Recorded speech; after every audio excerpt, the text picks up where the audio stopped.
Chance, A Tale in Two Parts by Joseph Conrad. Part 1, Chapter 1. Young Powell and his chance. I believe he had seen us out of the window coming off to dine in the dinghy of a 14-ton yawl belonging to Marlowe, my host and skipper. We helped the boy we had with us to haul the boat up on the landing stage before we went up to the Riverside Inn, where we found our new acquaintance eating his dinner in dignified loneliness at the head of a long table, white and inhospitable like a snowbank. The red tint of his clear-cut face with trim short black whiskers under a cap of curly iron-gray hair was the only warm spot in the dinginess of that room cooled by the cheerless tablecloth. We knew him already by sight as the owner of a little 5-ton cutter, which he sailed alone apparently, a fellow yachtsman in the unpretending band of fanatics who cruise at the mouth of the Thames. But the first time he addressed the waiter sharply as steward, we knew him at once for a sailor as well as a yachtsman. Presently he had occasion to reprove that same waiter for the slovenly manner in which the dinner was served. He did it with considerable energy, and then turned to us. "If we at sea," he declared, "went about our work as people ashore high and low go about theirs, we should never make a living. No one would employ us. And moreover, no ship navigated and sailed in the happy-go-lucky manner people conduct their business on shore would ever arrive into port." Since he had retired from the sea, he had been astonished to discover that the educated people were not much better than the others. No one seemed to take any proper pride in his work. From plumbers who were simply thieves to, say, newspaper men, he seemed to think them a specially intellectual class, who never by any chance gave a correct version of the simplest affair. This universal inefficiency of what he called the shore gang, he ascribed in general to the want of responsibility and to a sense of security. "They see," he went on, "that no matter what they do, this tight little island won't turn turtle with them or spring a leak and go to the bottom with their wives and children." From this point, the conversation took a special turn, relating exclusively to sea life. On that subject, he got quickly in touch with Marlowe, who in his time had followed the sea. They kept up a lively exchange of reminiscences while I listened. They agreed that the happiest time in their lives was as youngsters in good ships, with no care in the world but not to lose a watch below when at sea, and not a moment's time in going ashore after work hours when in harbor. They agreed also as to the proudest moment they had known in that calling, which is never embraced on rational and practical grounds, because of the glamour of its romantic associations. It was the moment when they had passed successfully their first examination and left the seamanship examiner with the little precious slip of blue paper in their hands. That day I wouldn't have called the Queen my cousin, declared our new acquaintance enthusiastically. At that time, the Marine Board examinations took place at the St. Catherine's Dockhouse on Tower Hill, and he informed us that he had a special affection for the view of that historic locality, with the gardens to the left, the front of the Mint to the right, the miserable tumble-down little houses farther away, a cab stand, boot-blacks squatting on the edge of the pavement, and a pair of big policemen gazing with an air of superiority at the doors of the Black Horse public house across the road. This was the part of the world, he said, his eyes first took notice of, on the finest day of his life. He had emerged from the main entrance of St. Catherine's Dock House, a full-fledged second mate after the hottest time of his life with Captain R., the most dreaded of the 3 seamanship examiners who at the time were responsible for the merchant service officers qualifying in the Port of London. "We all who were preparing to pass," he said, used to shake in our shoes at the idea of going before him. He kept me for an hour and a half in the torture chamber and behaved as though he hated me. He kept his eyes shaded with one of his hands. Suddenly he let it drop, saying, "You will do?" Before I realized what he meant, he was pushing the blue slip across the table. I jumped up as if my chair had caught fire. "Thank you, sir," says I, grabbing the paper. "Good morning, good luck to you," he growls at me. The old doorkeeper fussed out of the cloakroom with my hat. They always do. But he looked very hard at me before he ventured to ask in a sort of timid whisper, "Got through all right, sir?" For all answer I dropped a half-crown into his soft, broad palm. "Well," says he with a sudden grin from ear to ear, "I never knew him keep any of you gentlemen so long. He failed 2 second mates this morning before your turn came. Less than 20 minutes each, that's about his usual time." I found myself downstairs without being aware of the steps, as if I had floated down the staircase. The finest day in my life? The day you get your first command is nothing to it. For one thing, a man is not so young then, and for another, with us, there is nothing much more to expect. Yes, the finest day of one's life, no doubt, but then it is just a day and no more. What comes after is about the most unpleasant time for a youngster, the trying to get an officer's berth with nothing much to show but a brand new certificate. It is surprising how useless you find that piece of ass's skin that you have been putting yourself in such a state about. It didn't strike me at the time that a board of trade certificate does not make an officer, not by a long, long way. But the skippers of the ships I was haunting with demands for a job knew that very well. I don't wonder at them now, and I don't blame them either. But this trying to get a ship is pretty hard on a youngster all the same. He went on then to tell us how tired he was and how discouraged by this lesson of disillusion, following swiftly upon the finest day of his life. He told us how he went the round of all the shipowners' offices in the city, where some junior clerk would furnish him with printed forms of application, which he took home to fill up in the evening. He used to run out just before midnight to post them in the nearest pillar box. And that was all that ever came of it. In his own words, he might just as well have dropped them all properly addressed and stamped into the sewer grating. Then one day, as he was wending his weary way to the docks, he met a friend and former shipmate a little older than himself outside the Fenchurch Street railway station. He craved for sympathy, but his friend had just got a ship that very morning and was hurrying home in a state of outward joy and inward uneasiness usual to a sailor who, after many days of waiting, suddenly gets a berth. This friend had the time to condole with him but briefly. He must be moving. Then, as he was running off, over his shoulder as it were, he suggested, "Why don't you go and speak to Mr. Powell in the shipping office?" Our friend objected that he did not know Mr. Powell from Adam, and the other, already pretty near round the corner, shouted back advice.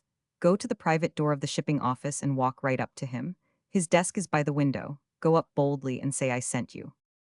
Our new acquaintance, looking from one to the other of us, declared, "Upon my word, I had grown so desperate that I'd have gone boldly up to the devil himself on the mere hint that he had a second mate's job to give away."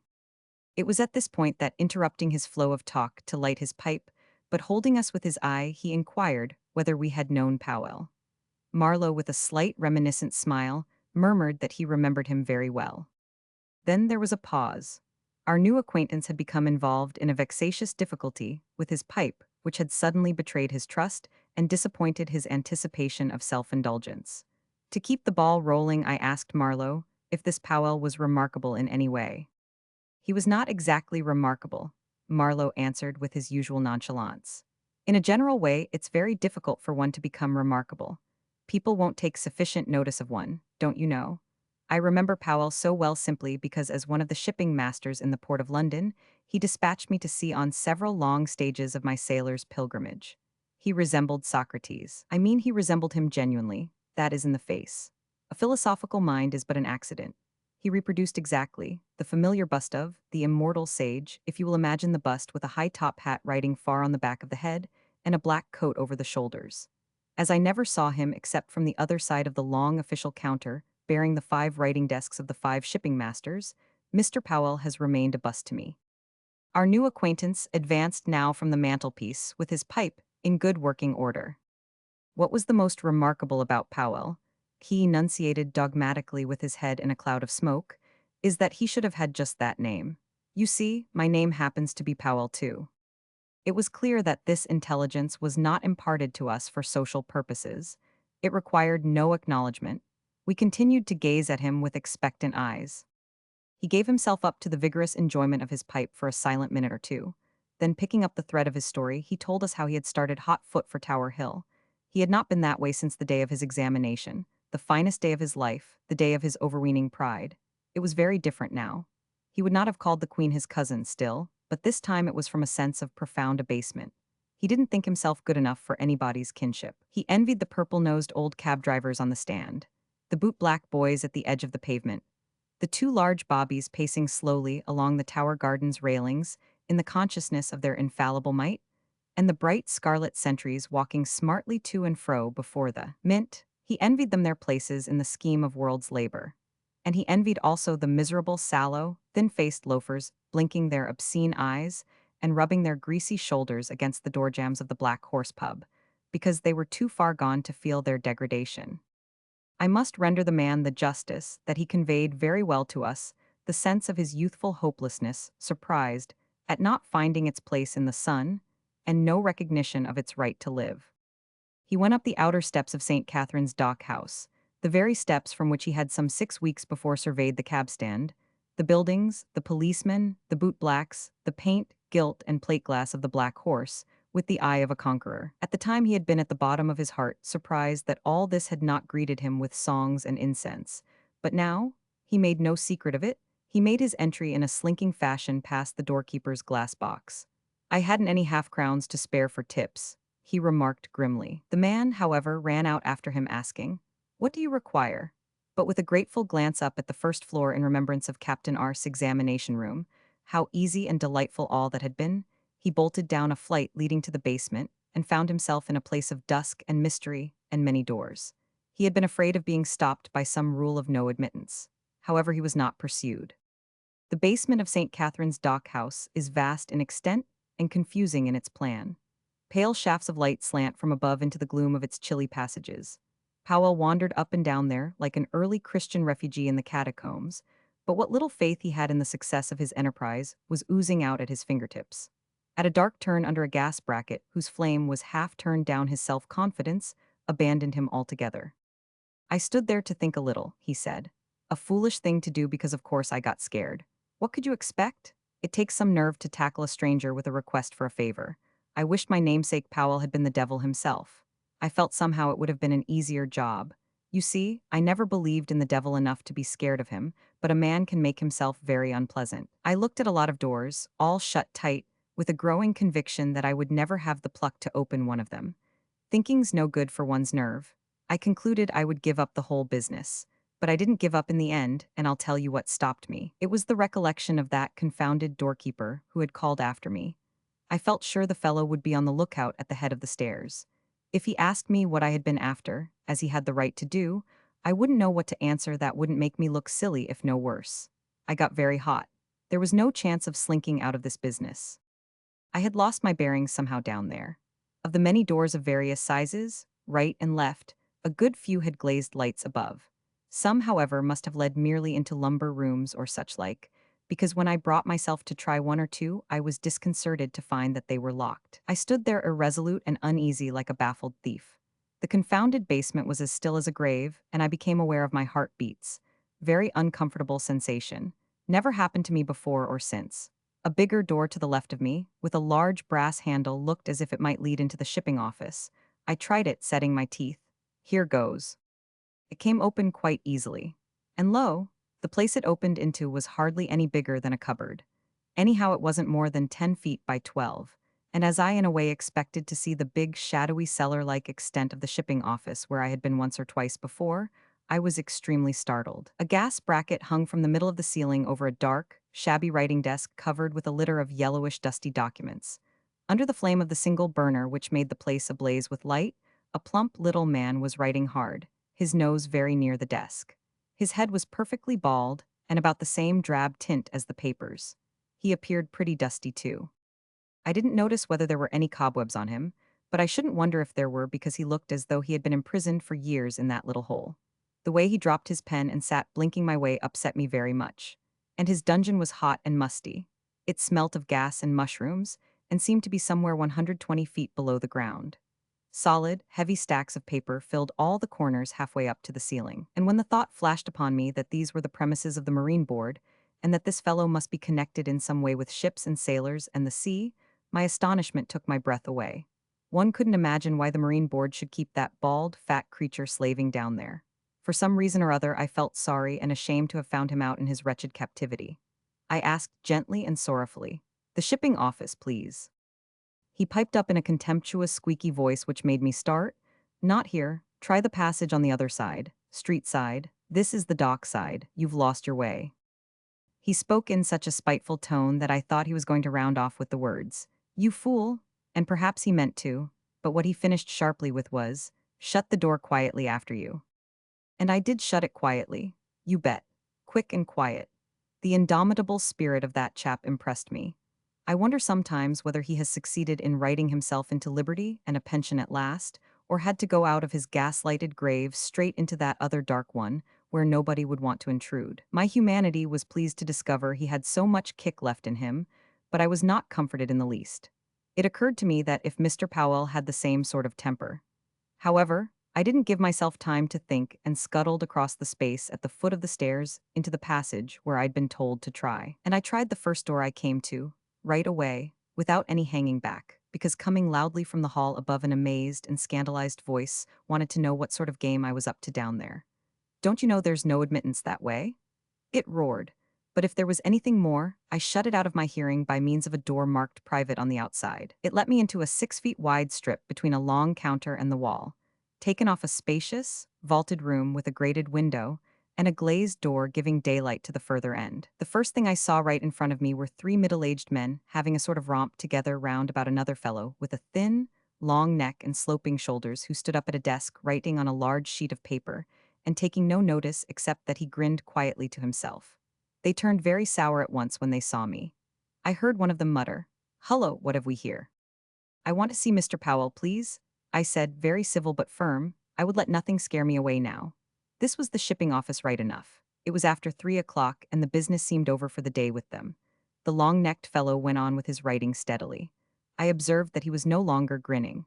The three others tossed their heads all together towards the far end of the room, where a fifth man had been looking on at their antics from a high stool. I walked up to him as boldly as if he had been the devil himself. With one foot raised up and resting on the crossbar of his seat, he never stopped swinging the other, which was well clear of the stone floor. He had unbuttoned the top of his waistcoat, and he wore his tall hat very far at the back of his head.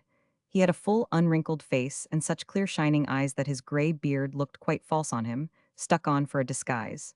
"You said just now he resembled Socrates, didn't you?" "I don't know about that. This Socrates was a wise man, I believe." "He was," assented Marlowe, "and a true friend of youth. He lectured them in a peculiarly exasperating manner. It was a way he had." "Then give me Powell every time," declared our new acquaintance sturdily. "He didn't lecture me in any way, not he," he said. "How do you do?" quite kindly to my mumble. Then says he, looking very hard at me, "I don't think I know you, do I?"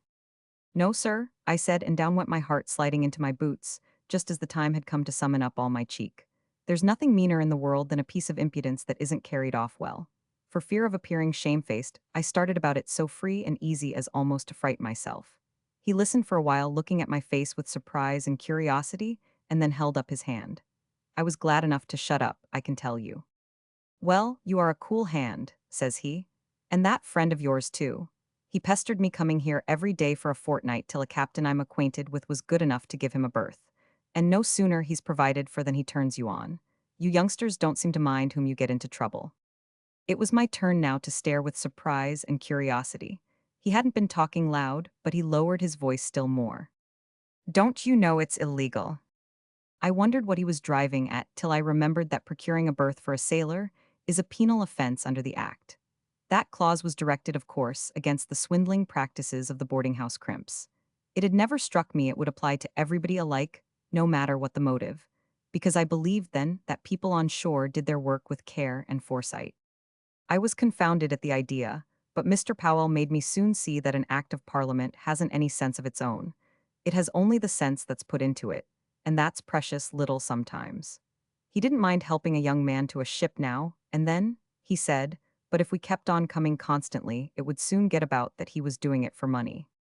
A pretty thing that would be. The senior shipping master of the Port of London hauled up in a police court and fined £50, says he. "I've another 4 years to serve to get my pension.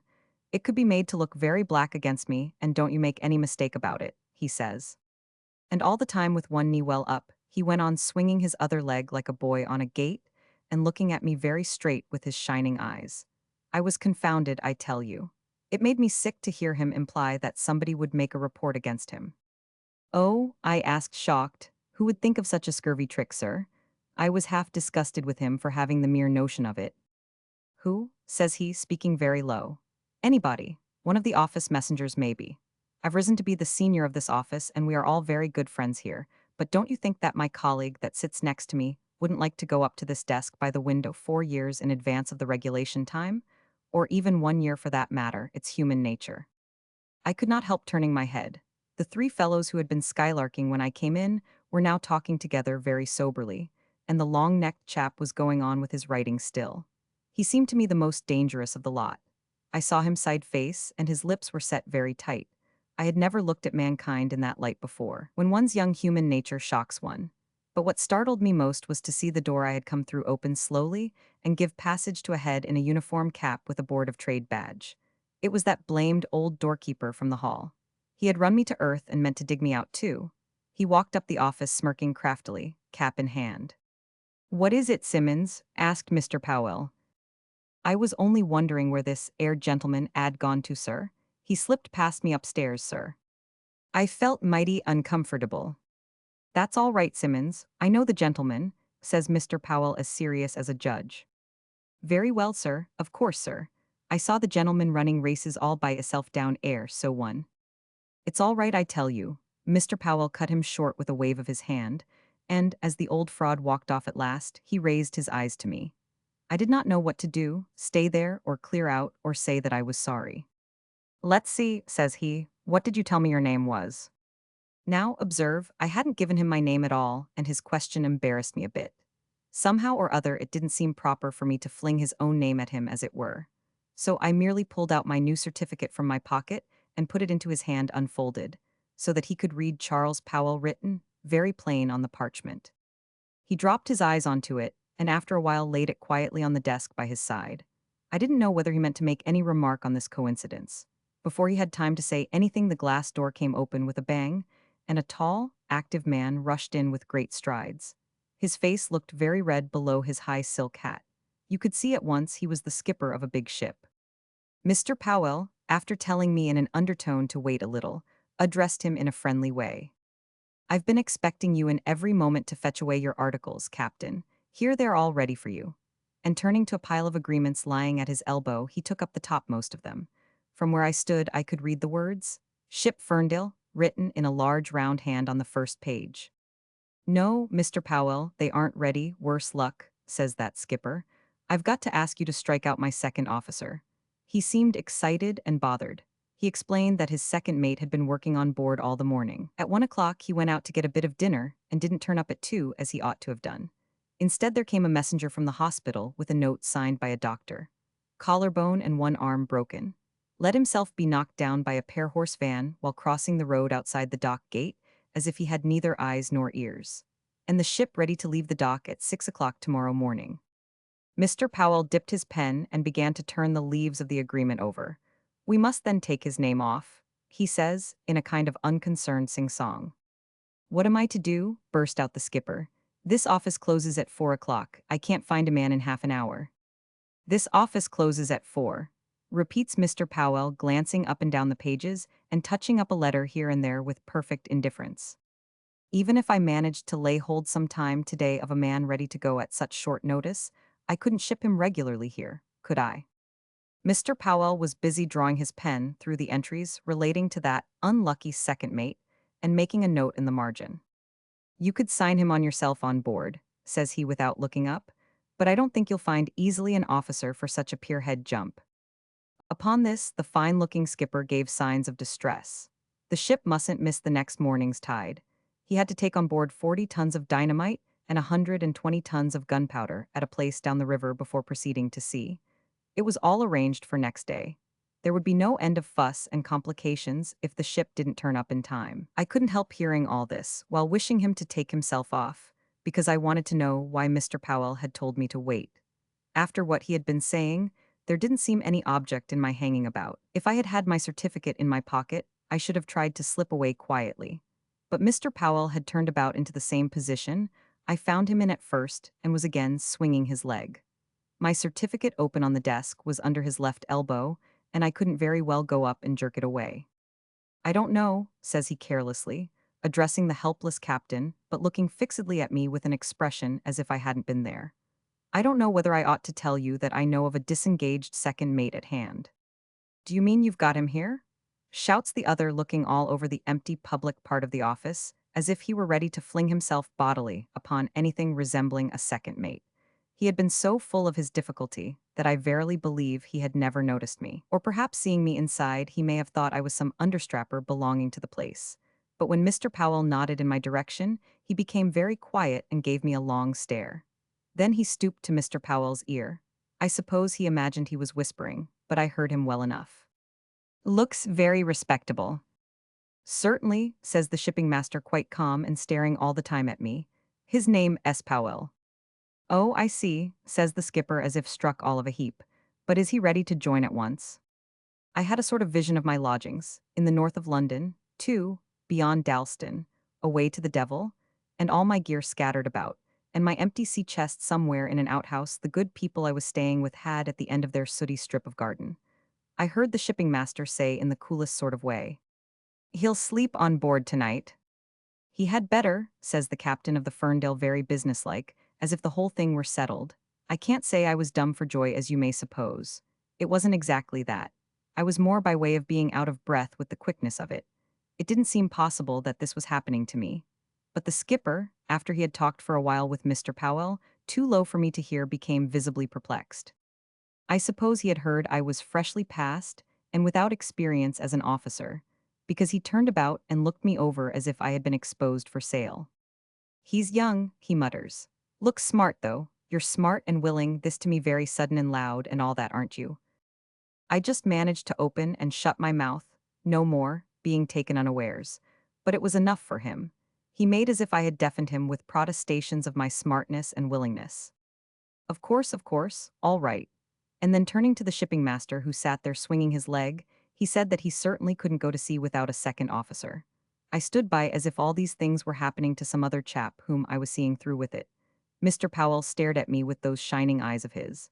But that bothered skipper turns upon me again, as though he wanted to snap my head off. "You aren't too big to be told how to do things, are you? You've a lot to learn yet, though you mayn't think so." I had half a mind to save my dignity by telling him that if it was my seamanship he was alluding to, I wanted him to understand that a fellow who had survived being turned inside out for an hour and a half by Captain R was equal to any demand his old ship was likely to make on his competence. However, he didn't give me a chance to make that sort of fool of myself, because before I could open my mouth, he had gone round on another tack and was addressing himself affably to Mr. Powell, who, swinging his leg, never took his eyes off me. "I'll take your young friend willingly, Mr. Powell. If you let him sign on as second mate at once, I'll take the articles away with me now." It suddenly dawned upon me that the innocent skipper of the Ferndale had taken it for granted that I was a relative of the shipping master. I was quite astonished at this discovery, though indeed the mistake was natural enough under the circumstances. What I ought to have admired was the reticence with which this misunderstanding had been established and acted upon. But I was too stupid then to admire anything. All my anxiety was that this should be cleared up. I was ass enough to wonder exceedingly at Mr. Powell failing to notice the misapprehension. I saw a slight twitch come and go on his face, but instead of setting right that mistake, the shipping master swung round on his stool and addressed me as Charles. He 999, and I detected him taking a hasty squint at my certificate just before, because clearly till he did so, he was not sure of my Christian name. "Now then, come round in front of the desk, Charles," says he in a loud voice. Charles, at first I declare to you, it didn't seem possible that he was addressing himself to me. I even looked round for that Charles, but there was nobody behind me except the thin-necked chap still hard at his writing, and the other three shipping masters who were changing their coats and reaching for their hats, making ready to go home. It was the industrious thin-necked man who, without laying down his pen, lifted with his left hand a flap near his desk and said kindly, "Pass this way." I walked through in a trance, faced Mr. Powell, from whom I learned that we were bound to Port Elizabeth first, and signed my name on the articles of the ship Ferndale as second mate, the voyage not to exceed 2 years. "You won't fail to join, eh?" says the captain anxiously. "It would cause no end of trouble and expense if you 999. You've got a good 6 hours to get your gear together, and then you'll have time to snatch a sleep on board before the crew joins in the morning." It was easy enough for him to talk of getting ready in 6 hours for a voyage that was not to exceed 2 years. He hadn't to do that trick himself, and with his sea chest locked up in an outhouse, the key of which had been mislaid for a week as I remembered. But neither was I much concerned. The idea that I was absolutely going to sea at 6 o'clock next morning hadn't got quite into my head yet. It had been too sudden. Mr. Powell, slipping the articles into a long envelope, spoke up with a sort of cold half-laugh without looking at either of us. "Mind you don't disgrace the name, Charles." And the skipper chimes in very kindly. "He'll do well enough, I dare say. I'll look after him a bit." Upon this, he grabs the articles, says something about trying to run in for a minute to see that poor devil in the hospital, and off he goes with his heavy swinging step after telling me sternly, "Don't you go like that poor fellow and get yourself run over by a cart, as if you hadn't either eyes or ears." "Mr. Powell," says I timidly, there was by then only the thin-necked man left in the office with us, and he was already by the door, standing on one leg to turn the bottom of his trousers up before going away. "Mr. Powell," says I believe the captain of the Ferndale was thinking all the time that I was a relation of yours. I was rather concerned about the propriety of it, but Mr. Powell didn't seem to be in the least. "Did he?" says he. "That's funny, because it seems to me too that I've been a sort of good uncle to several of you young fellows lately. Don't you think so yourself? However, if you don't like it, you may put him right when you get out to sea." At this, I felt a bit queer. Mr. Powell had rendered me a very good service, because it's a fact that with us merchant sailors, the first voyage as officer is the real start in life. He had given me no less than that. I told him warmly that he had done for me more that day than all my relations put together ever 999. "Oh, no, no," says he. "I guess it's that shipment of explosives waiting down the river which has done most for you. 40 tons of dynamite have been your best friend today, young man." That was true too, perhaps. Anyway, I saw clearly enough that I had nothing to thank myself for, but as I tried to thank him, he checked my stammering. "Don't be in a hurry to thank me," says he. "The voyage isn't finished yet."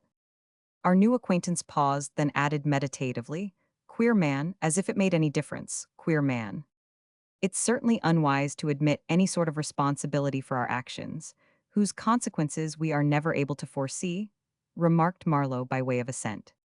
"The consequence of his action was that I got a ship," said the other. "That could not do much harm," he added with a laugh which argued a probably unconscious contempt of general ideas. But Marlowe was not put off. He was patient and reflective. He had been at sea many years, and I verily believe he liked sea life because upon the whole it is favorable to reflection. I am speaking of the now nearly vanished sea life under sail. To those who may be surprised at the statement, I will point out that this life secured for the mind of him who embraced it the inestimable advantages of solitude and silence. Marlowe had the habit of pursuing general ideas in a peculiar manner, between jest and earnest. "Oh, I wouldn't suggest," he said, "that your namesake Mr. Powell, the shipping master, had done you much harm. Such was hardly his intention, and even if it had been, he would not have had the power. He was but a man, and the incapacity to achieve anything distinctly good or evil is inherent in our earthly condition. Mediocrity is our mark, and perhaps it's just as well since, for the most part, we cannot be certain of the effect of our actions." "I don't know about the effect," the other stood up to Marlowe manfully. "What effect did you expect anyhow? I tell you he did something uncommonly kind." "He did what he could," Marlowe retorted gently, "and on his own showing that was not a very great deal. I cannot help thinking that there was some malice in the way he seized the opportunity to serve you. He managed to make you uncomfortable. You wanted to go to sea, but he jumped at the chance of accommodating your desire with a vengeance. I am inclined to think your cheek alarmed him, and this was an excellent occasion to suppress you altogether. For if you accepted, he was relieved of you with every appearance of humanity, and if you made objections, after requesting his assistance, mind you, it was open to him to drop you as a sort of impostor. You might have had to decline that berth for some very valid reason. From sheer necessity, perhaps. The notice was too uncommonly short, but under the circumstances, you'd have covered yourself with ignominy." Our new friend knocked the ashes out of his pipe. "Quite a mistake," he said. "I am not of the declining sort, though I'll admit it was something like telling a man that you would like a bath, and in consequence being instantly knocked overboard to sink or swim with your clothes on. However, I didn't feel as if I were in deep water at first. I left the shipping office quietly, and for a time strolled along the street as easy as if I had a week before me to fit myself out. But by and by, I reflected that the notice was even shorter than it looked. The afternoon was well advanced. I had some things to get, a lot of small matters to attend to, one or two persons to see. One of them was an aunt of mine, my only relation, who quarreled with poor father as long as he lived about some silly matter that had neither right nor wrong to it. She left her money to me when she died. I used always to go and see her for decency's sake. I had so much to do before night that I didn't know where to begin. I felt inclined to sit down on the curb and hold my head in my hands. It was as if an engine had been started going under my skull.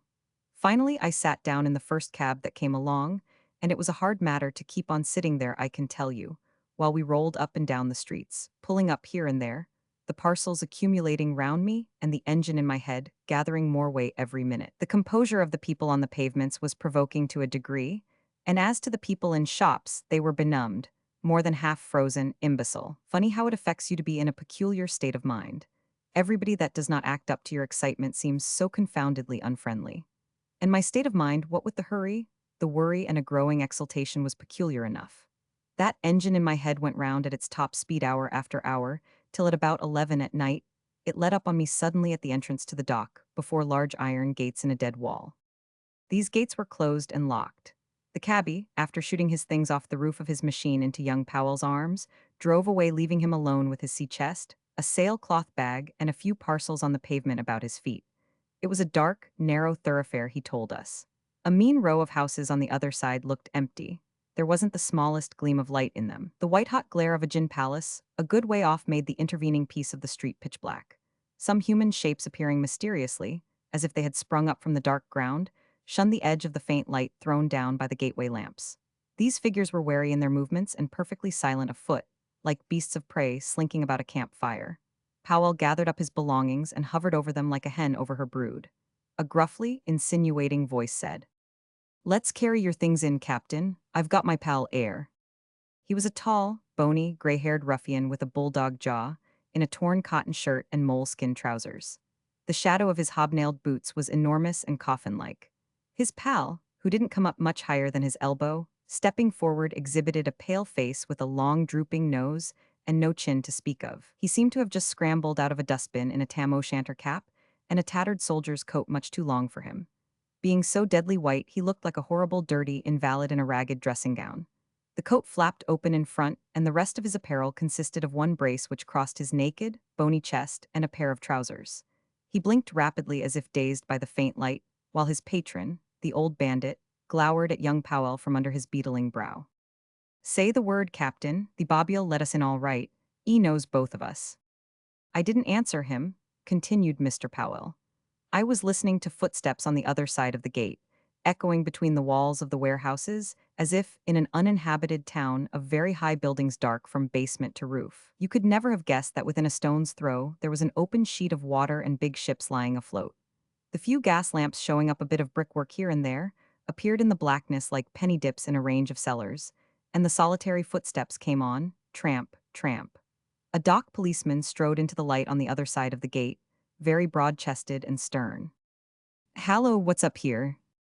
He was really surprised, but after some palaver, he let me in together with the two loafers carrying my luggage. He grumbled at them, however, and slammed the gate violently with a loud clang. I was startled to discover how many night prowlers had collected in the darkness of the street in such a short time, and without my being aware of it. Directly we were through, they came surging against the bars, silent, like a mob of ugly specters. But suddenly, up the street somewhere, perhaps near that public house, a row started as if bedlam had broken loose. Shouts, yells, an awful shrill shriek, and at that noise all these heads vanished from behind the bars. "Look at this," marveled the constable. "It's a wonder to me they didn't make off with your things while you were waiting." "I would have taken good care of that," I said defiantly, but the constable wasn't impressed. "Much you would have done, the bag going off round one dark corner, the chest round another. Would you have run 2 ways at once? And anyhow you'd have been tripped up and jumped upon before you had run 3 yards. I tell you, you've had a most extraordinary chance that there wasn't one of them regular boys about tonight, in the high street, to twig your loaded cab go by. Ted here is honest. You are on the honest lay, Ted, ain't you?" "Always was, orficer," said the big ruffian with feeling. The other frail creature seemed dumb, and only hopped about with the edge of its soldier coat touching the ground. "Oh yes, I dare say," said the constable. "Now then, forward march. He's that because he ain't game for the other thing, he confided to me. He hasn't got the nerve for it, however I ain't going to lose sight of them two till they go out through the gate. That little chap's a devil. He's got the nerve for anything, only he hasn't got the muscle. Well, well, you've had a chance to get in with a whole skin and with all your things." I was incredulous a little. It seemed impossible that after getting ready with so much hurry and inconvenience, I should have lost my chance of a start in life from such a cause. I asked, "Does that sort of thing happen often so near the dock gates?" "Often? No, of course not often. But it ain't often either that a man comes along with a cabload of things to join a ship at this time of night. I've been in the dock police 13 years and haven't seen it done once." Meantime, we followed my sea chest, which was being carried down a sort of deep, narrow lane, separating two high warehouses, between honest Ted and his little devil of a pal, who had to keep up a trot to the other's stride. The skirt of his soldier's coat floating behind him nearly swept the ground so that he seemed to be running on casters. At the corner of the gloomy passage, a rigged jib boom with a dolphin striker ending in an arrowhead stuck out of the night close to a cast iron lamp post. It was the quay side. They set down their load in the light and honest Ted asked hoarsely, "Where's your ship, governor?" I didn't know. The constable was interested at my ignorance. "Don't know where your ship is?" he asked with curiosity. "And you the second officer, haven't you been working on board of her?" I couldn't explain that the only work connected with my appointment was the work of chance. I told him briefly that I didn't know her at all. At this he remarked, "So I see. Here she is, right before you, that's her."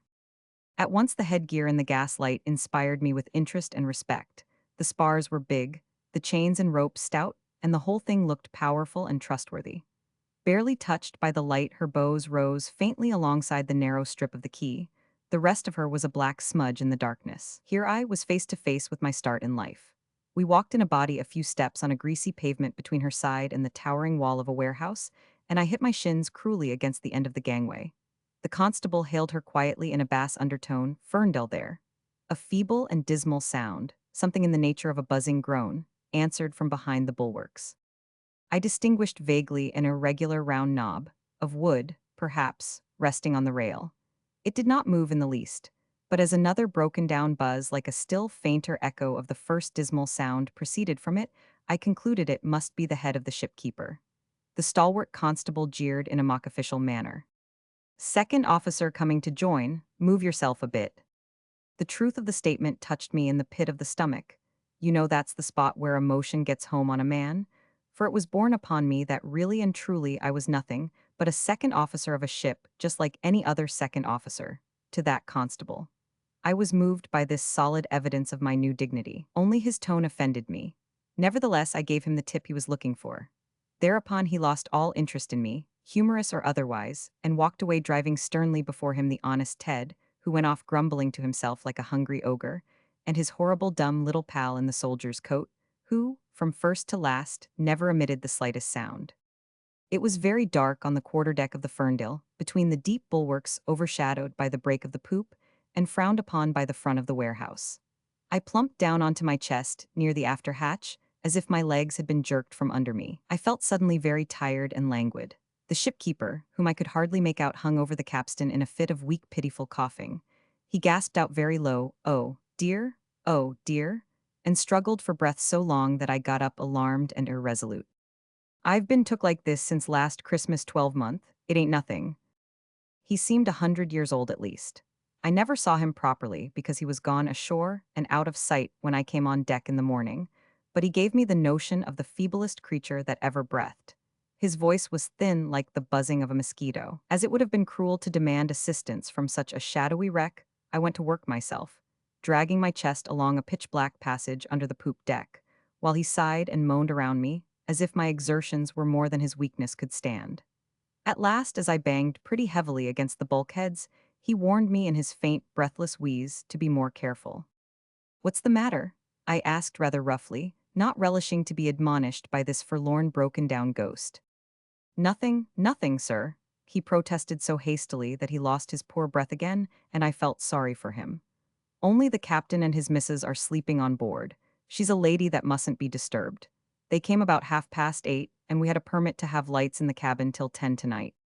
This struck me as a considerable piece of news.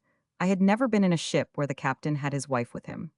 I'd heard fellows say that captains' wives could work a lot of mischief on board ship if they happened to take a dislike to anyone, especially the new wives if young and pretty. The old and experienced wives, on the other hand, fancied they knew more about the ship than the skipper himself, and had an eye like a hawk's for what went on. They were like an extra chief mate of a particularly sharp and unfeeling sort who made his report in the evening. The best of them were a nuisance.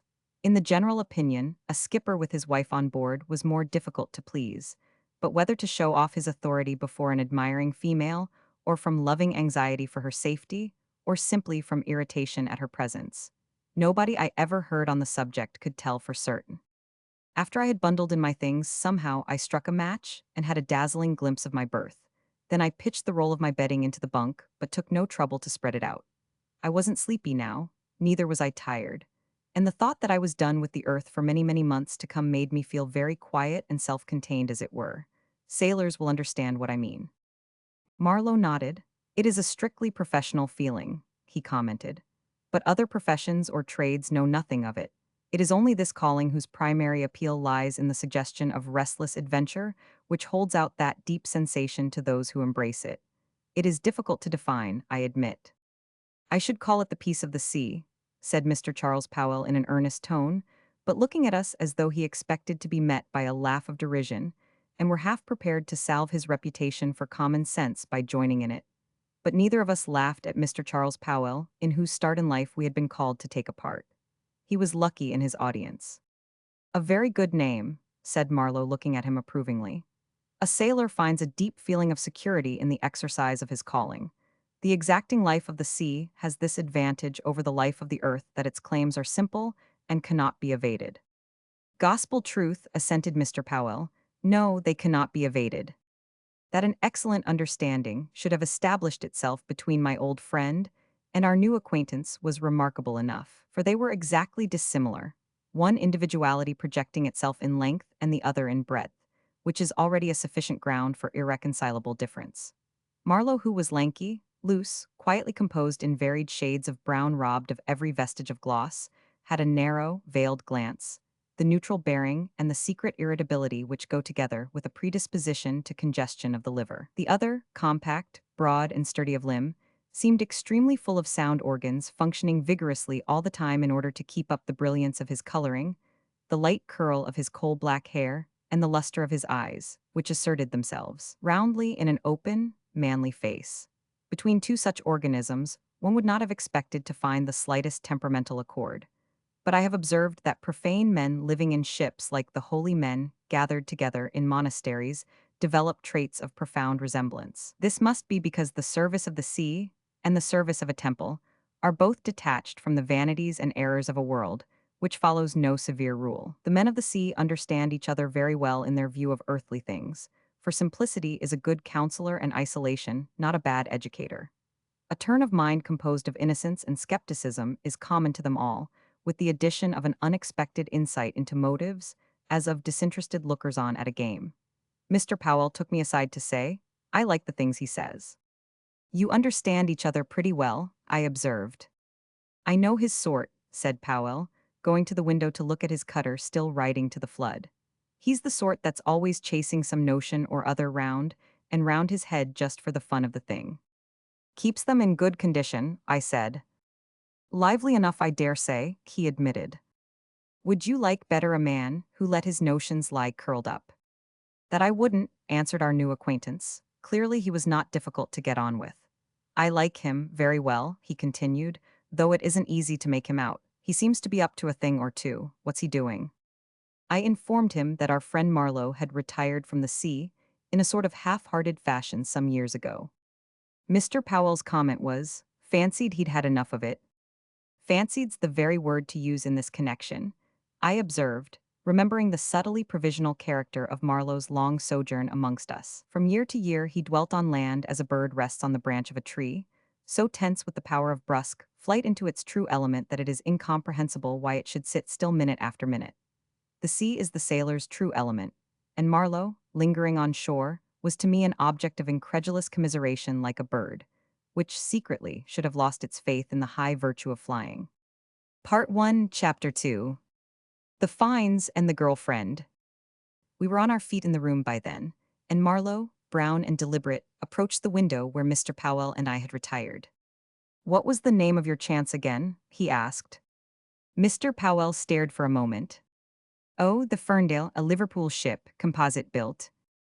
"Ferndale," repeated Marlowe thoughtfully. "Ferndale. Know her." "Our friend," I said, "knows something of every ship. He seems to have gone about the seas prying into things considerably." Marlowe smiled. "I've seen her at least once." "The finest sea boat ever launched," declared Mr. Powell sturdily, "without exception." "She looked a stout, comfortable ship," assented Marlowe. "Uncommonly comfortable, not very fast though."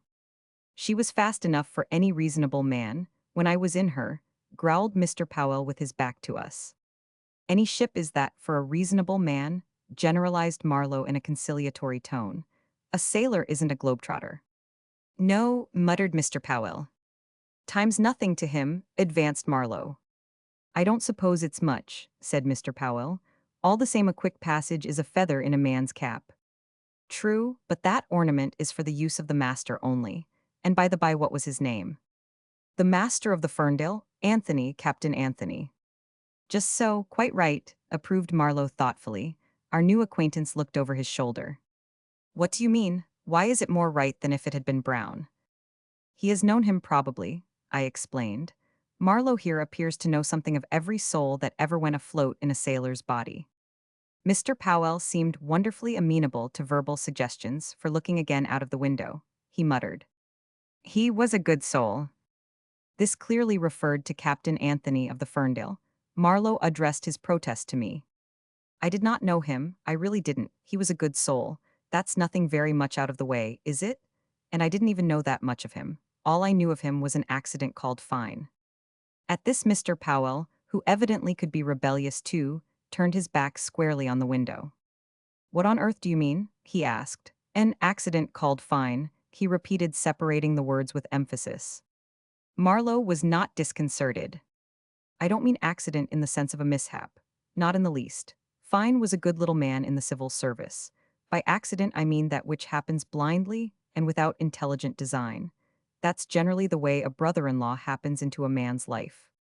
Marlowe's tone being apologetic, and our new acquaintance having again turned to the window, I took it upon myself to say, You are justified. There is very little intelligent design in the majority of marriages, but they are none the worse for that. Intelligence leads people astray as far as passion sometimes. I know you are not a cynic. Marlowe smiled his retrospective smile, which was kind, as though he bore no grudge against people he used to know. Little Fine's marriage was quite successful. There was no design at all in it. Fine, you must know, was an enthusiastic pedestrian. He spent his holidays tramping all over our native land. His tastes were simple. He put infinite conviction and perseverance into his holidays. At the proper season you would meet in the fields, Fine, a serious-faced, broad-chested little man, with a shabby knapsack on his back, making for some church steeple. He had a horror of roads. He wrote once a little book called The Tramp's Itinerary, and was recognized as an authority on the footpaths of England. So one year, in his favorite over-the-fields, backway fashion, he entered a pretty Surrey village where he met Miss Anthony. Pure accident, you see. They came to an understanding, across some stile most likely. Little Fine held very solemn views as to the destiny of women on this earth, the nature of our sublunary love, the obligations of this transient life, and so on. He probably disclosed them to his future wife. Miss Anthony's views of life were very decided too, but in a different way. I don't know the story of their wooing. I imagine it was carried on clandestinely, and I am certain with portentous gravity at the back of copses behind hedges. Why was it carried on clandestinely? I inquired. Because of the lady's father. He was a savage sentimentalist who had his own decided views of his paternal prerogatives. He was a terror, but the only evidence of imaginative faculty about Fine was his pride in his wife's parentage. It stimulated his ingenuity too. Difficult, is it not, to introduce one's wife's maiden name into general conversation, but my simple Fine made use of Captain Anthony for that purpose, or else I would never even have heard of the man. My wife's sailor brother was the phrase. He trotted out the sailor brother in a pretty wide range of subjects: Indian and colonial affairs, matters of trade, talk of travels, of seaside holidays, and so on. Once I remember my wife's sailor brother Captain Anthony being produced in connection with nothing less recondite than a sunset, and little Fine never failed to add, the son of Carleon Anthony, the poet, you know. He used to lower his voice for that statement, and people were impressed or pretended to be.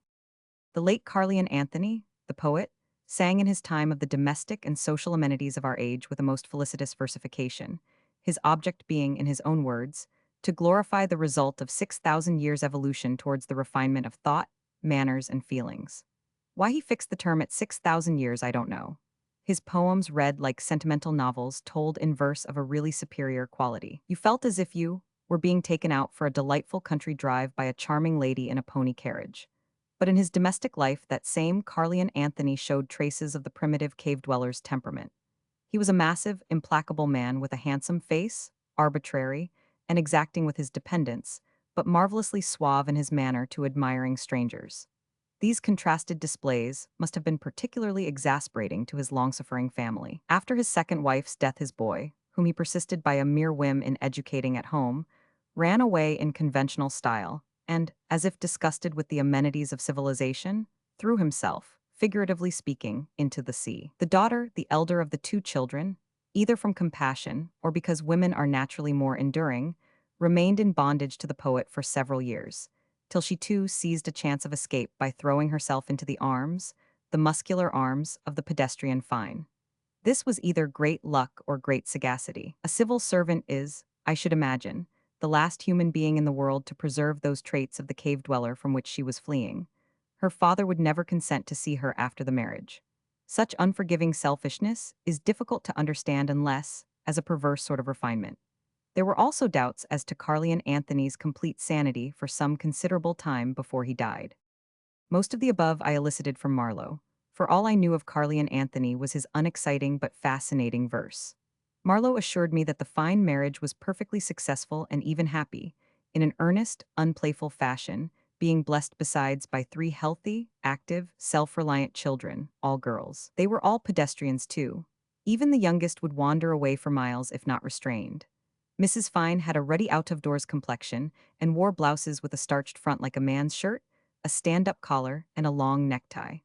Marlowe had made their acquaintance one summer in the country, where they were accustomed to take a cottage for the holidays. At this point we were interrupted by Mr. Powell, who declared that he must leave us. The tide was on the turn, he announced, coming away from the window abruptly. He wanted to be on board his cutter before she swung, and of course he would sleep on board. Never slept away from the cutter while on a cruise. He was gone in a moment, unceremoniously, but giving us no offense and leaving behind an impression, as though we had known him for a long time. The ingenuous way he had told us of his start in life had something to do with putting him on that footing with us. I gave no thought to seeing him again. Marlowe expressed a confident hope of coming across him before long. He cruises about the mouth of the river all the summer. He will be easy to find any weekend, he remarked, ringing the bell so that we might settle up with the waiter. Later on I asked Marlowe why he wished to cultivate this chance acquaintance. He confessed apologetically that it was the commonest sort of curiosity. I flatter myself that I understand all sorts of curiosity. Curiosity about daily facts, about daily things, about daily men. It is the most respectable faculty of the human mind. In fact, I cannot conceive the uses of an incurious mind. It would be like a chamber perpetually locked up. But in this particular case, Mr. Powell seemed to have given us already a complete insight into his personality, such as it was. A personality capable of perception, and with a feeling for the vagaries of fate, but essentially simple in itself. Marlowe agreed with me so far. He explained, however, that his curiosity was not excited by Mr. Powell exclusively. It originated a good way further back in the fact of his accidental acquaintance with the Fines in the country. This chance meeting with a man who had sailed with Captain Anthony had revived it. It had revived it to some purpose, to such purpose that to me too was given the knowledge of its origin and of its nature. It was given to me in several stages, at intervals which are not indicated here. On this first occasion, I remarked to Marlowe with some surprise. "But, if I remember rightly, you said you didn't know Captain Anthony." "No, I never saw the man. It's years ago now, but I seem to hear solemn little Fine's deep voice announcing the approaching visit of his wife's brother, the son of the poet, you know. He had just arrived in London from a long voyage, and, directly his occupations permitted, was coming down to stay with his relatives for a few weeks. No doubt we too should find many things to talk about by ourselves in reference to our common calling," added little Fine portentously in his grave undertones, as if the mercantile marine were a secret society. "You must understand that I cultivated the Fines only in the country, in their holiday time. This was the third year. Of their existence in town, I knew no more than may be inferred from analogy. I played chess with Fine in the late afternoon, and sometimes came over to the cottage early enough to have tea with the whole family at a big round table. They sat about it, an unsmiling, sunburnt company of very few words indeed. Even the children were silent, and as if contemptuous of each other and of their elders. Fine muttered sometimes deep down in his chest some insignificant remark. Mrs. Fine smiled mechanically. She had splendid teeth, while distributing tea and bread and butter, a something which was not coldness, nor yet indifference, but a sort of peculiar self-possession gave her the appearance of a very trustworthy, very capable and excellent governess. As if Fine were a widower and the children not her own, but only entrusted to her calm, efficient, unemotional care. One expected her to address Fine as Mr. when she called him John. It surprised one like a shocking familiarity. The atmosphere of that holiday was, if I may put it so, brightly dull. Healthy faces, fair complexions, clear eyes, and never a frank smile in the whole lot, unless perhaps from a girlfriend. The girlfriend problem exercised me greatly. How and where the Fines got all these pretty creatures to come and stay with them, I can't imagine.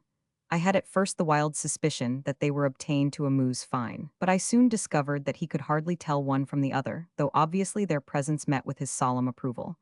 These girls in fact came for Mrs. Fine. They treated her with admiring deference. She answered to some need of theirs. They sat at her feet. They were like disciples. It was very curious.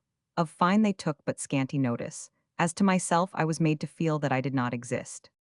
After tea, we would sit down to chess, and then Fine's everlasting gravity became faintly tinged by an attenuated gleam of something inward which resembled sly satisfaction. Of the divine frivolity of laughter, he was only capable over a chessboard. Certain positions of the game struck him as humorous, which nothing else on earth could do. He used to beat you, I asserted with confidence. Yes, he used to beat me, Marlowe owned up hastily. So he and Fine played 2 games after tea. The children romped together outside, gravely, unplayfully, as one would expect from Fine's children, and Mrs. Fine would be gone to the bottom of the garden with the girlfriend of the week. She always walked off directly after tea with her arm round the girlfriend's waist. Marlowe said that there was only one girlfriend with whom he had conversed at all. It had happened quite unexpectedly, long after he had given up all hope of getting into touch with these reserved girlfriends. One day he saw a woman walking about on the edge of a high quarry, which rose a sheer 100 feet, at least, from the road winding up the hill out of which it had been excavated. He shouted warningly to her from below where he happened to be passing. She was really in considerable danger. At the sound of his voice, she started back and retreated out of his sight amongst some young Scotch firs growing near the very brink of the precipice. I sat down on a bank of grass, Marlowe went on. She had given me a turn. The hem of her skirt seemed to float over that awful sheer drop. She was so close to the edge. An absurd thing to do. A perfectly mad trick, for no conceivable object. I was reflecting on the foolhardiness of the average girl, and remembering some other instances of the kind, when she came into view walking down the steep curve of the road. She had Mrs. Fine's walking stick and was escorted by the fine dog. Her dead white face struck me with astonishment, so that I forgot to raise my hat. I just sat and stared. The dog, a vivacious and amiable animal which for some inscrutable reason had bestowed his friendship on my unworthy self, rushed up the bank demonstratively and insinuated himself under my arm. The girl-friend, it was one of them, went past some way as though she had not seen me, then stopped and called the dog to her several times. But he only nestled closer to my side, and when I tried to push him away developed that remarkable power of internal resistance, by which a dog makes himself practically immovable by anything short of a lack. She looked over her shoulder and her arched eyebrows frowned above her blanched face. It was almost a scowl. Then the expression changed. She looked unhappy. "Come here," she cried once more in an angry and distressed tone. I took off my hat at last, but the dog hanging out his tongue with that cheerfully imbecile expression some dogs know so well how to put on when it suits their purpose, pretended to be deaf. She cried from the distance, desperately, "Perhaps you will take him to the cottage then, I can't wait." "I won't be responsible for that dog," I protested, getting down the bank and advancing towards her. She looked very hurt, apparently by the desertion of the dog. "But, if you let me walk with you he will follow us all right," I suggested. She moved on without answering me. The dog launched himself suddenly full speed down the road, receding from us in a small cloud of dust. It vanished in the distance, and presently we came up with him lying on the grass. He panted in the shade of the hedge with shining eyes but pretended not to see us. We had not exchanged a word so far. The girl by my side gave him a scornful glance in passing. "He offered to come with me," she remarked bitterly. "And then abandoned you," I sympathized. "It looks very unchivalrous, but that's merely his want of tact. I believe he meant to protest against your reckless proceedings. What made you come so near the edge of that quarry? The earth might have given way. Haven't you noticed a smashed fir tree at the bottom? Tumbled over only the other morning after a night's rain. I don't see why I shouldn't be as reckless as I please." I was nettled by her brusque manner of asserting her folly, and I told her that neither did I as far as that went, in a tone which almost suggested that she was welcome to break her neck for all I cared. This was considerably more than I meant, but I don't like rude girls. I had been introduced to her only the day before, at the round tea table, and she had barely acknowledged the introduction. I had not caught her name, but I had noticed her fine, arched eyebrows which, so the physiognomists say, are a sign of courage. I examined her appearance quietly. Her hair was nearly black, her eyes blue, deeply shaded by long dark eyelashes. She had a little color now. She looked straight before her. The corner of her lip on my side drooped a little. Her chin was fine, somewhat pointed. I went on to say that some regard for others should stand in the way of one's playing with danger. I urged playfully the distress of the poor Fines in case of accident, if nothing else. I told her that she did not know the bucolic mind. Had she given occasion for a coroner's inquest, the verdict would have been suicide, with the implication of unhappy love. They would never be able to understand that she had taken the trouble to climb over two post and rail fences only for the fun of being reckless. Indeed, even as I talked chaffingly, I was greatly struck myself by the fact. She retorted that once one was dead, what horrid people thought of one did not matter. It was said with infinite contempt, but something like a suppressed quaver in the voice made me look at her again. I perceived then that her thick eyelashes were wet. This surprising discovery silenced me, as you may guess. She looked unhappy, and I don't know how to say it well, it suited her. The clouded brow, the pained mouth, the vague fixed glance, a victim, and this characteristic aspect made her attractive, an individual touch, you know. The dog had run on ahead and now gazed at us by the side of the Fines' garden gate in a tense attitude and wagging his stumpy tail very, very slowly, with an air of concentrated attention. The girlfriend of the Fines bolted violently through the aforesaid gate and into the cottage, leaving me on the road, astounded. A couple of hours afterwards, I returned to the cottage for chess as usual. I saw neither the girl nor Mrs. Fine then. We had our two games, and on parting, I warned Fine that I was called to town on business and might be away for some time. He regretted it very much. His brother-in-law was expected next day, but he didn't know whether he was a chess player. Captain Anthony, the son of the poet, you know, was of a retiring disposition, shy with strangers, unused to society, and very much devoted to his calling, Fine explained. All the time they had been married, he could be induced only once before to come and stay with them for a few days. He had had a rather unhappy boyhood, and it made him a silent man. But no doubt, concluded Fine, as if dealing portentously with a mystery, we two sailors should find much to say to one another. This point was never settled. I was detained in town from week to week till it seemed hardly worth while to go back. But as I had kept on my rooms in the farmhouse, I concluded to go down again for a few days. It was late, deep dusk, when I got out at our little country station. My eyes fell on the unmistakable broad back and the muscular legs in cycling stockings of little Fine.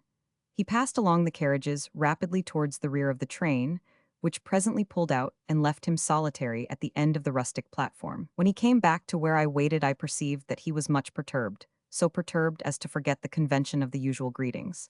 He only exclaimed "Oh" on recognizing me and stopped irresolute. When I asked him if he had been expecting somebody by that train, he didn't seem to know. He stammered disconnectedly. I looked hard at him. To all appearances, he was perfectly sober. Moreover, to suspect Fine of a lapse from the proprieties high or low, great or small, was absurd. He was also a too serious and deliberate person to go mad suddenly. But as he seemed to have forgotten that he had a tongue in his head, I concluded I would leave him to his mystery. To my surprise, he followed me out of the station and kept by my side, though I did not encourage him. I did not, however, repulse his attempts at conversation. He was no longer expecting me, he said. He had given me up. The weather had been uniformly fine, and so on. I gathered also that the son of the poet had curtailed his stay somewhat and gone back to his ship the day before. That information touched me but little. Believing in heredity and moderation, I knew well how sea life fashions a man outwardly and stamps his soul with the mark of a certain prosaic fitness, because a sailor is not an adventurer. I expressed no regret at missing Captain Anthony, and we proceeded in silence till, on approaching the holiday cottage, Fine suddenly and unexpectedly broke it by the hurried declaration that he would go on with me a little farther. "Go with you to your door?" He mumbled and started forward to the little gate where the shadowy figure of Mrs. Fine hovered, clearly on the lookout for him. She was alone. The children must have been already in bed, and I saw no attending girlfriend shadow near her vague but unmistakable form, half lost in the obscurity of the little garden. I heard Fine exclaim, "Nothing," and then Mrs. Fine's well-trained, responsible voice uttered the words, "It's what I have said," with incisive equanimity. By that time I had passed on, raising my hat. Almost at once Fine caught me up and slowed down to my strolling gait, which must have been infinitely irksome to his high pedestrian faculties. I am sure that all his muscular person must have suffered from awful physical boredom, but he did not attempt to charm it away by conversation. He preserved a portentous and dreary silence. And I was bored too. Suddenly I perceived the menace of even worse boredom. Yes, he was so silent because he had something to tell me. I became extremely frightened. But man, reckless animal, is so made that in him curiosity, the paltriest curiosity, will overcome all terrors, every disgust, and even despair itself. To my laconic invitation to come in for a drink, he answered by a deep, gravely accented, "Thanks, I will," as though it were a response in church. His face, as seen in the lamplight, gave me no clue to the character of the impending communication, as indeed from the nature of things it couldn't do, its normal expression being already that of the utmost possible seriousness. It was perfect and immovable, and for a certainty, if he had something excruciatingly funny to tell me, it would be all the same.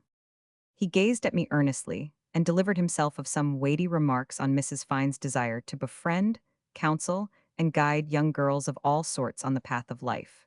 It was a voluntary mission. He approved his wife's action, and also her views and principles in general. All this with a solemn countenance and in deep measured tones. Yet somehow I got an irresistible conviction that he was exasperated by something in particular.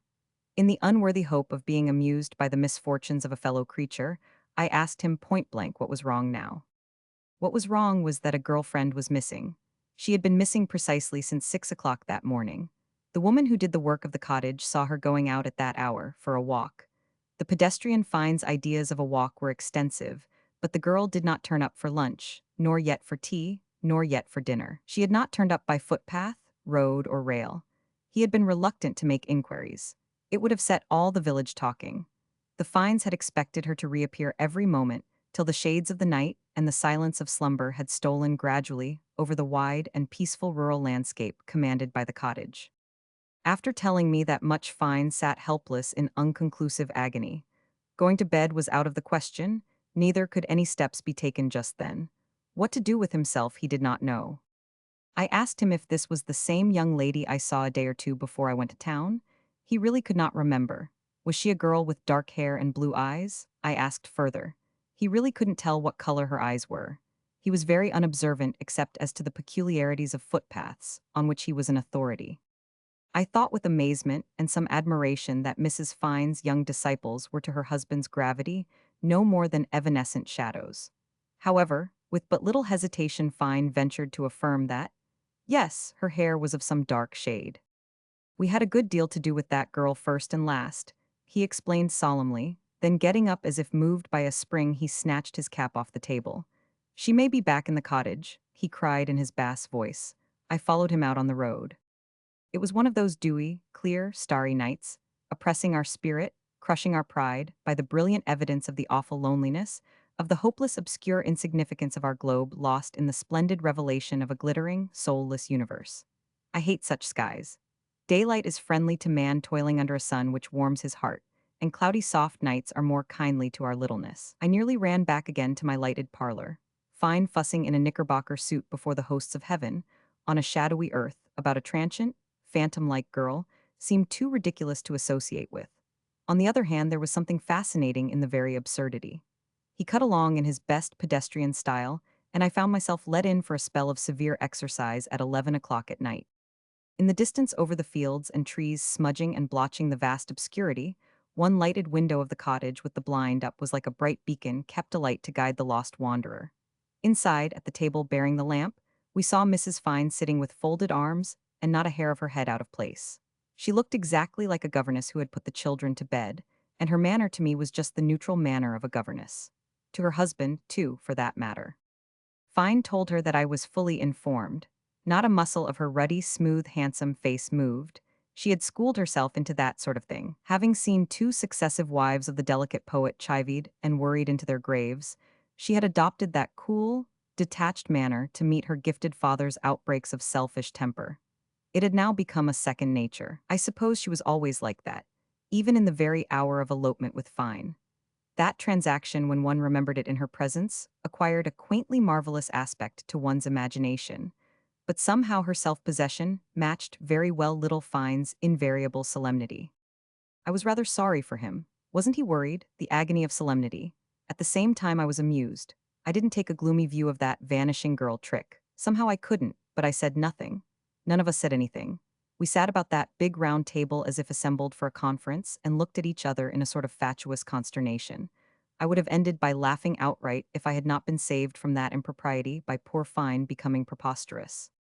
He began with grave anguish to talk of going to the police in the morning, of printing descriptive bills, of setting people to drag the ponds for miles around. It was extremely gruesome. I murmured something about communicating with the young lady's relatives. It seemed to me a very natural suggestion, but Fine and his wife exchanged such a significant glance that I felt as though I had made a tactless remark. But I really wanted to help poor Fine, and as I could see that, manlike, he suffered from the present inability to act, the passive waiting, I said. Nothing of this can be done till tomorrow. But as you have given me an insight into the nature of your thoughts, I can tell you what may be done at once. We may go and look at the bottom of the old quarry which is on the level of the road, about a mile from here. The couple made big eyes at this, and then I told them of my meeting with the girl. You may be surprised, but I assure you I had not perceived this aspect of it till that very moment. It was like a startling revelation, the past throwing a sinister light on the future. Fine opened his mouth gravely and as gravely shut it. Nothing more. Mrs. Fine said, "You had better go," with an air as if her self-possession had been pricked with a pin in some secret place. And you know how stupid I can be at times. I perceived with dismay for the first time that by pandering to Fine's morbid fancies, I had let myself in for some more severe exercise. And wasn't I sorry I spoke? You know how I hate walking, at least on solid, rural earth, for I can walk a ship's deck a whole foggy night through, if necessary, and think little of it. There is some satisfaction, too, in playing the vagabond in the streets of a big town till the sky pales above the ridges of the roofs. I have done that repeatedly for pleasure of a sort, but to tramp the slumbering countryside in the dark is for me a wearisome nightmare of exertion. With perfect detachment, Mrs. Fine watched me go out after her husband. That woman was Flint. The fresh night had a smell of soil, of turned-up sods like a grave, an association particularly odious to a sailor by its idea of confinement and narrowness. Yes, even when he has given up the hope of being buried at sea. About the last hope a sailor gives up consciously after he has been, as it does happen, decoyed by some chance into the toils of the land. A strong, grave-like sniff. The ditch by the side of the road must have been freshly dug in front of the cottage. Once clear of the garden, Fine gathered way like a racing cutter. What was a mile to him, or 20 miles? You think he might have gone shrinkingly on such an errand, but not a bit of it. The force of pedestrian genius, I suppose. I raced by his side in a mood of profound self-derision, and infinitely vexed with that minx. Because dead or alive, I thought of her as a minx. I smiled incredulously at Marlowe's ferocity, but Marlowe, pausing with a whimsically retrospective air, never flinched. Yes, yes, even dead. And now you are shocked. You see, you are such a chivalrous masculine beggar. But there is enough of the woman in my nature to free my judgment of women from glamorous reticency. And then, why should I upset myself? A woman is not necessarily either a doll or an angel to me. She is a human being, very much like myself. And I have come across too many dead souls lying, so to speak, at the foot of high, unscalable places for a merely possible dead body at the bottom of a quarry to strike my sincerity dumb. The cliff-like face of the quarry looked forbiddingly impressive. I will admit that Fine and I hung back for a moment before we made a plunge off the road into the bushes growing in a broad space at the foot of the towering limestone wall. These bushes were heavy with dew. There were also concealed mudholes in there. We crept and tumbled and felt about with our hands along the ground. We got wet, scratched, and plastered with mire all over our nether garments. Fine fell suddenly into a strange cavity, probably a disused lime kiln. His voice, uplifted in grave distress, sounded more than usually rich, solemn, and profound. This was the comic relief of an absurdly dramatic situation. While hauling him out, I permitted myself to laugh aloud at last. Fine, of course, didn't. I need not tell you that we found nothing after a most conscientious search. Fine even pushed his way into a decaying shed half buried in dew-soaked vegetation. He struck matches, several of them too, as if to make absolutely sure that the vanished girlfriend of his wife was not hiding there. The short flares illuminated his grave, immovable countenance, while I let myself go completely and laughed in peals.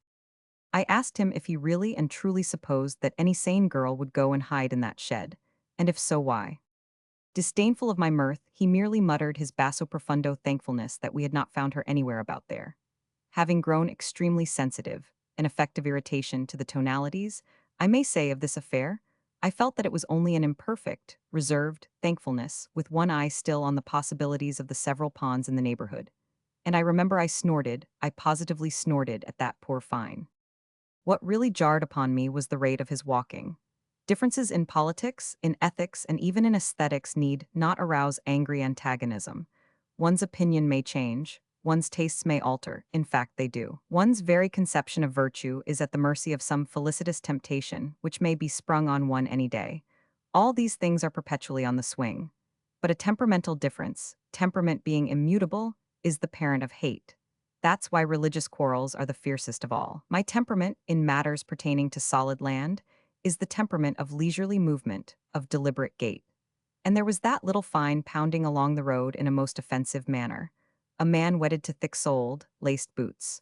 Whereas my temperament demands thin shoes of the lightest kind. Of course, there could never have been question of friendship between us. But under the provocation of having to keep up with his pace, I began to dislike him actively. I begged sarcastically to know whether he could tell me if we were engaged in a farce or in a tragedy. I wanted to regulate my feelings, which, I told him, were in an unbecoming state of confusion. But Fine was as impervious to sarcasm as a turtle. He tramped on, and all he did was to ejaculate twice out of his deep chest, vaguely, doubtfully. I am afraid, I am afraid. This was tragic. The thump of his boots was the only sound in a shadowy world. I kept by his side with a comparatively ghostly, silent tread. By a strange illusion, the road appeared to run up against a lot of low stars at no very great distance, but as we advanced, new stretches of whitey-brown ribbon seemed to come up from under the black ground. I observed, as we went by, the lamp in my parlor in the farmhouse still burning. But I did not leave Fine to run in and put it out. The impetus of his pedestrian excellence carried me past in his wake before I could make up my mind. "Tell me, Fine," I cried, "you don't think the girl was mad, do you?" He answered nothing. Soon the lighted beacon-like window of the cottage came into view. Then Fine uttered a solemn, "Certainly not," with profound assurance. But immediately after he added, "A very highly strung young person indeed," which unsettled me again. Was it a tragedy? "Nobody ever got up at 6 o'clock in the morning to commit suicide," I declared crustily. "It's unheard of, this is a farce." As a matter of fact, it was neither farce nor tragedy. Coming up to the cottage, we had a view of Mrs. Fine, inside still sitting in the strong light at the round table with folded arms. It looked as though she had not moved her very head by as much as an inch since we went away. She was amazing in a sort of unsubtle way, crudely amazing, I thought. Why crudely? I don't know. Perhaps because I saw her then in a crude light. I mean this materially, in the light of an unshaded lamp. Our mental conclusions depend so much on momentary physical sensations, don't they? If the lamp had been shaded, I should perhaps have gone home after expressing politely my concern at the Fines' unpleasant predicament. Losing a girlfriend in that manner is unpleasant. It is also mysterious. So mysterious that a certain mystery attaches to the people to whom such a thing does happen. Moreover, I had never really understood the Fines, he with his solemnity which extended to the very eating of bread and butter, she with that air of detachment and resolution in breasting the commonplace current of their unexciting life, in which the cutting of bread and butter appeared to me, by a long way, the most dangerous episode. Sometimes I amused myself by supposing that to their minds, this world of ours must be wearing a perfectly overwhelming aspect, and that their heads contained respectively awfully serious and extremely desperate thoughts, and trying to imagine what an exciting time they must be having of it in the inscrutable depths of their being.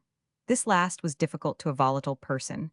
I am sure that to the Fines I was a volatile person, and the amusement in itself was not very great, but still, in the country, away from all mental stimulants, my efforts had invested them with a sort of amusing profundity. But when Fine and I got back into the room, then in the searching, domestic glare of the lamp, inimical to the play of fancy, I saw these two stripped of every vesture it had amused me to put on them for fun. Queer enough they were. Is there a human being that isn't that? More or less secretly. But whatever their secret, it was manifest to me that it was neither subtle nor profound. They were a good, stupid, earnest couple and very much bothered. They were that, with the usual unshaded crudity of average people. There was nothing in them that the lamplight might not touch without the slightest risk of indiscretion. Directly we had entered the room, Fine announced the result by saying, "Nothing," in the same tone as at the gate on his return from the railway station. And as then, Mrs. Fine uttered an incisive, "It's what I've said," which might have been the veriest echo of her words in the garden. We three looked at each other as if on the brink of a disclosure. I don't know whether she was vexed at my presence. It could hardly be called intrusion, could it? Little Fine began it had to go on. We stood before her, plastered with the same mud Fine was a sight, scratched by the same brambles, conscious of the same experience. Yes, before her. And she looked at us with folded arms, with an extraordinary fullness of assumed responsibility. I addressed her. You don't believe in an accident, Mrs. Fine, do you? She shook her head in curt negation while, caked in mud and inexpressibly serious-faced, Fine seemed to be backing her up with all the weight of his solemn presence. Nothing more absurd could be conceived. It was delicious. And I went on in deferential accents. Am I to understand, then, that you entertain the theory of suicide? I don't know that I am liable to fits of delirium, but by a sudden and alarming aberration, while waiting for her answer, I became mentally aware of three trained dogs dancing on their hind legs. I don't know why. Perhaps because of the pervading solemnity. There's nothing more solemn on earth than a dance of trained dogs. She has chosen to disappear, that's all. In these words, Mrs. Fine answered me. The aggressive tone was too much for my endurance. In an instant, I found myself out of the dance and down on all fours, so to speak, with liberty to bark and bite. The devil she has, I cried. Has chosen to, like this, all at once, anyhow, regardless. I've had the privilege of meeting that reckless and brusque young lady, and I must say that with her air of an angry victim. Precisely, Mrs. Fine said very unexpectedly, like a steel trap going off. I stared at her. How provoking she was, so I went on to finish my tirade. She struck me at first sight as the most inconsiderate, wrong-headed girl that I ever. Why should a girl be more considerate than anyone else? More than any man, for instance? Inquired Mrs. Fine with a still greater assertion of responsibility in her bearing. Of course I exclaimed at this. Not very loudly, it is true, but forcibly. Were then the feelings of friends, relations, and even of strangers to be disregarded? I asked Mrs. Fine if she did not think it was a sort of duty to show elementary consideration, not only for the natural feelings, but even for the prejudices of one's fellow creatures. Her answer knocked me over. Not for a woman. Just like that, I confess that I went down flat. And while in that collapsed state, I learned the true nature of Mrs. Fine's feminist doctrine. It was not political, it was not social. It was a knock-me-down doctrine, a practical individualistic doctrine. You would not thank me for expounding it to you at large. Indeed, I think that she herself did not enlighten me fully. There must have been things not fit for a man to hear. But shortly, and as far as my bewilderment allowed me to grasp its naive atrociousness, it was something like this: that no consideration, no delicacy, no tenderness, no scruples should stand in the way of a woman, who by the mere fact of her sex was the predestined victim of conditions created by men's selfish passions, their vices, and their abominable tyranny, from taking the shortest cut towards securing for herself the easiest possible existence. She had even the right to go out of existence, without considering anyone's feelings or convenience, since some women's existences were made impossible by the short-sighted baseness of men. I looked at her, sitting before the lamp at 1 o'clock in the morning, with her mature, smooth-cheeked face of masculine shape robbed of its freshness by fatigue, at her eyes dimmed by this senseless vigil. I looked also at Fine. The mud was drying on him, he was obviously tired. The weariness of solemnity. But he preserved an unflinching, endorsing gravity of expression, endorsing it all as became a good, convinced husband. Oh, I see, I said, no consideration. Well, I hope you like it. They amused me beyond the wildest imaginings of which I was capable. After the first shock, you understand, I recovered very quickly. The order of the world was safe enough. He was a civil servant and she his good and faithful wife. But when it comes to dealing with human beings, anything may be expected. So even my astonishment did not last very long. How far she developed and illustrated that conscienceless and austere doctrine to the girlfriends, who were mere transient shadows to her husband, I could not tell. Any length, I supposed. And he looked on, acquiesced, approved, just for that very reason, because these pretty girls were but shadows to him. Oh, most virtuous Fine, he cast his eyes down. He didn't like it. But I eyed him with hidden animosity, for he had got me to run after him under somewhat false pretenses. Mrs. Fine had only smiled at me very expressively, very self-confidently. Oh, I quite understand that you accept the fullest responsibility, I said. I am the only ridiculous person in this, I don't know how to call it, performance. However, I've nothing more to do here, so I'll say good night or good morning, for it must be past 1. But before departing, in common decency, I offered to take any wires they might write. My lodgings were nearer the post office than the cottage, and I would send them off the first thing in the morning. I supposed they would wish to communicate, if only as to the disposal of the luggage, with the young lady's relatives. Fine, he looked rather downcast by then, thanked me and declined. There is really no one, he said, very grave. No one, I exclaimed. Practically, said curt Mrs. Fine. And my curiosity was aroused again. Ah, I see, an orphan. Mrs. Fine looked away weary and somber, and Fine said yes, impulsively and then qualified the affirmative by the quaint statement, to a certain extent.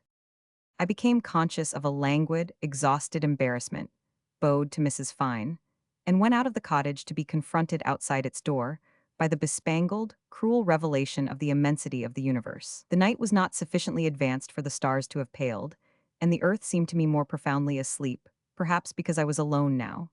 Not having Fine with me to set the pace, I let myself drift, rather than walk, in the direction of the farmhouse. To drift is the only reposeful sort of motion, ask any ship if it isn't, and therefore consistent with thoughtfulness. And I pondered, how is one an orphan to a certain extent? No amount of solemnity could make such a statement other than bizarre. What a strange condition to be in. Very likely one of the parents only was dead. But no, it couldn't be, since Fine had said just before that there was really no one to communicate with. No one, and then remembering Mrs. Fine's snappy, practically, my thoughts fastened upon that lady as a more tangible object of speculation. I wondered, and wondering I doubted, whether she really understood herself the theory she had propounded to me. Everything may be said, indeed ought to be said, providing we know how to say it. She probably did not. She was not intelligent enough for that. She had no knowledge of the world. She had got hold of words as a child might get hold of some poisonous pills and play with them for dear, tiny little marbles. No, the domestic slave daughter of Carly and Anthony and the little Fine of the civil service, that flower of civilization, were not intelligent people. They were commonplace, earnest, without smiles and without guile. But he had his solemnities and she had her reveries, her lurid, violent, crude reveries. And I thought with some sadness that all these revolts and indignations, all these protests, revulsions of feeling, pangs of suffering and of rage, expressed but the uneasiness of sensual beings trying for their share in the joys of form, color, sensations, the only riches of our world of senses. A poet may be a simple being, but he is bound to be various and full of wiles, ingenious and irritable. I reflected on the variety of ways the ingenuity of the late bard of civilization would be able to invent for the tormenting of his dependents. Poets not being generally foresighted in practical affairs, no vision of consequences would restrain him. Yes, the Fines were excellent people, but Mrs. Fine wasn't the daughter of a domestic tyrant for nothing. There were no limits to her revolt, but they were excellent people. It was clear that they must have been extremely good to that girl, whose position in the world seemed somewhat difficult, with her face of a victim, her obvious lack of resignation, and the bizarre status of orphan, to a certain extent. Such were my thoughts, but in truth I soon ceased to trouble about all these people. I found that my lamp had gone out, leaving behind an awful smell. I fled from it up the stairs and went to bed in the dark. My slumbers, I suppose the one good in pedestrian exercise, confound it, is that it helps our natural callousness. My slumbers were deep, dreamless, and refreshing. My appetite at breakfast was not affected by my ignorance of the facts, motives, events, and conclusions. I think that to understand everything is not good for the intellect. A well-stocked intelligence weakens the impulse to action. An overstocked one leads gently to idiocy. But Mrs. Fine's individualist woman doctrine, naively unscrupulous, flitted through my mind. The salad of unprincipled notions she put into these girlfriends' heads. Good innocent creature, worthy wife, excellent mother, of the strict governess type, she was as guileless of consequences as any determinist philosopher ever was. As to honor, it's a very fine medieval inheritance which women never got hold of. It wasn't theirs. Since it may be laid as a general principle that women always get what they want, we must suppose they didn't want it. In addition, they are devoid of decency. I mean masculine decency. Cautiousness, too, is foreign to them, the heavy reasonable cautiousness which is our glory. And if they had it, they would make of it a thing of passion, so that its own mother, I mean the mother of cautiousness, wouldn't recognize it. Prudence with them is a matter of thrill like the rest of sublunary contrivances. Sensation at any cost is their secret device. All the virtues are not enough for them. They want also all the crimes for their own. And why? Because in such completeness there is power, the kind of thrill they love most. Do you expect me to agree to all this? I interrupted. No, it isn't necessary, said Marlowe, feeling the check to his eloquence but with a great effort at amiability. You need not even understand it. I continue, with such disposition what prevents women? To use the phrase an old bosun of my acquaintance applied descriptively to his captain, what prevents them from coming on deck and playing hell with the ship, generally, is that something in them precise and mysterious, acting both as restraint and as inspiration, their femininity in short, which they think they can get rid of by trying hard, but can't and never will. Therefore, we may conclude that, for all their enterprises, the world is and remains safe enough. Feeling, in my character of a lover of peace, soothed by that conclusion, I prepared myself to enjoy a fine day. And it was a fine day, a delicious day, with the horror of the infinite veiled by the splendid tent of blue, a day innocently bright like a child with a washed face, fresh like an innocent young girl, suave in welcoming one's respects like a Roman prelate. I love such days. They are perfection for remaining indoors, and I enjoyed it temperamentally in a chair, my feet up on the sill of the open window, a book in my hands and the murmured harmonies of wind and sun in my heart making an accompaniment to the rhythms of my author. Then looking up from the page, I saw outside a pair of gray eyes thatched by ragged yellowy white eyebrows, gazing at me solemnly over the toes of my slippers. There was a grave, furrowed brow surmounting that portentous gaze, a brown tweed cap set far back on the perspiring head. "Come inside," I cried as heartily as my sinking heart would permit. After a short but severe scuffle with his dog at the outer door, Fine entered. I treated him without ceremony and only waved my hand towards a chair. Even before he sat down, he gasped out, "We've heard, midday post." Gasped out, the grave, immovable Fine of the civil service, gasped. This was enough, you'll admit, to cause me to put my feet to the ground swiftly. That fellow was always making me do things in subtle discord with my meditative temperament. No wonder that I had but a qualified liking for him. I said with just a suspicion of jeering tone, "Of course, I told you last night on the road that it was a farce we were engaged in." He made the little parlor resound to its foundations with a note of anger positively sepulchral in its depth of tone. "Farce be hanged! She is bolted with my wife's brother, Captain Anthony." This outburst was followed by complete subsidence. He faltered miserably as he added from force of habit, "The son of the poet, you know." A silence fell. Fine's several expressions were so many examples of varied consistency. This was the discomfiture of solemnity. My interest, of course, was revived. "But hold on," I said. "They didn't go together. Is it a suspicion, or does she actually say that?" "She has gone after him," stated Fine in comminatory tones.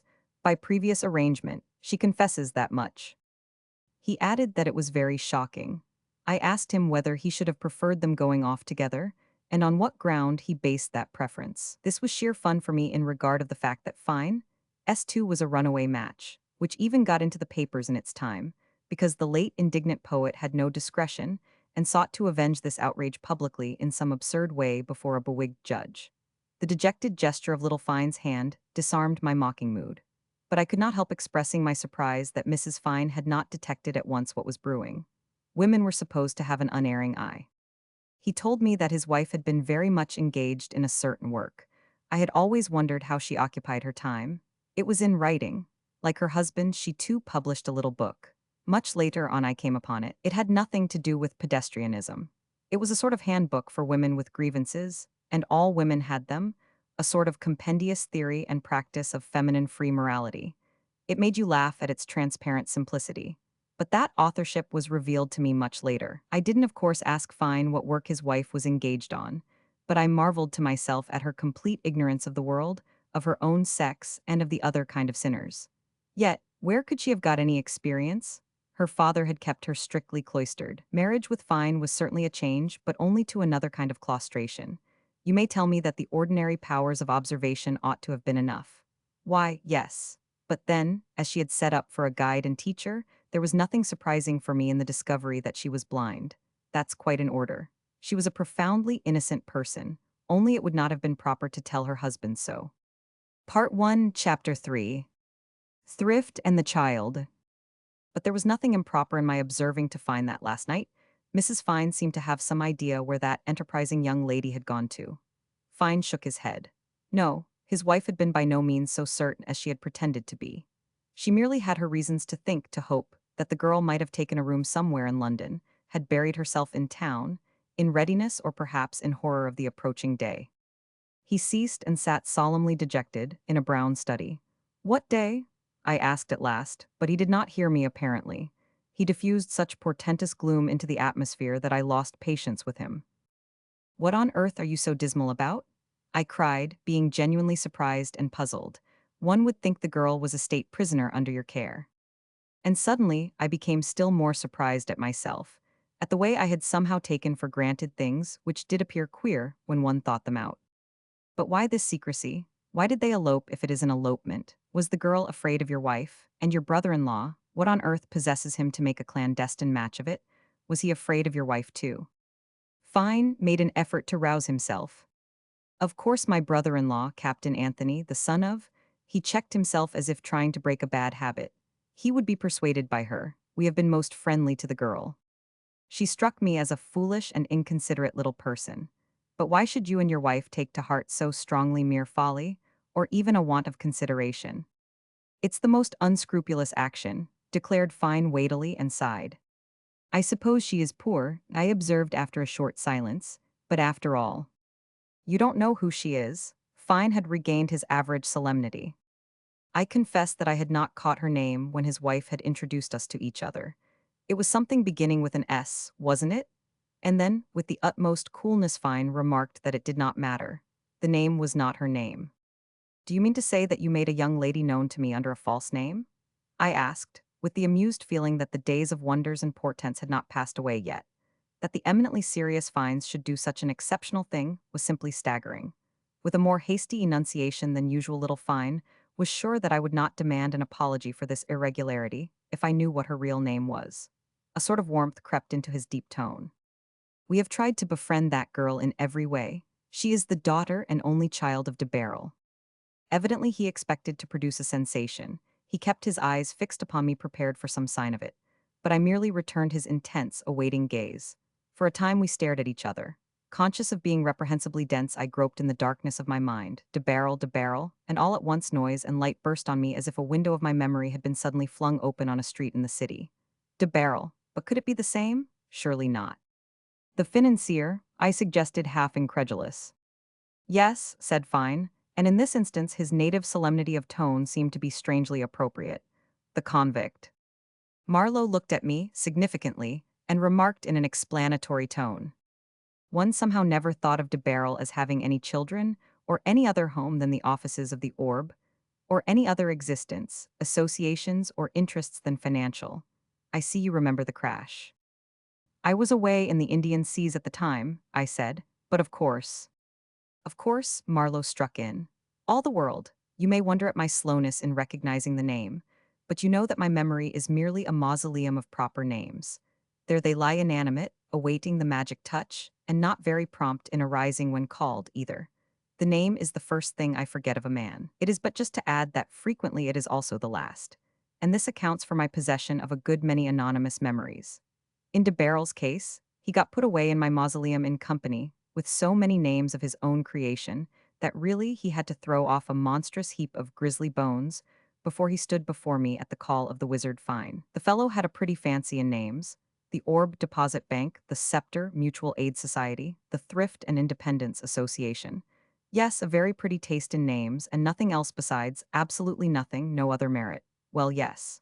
He had another name, but that's pure luck, his own name of de Barrel, which he did not invent. I don't think that a mere Jones or Brown could have fished out from the depths of the incredible such a colossal manifestation of human folly as that man 999. But it may be that I am underestimating the alacrity of human folly in rising to the bait. No doubt I am. The greed of that absurd monster is incalculable, unfathomable, inconceivable.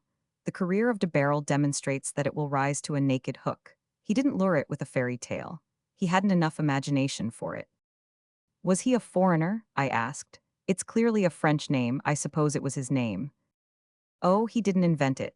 He was born to it, in Bethnal Green, as it came out during the proceedings. He was in the habit of alluding to his Scotch connections. But every great man has done that.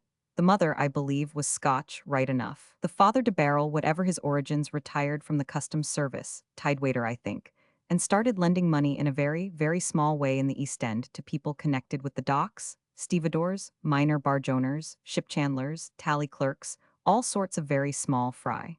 He made his living at it. He was a very decent man, I believe. He had enough influence to place his only son as junior clerk in the account department of one of the dock companies. Now, my boy, he said to him, I've given you a fine start. But de Barrel didn't start. He stuck. He gave perfect satisfaction. At the end of 3 years, he got a small rise of salary and went out courting in the evenings. He went courting the daughter of an old sea captain who was a churchwarden of his parish and lived in an old, badly preserved Georgian house with a garden. One of these houses standing in a reduced bit of grounds that you discover in a labyrinth of the most sordid streets, exactly alike and composed of six-roomed hutches. Some of them were the vicarages of slum parishes. The old sailor had got hold of one cheap, and de Barrel got hold of his daughter, which was a good bargain for him.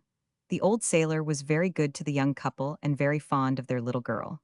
Mrs. de Barrel was an equable, unassuming woman at that time, with a fund of simple gaiety and with no ambitions. But, womanlike, she longed for change and for something interesting to happen now and then. It was she who encouraged de Barrel to accept the offer of a post in the West End branch of a great bank. It appears he shrank from such a great adventure for a long time. At last his wife's arguments prevailed. Later on she used to say, "It's the only time he ever listened to me, and I wonder now if it hadn't been better for me to die before I ever made him go into that bank." You may be surprised at my knowledge of these details.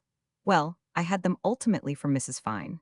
Mrs. Fine, while yet Miss Anthony, in her days of bondage, knew Mrs. de Barrel in her days of exile. Mrs. de Barrel was living then in a big stone mansion with mullioned windows in a large damp park, called the Priory, adjoining the village where the refined poet had built himself a house. These were the days of de Barrel's success. He had bought the place without ever seeing it and had packed off his wife and child at once there to take possession. He did not know what to do with them in London. He himself had a suite of rooms in an hotel. He gave their dinner parties followed by cards in the evening. He had developed the gambling passion or else a mere card mania. But at any rate he played heavily, for relaxation, with a lot of dubious hangers-on. Meantime Mrs. de Barrel, expecting him every day, lived at the Priory with a carriage and pair, a governess for the child and many servants.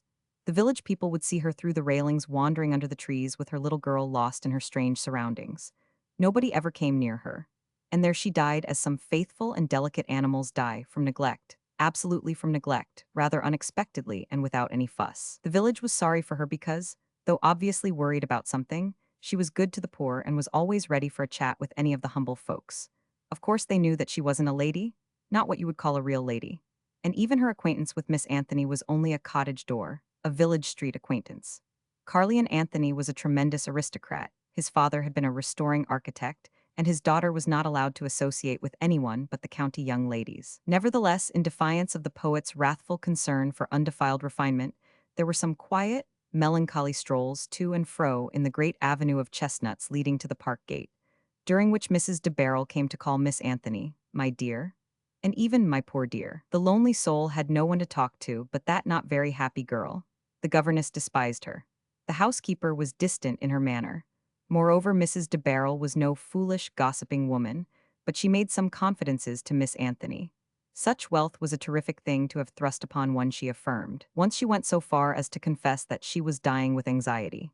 Mr. de Barrel, so she referred to him, had been an excellent husband and an exemplary father, but you see, my dear, I have had a great experience of him. I am sure he won't know what to do with all that money people are giving to him to take care of for them. He's as likely as not to do something rash. When he comes here, I must have a good long serious talk with him, like the talks we often used to have together in the good old times of our life. And then one day a cry of anguish was wrung from her. "My dear, he will never come here. He will never, never come." She was wrong. He came to the funeral, was extremely cut up, and holding the child tightly by the hand wept bitterly at the side of the grave. Miss Anthony, at the cost of a whole week of sneers and abuse from the poet, saw it all with her own eyes. De Barrel clung to the child like a drowning man. He managed, though, to catch the 5:30 fast train, traveling to town alone in a reserved compartment with all the blinds down.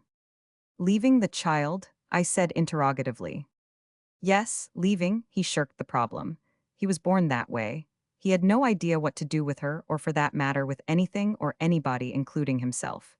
He bolted back to his suite of rooms in the hotel. He was the most helpless. She might have been left in the Priory to the end of time, had not the high-toned governess threatened to send in her resignation. She didn't care for the child a bit, and the lonely, gloomy Priory had got on her nerves. She wasn't going to put up with such a life, and, having just come out of some ducal family, she bullied de Barrel in a very lofty fashion. To pacify her, he took a splendidly furnished house in the most expensive part of Brighton for them, and now and then ran down for a weekend, with a trunk full of exquisite sweets, and with his hat full of money. The governess spent it for him in extra ducal style. She was nearly 40 and harbored a secret taste for patronizing young men of a certain sort. But of that Mrs. Fine, of course, had no personal knowledge then. She told me, however, that even in the Priory days she had suspected her of being an artificial, heartless, vulgar-minded woman with the lowest possible ideals. But de Barrel did not know it. He literally did not know anything. "But tell me, Marlowe," I interrupted, "how do you account for this opinion? He must have been a personality in a sense, in some one sense surely. You don't work the greatest material havoc of a decade at least, in a commercial community, without having something in you." Marlowe shook his head.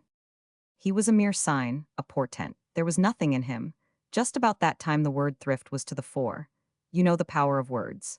We pass through periods dominated by this or that word. It may be development, or it may be competition, or education, or purity, or efficiency, or even sanctity. It is the word of the time. Well, just then it was the word thrift which was out in the streets walking arm in arm with righteousness, the inseparable companion and backer-up of all such national catchwords, looking everybody in the eye as it were. The very drabs of the pavement, poor things, didn't escape the fascination. However, well, the greatest portion of the press were screeching in all possible tones, like a confounded company of parrots, instructed by some devil with a taste for practical jokes, that the financier de Barrel was helping the great moral evolution of our character towards the newly discovered virtue of thrift. He was helping it by all these great establishments of his, which made the moral merits of thrift manifest to the most callous hearts, simply by promising to pay 10% interest on all deposits. And you didn't want necessarily to belong to the well-to-do classes in order to participate in the advantages of virtue. If you had but a spare sixpence in the world and went and gave it to de Barrel, it was thrift. It's quite likely that he himself believed it. He must have. It's inconceivable that he alone should stand out against the infatuation of the whole world. He hadn't enough intelligence for that. But to look at him, one couldn't tell. "You did see him then?" I said with some curiosity. I 999. Strange, isn't it? It was only once, but as I sat with the distressed Fine who had suddenly resuscitated his name, buried in my memory with other dead labels of the past, I may say I saw him again. I saw him with great vividness of recollection, as he appeared in the days of his glory or splendor. No, neither of these words will fit his success. There was never any glory or splendor about that figure. Well, let us say in the days when he was, according to the majority of the daily press, a financial force working for the improvement of the character of the people. I'll tell you how it came about. At that time, I used to know a podgy, wealthy, bald little man having chambers in the Albany. A financier, too, in his way, carrying out transactions of an intimate nature and of no moral character, mostly with young men of birth and expectations. Though I dare say he didn't withhold his ministrations from elderly plebeians either. He was a true Democrat. He would have done business, a sharp kind of business, with the devil himself. Everything was fly that came into his web. He received the applicants in an alert, jovial fashion which was quite surprising. It gave relief without giving too much confidence, which was just as well perhaps. His business was transacted in an apartment furnished like a drawing room, the walls hung with several brown, heavily framed, oil paintings. I don't know if they were good, but they were big, and with their elaborate, tarnished gilt frames had a melancholy dignity. The man himself sat at a shining, inlaid writing table which looked like a rare piece from a museum of art. His chair had a high, oval, carved back, upholstered in faded tapestry, and these objects made of the costly black Havana cigar, which he rolled incessantly from the middle to the left corner of his mouth and back again, an inexpressibly cheap and nasty object. I had to see him several times in the interest of a poor devil, so unlucky that he didn't even have a more competent friend than myself to speak for him at a very difficult time in his life. I don't know at what hour my private financier began his day, but he used to give one appointments at unheard of times, such as 7:45 in the morning, for instance. On arriving, one found him busy at that marvelous writing table, looking very fresh and alert, exhaling a faint fragrance of scented soap, and with the cigar already well alight. You may believe that I entered on my mission with many unpleasant forebodings, but there was in that fat, admirably washed, little man such a profound contempt for mankind that it amounted to a species of good nature. which, unlike the milk of genuine kindness, was never in danger of turning sour. Then, once, during a pause in business, while we were waiting for the production of a document for which he had sent, perhaps to the seller, I happened to remark, glancing round the room, that I had never seen so many fine things assembled together out of a collection. Whether this was unconscious diplomacy on my part, or not, I shouldn't like to say, but the remark was true enough and it pleased him extremely. "It is a collection," he said emphatically. "Only I live right in it, which most collectors don't. But I see that you know what you are looking at. Not many people who come here on business do. Stable fittings are more in their way." I don't know whether my appreciation helped to advance my friend's business, but at any rate, it helped our intercourse. He treated me with a shade of familiarity, as one of the initiated. The last time I called on him to conclude the transaction, we were interrupted by a person, something like a cross between a bookmaker and a private secretary, who, entering through a door which was not the anteroom door, walked up and stooped to whisper into his ear. What, who did you say?" The nondescript person stooped and whispered again, adding a little louder, "Says he won't detain you a moment." My little man glanced at me, said, "Ah, well," irresolutely. I got up from my chair and offered to come again later. He looked whimsically alarmed. "No, no, it's bad enough to lose my money, but I don't want to waste any more of my time over your friend. We must be done with this today. Just go and have a look at that garniture de Kemeny yonder. There's another, something like it, in the castle of Leeken, but mine's much superior in design." I moved accordingly to the other side of that big room. The garniture was very fine, but while pretending to examine it, I watched my man going forward to meet a tall visitor who said, "I thought you would be disengaged so early. It's only a word or two," and after a whispered confabulation of no more than a minute, reconduct him to the door and shake hands ceremoniously. "Not at all, not at all. Very pleased to be of use. You can depend absolutely on my information." "Oh, thank you, thank you. I just looked in." "Certainly, quite right. Any time. Good morning." I had a good look at the visitor while they were exchanging these civilities. He was clad in black. I remember perfectly that he wore a flat, broad, black satin tie in which was stuck a large cameo pin and a small turned-down collar. His hair, discolored and silky, curled slightly over his ears. His cheeks were hairless and round, and apparently soft. He held himself very upright, walked with small steps and spoke gently in an inward voice. Perhaps from contrast with the magnificent polish of the room and the neatness of its owner, he struck me as dingy, indigent, and, if not exactly humble, then much subdued by evil fortune. I wondered greatly at my fat little financier's civility to that dubious personage when he asked me, as we resumed our respective seats, whether I knew who it was that had just gone out. On my shaking my head negatively, he smiled queerly, said "de barrel," and enjoyed my surprise. Then, becoming grave, "That's a deep fellow, if you like. We all know where he started from and where he got to, but nobody knows what he means to do." He became thoughtful for a moment and added as if speaking to himself, "I wonder what his game is." And there was no game of any sort or shape or kind. It came out plainly at the trial. As I've told you before, he was a clerk in a bank, like thousands of others. He got that berth as a second start in life, and there he stuck again, giving perfect satisfaction. Then one day, as though a supernatural voice had whispered into his ear, or some invisible fly had stung him, he put on his hat, went out into the street, and began advertising. That's absolutely all that there was to it. He caught in the street the word of the time and harnessed it to his preposterous chariot. One remembers his first modest advertisements headed with the magic word thrift, thrift, thrift, thrice repeated, promising 10% on all deposits and giving the address of the Thrift and Independence Aid Association in Vauxhall Bridge Road. Apparently nothing more was necessary. He didn't even explain what he meant to do with the money he asked the public to pour into his lap.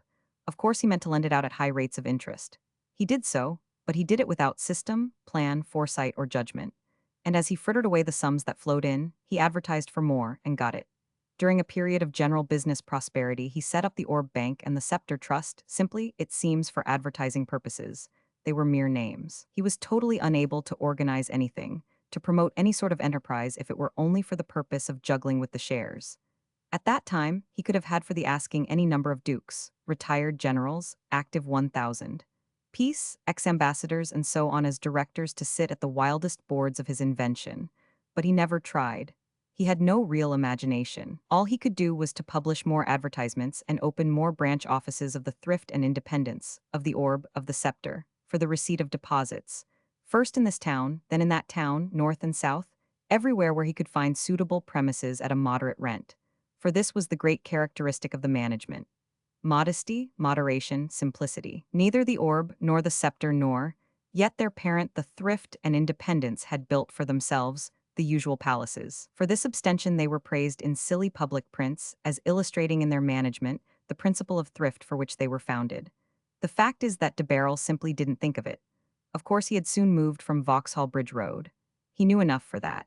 What he got hold of next was an old, enormous, rat-infested brick house in a small street off the Strand. Strangers were taken in front of the meanest possible, begrimed, yellowy, flat brick wall, with 2 rows of unadorned window holes one above the other, and were exhorted with bated breath to behold and admire the simplicity of the headquarters of the great financial force of the day. The word thrift perched right up on the roof in giant gilt letters, and 2 enormous shield-like brass plates curved round the corners on each side of the doorway were the only shining spots in de Barrel's business outfit. Nobody knew what operations were carried on inside except this: that if you walked in and tendered your money over the counter, it would be calmly taken from you by somebody who would give you a printed receipt.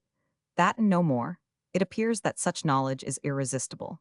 People went in and tendered, and once it was taken from their hands, their money was more irretrievably gone from them than if they had thrown it into the sea. This then, and nothing else, was being carried on in there. "Come, Marlowe," I said, "you exaggerate surely, if only by your way of putting things it's too startling." "I exaggerate," he defended himself. "My way of putting things. My dear fellow, I have merely stripped the rags of business verbiage and financial jargon off my statements. And you are startled? I am giving you the naked truth. It's true, too, that nothing lays itself open to the charge of exaggeration more than the language of naked truth. What comes with a shock is admitted with difficulty. But what will you say to the end of his career?" It was of course sensational and tolerably sudden. It began with the Orb Deposit Bank. Under the name of that institution, de Barrel, with the frantic obstinacy of an unimaginative man, had been financing an Indian prince who was prosecuting a claim for immense sums of money against the government. It was an enormous number of scores of lakhs, a miserable remnant of his ancestors' treasures, that sort of thing. And it was all authentic enough. There was a real prince, and the claim too was sufficiently real. Only unfortunately it was not a valid claim. So the prince lost his case on the last appeal, and the beginning of de Barrel's end became manifest to the public in the shape of a half-sheet of note paper, watered by the 4 corners on the closed door of the Orb offices, notifying that payment was stopped at that establishment. Its consort, the scepter, collapsed within the week. I won't say in American parlance that suddenly the bottom fell out of the whole of de Barrel concerns. There never had been any bottom to it. It was like the cask of Danaids, into which the public had been pleased to pour its deposits. That they were gone was clear, and the bankruptcy proceedings which followed were like a sinister farce, bursts of laughter in a setting of mute anguish, that of the depositors, hundreds of thousands of them. The laughter was irresistible, the accompaniment of the bankrupt's public examination. I don't know if it was from utter lack of all imagination, or from the possession in undue proportion of a particular kind of it, or from both, and the 3 alternatives are possible. But it was discovered that this man, who had been raised to such a height by the credulity of the public, was himself more gullible than any of his depositors. He had been the prey of all sorts of swindlers, adventurers, visionaries, and even lunatics. Wrapping himself up in deep and imbecile secrecy, he had gone in for the most fantastic schemes: a harbor and docks on the coast of Patagonia, quarries in Labrador, such like speculations. Fisheries to feed a canning factory on the banks of the Amazon was one of them. A principality to be bought in Madagascar was another.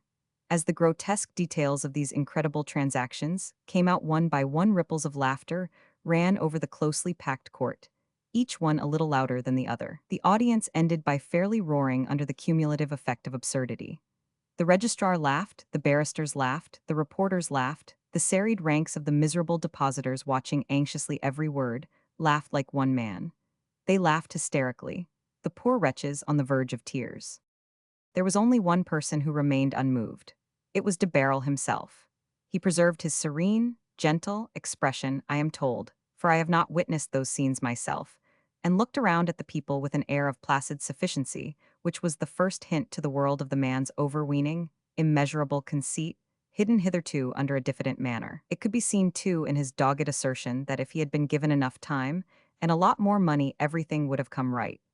And there were some people, yes, amongst his very victims, who more than half believed him, even after the criminal prosecution which soon followed. When placed in the dock, he lost his steadiness, as if some sustaining illusion had gone to pieces within him suddenly. He ceased to be himself in manner completely, and even in disposition, in so far that his faded neutral eyes, matching his discolored hair so well, were discovered then to be capable of expressing a sort of underhand hate. He was at first defiant, then insolent, then broke down and burst into tears, but it might have been from rage. Then he calmed down, returned to his soft manner of speech, and to that unassuming quiet bearing which had been usual with him even in his greatest days. But it seemed as though in this moment of change he had at last perceived what a power he had been, for he remarked to one of the prosecuting counsel who had assumed a lofty moral tone in questioning him, that, yes, he had gambled, he liked cards, but that only a year ago a host of smart people would have been only too pleased to take a hand at cards with him. Yes, he went on, some of the very people who were there accommodated with seats on the bench, and turning upon the counsel, "You yourself as well," he cried. He could have had half the town at his rooms to fawn upon him if he had cared for that sort of thing. Why, now I think of it, it took me most of my time to keep people, just of your sort, off me. He ended with a good-humored, quite unobtrusive, contempt, as though the fact had dawned upon him for the first time. This was the moment, the only moment, when he had perhaps all the audience in court with him, in a hush of dreary silence. And then the dreary proceedings were resumed.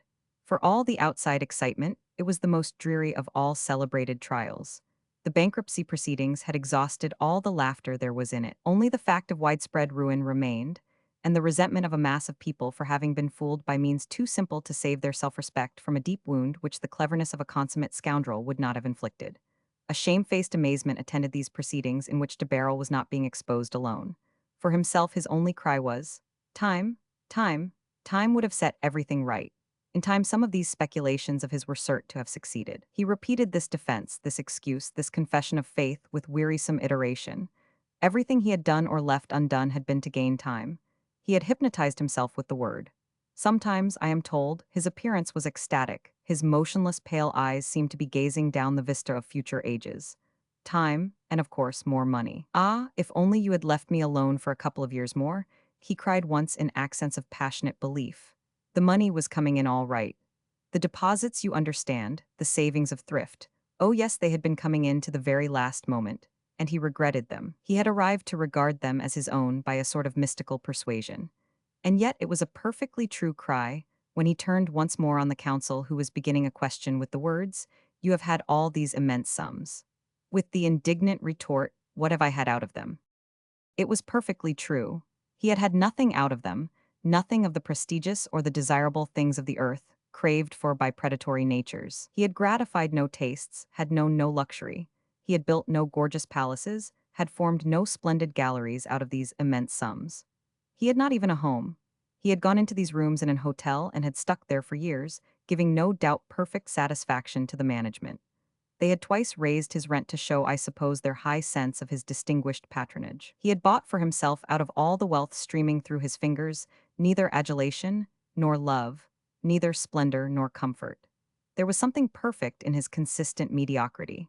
His very vanity seemed to miss the gratification of even the mere show of power. In the days when he was most fully in the public, the invincible obscurity of his origins clung to him like a shadowy garment. He had handled millions without ever enjoying anything of what is counted as precious in the community of men, because he had neither the brutality of temperament nor the fineness of mind to make him desire them with the will-power of a masterful adventurer. "You seem to have studied the man," I observed. "Studied?" repeated Marlowe thoughtfully. "No, not studied. I had no opportunities. You know that I saw him only on that one occasion I told you of. But may be that a glimpse and no more is the proper way of seeing an individuality. And de Barrel was that, in virtue of his very deficiencies, for they made of him something quite unlike one's preconceived ideas. There were also very few materials accessible to a man like me to form a judgment from. But in such a case, I verily believe that a little is as good as a feast, perhaps better. If one has a taste for that kind of thing, the merest starting point becomes a coign of vantage. And then by a series of logically deducted verisimilitudes, one arrives at truth, or very near the truth, as near as any circumstantial evidence can do. I have not studied de Barrel, but that is how I understand him so far as he could be understood through the din of the crash. The wailing and gnashing of teeth, the newspaper contents bills, the thrift frauds, cross-examination of the accused, extra special blazing fiercely, the charitable appeals for the victims, the grave tones of the dailies rumbling with compassion as if they were the national bowels. All this lasted a whole week of industrious sittings. A pressman whom I knew told me, he's an idiot, which was possible. Before that, I overheard once somebody declaring that he had a criminal type of face, which I knew was untrue. The sentence was pronounced by artificial light in a stifling, poisonous atmosphere. Something edifying was said by the judge weightily about the retribution overtaking the perpetrator of the most heartless frauds on an unprecedented scale. I don't understand these things much, but it appears that he had juggled with accounts, cooked balance sheets, had gathered in deposits months after he ought to have known himself to be hopelessly insolvent, and done enough of other things, highly reprehensible in the eyes of the law, to earn for himself 7 years' penal servitude. The sentence making its way outside met with a good reception. A small mob composed mainly of people who themselves did not look particularly clever and scrupulous, leavened by a slight sprinkling of genuine pickpockets, amused itself by cheering in the most penetrating, abominable cold drizzle that I remember. I happened to be passing there on my way from the East End, where I had spent my day about the docks with an old chum who was looking after the fitting out of a new ship. I am always eager, when allowed, to call on a new ship. They interest me like charming young persons.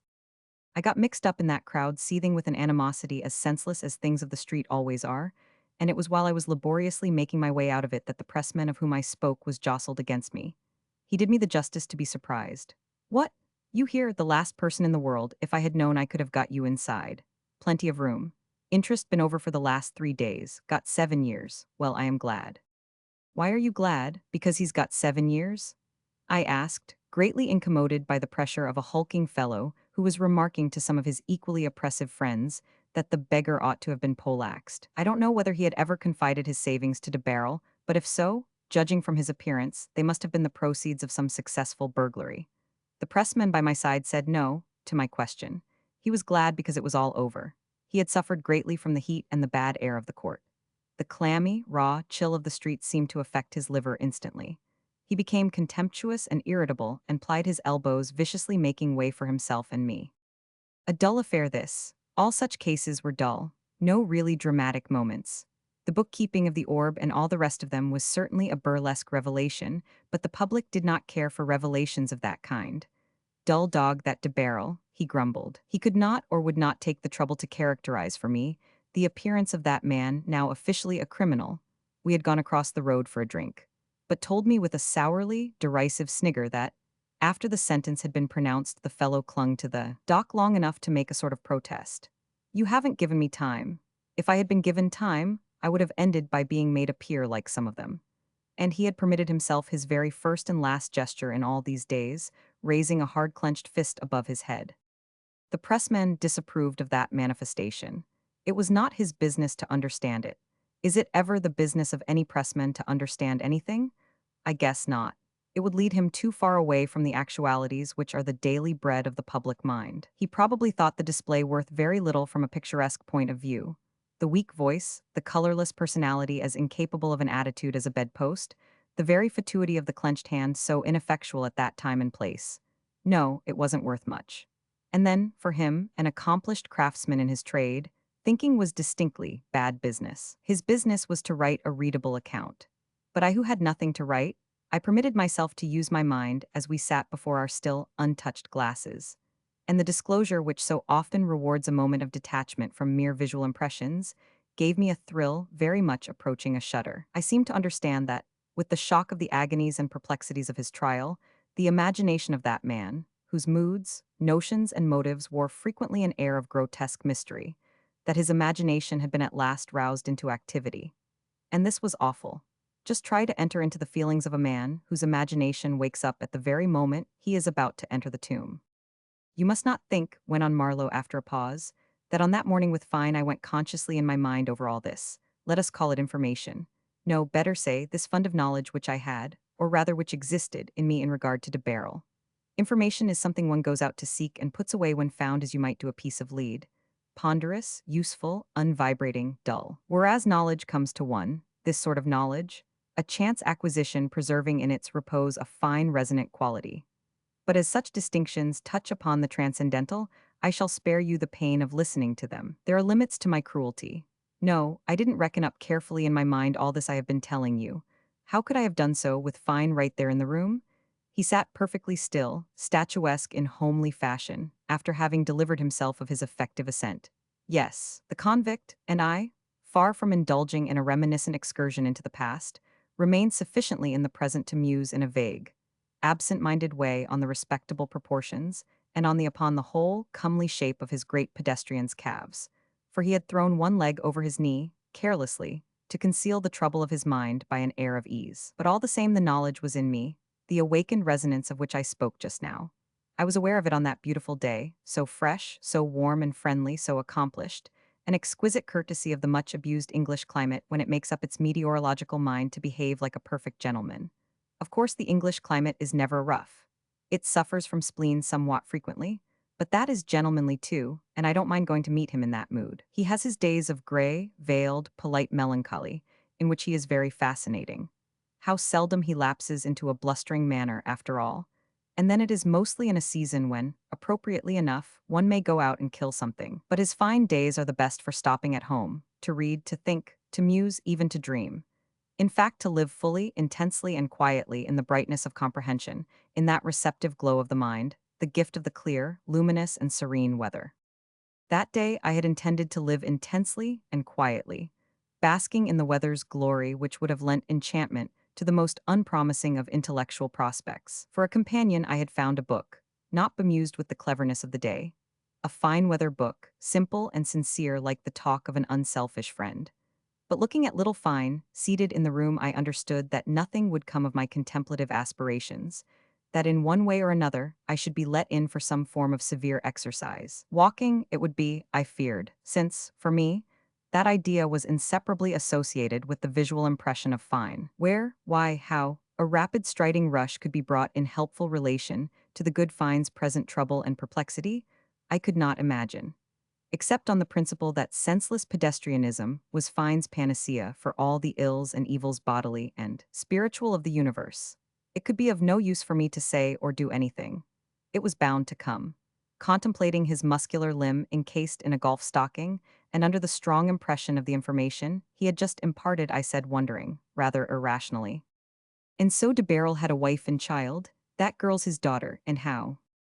Fine interrupted me by stating again earnestly, as though it were something not easy to believe, that his wife and himself had tried to befriend the girl in every way. Indeed they had. I did not doubt him for a moment, of course, but my wonder at this was more rational. At that hour of the morning, you mustn't forget, I knew nothing as yet of Mrs. Fine's contact. It was hardly more, with de Barrel's wife and child during their exile at the Priory, in the culminating days of that man's fame. Fine, who had come over, it was clear, solely to talk to me on that subject, gave me the first hint of this initial, merely out-of-doors connection. The girl was quite a child then, he continued.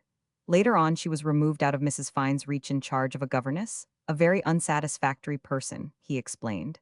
His wife had then met him, and on her marriage she lost sight of the child completely. But after the birth of Polly, Polly was the third fine girl, she did not get on very well and went to Brighton for some months to recover her strength.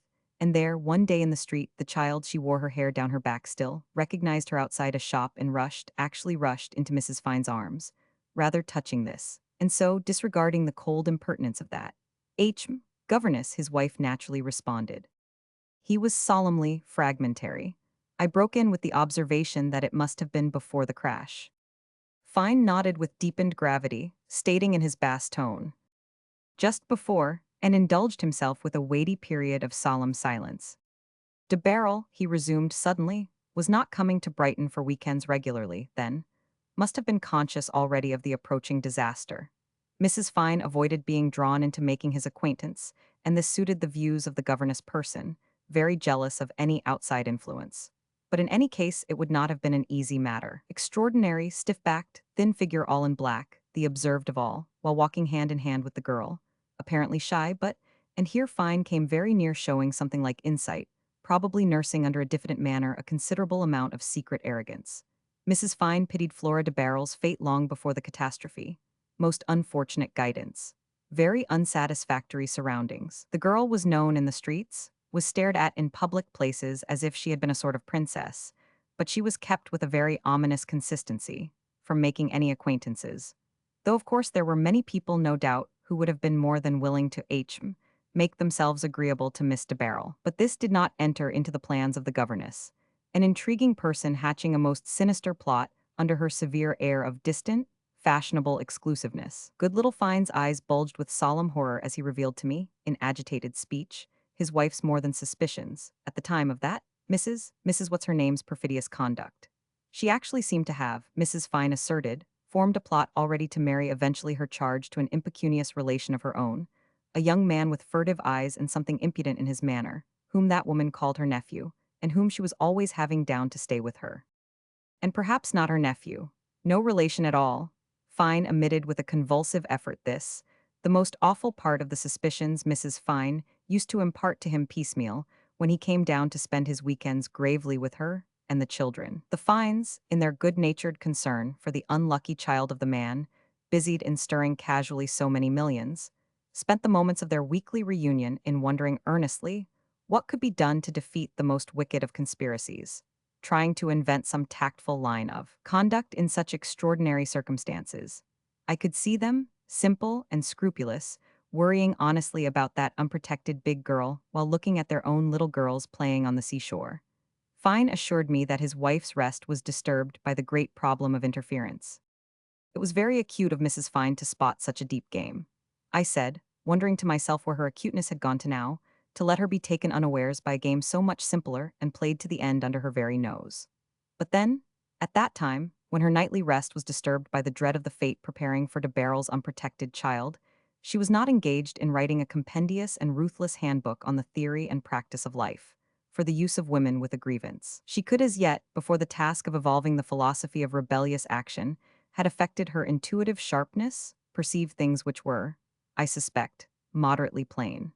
For I am inclined to believe that the woman whom chance had put in command of Flora de Barrel's destiny took no very subtle pains to conceal her game. She was conscious of being a complete master of the situation, having once for all established her ascendancy over de Barrel. She had taken all her measures against outside observation of her conduct, and I could not help smiling at the thought what a ghastly nuisance the serious, innocent Fines must have been to her. How exasperated she must have been by that couple falling into Brighton as completely unforeseen as a bolt from the blue, if not so prompt. How she must have hated them. But I conclude she would have carried out whatever plan she might have formed. I can imagine de Barrel accustomed for years to defer to her wishes, and, either through arrogance, or shyness, or simply because of his unimaginative stupidity, remaining outside the social pale, knowing no one but some card-playing cronies. I can picture him to myself terrified at the prospect of having the care of a marriageable girl thrust on his hands, forcing on him a complete change of habits and the necessity of another kind of existence which he would not even have known how to begin. It is evident to me that Mrs. What's-her-name would have had her atrocious way with very little trouble, even if the excellent Fines had been able to do something. She would simply have bullied de Barrel in a lofty style. There's nothing more subservient than an arrogant man when his arrogance has once been broken in some particular instance. However, there was no time and no necessity for anyone to do anything. The situation itself vanished in the financial crash, as a building vanishes in an earthquake. Here one moment, and gone the next with only an ill-omened, slight, preliminary rumble. Well, to say, in a moment, is an exaggeration perhaps, but that everything was over in just 24 hours is an exact statement. Fine was able to tell me all about it, and the phrase that would depict the nature of the change best is, an instant and complete destitution. I don't understand these matters very well, but from Fine's narrative it seemed as if the creditors or the depositors, or the competent authorities, had got hold in the twinkling of an eye of everything de Barrel possessed in the world, down to his watch and chain, the money in his trousers pocket, his spare suits of clothes, and I suppose the cameo pin out of his black satin cravat. Everything. I believe he gave up the very wedding ring of his late wife. The gloomy priory with its damp park and a couple of farms had been made over to Mrs. de Barrel, but when she died, without making a will, it reverted to him, I imagine. They got that, of course, but it was a mere crumb in a Sahara of starvation, a drop in the thirsty ocean. I dare say that not a single soul in the world got the comfort of as much as a recovered threepenny bit out of the estate. Then, less than crumbs, less than drops, there were to be grabbed, the lease of the big Brighton house, the furniture therein, the carriage and pair, the girl's riding horse, her costly trinkets, down to the heavily gold-mounted collar of her pedigree St. Bernard. The dog, too, went, the most noble-looking item in the beggarly assets. What however went first of all, or rather vanished, was nothing in the nature of an asset. It was that plotting governess with the trick of a perfect lady, manner, severely conventional, and the soul of a remorseless brigand. When a woman takes to any sort of unlawful man trade, there's nothing to beat her in the way of thoroughness. It's true that you will find people who will tell you that this terrific virulence in breaking through all established things is altogether the fault of men. Such people will ask you with a clever air why the servile wars were always the most fierce, desperate, and atrocious of all wars. And you may make such answer as you can, even the eminently feminine one, if you choose, so typical of the women's literal mind. I don't see what this has to do with it. How many arguments have been knocked over, I won't say knocked down, by these few words? For if we men try to put the spaciousness of all experiences into our reasoning, and would fain put the infinite itself into our love, it isn't, as some writer has remarked, it isn't women's doing. Oh no, they don't care for these things. That sort of aspiration is not much in their way. And it shall be a funny world, the world of their arranging, where the irrelevant would fantastically step in to take the place of the sober, humdrum imaginative. I raised my hand to stop my friend Marlowe. Do you really believe what you have said? I asked, meaning no offense because with Marlowe one never could be sure. Only on certain days of the year, said Marlowe readily with a malicious smile. Today I have been simply trying to be spacious, and I perceive I've managed to hurt your susceptibilities which are consecrated to women. When you sit alone and silent, you are defending in your mind the poor women from attacks which cannot possibly touch them. I wonder what can touch them. But to soothe your uneasiness, I will point out again that an irrelevant world would be very amusing, if the women take care to make it as charming as they alone can, by preserving for us certain well-known, well-established, I'll almost say hackneyed, illusions, without which the average male creature cannot get on. And that condition is very important, for there is nothing more provoking than the irrelevant when it has ceased to amuse and charm, and then the danger would be of the subjugated masculinity in its exasperation, making some brusque, unguarded movement, and accidentally putting its elbow through the fine tissue of the world of which I speak. And that would be fatal to it, for nothing looks more irretrievably deplorable than fine tissue which has been damaged. The women themselves would be the first to become disgusted with their own creation. There was something of women's highly practical sanity, and also of their irrelevancy in the conduct of Miss de Barrel's amazing governess. It appeared from Fine's narrative that the day before the first rumble of the cataclysm, the questionable young man arrived unexpectedly in Brighton to stay with his aunt. To all outward appearance, everything was going on normally. The fellow went out riding with the girl in the afternoon, as he often used to do, a sight which never failed to fill Mrs. Fine with indignation. Fine himself was down there with his family for a whole week, and was called to the window to behold the iniquity in its progress, and to share in his wife's feelings. There was not even a groom with them, and Mrs. Fine's distress was so strong at this glimpse of the unlucky girl, all unconscious of her danger riding smilingly by, that Fine began to consider seriously whether it wasn't their plain duty to interfere at all risks, simply by writing a letter to de Barrel. He said to his wife with a solemnity I can easily imagine, "You ought to undertake that task, my dear. You have known his wife after all. That's something at any rate."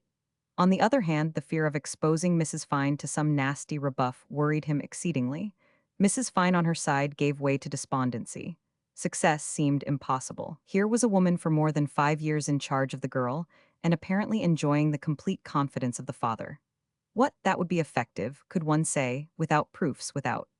This Mr. de Barrel must be, Mrs. Fine pronounced, either a very stupid or a downright bad man to neglect his child so. You will notice that perhaps because of Fine's solemn view of our transient life, and Mrs. Fine's natural capacity for responsibility, it had never occurred to them that the simplest way out of the difficulty was to do nothing and dismiss the matter as no concern of theirs, which in a strict worldly sense it certainly was not.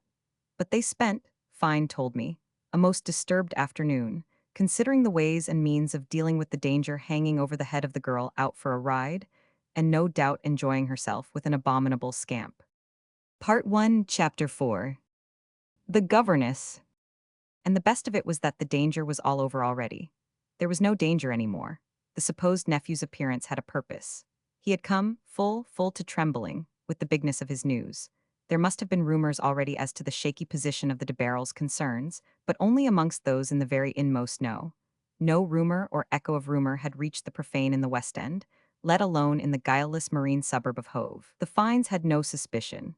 The governess, playing with cold, distinguished exclusiveness the part of mother to the fabulously wealthy Miss de Barrel, had no suspicion.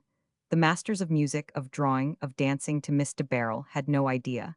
The minds of her medical man, of her dentist, of the servants in the house, of the tradesmen proud of having the name of de Barrel on their books, were in a state of absolute serenity. Thus that fellow, who had unexpectedly received a most alarming straight tip from somebody in the city, arrived in Brighton, at about lunchtime, with something very much in the nature of a deadly bomb in his possession. But he knew better than to throw it on the public pavement.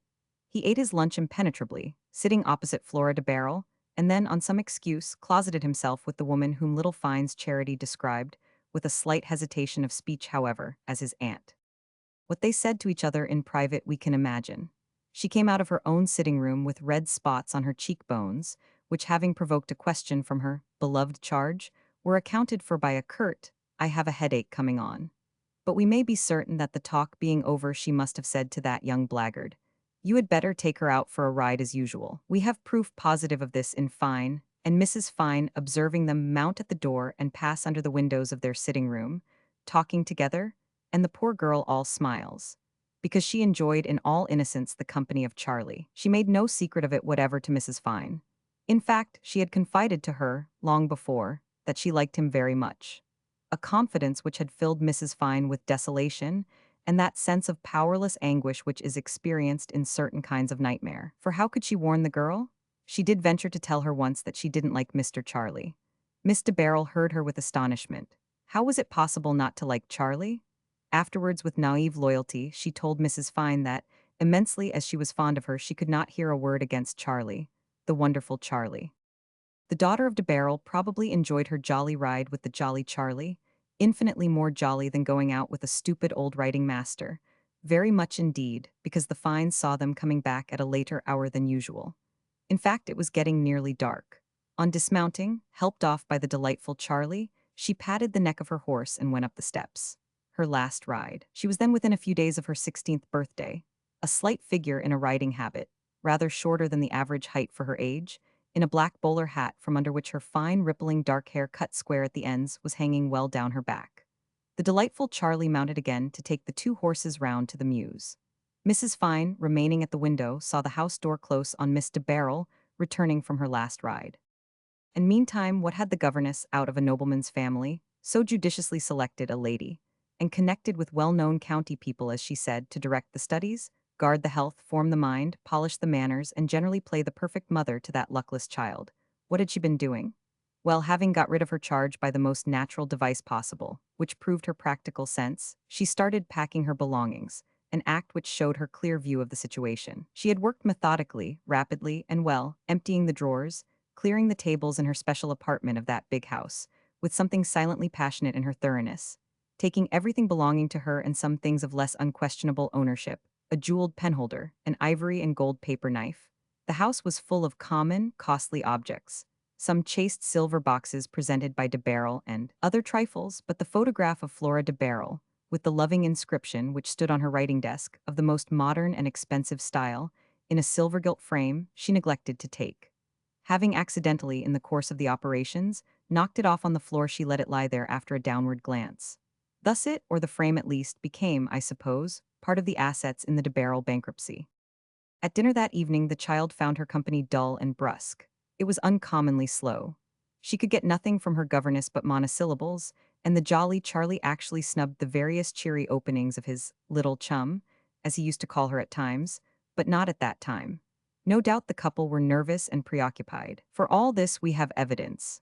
And for the fact that Flora, being offended with the delightful nephew of her profoundly respected governess, sulked through the rest of the evening, and was glad to retire early. Mrs. I've really forgotten her name, the governess, invited her nephew to her sitting room, mentioning aloud that it was to talk over some family matters. This was meant for Flora to hear, and she heard it without the slightest interest.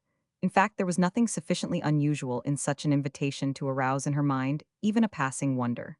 She went bored to bed, and being tired with her long ride, slept soundly all night. Her last sleep I won't say of innocence. That word would not render my exact meaning, because it has a special meaning of its own. But I will say, of that ignorance, or better still, of that unconsciousness of the world's ways, the unconsciousness of danger, of pain, of humiliation, of bitterness, of falsehood. An unconsciousness which, in the case of other beings like herself, is removed by a gradual process of experience and information, often only partial at that, with saving reserves, softening doubts, veiling theories. Her unconsciousness of the evil which lives in the secret thoughts, and therefore in the open acts of mankind, whenever it happens that evil thought meets evil courage. Her unconsciousness was to be broken into with profane violence with desecrating circumstances, like a temple violated by a mad, vengeful impiety. Yes, that very young girl, almost no more than a child. This was what was going to happen to her. And if you ask me how, wherefore, for what reason, I will answer you, why, by chance. By the merest chance, as things do happen, lucky and unlucky, terrible or tender, important or unimportant. And even things which are neither, things so completely neutral in character that you would wonder why they do happen at all if you didn't know that they, too, carry in their insignificance the seeds of further incalculable chances.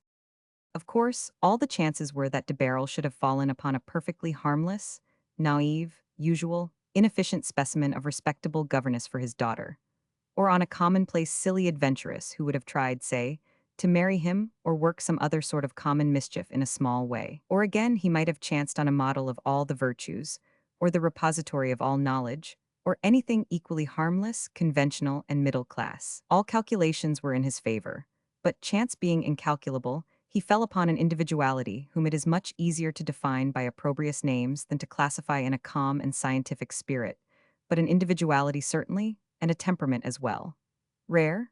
No.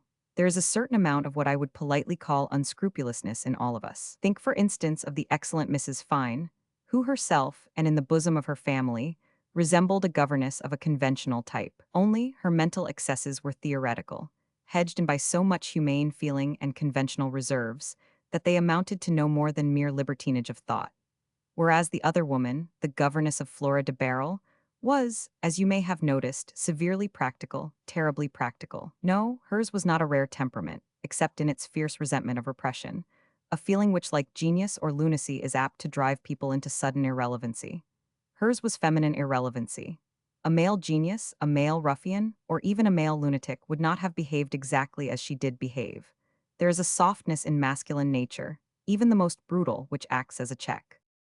While the girl slept, those two, the woman of 40, an age in itself terrible, and that hopeless young wrong-un of 23, also well connected, I believe, had some sort of subdued row in the cleared rooms. Wardrobes open, drawers half pulled out and empty, trunks locked and strapped, furniture in idle disarray, and not so much as a single scrap of paper left behind on the tables. The maid, whom the governess and the pupil shared between them, after finishing with Flora, came to the door as usual, but was not admitted. She heard the two voices in dispute before she knocked, and then being sent away retreated at once, the only person in the house convinced at that time that there was something up. Dark and, so to speak, inscrutable spaces being met with in life, there must be such places in any statement dealing with life. In what I am telling you of now, an episode of one of my humdrum holidays in the green country, recalled quite naturally after all the years by our meeting a man who has been a blue water sailor. This evening confabulation is a dark, inscrutable spot, and we may conjecture what we like. I have no difficulty in imagining that the woman of 40 and the chief of the enterprise must have raged at large, and perhaps the other did not rage enough. Youth feels deeply, it is true, but it has not the same vivid sense of lost opportunities. It believes in the absolute reality of time. And then, in that abominable scamp with his youth already soiled, withered like a plucked flower ready to be flung on some rotting heap of rubbish, no very genuine feeling about anything could exist, not even about the hazards of his own unclean existence. A sneering half-laugh with some such remark as, "We are properly sold and no mistake," would have been enough to make trouble in that way. And then another sneer, waste time enough over it too, followed perhaps by the bitter retort from the other party, "You seem to like it well enough though, playing the fool with that chit of a girl." Something of that sort, don't you see it, eh? Marlowe looked at me with his dark, penetrating glance. I was struck by the absolute verisimilitude of this suggestion, but we were always tilting at each other. I saw an opening and pushed my uncandid thrust. "You have a ghastly imagination," I said with a cheerfully skeptical smile. "Well, and if I have," he returned unabashed. "But let me remind you that this situation came to me unasked. I am like a puzzle-headed chief mate we had once in the dear old Samarcand when I was a youngster. The fellow went gravely about trying to account to himself, his favorite expression, for a lot of things no one would care to bother one's head about. He was an old idiot, but he was also an accomplished practical seaman. I was quite a boy and he impressed me. I must have caught the disposition from him. Well, go on with your accounting then, I said, assuming an air of resignation. That's just it. Marlowe fell into his stride at once. That's just it. Mere disappointed cupidity cannot account for the proceedings of the next morning, proceedings which I shall not describe to you, but which I shall tell you of presently, not as a matter of conjecture, but of actual fact. Meantime, returning to that evening altercation in deadened tones within the private apartment of Miss de Barrel's governess, what if I were to tell you that disappointment had most likely made them touchy with each other, but that perhaps the secret of his careless, railing behavior was in the thought, springing up within him with an emphatic oath of relief. Now there's nothing to prevent me from breaking away from that old woman. And that the secret of her envenomed rage, not against this miserable and attractive wretch, but against fate, accident, and the whole course of human life, concentrating its venom on de Barrel and including the innocent girl herself, was in the thought, in the fear crying within her, now I have nothing to hold him with. I couldn't refuse Marlowe the tribute of a prolonged whistle. Phew, so you suppose that. He waved his hand impatiently. I don't suppose, it was so. And anyhow, why shouldn't you accept the supposition? Do you look upon governesses as creatures above suspicion, or necessarily of moral perfection? I suppose their hearts would not stand looking into much better than other people's. Why shouldn't a governess have passions, all the passions, even that of libertinage and even ungovernable passions, yet suppressed by the very same means which keep the rest of us in order? Early training, necessity, circumstances, fear of consequences, till there comes an age, a time when the restraint of years becomes intolerable and infatuation irresistible. But if infatuation, quite possible I admit, I argued, how do you account for the nature of the conspiracy?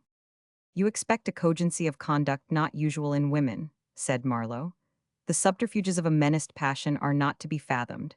You think it is going on the way it looks, whereas it is capable, for its own ends, of walking backwards into a precipice. When one once acknowledges that she was not a common woman, then all this is easily understood. She was abominable, but she was not common. She had suffered in her life not from its constant inferiority, but from constant self-repression. A common woman finding herself placed in a commanding position might have formed the design to become the second Mrs. de Barrel, which would have been impracticable. De Barrel would not have known what to do with a wife, but even if by some impossible chance he had made advances, this governess would have repulsed him with scorn. She had treated him always as an inferior being with an assured, distant politeness. In her composed, schooled manner she despised and disliked both father and daughter exceedingly. I have a notion that she had always disliked intensely all her charges, including the two ducal, if they were ducal, little girls with whom she had dazzled de Barrel. What an odious, ungratified existence it must have been for a woman as avid of all the sensuous emotions which life can give as most of her betters.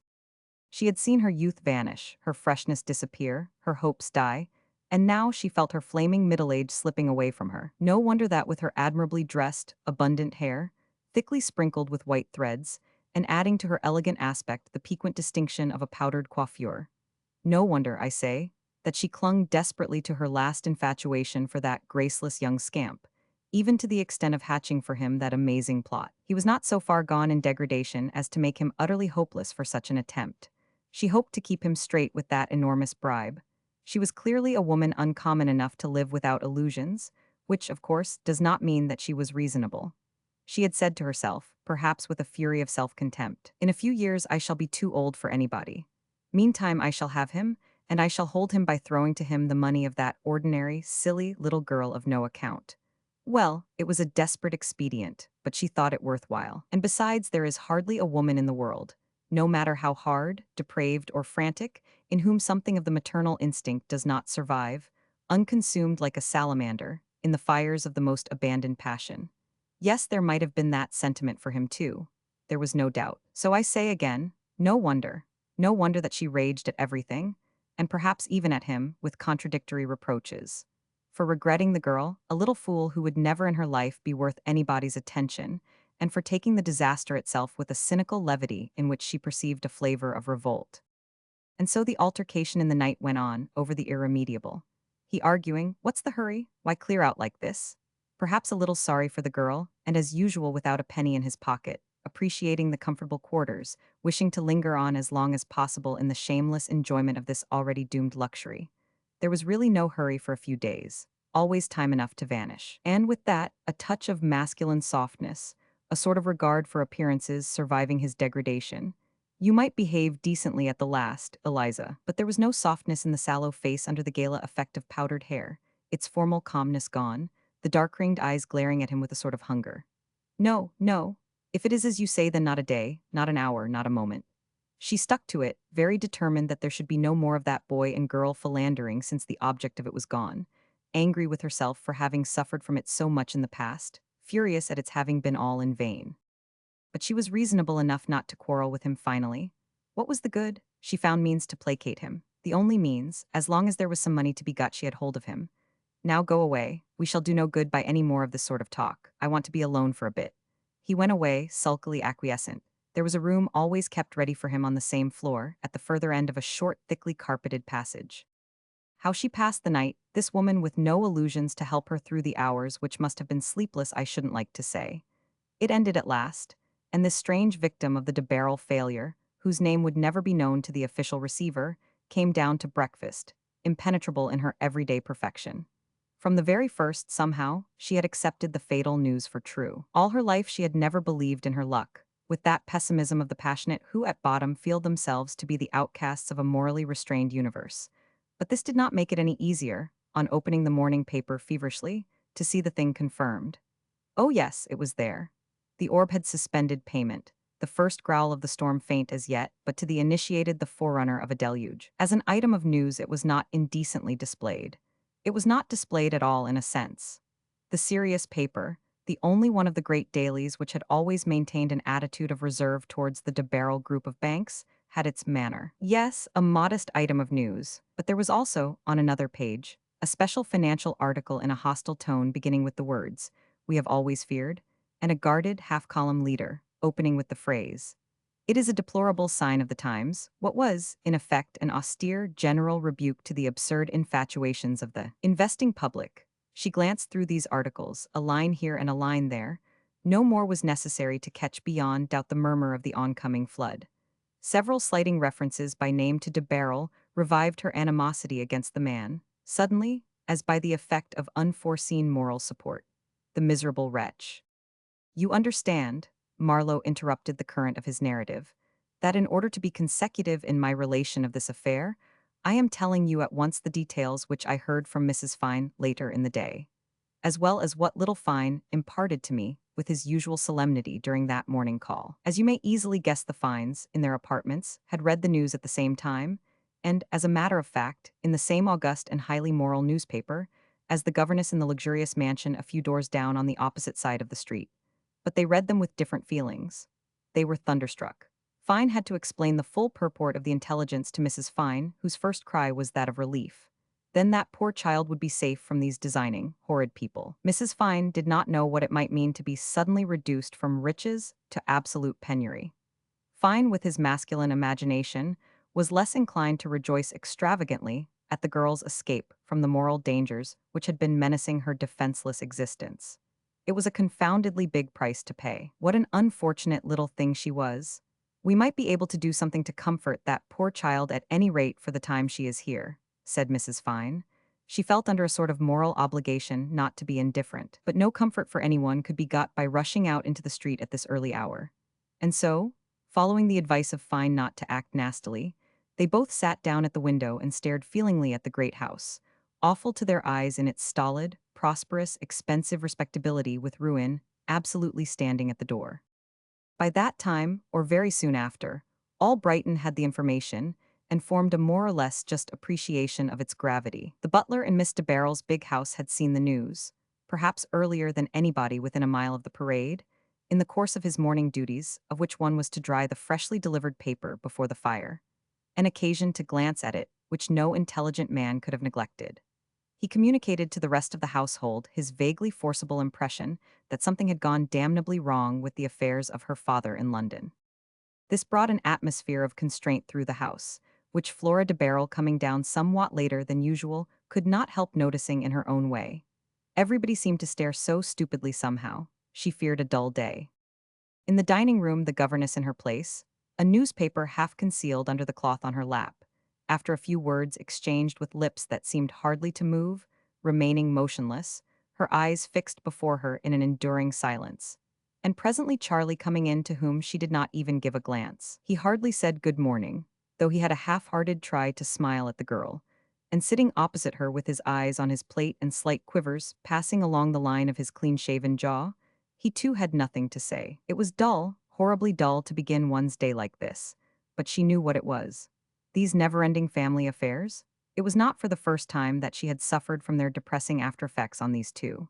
It was a shame that the delightful Charlie should be made dull by these stupid talks, and it was perfectly stupid of him to let himself be upset like this by his aunt. When after a period of still, as if calculating, immobility, her governess got up abruptly and went out with the paper in her hand, almost immediately afterwards followed by Charlie, who left his breakfast half-eaten, the girl was positively relieved. They would have it out that morning, whatever it was, and be themselves again in the afternoon. At least Charlie would be. To the moods of her governess she did not attach so much importance.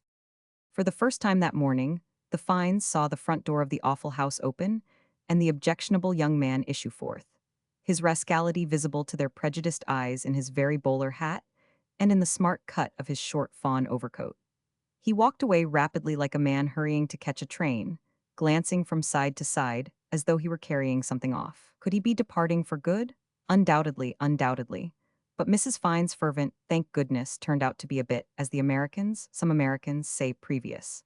In a very short time the odious fellow appeared again, strolling, absolutely strolling back, his hat now tilted a little on one side with an air of leisure and satisfaction. Mrs. Fine groaned not only in the spirit at this sight, but in the flesh, audibly, and asked her husband what it might mean. Fine naturally couldn't say. Mrs. Fine believed that there was something horrid in progress, and meantime the object of her detestation had gone up the steps and had knocked at the door, which at once opened to admit him. He had been only as far as the bank. His reason for leaving his breakfast unfinished to run after Miss de Barrel's governess was to speak to her in reference to that very errand possessing the utmost possible importance in his eyes. He shrugged his shoulders at the nervousness of her eyes and hands, at the half-strangled whisper, "I had to go out. I could hardly contain myself." That was her affair. He was, with a young man's squeamishness, rather sick of her ferocity. He did not understand it. Men do not accumulate hate against each other in tiny amounts, treasuring every pinch carefully till it grows at last into a monstrous and explosive horde. He had run out after her to remind her of the balance at the bank. What about lifting that money without wasting any more time? She had promised him to leave nothing behind. An account opened in her name for the expenses of the establishment in Brighton had been fed by de Barrel with deferential lavishness. The governess crossed the wide hall into a little room at the side where she sat down to write the check, which he hastened out to go and cash as if it were stolen or a forgery. As observed by the Fines, his uneasy appearance on leaving the house arose from the fact that, his first trouble having been caused by a check of doubtful authenticity, the possession of a document of the sort made him unreasonably uncomfortable till this one was safely cashed. And after all, it was stealing of an indirect sort, for the money was de Barrel's money if the account was in the name of the accomplished lady. At any rate, the check was cashed. On getting hold of the notes and gold he recovered his jaunty bearing, it being well known that with certain natures the presence of money, even stolen in the pocket, acts as a tonic, or at least as a stimulant. He cocked his hat a little on one side as though he had had a drink or two, which indeed he might have had in reality, to celebrate the occasion. The governess had been waiting for his return in the hall, disregarding the side glances of the butler as he went in and out of the dining room clearing away the breakfast things.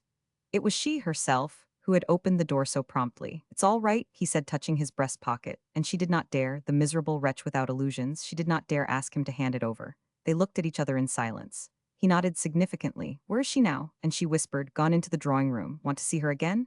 With an archly black look which he acknowledged by a muttered, surly, "I am damned if I do." "Well, as you want to bolt like this, why don't we go now?" She set her lips with cruel obstinacy and shook her head. She had her idea, her completed plan. At that moment the Fines, still at the window and watching like a pair of private detectives, saw a man with a long gray beard and a jovial face go up the steps helping himself with a thick stick and knock at the door. Who could he be? He was one of Miss de Barrel's masters. She had lately taken up painting in watercolors, having read in a high-class woman's weekly paper that a great many princesses of the European royal houses were cultivating that art. This was the watercolor morning, and the teacher, a veteran of many exhibitions, of a venerable and jovial aspect, had turned up with his usual punctuality. He was no great reader of morning papers, and even had he seen the news it is very likely he would not have understood its real purport. At any rate, he turned up, as the governess expected him to do, and the Fines saw him pass through the fateful door. He bowed cordially to the lady in charge of Miss de Barrel's education, whom he saw in the hall, engaged in conversation with a very good-looking but somewhat raffish young gentleman. She turned to him graciously. "Flora is already waiting for you in the drawing-room."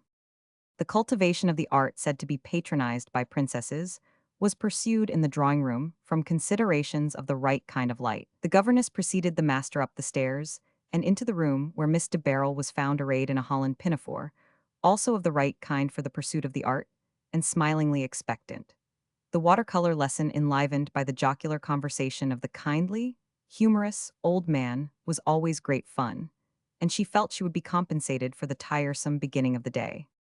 Her governess generally was present at the lesson, but on this occasion she only sat down till the master and pupil had gone to work in earnest, and then, as though she had suddenly remembered some order to give, rose quietly and went out of the room.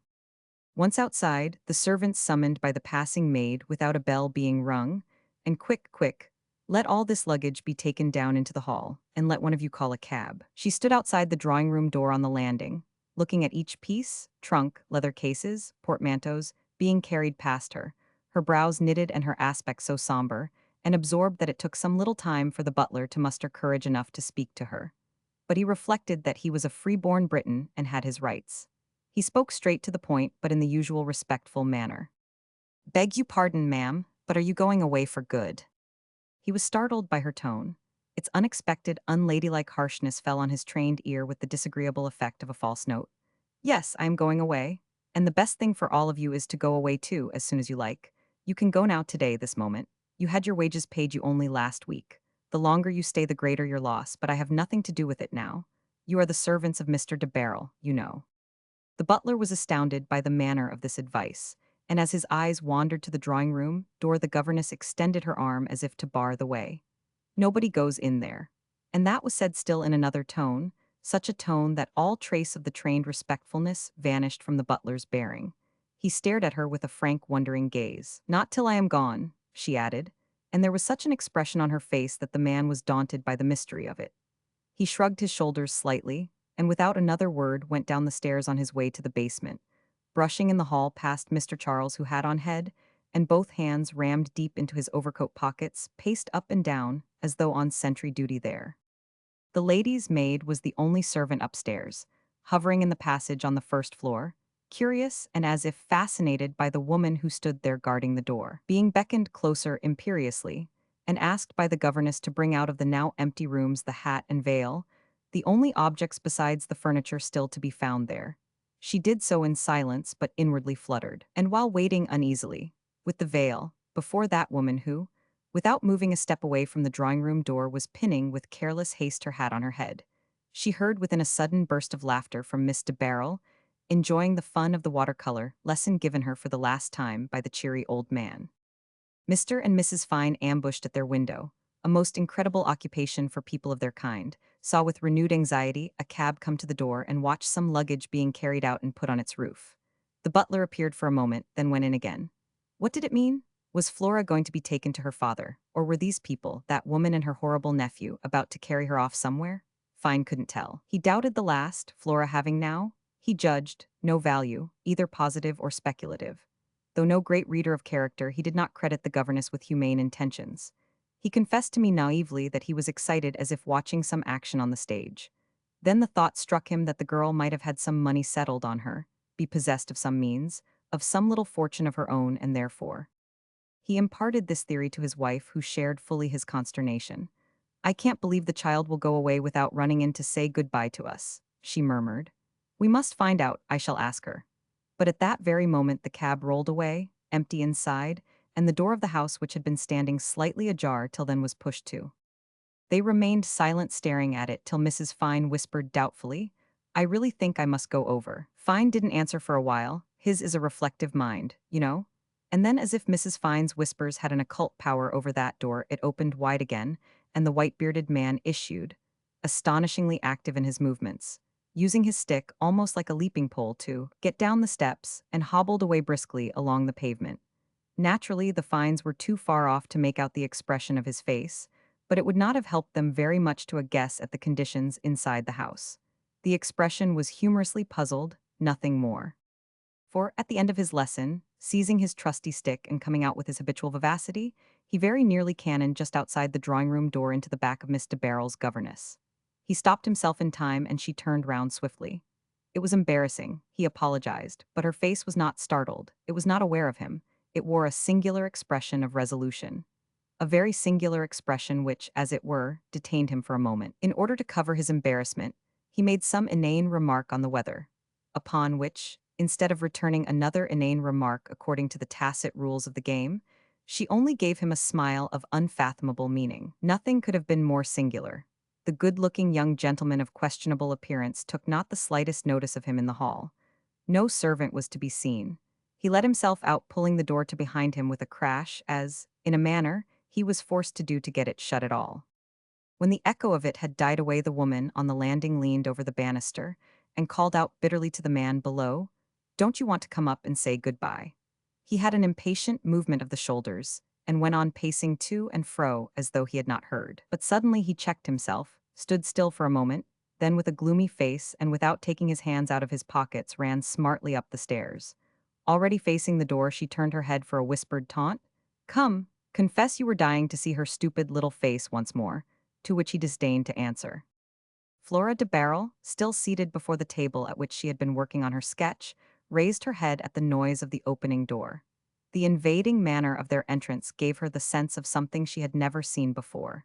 She knew them well. She knew the woman better than she knew her father. There had been between them an intimacy of relation, as great as it can possibly be without the final closeness of affection. The delightful Charlie walked in, with his eyes fixed on the back of her governess, whose raised veil hid her forehead like a brown band above the black line of the eyebrows. The girl was astounded and alarmed by the altogether unknown expression in the woman's face. The stress of passion often discloses an aspect of the personality completely ignored till then by its closest intimates. There was something like an emanation of evil from her eyes and from the face of the other, who, exactly behind her and overtopping her by half a head, kept his eyelids lowered in a sinister fashion, which in the poor girl reached, stirred, set free that faculty of unreasoning explosive terror, lying locked up at the bottom of all human hearts and of the hearts of animals as well. With suddenly enlarged pupils and a movement as instinctive almost as the bounding of a startled fawn, she jumped up and found herself in the middle of the big room, exclaiming at those amazing and familiar strangers. "What do you want?" You will note that she cried, "What do you want?" not, "What has happened?" She told Mrs. Fine that she had received suddenly the feeling of being personally attacked, and that must have been very terrifying. The woman before her had been the wisdom, the authority, the protection of life, security embodied and visible and undisputed. You may imagine then the force of the shock in the intuitive perception not merely of danger, for she did not know what was alarming her, but in the sense of the security being gone. And not only security. I don't know how to explain it clearly. Look, even a small child lives, plays, and suffers in terms of its conception of its own existence. Imagine, if you can, a fact coming in suddenly with a force capable of shattering that very conception itself. It was only because of the girl being still so much of a child that she escaped mental destruction. That, in other words, she got over it. Could one conceive of her more mature, while still as ignorant as she was, one must conclude that she would have become an idiot on the spot, long before the end of that experience. Luckily, people, whether mature or not mature, and who really is ever mature, are for the most part quite incapable of understanding what is happening to them, a merciful provision of nature to preserve an average amount of sanity for working purposes in this world. But we, my dear Marlowe, have the inestimable advantage of understanding what is happening to others, I struck in. Or at least some of us seem to. Is that too a provision of nature? And what is it for? Is it that we may amuse ourselves gossiping about each other's affairs? You, for instance, seem. I don't know what I seem, Marlowe silenced me, and surely life must be amused somehow. It would be still a very respectable provision if it were only for that end. But from that same provision of understanding, there springs in us compassion, charity, indignation, the sense of solidarity, and in minds of any largeness, an inclination to that indulgence which is next door to affection. I don't mean to say that I am inclined to an indulgent view of the precious couple which broke in upon an unsuspecting girl. They came marching in, it's the very expression she used later on to Mrs. Fine, but at her cry they stopped. It must have been startling enough to them. It was like having the mask torn off when you don't expect it. The man stopped for good. He didn't offer to move a step further, but though the governess had come in there for the very purpose of taking the mask off for the first time in her life, she seemed to look upon the frightened cry as a fresh provocation. "What are you screaming for, you little fool?" she said, advancing alone close to the girl, who was affected exactly as if she had seen Medusa's head with serpentine locks set mysteriously on the shoulders of that familiar person, in that brown dress, under that hat she knew so well. It made her lose all her hold on reality. She told Mrs. Fine, "I didn't know where I was. I didn't even know that I was frightened. If she had told me it was a joke, I would have laughed. If she had told me to put on my hat and go out with her, I would have gone to put on my hat and gone out with her, and never said a single word. I should have been convinced I had been mad for a minute or so, and I would have worried myself to death rather than breathe a hint of it to her or anyone." But the wretch put her face close to mine, and I could not move. Directly I had looked into her eyes, I felt grown on to the carpet. It was years afterwards that she used to talk like this to Mrs. Fine, and to Mrs. Fine alone. Nobody else ever heard the story from her lips, but it was never forgotten. It was always felt, it remained like a mark on her soul, a sort of mystic wound, to be contemplated, to be meditated over. And she said further to Mrs. Fine, in the course of many confidences provoked by that contemplation, that, as long as that woman called her names, it was almost soothing, it was in a manner reassuring. Her imagination had, like her body, gone off in a wild bound to meet the unknown, and then to hear after all something which more in its tone than in its substance was mere venomous abuse, had steadied the inward flutter of all her being. She called me a little fool more times than I can remember. I, a fool? Why, Mrs. Fine, I do assure you I had never yet thought at all, never of anything in the world till then. I just went on living. And one can't be a fool without one has at least tried to think. But what had I ever to think about? And no doubt, commented Marlowe, her life had been a mere life of sensations, the response to which can neither be foolish nor wise.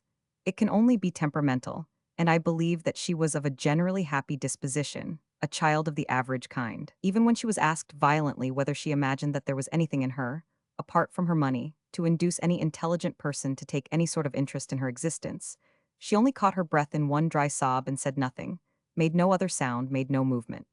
When she was viciously assured that she was in heart, mind, manner, and appearance an utterly common and insipid creature, she remained still, without indignation, without anger. She stood, a frail and passive vessel into which the other went on pouring all the accumulated dislike for all her pupils, her scorn of all her employers, the ducal one included, the accumulated resentment, the infinite hatred of all these unrelieved years of, I won't say hypocrisy. The practice of perfect hypocrisy is a relief in itself. A secret triumph of the vilest sort, no doubt, but still a way of getting even with the common morality from which some of us appear to suffer so much. No, I will say the years, the passionate, bitter years of restraint, the iron, admirably mannered restraint at every moment, in a never-failing perfect correctness of speech, glances, movements, smiles, gestures, establishing for her a high reputation, an impressive record of success in her sphere. It had been like living half-strangled for years. And all this torture for nothing in the end. What looked at last like a possible prize, oh, without illusions.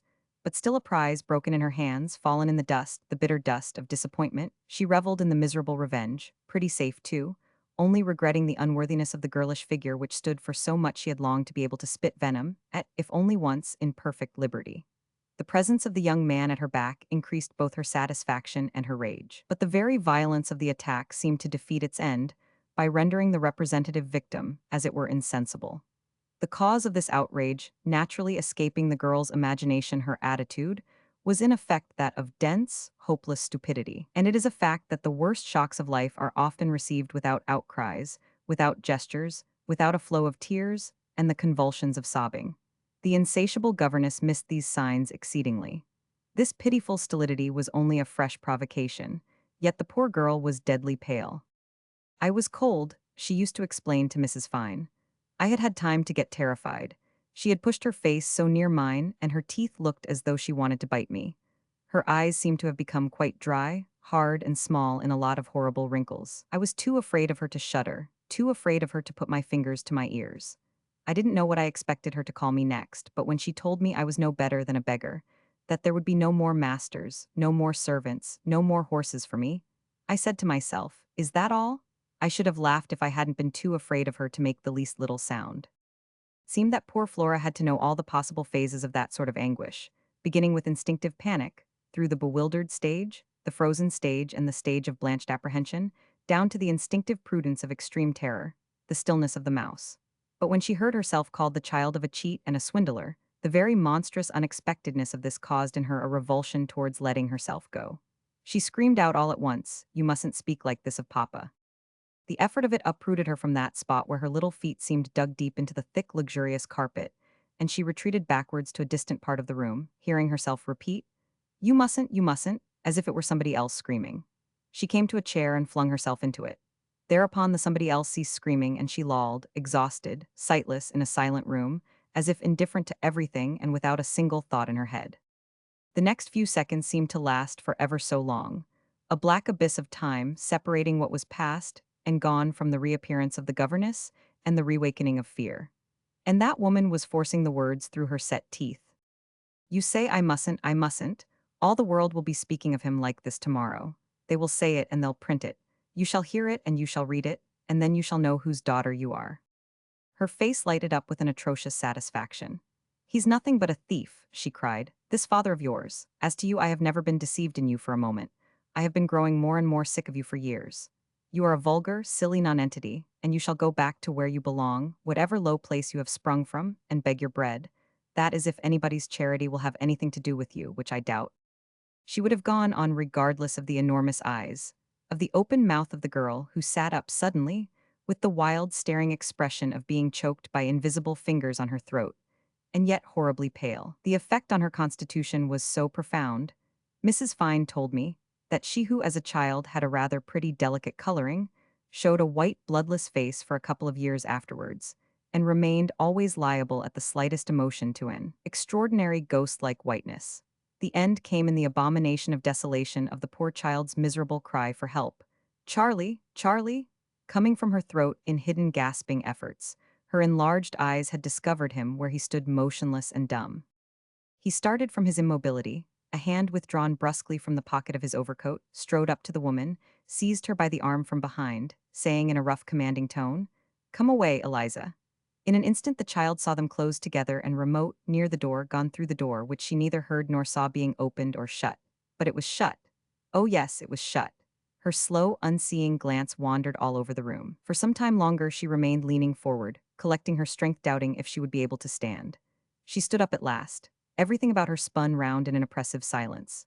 She remembered perfectly, as she told Mrs. Fine, that clinging to the arm of the chair she called out twice, "Papa, Papa." At the thought that he was far away in London, everything about her became quite still.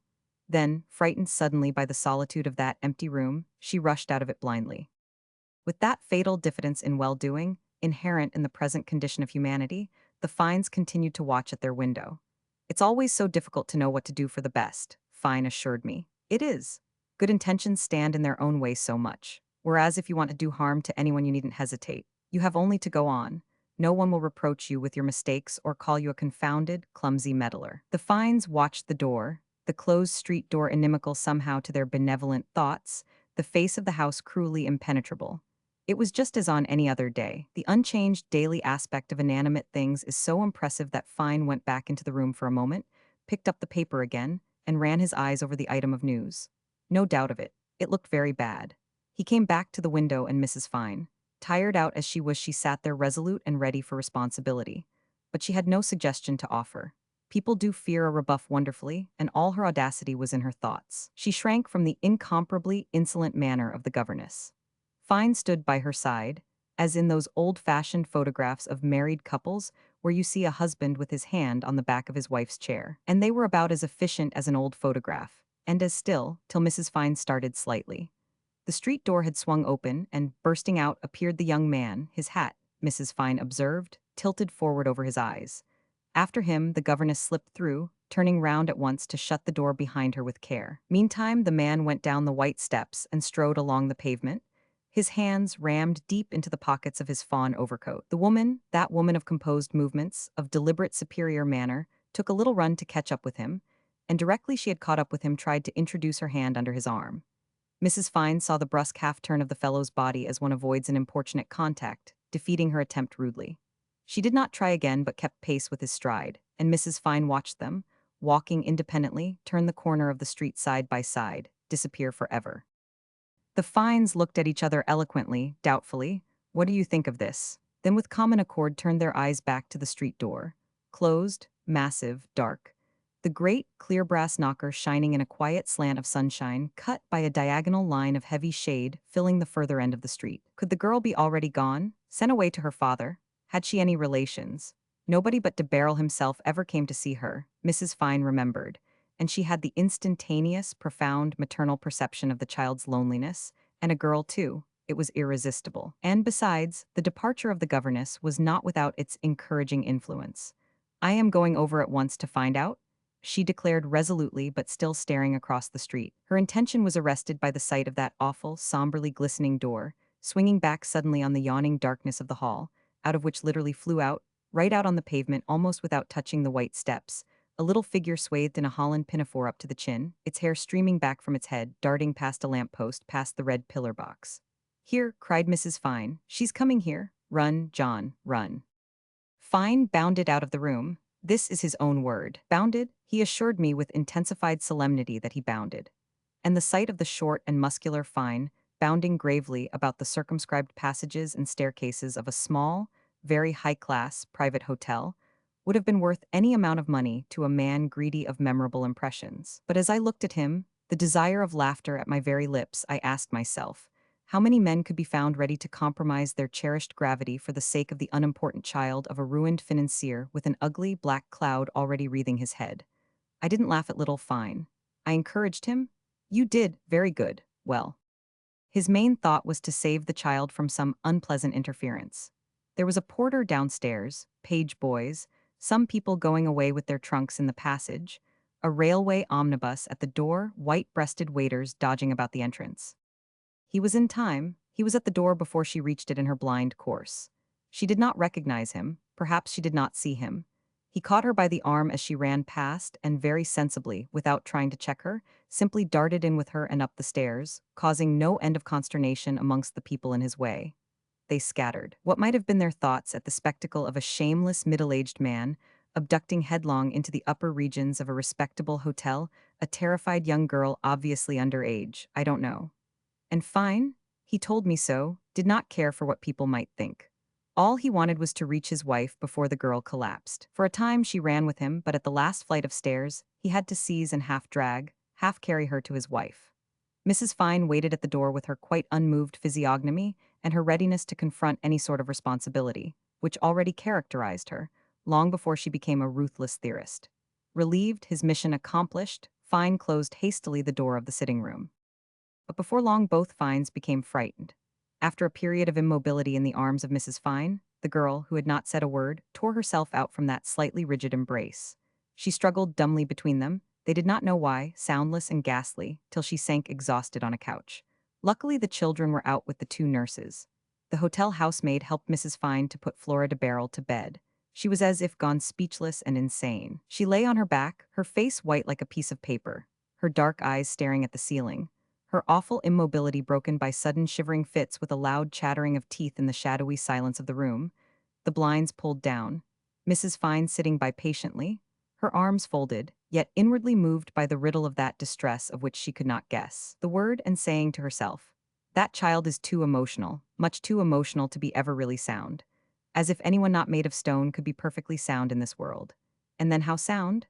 In what sense to resist what? Force or corruption? And even in the best armor of steel, there are joints a treacherous stroke can always find if chance gives the opportunity." General considerations never had the power to trouble Mrs. Fine much. The girl not being in a state to be questioned, she waited by the bedside. Fine had crossed over to the house, his scruples overcome by his anxiety to discover what really had happened. He did not have to lift the knocker. The door stood open on the inside gloom of the hall. He walked into it and saw no one about, the servants having assembled for a fatuous consultation in the basement. Fine's uplifted bass voice startled them down there. The butler coming up, staring and in his shirt sleeves, very suspicious at first. And then, on Fine's explanation that he was the husband of a lady who had called several times at the house, Miss de Barrel's mother, friend, becoming humanely concerned and communicative, in a man-to-man tone, but preserving his trained, high-class servant's voice. Oh, bless you, sir, no. She does not mean to come back. She told me so herself, he assured Fine with a faint shade of contempt creeping into his tone. As regards their young lady, nobody downstairs had any idea that she had run out of the house. He dared say they all would have been willing to do their very best for her, for the time being, but since she was now with her mother's friends. He fidgeted, he murmured that all this was very unexpected. He wanted to know what he had better do with letters or telegrams which might arrive in the course of the day. Letters addressed to Miss de Barrel, you had better bring over to my hotel over there, said Fine, beginning to feel extremely worried about the future. The man said, yes, sir, adding, and if a letter comes addressed to Mrs. Fine stopped him by a gesture. I don't know, anything you like. Very well, sir. The butler did not shut the street door after Fine, but remained on the doorstep for a while, looking up and down the street in the spirit of independent expectation like a man who is again his own master. Mrs. Fine, hearing her husband return, came out of the room where the girl was lying in bed. No change, she whispered, and Fine could only make a hopeless sign of ignorance as to what all this meant and how it would end. He feared future complications, naturally. A man of limited means, in a public position, his time not his own. Yes, he owned to me in the parlor of my farmhouse that he had been very much concerned then at the possible consequences. But as he was making this artless confession, I said to myself that, whatever consequences and complications he might have imagined, the complication from which he was suffering now could never have presented itself to his mind. Slow but sure, for I conceive that the book of destiny has been written up from the beginning to the last page. It had been coming for something like 6 years, and now it had come. The complication was there. I looked at his unshaken solemnity with the amused pity we give the victim of a funny, if somewhat ill-natured practical joke. Oh, hang it, he exclaimed, in no logical connection with what he had been relating to me. Nevertheless, the exclamation was intelligible enough. However, at first there were, he admitted, no untoward complications, no embarrassing consequences. To a telegram in guarded terms dispatched to de Barrel, no answer was received for more than 24 hours. This certainly caused the Fines some anxiety. When the answer arrived late on the evening of next day, it was in the shape of an elderly man. An unexpected sort of man. Fine explained to me with precision that he evidently belonged to what is most respectable in the lower middle classes. He was calm and slow in his speech. He was wearing a frock coat, had gray whiskers meeting under his chin, and declared on entering that Mr. de Barrel was his cousin. He hastened to add that he had not seen his cousin for many years, while he looked upon Fine, who received him alone, with so much distrust that Fine felt hurt, the person actually refusing at first the chair offered to him, and retorted tartly that he, for his part, had never seen Mr. de Barrel in his life, and that, since the visitor did not want to sit down, he, Fine, begged him to state his business as shortly as possible.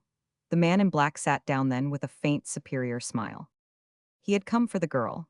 His cousin had asked him in a note delivered by a messenger to go to Brighton at once and take his girl over from a gentleman named Fine and give her house room for a time in his family. And there he was. His business had not allowed him to some sooner. His business was the manufacture on a large scale of cardboard boxes. He had 2 grown-up girls of his own.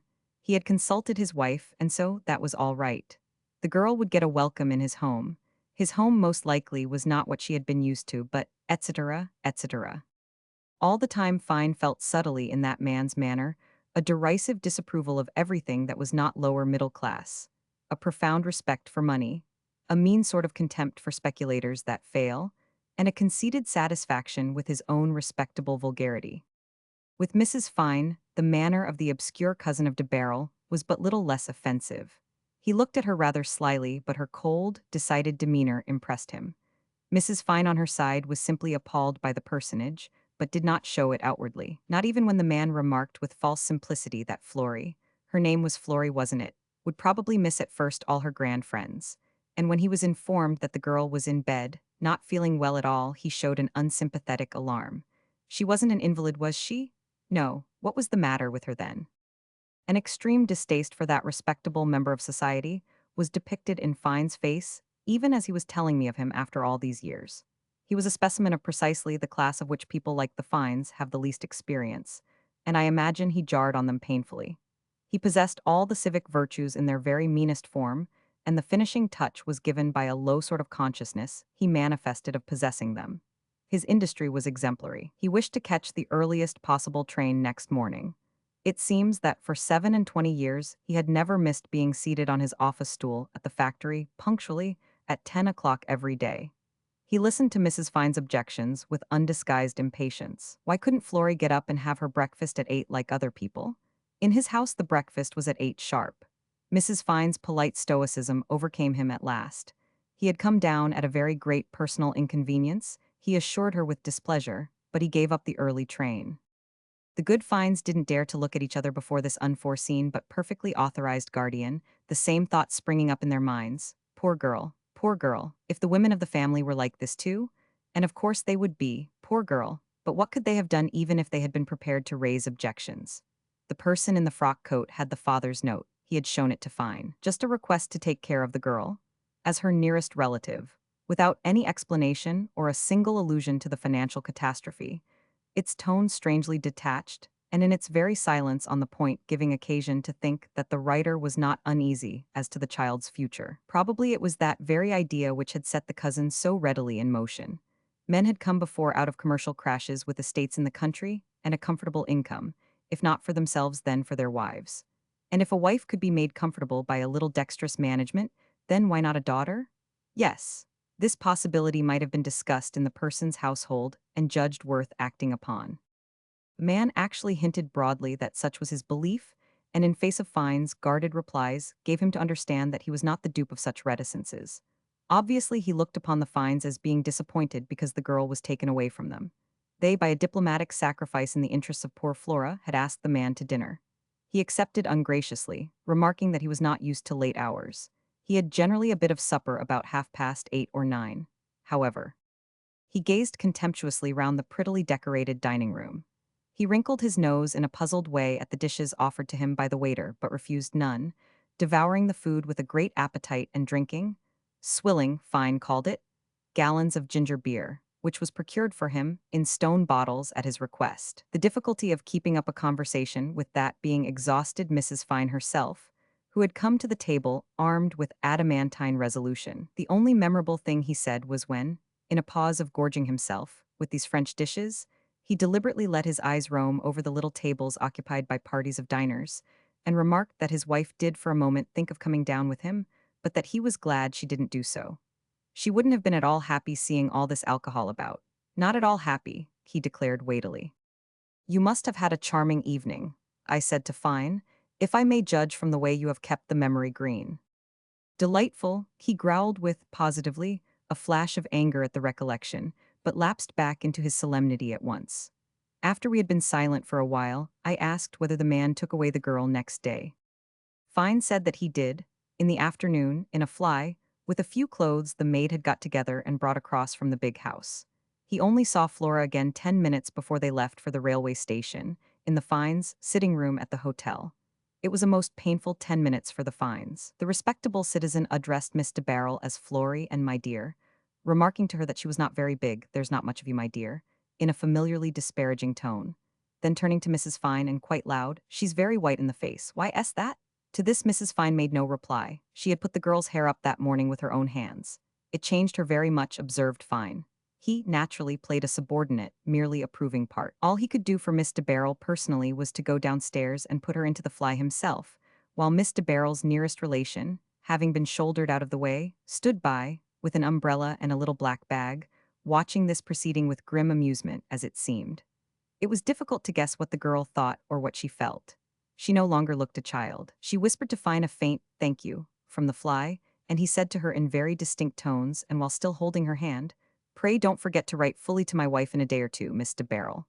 Then Fine stepped back and the cousin climbed into the fly muttering quite audibly, "I don't think you'll be troubled much with her in the future," without however looking at Fine, on whom he did not even bestow a nod. The fly drove away. Part 1, Chapter 5. The Tea Party. Amiable personality. I observed seeing Fine on the point of falling into a brown study, but I could not help adding with meaning, he hadn't the gift of prophecy though. Fine got up suddenly with a muttered no, evidently not. He was gloomy, hesitating. I supposed that he would not wish to play chess that afternoon. This would dispense me from leaving my rooms on a day much too fine to be wasted in walking exercise. And I was disappointed when, picking up his cap, he intimated to me his hope of seeing me at the cottage about 4 o'clock, as usual. It wouldn't be as usual. I put a particular stress on that remark. He admitted, after a short reflection, that it would not be. No, not as usual. In fact, it was his wife who hoped, rather, for my presence. She had formed a very favorable opinion of my practical sagacity. This was the first I ever heard of it. I had never suspected that Mrs. Fine had taken the trouble to distinguish in me the signs of sagacity or folly. The few words we had exchanged last night in the excitement, or the bother, of the girl's disappearance, were the first moderately significant words which had ever passed between us. I had felt myself always to be in Mrs. Fine's view her husband's chess player and nothing else. A convenience, almost an implement. I am highly flattered, I said. I have always heard that there are no limits to feminine intuition, and now I am half inclined to believe it is so. But still, I fail to see in what way my sagacity, practical or otherwise, can be of any service to Mrs. Fine. One man's sagacity is very much like any other man's sagacity, and with you at hand. Fine, manifestly not attending to what I was saying, directed straight at me his worried, solemn eyes and struck in. Yes, yes, very likely, but you will come, won't you? I had made up my mind that no fine of either sex would make me walk 3 miles, there and back to their cottage on this fine day. If the Fines had been an average sociable couple, one knows only because leisure must be got through somehow, I would have made short work of that special invitation. But they were not that. Their undeniable humanity had to be acknowledged. At the same time, I wanted to have my own way. So I proposed that I should be allowed the pleasure of offering them a cup of tea at my rooms. A short reflective pause, and Fine accepted eagerly in his own and his wife's name. A moment after I heard the click of the gate latch, and then in an ecstasy of barking from his demonstrative dog, his serious head went past my window on the other side of the hedge, its troubled gaze fixed forward, and the mind inside obviously employed, in earnest speculation of an intricate nature. One at least of his wife's girlfriends had become more than a mere shadow for him. I surmised, however, that it was not of the girl-friend, but of his wife that Fine was thinking. He was an excellent husband. I prepared myself for the afternoon's hospitalities, calling in the farmer's wife and reviewing with her the resources of the house and the village. She was a helpful woman, but the resources of my sagacity I did not review. Except in the gross material sense of the afternoon tea, I made no preparations for Mrs. Fine. It was impossible for me to make any such preparations. I could not tell what sort of sustenance she would look for from my sagacity. And as to taking stock of the wares of my mind, no one I imagine is anxious to do that sort of thing if it can be avoided. A vaguely grandiose state of mental self-confidence is much too agreeable to be disturbed recklessly by such a delicate investigation. Perhaps if I had had a helpful woman at my elbow, a dear, flattering, acute, devoted woman. There are in life moments when one positively regrets not being married. No, I don't exaggerate, I have said moments, not years or even days. Moments. The farmer's wife obviously could not be asked to assist. She could not have been expected to possess the necessary insight, and I doubt whether she would have known how to be nattering enough. She was being helpful in her own way, with an extraordinary black bonnet on her head, a good mile off by that time, trying to discover in the village shops a piece of eatable cake. The pluck of women, the optimism of the dear creatures. And she managed to find something which looked eatable. That's all I know, as I had no opportunity to observe the more intimate effects of that comestible. I myself never eat cake, and Mrs. Fine, when she arrived punctually, brought with her no appetite for cake. She had no appetite for anything, but she had a thirst, the sign of deep, of tormenting emotion. Yes, it was emotion, not the brilliant sunshine, more brilliant than warm as is the way of our discreet, self-repressed, distinguished, insular sun, which would not turn a real lady scarlet, not on any account. Mrs. Fine looked even cool. She wore a white skirt and coat, a white hat with a large brim reposed on her smoothly arranged hair. The coat was cut something like an army mess jacket, and the style suited her. I dare say there are many youthful subalterns, and not the worst looking too, who resemble Mrs. Fine in the type of face, in the sunburnt complexion, down to that something alert in bearing. But not many would have had that aspect, breathing a readiness to assume any responsibility under heaven. This is the sort of courage which ripens late in life, and of course Mrs. Fine was of mature years for all her unwrinkled face. She looked round the room, told me positively that I was very comfortable there, to which I assented, humbly, acknowledging my undeserved good fortune. Why undeserved? She wanted to know. I engaged these rooms by letter without asking any questions. It might have been an abominable hole, I explained to her. I always do things like that. I don't like to be bothered. This is no great proof of sagacity, is it? Sagacious people, I believe, like to exercise that faculty. I have heard that they can't even help showing it in the various trifles. It must be very delightful, but I know nothing of it. I think that I have no sagacity, no practical sagacity. Fine made an inarticulate bass murmur of protest. I asked after the children whom I had not seen yet since my return from town. They had been very well. They were always well. Both Fine and Mrs. Fine spoke of the rude health of their children as if it were a result of moral excellence, in a peculiar tone which seemed to imply some contempt for people whose children were liable to be unwell at times. One almost felt inclined to apologize for the inquiry, and this annoyed me, unreasonably, I admit, because the assumption of superior merit is not a very exceptional weakness. Anxious to make myself disagreeable by way of retaliation, I observed in accents of interested civility that the dear girls must have been wondering at the sudden disappearance of their mother's young friend. Had they been putting any awkward questions about Miss Smith? Wasn't it as Miss Smith that Miss de Barrel had been introduced to me? Mrs. Fine, staring fixedly but also coloring deeper under her tan, told me that the children had never liked Flora very much. She hadn't the high spirits which endear grown-ups to healthy children, Mrs. Fine explained unflinchingly. Flora had been staying at the cottage several times before. Mrs. Fine assured me that she often found it very difficult to have her in the house. "But what else could we do?" she exclaimed. That little cry of distress, quite genuine in its inexpressiveness, altered my feeling towards Mrs. Fine. It would have been so easy to have done nothing, and to have thought no more about it. My liking for her began while she was trying to tell me of the night she spent by the girl's bedside, the night before her departure with her unprepossessing relative. That Mrs. Fine found means to comfort the child I doubt very much. She had not the genius for the task of undoing that which the hate of an infuriated woman had planned so well. You will tell me perhaps that children's impressions are not durable. That's true enough. But here, child is only a manner of speaking. The girl was within a few days of her 16th birthday. She was old enough to be matured by the shock. The very effort she had to make in conveying the impression to Mrs. Fine, in remembering the details, in finding adequate words, or any words at all, was in itself a terribly enlightening and aging process. She had talked a long time, uninterrupted by Mrs. Fine, childlike enough in her wonder and pain, pausing now and then to interject the pitiful query. It was cruel of her. Wasn't it cruel, Mrs. Fine? For Charlie she found excuses. He at any rate had not said anything, while he had looked very gloomy and miserable. He couldn't have taken part against his aunt, could he? But after all he did when she called upon him, take that cruel woman away. He had dragged her out by the arm. She had seen that plainly. She remembered it. That was it. The woman was mad. Oh, Mrs. Fine, don't tell me she wasn't mad if you had only seen her face. But Mrs. Fine was unflinching in her idea that as much truth as could be told was due in the way of kindness to the girl, whose fate she feared would be to live exposed to the hardest realities of unprivileged existences. She explained to her that there were in the world evil-minded, selfish people, unscrupulous people. These two persons had been after her father's money. The best thing she could do was to forget all about them. After Papa's money? I don't understand. Poor Flora de Barrel had murmured, and lay still as if trying to think it out in the silence and shadows of the room, where only a nightlight was burning.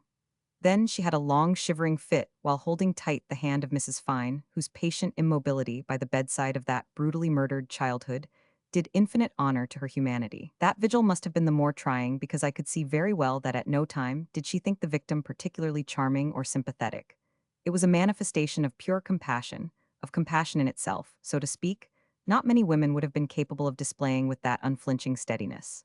The shivering fit over, the girl's next words in an outburst of sobs were, "Oh, Mrs. Fine, am I really such a horrid thing as she has made me out to be?" "No, no," protested Mrs. Fine. "It is your former governess who is horrid and odious. She is a vile woman. I cannot tell you that she was mad, but I think she must have been beside herself with rage and full of evil thoughts. You must try not to think of these abominations, my dear child. They were not fit for anyone to think of much," Mrs. Fine commented to me in a curt, positive tone. All that had been very trying. The girl was like a creature struggling under a net. "But how can I forget? She called my father a cheat and a swindler. Do tell me, Mrs. Fine, that it isn't true. It can't be true. How can it be true?" She sat up in bed with a sudden wild motion, as if to jump out and flee away from the sound of the words, which had just passed her own lips. Mrs. Fine restrained her, soothed her, induced her at last to lay her head on her pillow again, assuring her all the time that nothing this woman had had the cruelty to say deserved to be taken to heart. The girl, exhausted, cried quietly for a time. It may be she had noticed something evasive in Mrs. Fine's assurances. After a while, without stirring, she whispered brokenly, "That awful woman told me that all the world would call Papa these awful names. Is it possible? Is it possible?" Mrs. Fine kept silent. "Do say something to me, Mrs. Fine," the daughter of de Barrel insisted in the same feeble whisper. Again Mrs. Fine assured me that it had been very trying. Terribly trying. "Yes, thanks, I will." She leaned back in the chair with folded arms while I poured another cup of tea for her, and Fine went out to pacify the dog which, tied up under the porch, had become suddenly very indignant at somebody having the audacity to walk along the lane. Mrs. Fine stirred her tea for a long time, drank a little, put the cup down, and said with that air of accepting all the consequences, "Silence would have been unfair. I don't think it would have been kind either." I told her that she must be prepared for the world passing a very severe judgment on her father. "Wasn't it admirable?" cried Marlowe, interrupting his narrative. "Admirable." And as I looked dubiously at this unexpected enthusiasm, he started justifying it after his own manner. "I say admirable because it was so characteristic. It was perfect. Nothing short of genius could have found better, and this was nature. As they say of an artist's work, this was a perfect fine. Compassion, judiciousness, something correctly measured. None of your disheveled sentiment. And right, you must confess that nothing could have been more right. I had a mind to shout brava, brava, but I did not do that.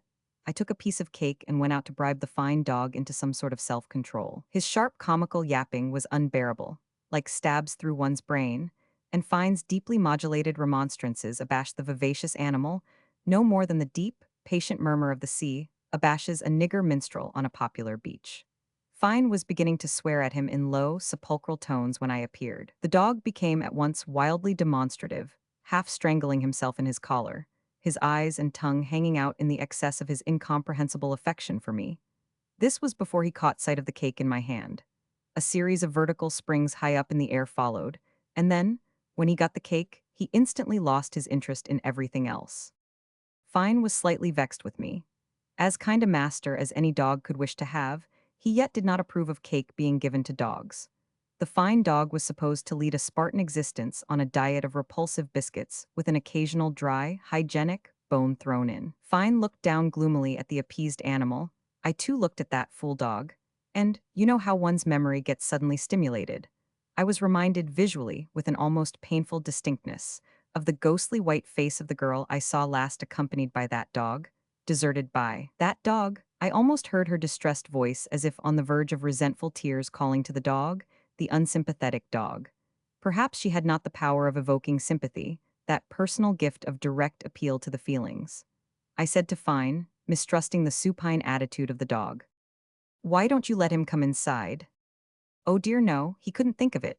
I might indeed have saved my breath. I knew it was one of the Fines' rules of life, part of their solemnity and responsibility, one of those things that were part of their unassertive but ever-present superiority, that their dog must not be allowed in. It was most improper to intrude the dog into the houses of the people they were calling on, if it were only a careless bachelor in farmhouse lodgings and a personal friend of the dog.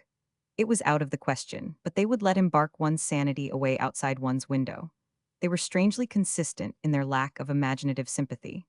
I didn't insist, but simply led the way back to the parlor, hoping that no wayfarer would happen along the lane for the next hour or so to disturb the dog's composure. Mrs. Fine, seated immovable before the table charged with plates, cups, jugs, a cold teapot, crumbs, and the general litter of the entertainment, turned her head towards us. "You see, Mr. Marlowe," she said in an unexpectedly confidential tone, "they are so utterly unsuited for each other." At the moment I did not know how to apply this remark. I thought at first of Fine and the dog. Then I adjusted it to the matter in hand, which was neither more nor less than an elopement. Yes, by Jove, it was something very much like an elopement, with certain unusual characteristics of its own which made it in a sense equivocal. With amused wonder I remembered that my sagacity was requisitioned in such a connection.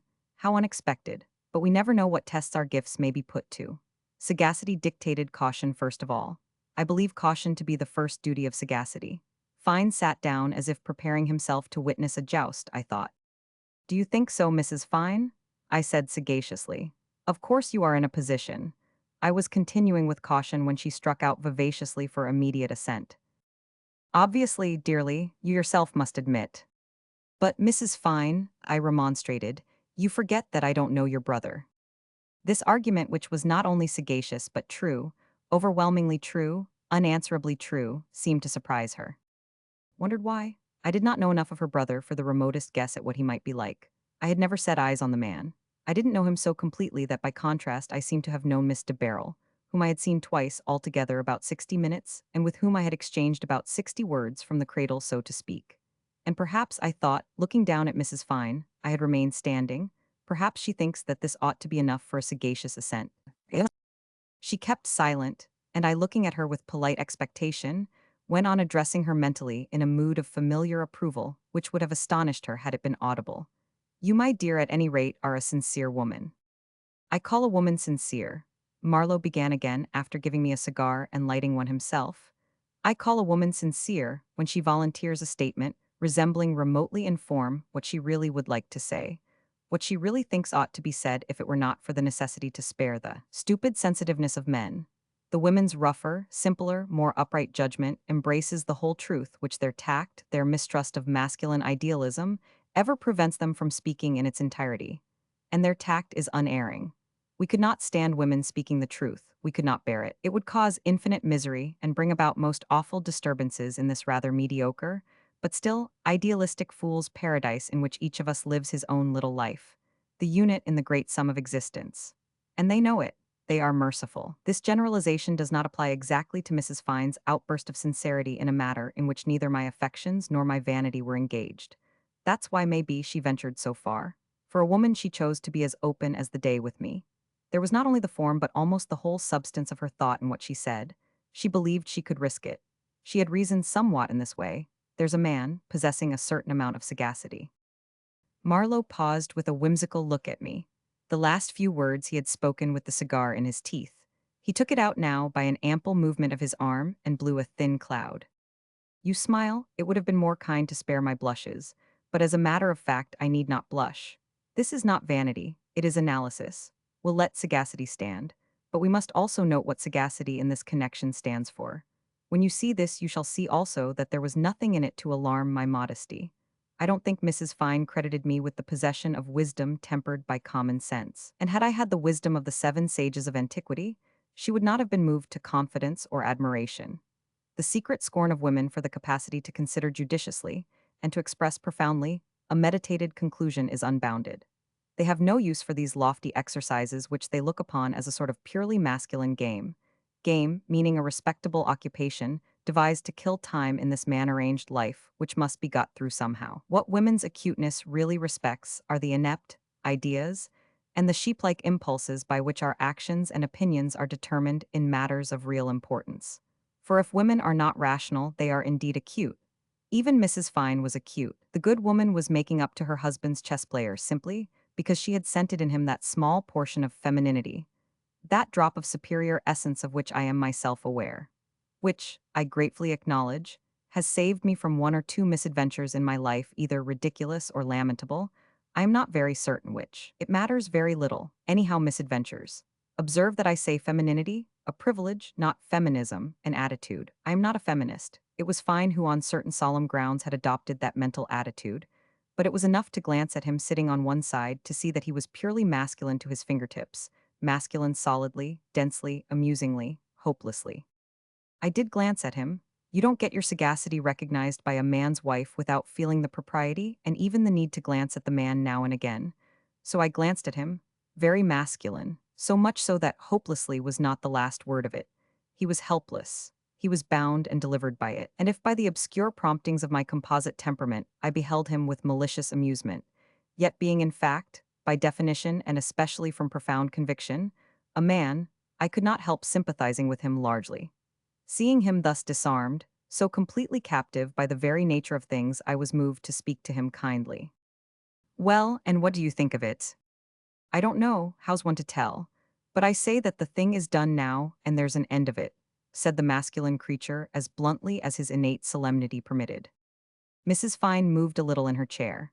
I turned to her and remarked gently that this was a charge, a criticism, which was often made, Some people always ask, what could he see in her? Others wonder what she could have seen in him. Expressions of unsuitability. She said with all the emphasis of her quietly folded arms. I know perfectly well what Flora has seen in my brother. I bowed my head to the gust but pursued my point. And then the marriage in most cases turns out no worse than the average, to say the least of it. Mrs. Fine was disappointed by the optimistic turn of my sagacity. She rested her eyes on my face, as though in doubt whether I had enough femininity in my composition to understand the case. I waited for her to speak. She seemed to be asking herself, is it after all worthwhile to talk to that man? You understand how provoking this was. I looked in my mind for something appallingly stupid to say, with the object of distressing and teasing Mrs. Fine. It is humiliating to confess a failure. One would think that a man of average intelligence could command stupidity at will. But it isn't so. I suppose it's a special gift, or else the difficulty consists in being relevant. Discovering that I could find no really telling stupidity, I turned to the next best thing, a platitude. I advanced in a common sense tone that, surely, in the matter of marriage, a man had only himself to please. Mrs. Fine received this without the flutter of an eyelid. Fine's masculine breast, as might have been expected, was pierced by that old, regulation shaft. He grunted most feelingly. I turned to him with false simplicity. Don't you agree with me? The very thing I've been telling my wife, he exclaimed in his extra manly bass. We have been discussing. A discussion in the fine menage, how portentous, perhaps the very first difference they had ever had. Mrs. Fine unflinching and ready for any responsibility, Fine solemn and shrinking, the children in bed upstairs, and outside the dark fields, the shadowy contours of the land on the starry background of the universe, with the crude light of the open window like a beacon for the truant who would never come back now. A truant no longer, but a downright fugitive, yet a fugitive carrying off spoils. It was the flight of a raider or a tractor? This affair of the purloined brother, as I had named it to myself, had a very puzzling physiognomy. The girl must have been desperate, I thought, hearing the grave voice of Fine well enough but catching the sense of his words not at all, except the very last words, which were, of course, it's extremely distressing. I looked at him inquisitively. What was distressing him? The purloining of the son of the poet tyrant by the daughter of the financier convict. Or only, if I may say so, the wind of their flight disturbing the solemn placidity of the Fines' domestic atmosphere.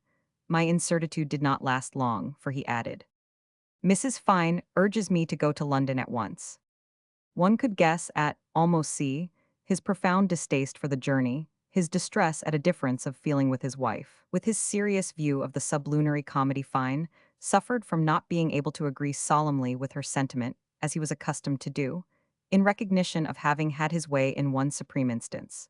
When he made her elope with him, the most momentous step imaginable in a young lady's life, he had been really trying to acknowledge it by taking the rightness of her feeling for granted on every other occasion. It had become a sort of habit at last, and it is never pleasant to break a habit. The man was deeply troubled. I said, really, to go to London? He looked dumbly into my eyes. It was pathetic and funny. And you, of course, feel it would be useless, I pursued. He evidently felt that, though he said nothing. He only went on blinking at me with a solemn and comical slowness. Unless it be to carry there the family's blessing? I went on, indulging my chaffing humor steadily, in a rather sneaking fashion, for I dared not look at Mrs. Fine to my right. No sound or movement came from that direction. You think very naturally that to match mere good, sound reasons against the passionate conclusions of love is a waste of intellect bordering on the absurd. He looked surprised, as if I had discovered something very clever. He, dear man, had thought of nothing at all. He simply knew that he did not want to go to London on that mission. Mere masculine delicacy. In a moment he became enthusiastic. Yes, yes, exactly. A man in love. You hear, my dear? Here you have an independent opinion. Can anything be more hopeless? I insisted to the fascinated little Fine, than to pit reason against love. I must confess, however, that in this case, when I think of that poor girl's sharp chin, I wonder if my levity was too much for Mrs. Fine. Still leaning back in her chair, she exclaimed, Mr. Marlowe. As if mysteriously affected by her indignation, the absurd fine dog began to bark in the porch. It might have been at a trespassing bumblebee, however. That animal was capable of any eccentricity. Fine got up quickly and went out to him. I think he was glad to leave us alone to discuss that matter of his journey to London. A sort of anti-sentimental journey. He, too, apparently had confidence in my sagacity. It was touching, this confidence. It was at any rate more genuine than the confidence his wife pretended to have in her husband's chess player of 3 successive holidays. Confidence be hanged. Sagacity, indeed. She had simply marched in without a shadow of misgiving to make me back her up, but she had delivered herself into my hands. Interrupting his narrative, Marlowe addressed me in his tone, between grim jest and grim earnest. Perhaps you didn't know that my character is upon the whole rather vindictive. No, I didn't know, I said with a grin. That's rather unusual for a sailor. They always seem to me the least vindictive body of men in the world. Simple souls, Marlowe muttered moodily. Want of opportunity. The world leaves them alone for the most part. For myself, it's towards women that I feel vindictive mostly in my small way. I admit that it is small, but then the occasions in themselves are not great. Mainly, I resent that pretense of winding us round their dear little fingers as of right, not that the result ever amounts to much generally. There are so very few momentous opportunities. It is the assumption that each of us is a combination of a kid and an imbecile which I find provoking, in a small way, in a very small way. You needn't stare as though I were breathing fire and smoke out of my nostrils. I am not a women-devouring monster. I am not even what is technically called a brute. I hope there's enough of a kid and an imbecile in me to answer the requirements of some really good woman eventually, someday. Someday. Why do you gasp? You don't suppose I should be afraid of getting married? That supposition would be offensive. I wouldn't dream of offending you, I said. Very well, but meantime please remember that I was not married to Mrs. Fine. That lady's little finger was none of my legal property. I had not run off with it. It was Fine who had done that thing. Let him be wound round as much as his backbone could stand, or even more for all I cared. His rushing away from the discussion on the transparent pretense of quieting the dog confirmed my notion of there being a considerable strain on his elasticity. I confronted Mrs. Fine, resolved not to assist her in her eminently feminine occupation of thrusting a stick in the spokes of another woman's wheel. Tried to preserve her calm-eyed superiority. She was familiar and Olympian, fenced in by the tea table, that excellent symbol of domestic life in its lighter hour and its perfect security. In a few severely unadorned words, she gave me to understand that she had ventured to hope for some really helpful suggestion from me. To this almost chiding declaration, because my vindictiveness seldom goes further than a bit of teasing, I said that I was really doing my best, and being a physiognomist. Eh? Being what? She interrupted me. A physiognomist, I repeated, raising my voice a little. A physiognomist, Mrs. Fine, and on the principles of that science, a pointed little chin is a sufficient ground for interference. You want to interfere, do you not? Her eyes grew distinctly bigger. She had never been bantered before in her life. The late subtle poet's method of making himself unpleasant was merely savage and abusive. Fine had been always solemnly subservient. What other men she knew I cannot tell, but I assume they must have been gentlemanly creatures. The girlfriend sat at her feet. How could she recognize my intention? She didn't know what to make of my tone. Are you serious in what you say? She asked slowly, and it was touching. It was as if a very young, confiding girl had spoken. I felt myself relenting. No, I am not, Mrs. Fine, I said. I didn't know I was expected to be serious as well as sagacious. No, that science is farcical, and therefore I am not serious. It's true that most sciences are farcical except those which teach us how to put things together. The question is how to keep these two people apart, she struck in. She had recovered. I admired the quickness of women's wit. Mental agility is a rare perfection. And aren't they agile? Aren't they just and tenacious? When they once get hold, you may uproot the tree, but you won't shake them off the branch. In fact, the more you shake, but only look at the charm of contradictory perfections. No wonder men give in, generally. I won't say I was actually charmed by Mrs. Fine. I was not delighted with her. What affected me was not what she displayed, but something which she could not conceal. And that was emotion, nothing less. The form of her declaration was dry, almost peremptory, but not its ton. Her voice faltered just the least bit, she smiled faintly, and as we were looking straight at each other, I observed that her eyes were glistening in a peculiar manner. She was distressed, and indeed that Mrs. Fine should have appealed to me at all was in itself the evidence of her profound distress. By Jove, she's desperate too, I thought. This discovery was followed by a movement of instinctive shrinking from this unreasonable and unmasculine affair. They were all alike, with their supreme interest aroused only by fighting with each other about some man, a lover, a son, a brother. But do you think there's time yet to do anything? I asked. She had an impatient movement of her shoulders without detaching herself from the back of the chair. Time, of course? It was less than 48 hours since she had followed him to London. I am no great clerk at those matters, but I murmured vaguely in allusion to special licenses. We couldn't tell what might have happened today already. But she knew better, scornfully. Nothing had happened. Nothing's likely to happen before next Friday week, if then. This was wonderfully precise. Then, after a pause, she added that she should never forgive herself if some effort were not made, an appeal. To your brother, I asked. Yes, John ought to go tomorrow, 9 o'clock train. So early as that, I said, but I could not find it in my heart to pursue this discussion in a jocular tone. I submitted to her several obvious arguments, dictated apparently by common sense, but in reality by my secret compassion. Mrs. Fine brushed them aside, with the semi-conscious egoism of all safe, established existences. They had known each other so little, just 3 weeks. And of that time, too short for the birth of any serious sentiment, the first week had to be deducted. They would hardly look at each other to begin with. Flora barely consented to acknowledge Captain Anthony's presence. Good morning, good night, that was all, absolutely the whole extent of their intercourse. Captain Anthony was a silent man, completely unused to the society of girls of any sort, and so shy, in fact, that he avoided raising his eyes to her face at the table. It was perfectly absurd. It was even inconvenient, embarrassing to her, Mrs. Fine. After breakfast, Flora would go off by herself for a long walk, and Captain Anthony, Mrs. Fine referred to him at times also as Roderick, joined the children. But he was actually too shy to get on terms with his own nieces. This would have sounded pathetic if I hadn't known the fine children, who were at the same time solemn and malicious, and nursed a secret contempt for all the world. No one could get on terms with those fresh and comely young monsters. They just tolerated their parents, and seemed to have a sort of mocking understanding among themselves against all outsiders, yet with no visible affection for each other. They had the habit of exchanging derisive glances, which to a shy man must have been very trying. They thought their uncle no doubt a bore, and perhaps an ass. I was not surprised to hear that very soon Anthony formed the habit of crossing the two neighboring fields to seek the shade of a clump of elms at a good distance from the cottage. He lay on the grass and smoked his pipe all the morning. Mrs. Fine wondered at her brother's indolent habits. He had asked for books, it is true, but there were but few in the cottage. He read them through in 3 days, and then continued to lie contentedly on his back with no other companion but his pipe. Amazing indolence.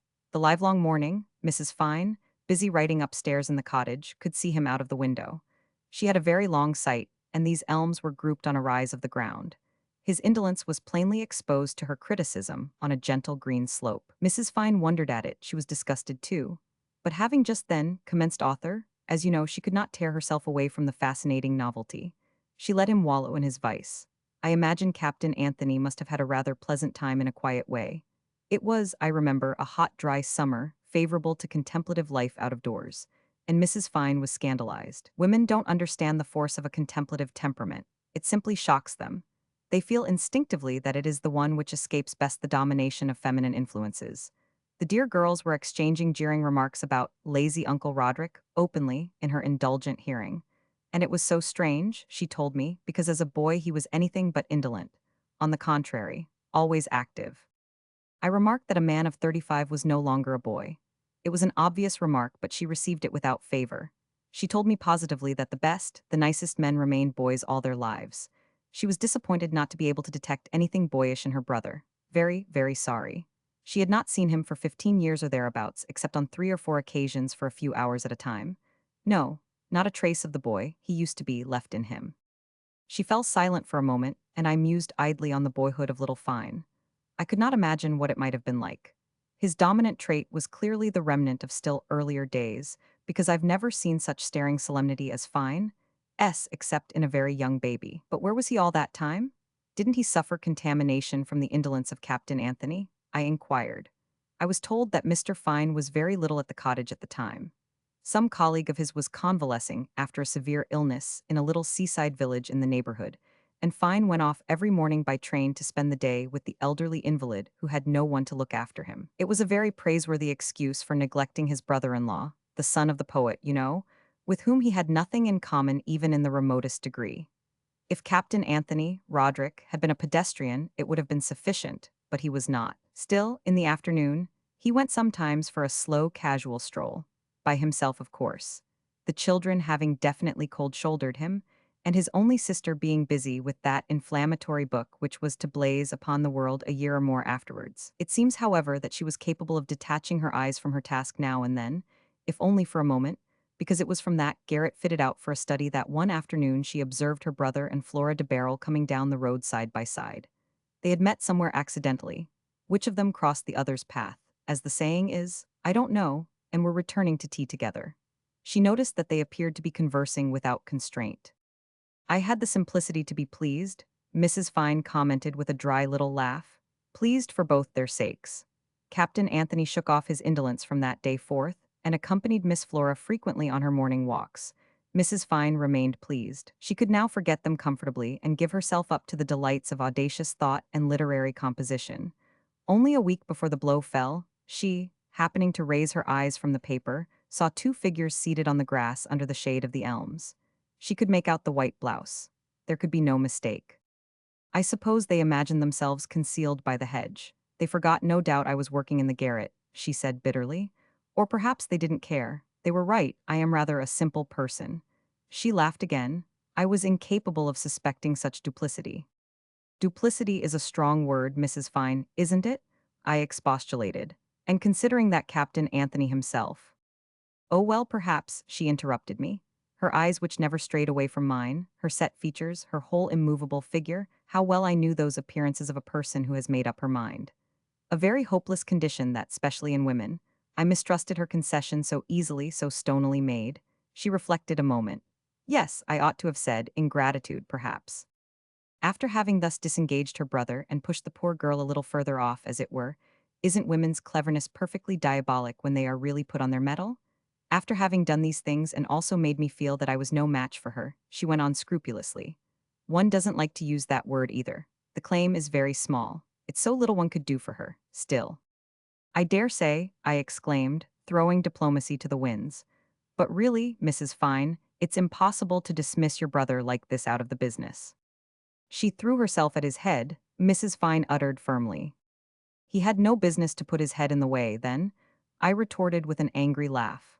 I didn't restrain myself because her fixed stare seemed to express the purpose to daunt me. I was not afraid of her, but it occurred to me that I was within an ace of drifting into a downright quarrel with a lady and, besides, my guest.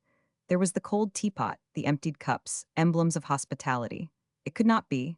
I cut short my angry laugh while Mrs. Fine murmured with a slight movement of her shoulders.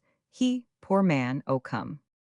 By a great effort of will I found myself able to smile amiably, to speak with proper softness. My dear Mrs. Fine, you forget that I don't know him, not even by sight. It's difficult to imagine a victim as passive as all that, but granting you the, I very nearly said, imbecility but checked myself in time, innocence of Captain Anthony, don't you think now, frankly, that there is a little of your own fault in what has happened? You bring them together, you leave your brother to himself. She sat up and leaning her elbow on the table, sustained her head in her open palm, casting down her eyes. Compunction? It was indeed a very offhand way of treating a brother come to stay for the first time in 15 years. I suppose she discovered very soon that she had nothing in common with that sailor, that stranger, fashioned and marked by the sea of long voyages. In her strong-minded way she had scorned pretenses, had gone to her writing which interested her immensely.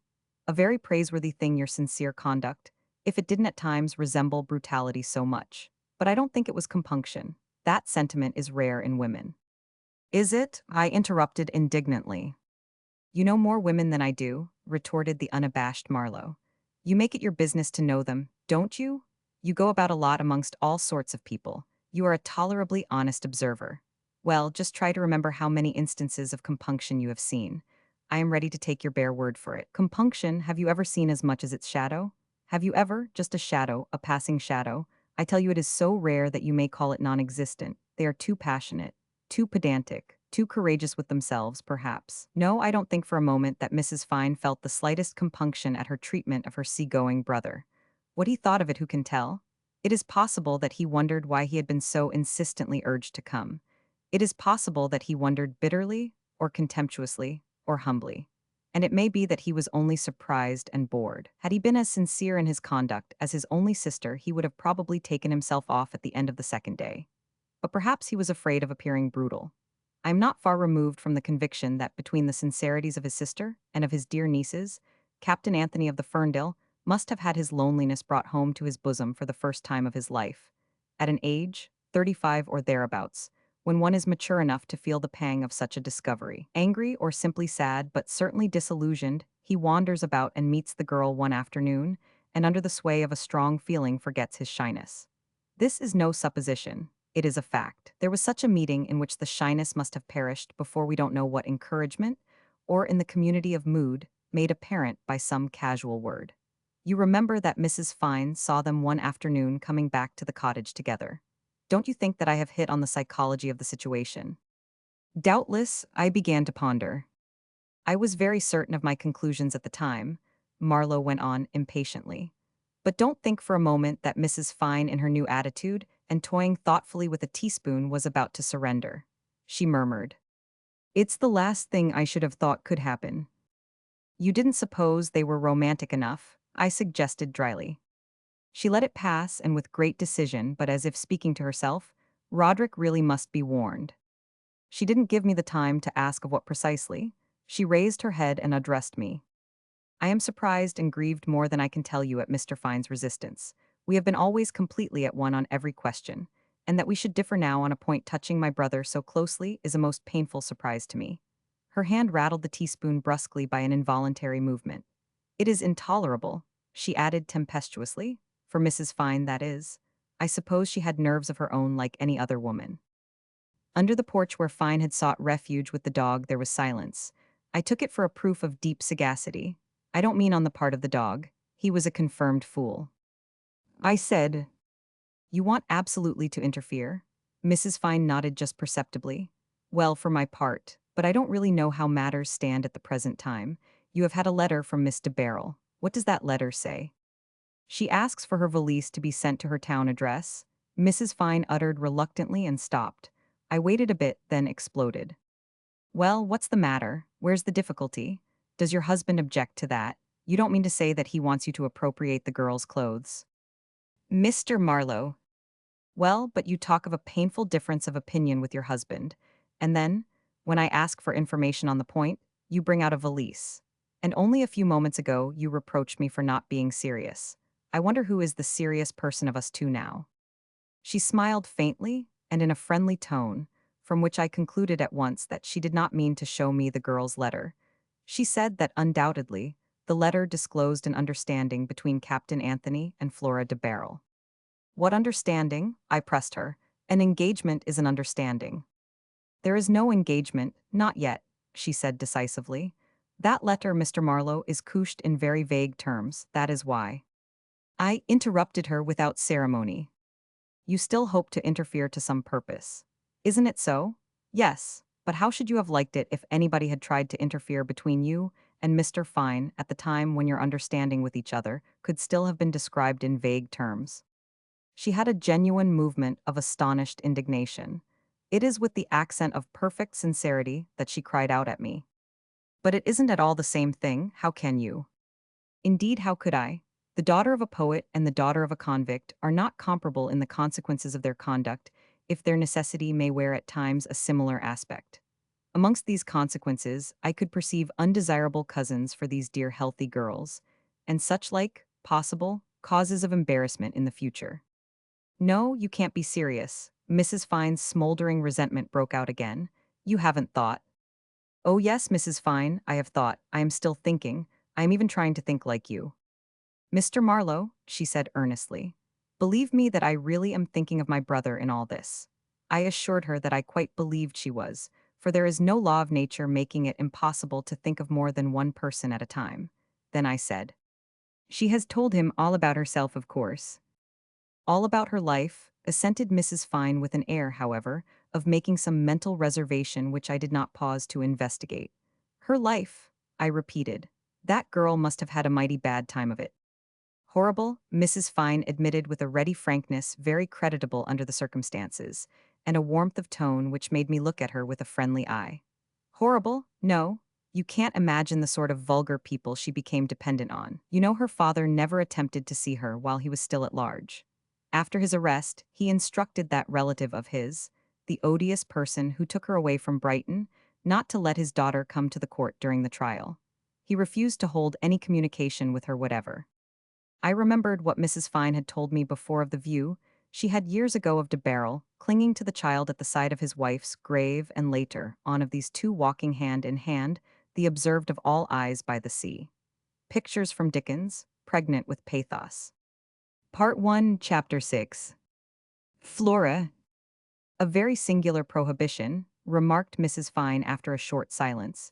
He seemed to love the child. She was puzzled, but I surmised that it might have been the sullenness of a man unconscious of guilt and standing at bay to fight his persecutors, as he called them, or else the fear of a softer emotion weakening his defiant attitude. Perhaps even it was a self-denying ordinance in order to spare the girl the sight of her father in the dock, accused of cheating, sentenced as a swindler, proving the possession of a certain moral delicacy. Mrs. Fine didn't know what to think. She supposed it might have been mere callousness. But the people amongst whom the girl had fallen had positively not a grain of moral delicacy. Of that she was certain. Mrs. Fine could not undertake to give me an idea of their abominable vulgarity. Flora used to tell her something of her life in that household, over there, down Limehouse Way. It was incredible. It passed Mrs. Fine's comprehension. It was a sort of moral savagery which she could not have thought possible. I, on the contrary, thought it very possible. I could imagine easily how the poor girl must have been bewildered and hurt at her reception in that household, envied for her past, while delivered defenseless to the tender mercies of people, without any fineness either of feeling or mind, unable to understand her misery, grossly curious, mistaking her manner for disdain, her silent shrinking for pride. The wife of the odious person was witless and fatuously conceited. Of the two girls of the house, one was pious and the other a romp. Both were coarse-minded, if they may be credited with any mind at all. The rather numerous men of the family were dense and grumpy, or dense and jocose. None in that grubbing lot had enough humanity to leave her alone. At first she was made much of, in an offensively patronizing manner. The connection with the great de Barrel gratified their vanity, even in the moment of the smash. They dragged her to their place of worship, whatever it might have been, where the congregation stared at her, and they gave parties to other beings like themselves, at which they exhibited her with ignoble self-satisfaction. She did not know how to defend herself from their importunities, insolence, and exigencies. She lived amongst them, a passive victim, quivering in every nerve as if she were flayed. After the trial, her position became still worse. On the least occasion, and even on no occasions at all, she was scolded, or else taunted with her dependence. The pious girl lectured her on her defects, the romping girl teased her with contemptuous references to her accomplishments, and was always trying to pick insensate quarrels with her about some fellow or other. The mother backed up her girls invariably, adding her own silly, wounding remarks. I must say they were probably not aware of the ugliness of their conduct. They were nasty amongst themselves as a matter of course. Their disputes were nauseating in origin, in manner, in the spirit of mean selfishness.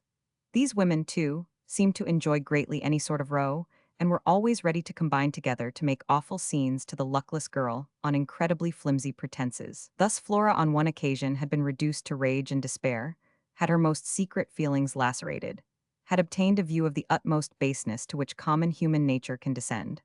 I won't say apropos de bottes, as the French would excellently put it, but literally, apropos of some mislaid cheap lace trimmings, for a nightgown, the romping one was making for herself. Yes, that was the origin of one of the grossest scenes which, in their repetition, must have had a deplorable effect on the unformed character of the most pitiful of de Barrel's victims. I have it from Mrs. Fine. The girl turned up at the Fines' house at 9:30 on a cold, drizzly evening. She had walked bareheaded, I believe, just as she ran out of the house from somewhere in Poplar to the neighborhood of Sloane Square, without stopping, without drawing breath, if only for a sob. "We were having some people to dinner," said the anxious sister of Captain Anthony. She had heard the front door bell and wondered what it might mean. The parlor maid managed to whisper to her without attracting attention. The servants had been frightened by the invasion of that wild girl in a muddy skirt and with wisps of damp hair sticking to her pale cheeks. But they had seen her before. This was not the first occasion, nor yet the last. Directly she could slip away from her guests, Mrs. Fine ran upstairs. I found her in the night nursery, crouching on the floor, her head resting on the cot of the youngest of my girls. The eldest was sitting up in bed looking at her across the room. Only a night light was burning there. Mrs. Fine raised her up, took her over to Mr. Fine's little dressing room on the other side of the landing, to a fire by which she could dry herself, and left her there. She had to go back to her guests. A most disagreeable surprise it must have been to the Fines. Afterwards, they both went up and interviewed the girl. She jumped up at their entrance. She had shaken her damp hair loose, her eyes were dry with the heat of rage. I can imagine little Fine solemnly sympathetic, solemnly listening, solemnly retreating to the marital bedroom. Mrs. Fine pacified the girl, and fortunately, there was a bed which could be made up for her in the dressing room. But what could one do after all? Concluded Mrs. Fine. And this stereotyped exclamation, expressing the difficulty of the problem and the readiness, at any rate of good intentions, made me, as usual, feel more kindly towards her. Next morning, very early, long before Fine had to start for his office, the odious personage turned up. Not exactly unexpected, perhaps, but startling all the same, if only by the promptness of his action. From what Flora herself related to Mrs. Fine, it seems that without being very perceptibly less odious than his family, he had, in a rather mysterious fashion, interposed his authority for the protection of the girl. Not that he cares, explained Flora. I am sure he does not. I could not stand being liked by any of these people. If I thought he liked me, I would drown myself rather than go back with him. For of course he had come to take Florrie home. The scene was the dining room. Breakfast interrupted. Dishes growing cold, little Fine's toast growing leathery. Fine out of his chair with his back to the fire. The newspaper on the carpet, servants shut out. Mrs. Fine rigid in her place with the girl sitting beside her. The odious person, who had bustled in with hardly a greeting, looking from Fine to Mrs. Fine as though he were inwardly amused at something he knew of them. And then beginning, ironically, his discourse. He did not apologize for disturbing Fine and his good lady at breakfast, because he knew they did not want, with a nod at the girl, to have more of her than could be helped. He came the first possible moment because he had his business to attend to. He wasn't drawing a tip-top salary, this staring at Fine in a luxuriously furnished office. Not he. He had risen to be an employer of labor and was bound to give a good example. I believe the fellow was aware of, and enjoyed quietly, the consternation his presence brought to the bosom of Mr. and Mrs. Fine. He turned briskly to the girl. Mrs. Fine confessed to me that they had remained all three silent and inanimate. He turned to the girl. What's this game, Florrie? You had better give it up. If you expect me to run all over London looking for you every time you happen to have a tiff with your auntie and cousins, you are mistaken. I can't afford it. Tiff was the sort of definition to take one's breath away, having regard to the fact that both the word convict and the word pauper had been used a moment before Flora de Barrel ran away from the quarrel about the lace trimmings. Yes, these very words. So at least the girl had told Mrs. Fine the evening before. The word tiff in connection with her tale had a peculiar savor, a paralyzing effect. Nobody made a sound. The relative of de Barrel proceeded uninterrupted to a display of magnanimity. Auntie told me to tell you she's sorry, there? And Amelia, the romping sister, shan't worry you again. I'll see to that. You ought to be satisfied. Remember your position. Emboldened by the utter stillness pervading the room, he addressed himself to Mrs. Fine with stolid effrontery. What I say is that people should be good-natured. She can't stand being chaffed. She puts on her grand airs. She won't take a bit of a joke from people as good as herself anyway. We are a plain lot, we don't like it, and that's how trouble begins. Insensible to the stony stare of three pairs of eyes, which, if the stories of our childhood as to the power of the human eye are true, ought to have been enough to daunt a tiger, that unabashed manufacturer from the East End fastened his fangs, figuratively speaking, into the poor girl and prepared to drag her away for a prey to his cubs of both sexes. Auntie has thought of sending you your hat and coat. I've got them outside in the cab. Mrs. Fine looked mechanically out of the window. A four-wheeler stood before the gate under the weeping sky. The driver in his conical cape and tarpaulin hat streamed with water. The drooping horse looked as though it had been fished out, half unconscious, from a pond. Mrs. Fine found some relief in looking at that miserable sight, away from the room in which the voice of the amiable visitor resounded with a vulgar intonation, exhorting the strayed sheep to return to the delightful fold. Come, Florrie, make a move. I can't wait on you all day here. Mrs. Fine heard all this without turning her head away from the window. Fine on the hearthrug had to listen and to look on too. I shall not try to form a surmise as to the real nature of the suspense. Their very goodness must have made it very anxious. The girl's hands were lying in her lap. Her head was lowered as if in deep thought, and the other went on delivering a sort of homily. Ingratitude was condemned in it, the sinfulness of pride was pointed out, together with the proverbial fact that it goes before a fall. There were also some sound remarks as to the danger of nonsensical notions and the disadvantages of a quick temper. It sets one's best friends against one. And if anybody ever wanted friends in the world, it's you, my girl. Even respect for parental authority was invoked. In the first hour of his trouble, your father wrote to me to take care of you. Don't forget it. Yes, to me, just a plain man, rather than to any of his fine West End friends. You can't get over that. And a father's a father no matter what a mess he's got himself into. You ain't going to throw over your own father, are you? It was difficult to say whether he was more absurd than cruel or more cruel than absurd. Mrs. Fine, with the fine ear of a woman, seemed to detect a jeering intention in his meanly unctuous tone, something more vile than mere cruelty. She glanced quickly over her shoulder and saw the girl raise her two hands to her head, then let them fall again on her lap. Fine in front of the fire was like the victim of an unholy spell, bereft of motion and speech but obviously in pain. It was a short pause of perfect silence, and then that odious creature? He must have been really a remarkable individual in his way, struck out into sarcasm. Well, again a silence. If you have fixed it up with the lady and gentleman present here for your board and lodging, you had better say so. I don't want to interfere in a bargain I know nothing of, but I wonder how your father will take it when he comes out, or don't you expect him ever to come out? At that moment, Mrs. Fine told me she met the girl's eyes. There was that in them which made her shut her own. She also felt as though she would have liked to put her fingers in her ears. She restrained herself, however, and the plain man passed in his appalling versatility from sarcasm to veiled menace. You have well and good. But before I go home, let me ask you, my girl, to think if by any chance you throwing us over like this won't be rather bad for your father later on. Just think it over. He looked at his victim with an air of cunning mystery. She jumped up so suddenly that he started back. Mrs. Fine rose too, and even the spell was removed from her husband. But the girl dropped again into the chair and turned her head to look at Mrs. Fine. This time it was no accidental meeting of fugitive glances. It was a deliberate communication. To my question as to its nature, Mrs. Fine said she did not know. Was it appealing? I suggested. No, she said. Was it frightened, angry, crushed, resigned? No, no, nothing of these. But it had frightened her. She remembered it to this day.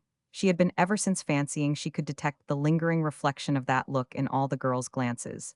In the attentive, in the casual, even in the grateful glances, in the expression of the softest moods. Has she her soft moods, then? I asked with interest. Mrs. Fine, much moved by her recollections, heeded not my inquiry. All her mental energy was concentrated on the nature of that memorable glance. The general tradition of mankind teaches us that glances occupy a considerable place in the self-expression of women. Mrs. Fine was trying honestly to give me some idea, as much perhaps to satisfy her own uneasiness as my curiosity. She was frowning in the effort as you see sometimes a child do. What is delightful in women is that they so often resemble intelligent children. I mean the crustiest, the sourest, the most battered of them do, at times. She was frowning, I say, and I was beginning to smile faintly at her when all at once she came out with something totally unexpected. It was horribly merry, she said. I suppose she must have been satisfied by my sudden gravity, because she looked at me in a friendly manner. Yes, Mrs. Fine, I said, smiling no longer. I see, it would have been horrible even on the stage. Ah, she interrupted me, and I really believe her change of attitude back to folded arms was meant to check a shudder. But it wasn't on the stage, and it was not with her lips that she laughed. Yes, it must have been horrible, I assented. And then she had to go away ultimately, I suppose. You didn't say anything. No, said Mrs. Fine. I rang the bell and told one of the maids to go and bring the hat and coat out of the cab, and then we waited. I don't think that there ever was such waiting, unless, possibly, in a jail at some moment or other, on the morning of an execution. The servant appeared with the hat and coat. And then, still as on the morning of an execution, when the condemned, I believe, is offered a breakfast, Mrs. Fine, anxious that the white-faced girl should swallow something warm, if she could, before leaving her house for an interminable drive through raw cold air in a damp four-wheeler, Mrs. Fine broke the awful silence. You really must try to eat something, in her best resolute manner. She turned to the odious person with the same determination. Perhaps you will sit down and have a cup of coffee, too. The worthy employer of labor sat down. He might have been awed by Mrs. Fine's peremptory manner, for she did not think of conciliating him then. He sat down, provisionally, like a man who finds himself much against his will in doubtful company. He accepted ungraciously the cup handed to him by Mrs. Fine, took an unwilling sip or two, and put it down as if there were some moral contamination in the coffee of these swells. Between whiles he directed mysteriously inexpressive glances at little Fine, who, I gather, had no breakfast that morning at all. Neither had the girl. She never moved her hands from her lap till her appointed guardian got up, leaving his cup half full. Well, if you don't mean to take advantage of this lady's kind offer, I may just as well take you home at once. I want to begin my day, I do. After a few more dumb, leaden-footed minutes while Flora was putting on her hat and jacket, the Fines, without moving, without saying anything, saw these two leave the room. She never looked back at us, said Mrs. Fine. She just followed him out. I've never had such a crushing impression of the miserable dependence of girls of women. This was an extreme case. But a young man, any man, could have gone to break stones on the roads or something of that kind, or enlisted. Or It was very true. Women can't go forth on the high roads and by ways to pick up a living, even when dignity, independence, or existence itself are at stake. But what made me interrupt Mrs. Fine's tirade was my profound surprise at the fact of that respectable citizen being so willing to keep in his home the poor girl for whom it seemed there was no place in the world. And not only willing but anxious. I couldn't credit him with generous impulses, for it seemed obvious to me from what I had learned that, to put it mildly, he was not an impulsive person. I confess that I can't understand his motive, I exclaimed. This is exactly what John wondered at first, said Mrs. Fine. By that time an intimacy, if not exactly confidence, had sprung up between us which permitted her in this discussion to refer to her husband as John. You know he had not opened his lips all that time, she pursued. I don't blame his restraint, on the contrary. What could he have said? I could see he was observing the man very thoughtfully. And so, Mr. Fine listened, observed, and meditated, I said. That's an excellent way of coming to a conclusion. And may I ask at what conclusion he had managed to arrive? On what ground did he cease to wonder at the inexplicable? For I can't admit humanity to be the explanation. It would be too monstrous.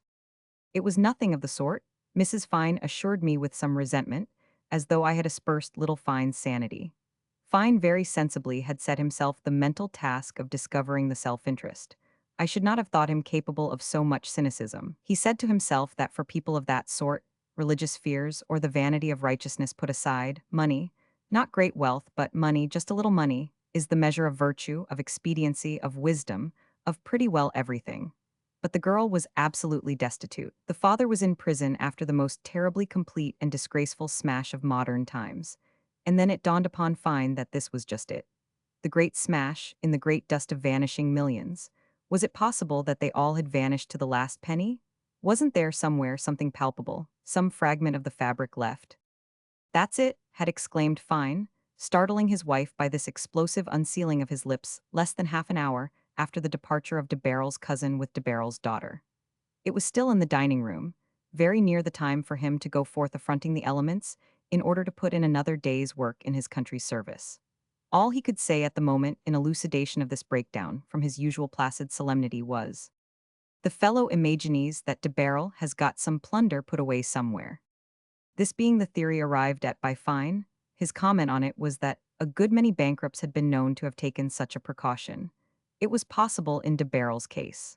Fine went so far in his display of cynical pessimism as to say that it was extremely probable. He explained at length to Mrs. Fine that de Barrel certainly did not take anyone into his confidence.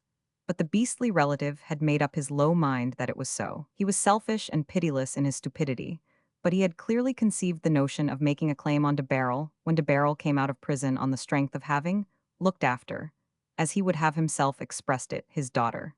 He nursed his hopes, such as they were, in secret, and it is to be supposed kept them even from his wife.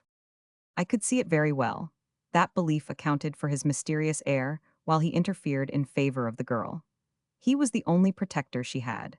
It was as though Flora had been fated to be always surrounded by treachery and lies stifling every better impulse, every instinctive aspiration of her soul to trust and to love. It would have been enough to drive a fine nature into the madness of universal suspicion, into any sort of madness. I don't know how far a sense of humor will stand by one. To the foot of the gallows, perhaps, but from my recollection of Flora de Barrel, I feared that she hadn't much sense of humor. She had cried at the desertion of the absurd fine dog. That animal was certainly free from duplicity. He was frank and simple and ridiculous. The indignation of the girl at his unhypocritical behavior had been funny but not humorous. As you may imagine, I was not very anxious to resume the discussion on the justice, expediency, effectiveness, or what not, of Fine's journey to London. It isn't that I was unfaithful to little Fine out in the porch with the dog. They kept amazingly quiet there. Could they have gone to sleep? What I felt was that either my sagacity or my conscience would come out damaged from that campaign, and no man will willingly put himself in the way of moral damage. I did not want a war with Mrs. Fine. I much preferred to hear something more of the girl, I said. And so she went away with that respectable ruffian. Mrs. Fine moved her shoulders slightly. What else could she have done? I agreed with her by another hopeless gesture. It isn't so easy for a girl like Flora de Barrel to become a factory hand, a pathetic seamstress, or even a barmaid. She wouldn't have known how to begin. She was the captive of the meanest conceivable fate, and she wasn't mean enough for it. It is to be remarked that a good many people are born curiously unfitted for the fate awaiting them on this earth. As I don't want you to think that I am unduly partial to the girl, we shall say that she failed decidedly to endear herself to that simple, virtuous, and, I believe, teetotal household. It's my conviction that an angel would have failed likewise. It's no use going into details. Suffice it to state that before the year was out, she was again at the Fines' door. This time she was escorted by a stout youth. His large, pale face wore a smile of inane cunning soured by annoyance. His clothes were new, and the indescribable smartness of their cut, a genre which had never been obtruded on her notice before, astonished Mrs. Fine, who came out into the hall with her hat on, for she was about to go out to hear a new pianist, a girl, in a friend's house. The youth addressing Mrs. Fine easily begged her not to let that silly thing go back to us any more. There had been, he said, nothing but ructions at home about her for the last 3 weeks. Everybody in the family was heartily sick of quarreling. His governor had charged him to bring her to this address and say that the lady and gentleman were quite welcome to all there was in it. She hadn't enough sense to appreciate a plain, honest English home, and she was better out of it. The young, pimply-faced fellow was vexed by this job his governor had sprung on him. It was the cause of his missing an appointment for that afternoon with a certain young lady. The lady he was engaged to, but he meant to dash back and try for a sight of her that evening yet, if he were to burst over it. Goodbye, Florrie, good luck to you, and I hope I'll never see your face again. With that he ran out in lover-like haste, leaving the hall door wide open. Mrs. Fine had not found a word to say. She had been too much taken aback even to gasp freely. But she had the presence of mind to grab the girl's arm just as she, too, was running out into the street, with the haste, I suppose, of despair, and to keep I don't know what tragic tryst. You stopped her with your own hand, Mrs. Fine, I said. I presume she meant to get away. That girl is no comedian, if I am any judge. Yes, I had to use some force to drag her in. Mrs. Fine had no difficulty in stating the truth. You see, I was in the very act of letting myself out when these two appeared, so that, when that unpleasant young man ran off, I found myself alone with Flora. It was all I could do to hold her in the hall while I called to the servants to come and shut the door. As is my habit, or my weakness, or my gift, I don't know which, I visualized the story for myself. I really can't help it.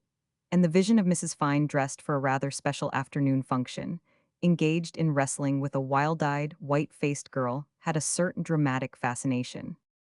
Really? I murmured. Oh, there's no doubt that she struggled, said Mrs. Fine. She compressed her lips for a moment and then added, as to her being a comedian, that's another question. Mrs. Fine had returned to her attitude of folded arms. I saw before me the daughter of the refined poet accepting life whole with its unavoidable conditions, of which one of the first is the instinct of self-preservation and the egoism of every living creature. The fact remains nevertheless that you, yourself, have, in your own words, pulled her in. I insisted in a jocular tone, with a serious intention. What was one to do? Exclaimed Mrs. Fine with almost comic exasperation. Are you reproaching me with being too impulsive? And she went on telling me that she was not that in the least. One of the recommendations she always insisted on, to the girlfriends, I imagine, was to be on guard against impulse. Always, but I had not been there to see the face of Flora at the time. If I had, it would be haunting me to this day. Nobody, unless made of iron, would have allowed a human being with a face like that to rush out alone into the streets. And doesn't it haunt you, Mrs. Fine? I asked. No, not now, she said implacably. Perhaps if I had let her go it might have done. Don't conclude, though, that I think she was playing a comedy then, because after struggling at first she ended by remaining. She gave up very suddenly. She collapsed in our arms, mine and the maid, who came running up in response to my calls, and the door was then shut. I completed the phrase in my own way. Yes, the door was shut. Mrs. Fine lowered and raised her head slowly. I did not ask her for details. Of one thing I am certain, and that is that Mrs. Fine did not go out to the musical function that afternoon. She was no doubt considerably annoyed at missing the privilege of hearing privately an interesting young pianist, a girl who, since, had become one of the recognized performers. Mrs. Fine did not dare leave her house. As to the feelings of little Fine when he came home from the office, via his club, just half an hour before dinner, I have no information. But I venture to affirm that in the main they were kindly, though it is quite possible that, in the first moment of surprise, he had to keep down a swear word or two. The long and the short of it all is that next day the Fines made up their minds to take into their confidence a certain wealthy old lady. With certain old ladies, the passing years bring back a sort of mellowed youthfulness of feeling, an optimistic outlook, liking for novelty, readiness for experiment. The old lady was very much interested. "Do let me see the poor thing?" She was accordingly allowed to see Flora de Barrel in Mrs. Fine's drawing room on a day when there was no one else there, and she preached to her with charming, sympathetic authority. "The only way to deal with our troubles, my dear child, is to forget them. You must forget yours. It's very simple. Look at me. I always forget mine. At your age one ought to be cheerful." Later on, when left alone with Mrs. Fine, she said to that lady, "I do hope the child will manage to be cheerful. I can't have sad faces near me. At my age one needs cheerful companions." And in this hope, she carried off Flora de Barrel to Bournemouth for the winter months in the quality of reader and companion. She had said to her with kindly jocularity, "We shall have a good time together. I am not a grumpy old woman." But on their return to London, she sought Mrs. Fine at once. She had discovered that Flora was not naturally cheerful. When she made efforts to be, it was still worse. The old lady couldn't stand the strain of that. And then, to have the whole thing out, she could not bear to have for a companion anyone who did not love her. She was certain that Flora did not love her. Why, she couldn't say. Moreover, she had caught the girl looking at her in a peculiar way at times. Oh no, it was not an evil look, it was an unusual expression which one could not understand. And when one remembered that her father was in prison shut up together with a lot of criminals and so on, it made one uncomfortable. If the child had only tried to forget her troubles. But she obviously was incapable or unwilling to do so. And that was somewhat perverse, wasn't it? Upon the whole, she thought it would be better perhaps. Mrs. Fine assented hurriedly to the unspoken conclusion. Oh, certainly, certainly, wondering to herself what was to be done with Flora next, but she was not very much surprised at the change in the old lady's view of Flora de Barrel. She almost understood it. What came next was a German family, the continental acquaintances of the wife of one of Fine's colleagues in the Home Office. Flora of the enigmatical glances was dispatched to them without much reflection, as it was not considered absolutely necessary to take them into full confidence. They neither expected the girl to be specially cheerful nor were they discomposed unduly by the indescribable quality of her glances. The German woman was quite ordinary. There were two boys to look after. They were ordinary too, I presume, and Flora, I understand, was very attentive to them. If she taught them anything, it must have been by inspiration alone, for she certainly knew nothing of teaching. But it was mostly conversation which was demanded from her. Flora de Barrel conversing with two small German boys, regularly, industriously, conscientiously, in order to keep herself alive in the world which held for her the past we know, and the future of an even more undesirable quality, seems to me a very fantastic combination. But I believe it was not so bad. She was being, she wrote, mercifully drugged by her task. She had learned to converse all day long, mechanically, absently, as if in a trance. An uneasy trance it must have been. Her worst moments were when off duty, alone in the evening, shut up in her own little room, her dulled thoughts waking up slowly till she started into the full consciousness of her position, like a person waking up in contact with something venomous. A snake, for instance, experiencing a mad impulse to fling the thing away and run off screaming to hide somewhere. At this period of her existence, Flora de Barrel used to write to Mrs. Fine not regularly, but fairly often. I don't know how long she would have gone on conversing, and, incidentally, helping to supervise the beautifully stocked linen closets of that well-to-do German household, if the man of it had not developed in the intervals of his avocations. He was a merchant and a thoroughly domesticated character, a psychological resemblance to the Bournemouth old lady. It appeared that he, too, wanted to be loved. He was not, however, of a conquering temperament, a kiss-snatching, door-bursting type of libertine. In the very act of straying from the path of virtue, he remained a respectable merchant. It would have been perhaps better for Flora if he had been a mere brute, but he set about his sinister enterprise in a sentimental, cautious, almost paternal manner, and thought he would be safe with a pretty orphan. The girl, for all her experience, was still too innocent, and indeed not yet sufficiently aware of herself as a woman, to mistrust these masked approaches. She did not see them, in fact. She thought him sympathetic, the first expressively sympathetic person she had ever met. She was so innocent that she could not understand the fury of the German woman. For, as you may imagine, the wifely penetration was not to be deceived for any great length of time, the more so that the wife was older than the husband. The man, with the peculiar cowardice of respectability, never said a word in Flora's defense. He stood by and heard her reviled in the most abusive terms, only nodding and frowning vaguely from time to time. Will give you the idea of the girl's innocence when I say that at first she actually thought this storm of indignant reproaches was caused by the discovery of her real name and her relation to a convict. She had been sent out under an assumed name, a highly recommended orphan of honorable parentage. Her distress, her burning cheeks, her endeavors to express her regret for this deception were taken for a confession of guilt. "You attempted to bring dishonor to my home," the German woman screamed at her. "Here's a misunderstanding for you." Flora de Barrel, who felt the shame but did not believe in the guilt of her father, retorted fiercely, "Nevertheless, I am as honorable as you are." And then the German woman nearly went into a fit from rage. "I shall have you thrown out into the street."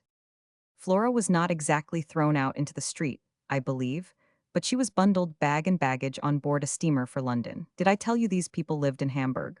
Well, yes, sent to the docks late on a rainy winter evening in charge of some sneering lackey or other who behaved to her insolently and left her on deck burning with indignation, her hair half down, shaking with excitement, and, truth to say, scared as near as possible into hysterics. If it had not been for the stewardess who, without asking questions, good soul, took charge of her quietly in the ladies' saloon, luckily it was empty, it is by no means certain she would ever have reached England.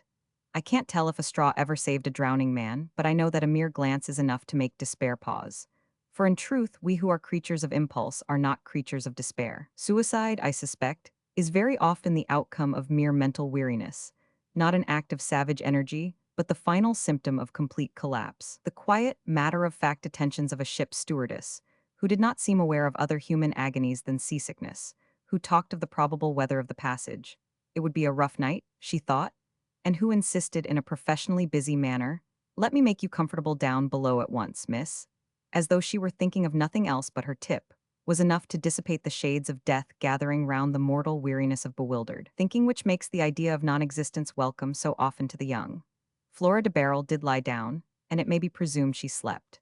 At any rate, she survived the voyage across the North Sea and told Mrs. Fine all about it, concealing nothing and receiving no rebuke, for Mrs. Fine's opinions had a large freedom in their pedantry.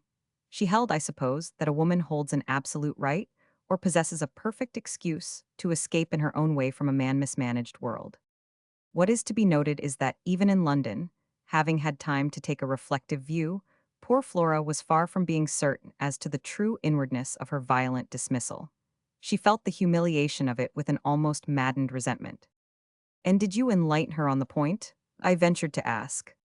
Mrs. Fine moved her shoulders with a philosophical acceptance of all the necessities which ought not to be. "Something had to be said," she murmured. She had told the girl enough to make her come to the right conclusion by herself. And she did. "Yes, of course, she isn't a goose," retorted Mrs. Fine tartly. "Then her education is completed," I remarked with some bitterness. "Don't you think she ought to be given a chance?" Mrs. Fine understood my meaning. "Not this one," she snapped in a quite feminine way. "It's all very well for you to plead, but I do not plead, I simply asked. It seemed natural to ask what you thought. It's what I feel that matters, and I can't help my feelings. You may guess," she added in a softer tone, "that my feelings are mostly concerned with my brother. We were very fond of each other. The difference of our ages was not very great. I suppose you know he is a little younger than I am. He was a sensitive boy. He had the habit of brooding. It is no use concealing from you that neither of us was happy at home.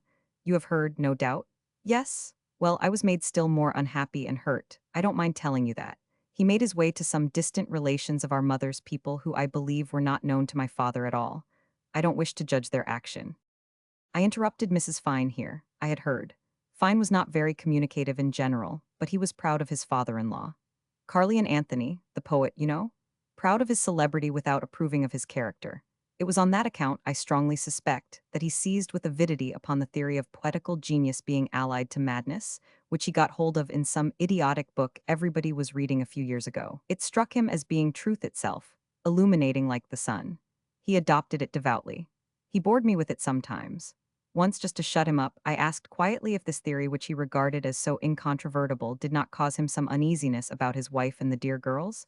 He transfixed me with a pitying stare and requested me in his deep, solemn voice to remember the well-established fact that genius was not transmissible. I said only, "Oh, isn't it?"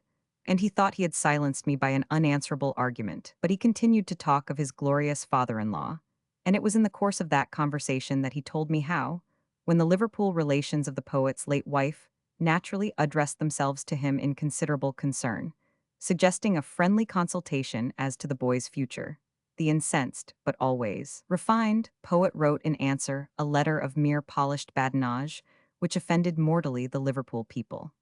This witty outbreak of what was in fact mortification and rage appeared to them so heartless that they simply kept the boy. They let him go to sea not because he was in their way, but because he begged hard to be allowed to go. "Oh, you do know," said Mrs. Fine after a pause. "Well, I felt myself very much abandoned. Then his choice of life, so extraordinary, so unfortunate, I may say, I was very much grieved. I should have liked him to have been distinguished, or at any rate to remain in the social sphere, where we could have had common interests, acquaintances, thoughts. Don't think that I am estranged from him. But the precise truth is that I do not know him. I was most painfully affected when he was here by the difficulty of finding a single topic we could discuss together." While Mrs. Fine was talking of her brother, I let my thoughts wander out of the room to little Fine, who by leaving me alone with his wife had, so to speak, entrusted his domestic peace to my honor.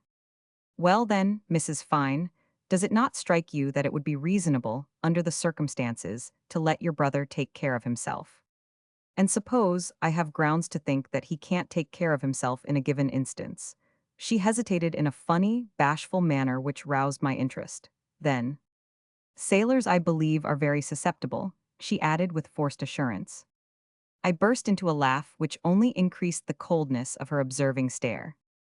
"They are, immensely, hopelessly. My dear Mrs. Fine, you had better give it up. It only makes your husband miserable. And I am quite miserable too. It is really our first difference." "Regarding Miss de Barrel?" I asked. "Regarding everything. It's really intolerable that this girl should be the occasion. I think he really ought to give way." She turned her chair round a little, and picking up the book one had been reading in the morning, began to turn the leaves absently. Her eyes being off me, I felt I could allow myself to leave the room. Its atmosphere had become hopeless for little Fine's domestic peace. You may smile, but to the solemn all things are solemn. I had enough sagacity to understand that. I slipped out into the porch. The dog was slumbering at Fine's feet. The muscular little man leaning on his elbow and gazing over the fields presented a forlorn figure. He turned his head quickly, but seeing I was alone, relapsed into his moody contemplation of the green landscape. I said loudly and distinctly, "I've come out to smoke a cigarette," and sat down near him on the little bench. Then lowering my voice, "Tolerance is an extremely difficult virtue," I said. "More difficult for some than heroism, more difficult than compassion." I avoided looking at him. I knew well enough that he would not like this opening.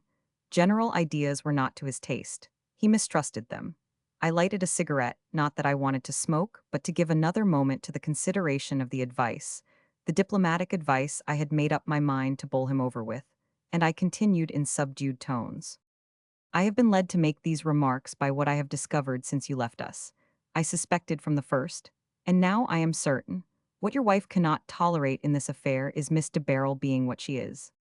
He made a movement, but I kept my eyes away from him and went on steadily.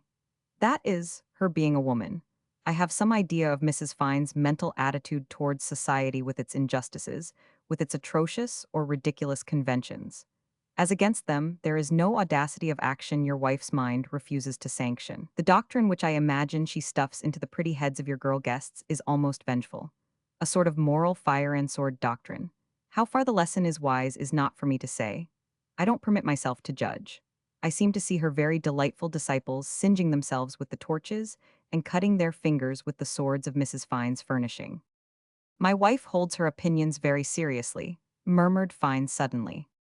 "Yes, no doubt," I assented in a low voice as before. "But it is a mere intellectual exercise. What I see is that in dealing with reality, Mrs. Fine ceases to be tolerant.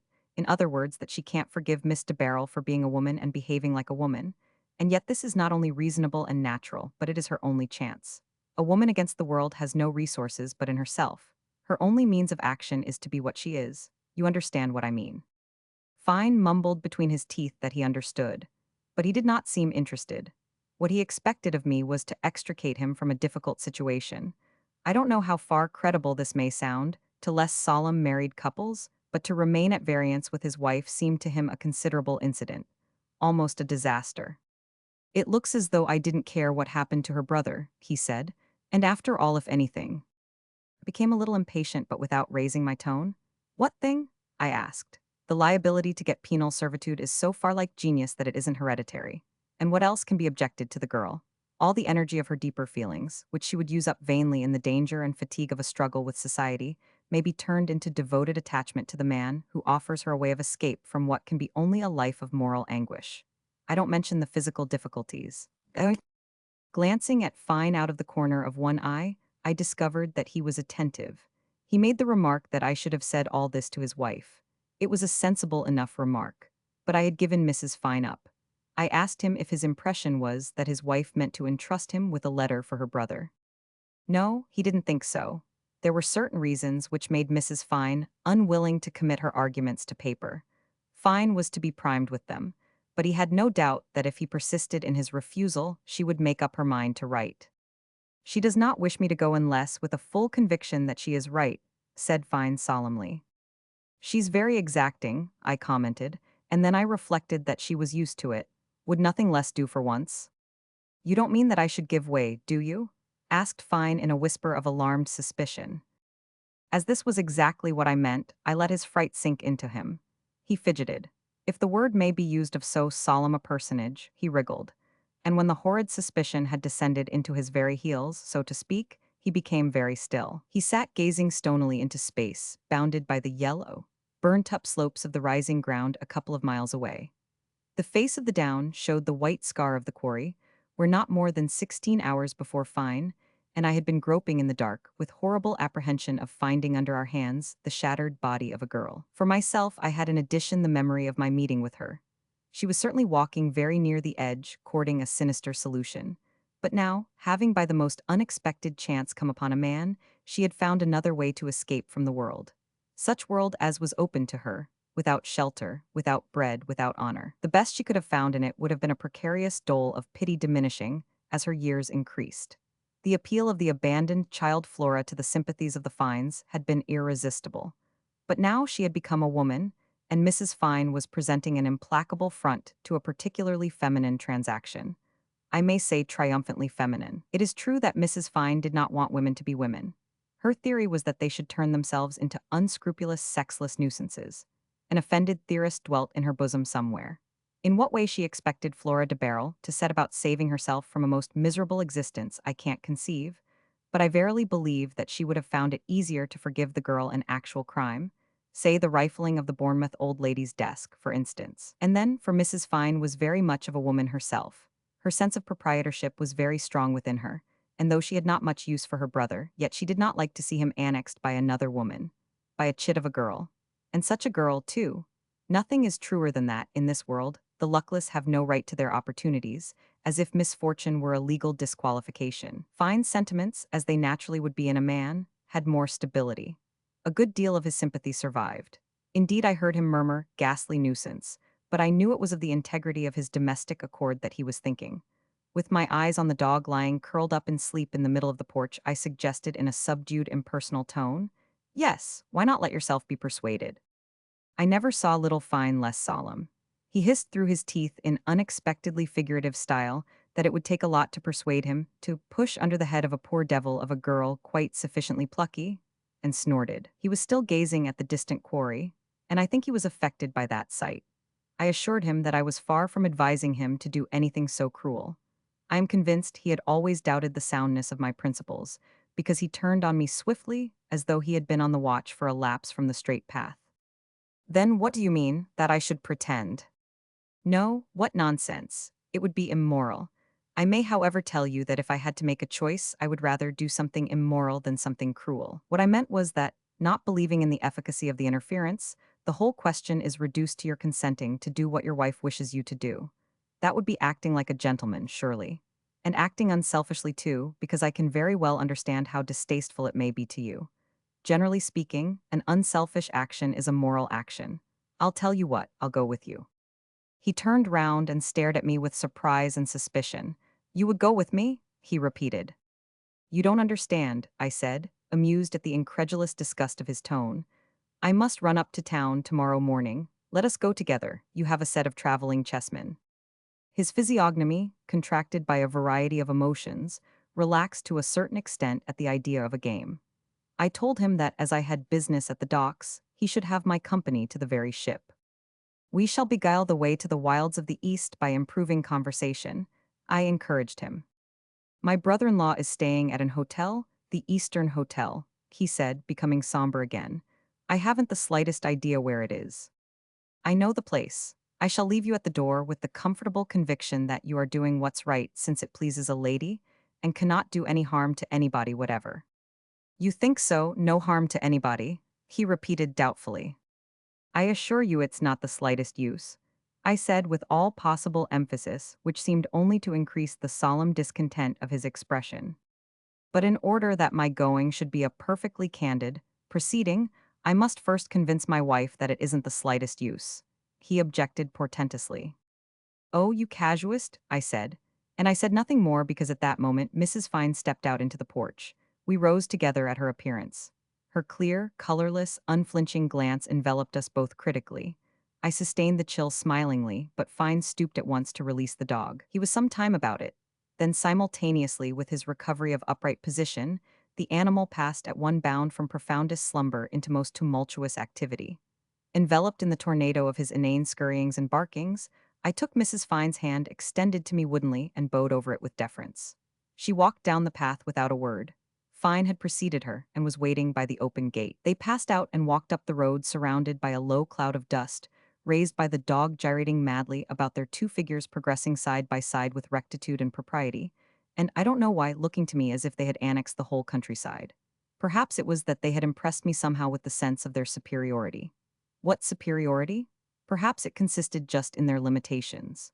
It was obvious that neither of them had carried away a high opinion of me. But what affected me most was the indifference of the fine dog. He used to precipitate himself at full speed, and with a frightful final upward spring upon my waistcoat, at least once at each of our meetings. He had neglected that ceremony this time, notwithstanding my correct and even conventional conduct in offering him a cake. It seemed to me symbolic of my final separation from the fine household.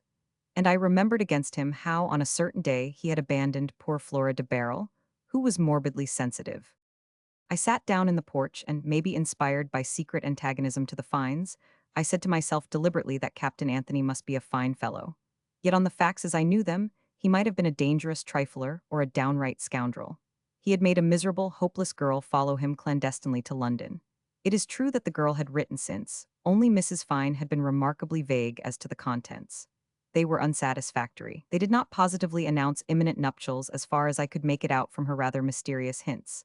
But then her inexperience might have led her astray. There was no fathoming the innocence of a woman like Mrs. Fine, who, venturing as far as possible in theory, would know nothing of the real aspect of things.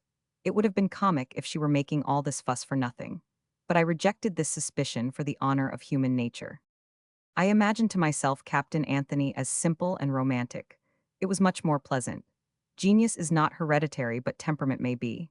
And he was the son of a poet with an admirable gift of individualizing, of etherealizing the commonplace, of making touching, delicate, fascinating the most hopeless conventions of the so-called refined existence.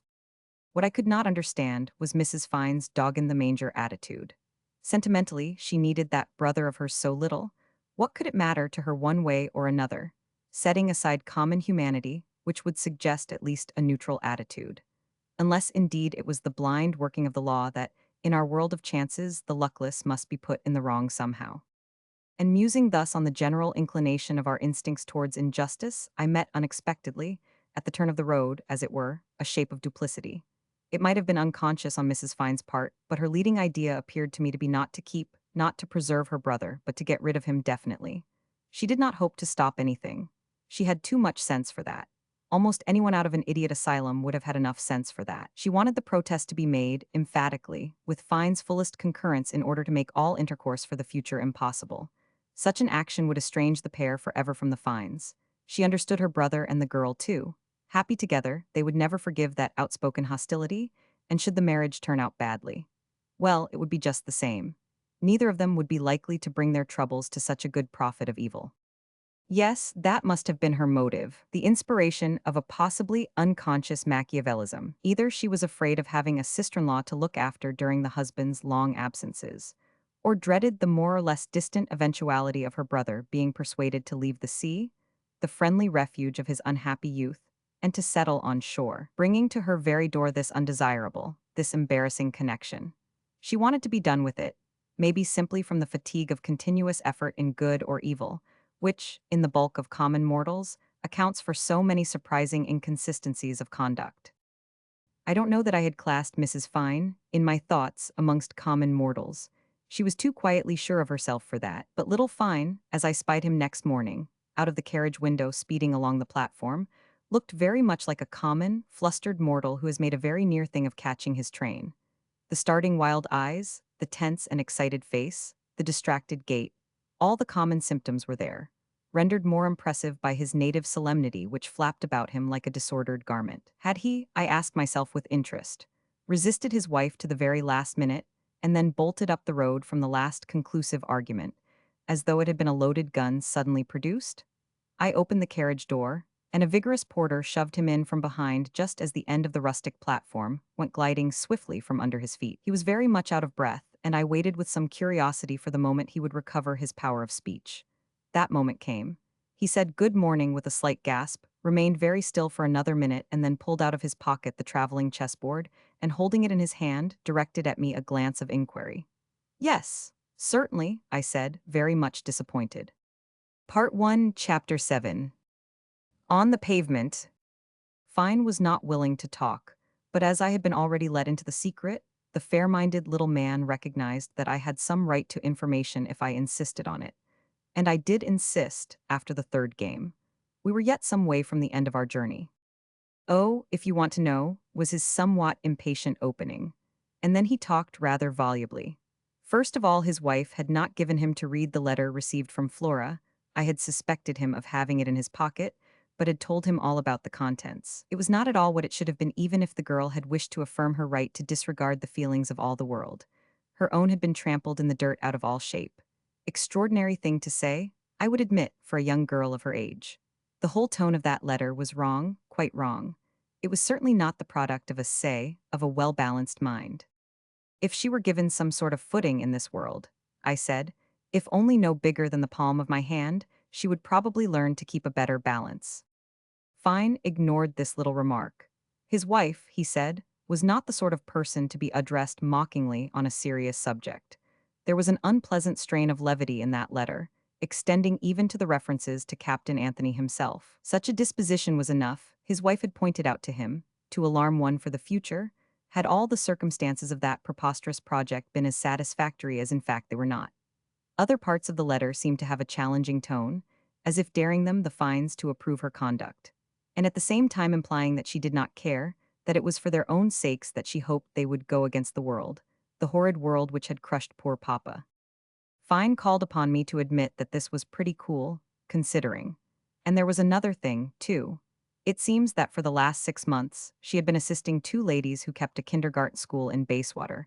A mere pittance, Flora had insisted on devoting all her spare time to the study of the trial. She had been looking up files of old newspapers, and working herself up into a state of indignation with what she called the injustice and the hypocrisy of the prosecution.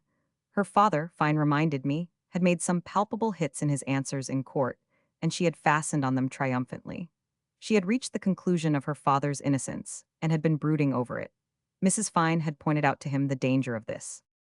The train ran into the station and Fine, jumping out directly it came to a standstill, seemed glad to cut short the conversation. We walked in silence a little way, boarded a bus, then walked again. I don't suppose that since the days of his childhood, when surely he was taken to see the tower. He had been once east of Temple Bar. He looked about him sullenly, and when I pointed out in the distance the rounded front of the Eastern Hotel at the bifurcation of two very broad, mean, shabby thoroughfares, rising like a gray stucco tower above the lowly roofs of the dirty yellow, two-story houses, he only grunted disapprovingly. I wouldn't lay too much stress on what you have been telling me, I observed quietly as we approached that unattractive building. No man will believe a girl who has just accepted his suit to be not well balanced, you know. Oh, accepted his suit, muttered Fine, who seemed to have been very thoroughly convinced indeed. It may have been the other way about. And then he added, I am going through with it. I said that this was very praiseworthy, but that a certain moderation of statement. He waved his hand at me and mended his pace. I guessed that he was anxious to get his mission over as quickly as possible. He barely gave himself time to shake hands with me and made a rush at the narrow glass door with the words hotel entrance on it. It swung to behind his back with no more noise than the snap of a toothless jaw. The absurd temptation to remain and see what would come of it got over my better judgment. I hung about irresolute, wondering how long an embassy of that sort would take, and whether Fine on coming out would consent to be communicative. I feared he would be shocked at finding me there, would consider my conduct incorrect, conceivably treat me with contempt. I walked off a few paces. Perhaps it would be possible to read something on Fine's face as he came out, and, if necessary, I could always eclipse myself discreetly through the door of one of the bars. The ground floor of the Eastern Hotel was an unabashed pub, with plate glass fronts, a display of brass rails, and divided into many compartments, each having its own entrance. But of course all this was silly. The marriage, the love, the affairs of Captain Anthony were none of my business. I was on the point of moving down the street for good when my attention was attracted by a girl approaching the hotel entrance from the west. She was dressed very modestly in black. It was the white straw hat of a good form and trimmed with a bunch of pale roses which had caught my eye. The whole figure seemed familiar. Of course, Flora de Barrel. She was making for the hotel, she was going in. And Fine was with Captain Anthony. To meet him could not be pleasant for her. I wished to save her from the awkwardness. And as I hesitated what to do, she looked up and our eyes happened to meet just as she was turning off the pavement into the hotel doorway. Instinctively, I extended my arm. It was enough to make her stop. I suppose she had some faint notion that she had seen me before somewhere. She walked slowly forward, prudent and attentive, watching my faint smile. Excuse me, I said directly she had approached me near enough. Perhaps you would like to know that Mr. Fine is upstairs with Captain Anthony at this moment. She uttered a faint "Ah, Mr. Fine?" I could read in her eyes that she had recognized me now. Her serious expression extinguished the imbecile grin of which I was conscious. I raised my hat. She responded with a slow inclination of the head while her luminous, mistrustful, maiden's glance seemed to whisper, "What is this one doing here?" "I came up to town with Fine this morning," I said in a businesslike tone. "I have to see a friend in East India Dock. Fine and I parted this moment at the door here." The girl regarded me with darkening eyes. "Mrs. Fine did not come with her husband," I went on, then hesitated before that white face so still in the pearly shadow thrown down by the hat brim. "But she sent him," I murmured by way of warning. Her eyelids fluttered slowly over the fixed stare. I imagine she was not much disconcerted by this development. "I live a long way from here," she whispered. I said perfunctorily, "Do you?" And we remained gazing at each other. The uniform paleness of her complexion was not that of an anemic girl.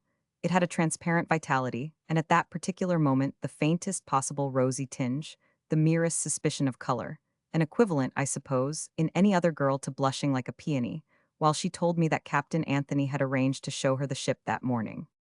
It was easy to understand that she did not want to meet Fine.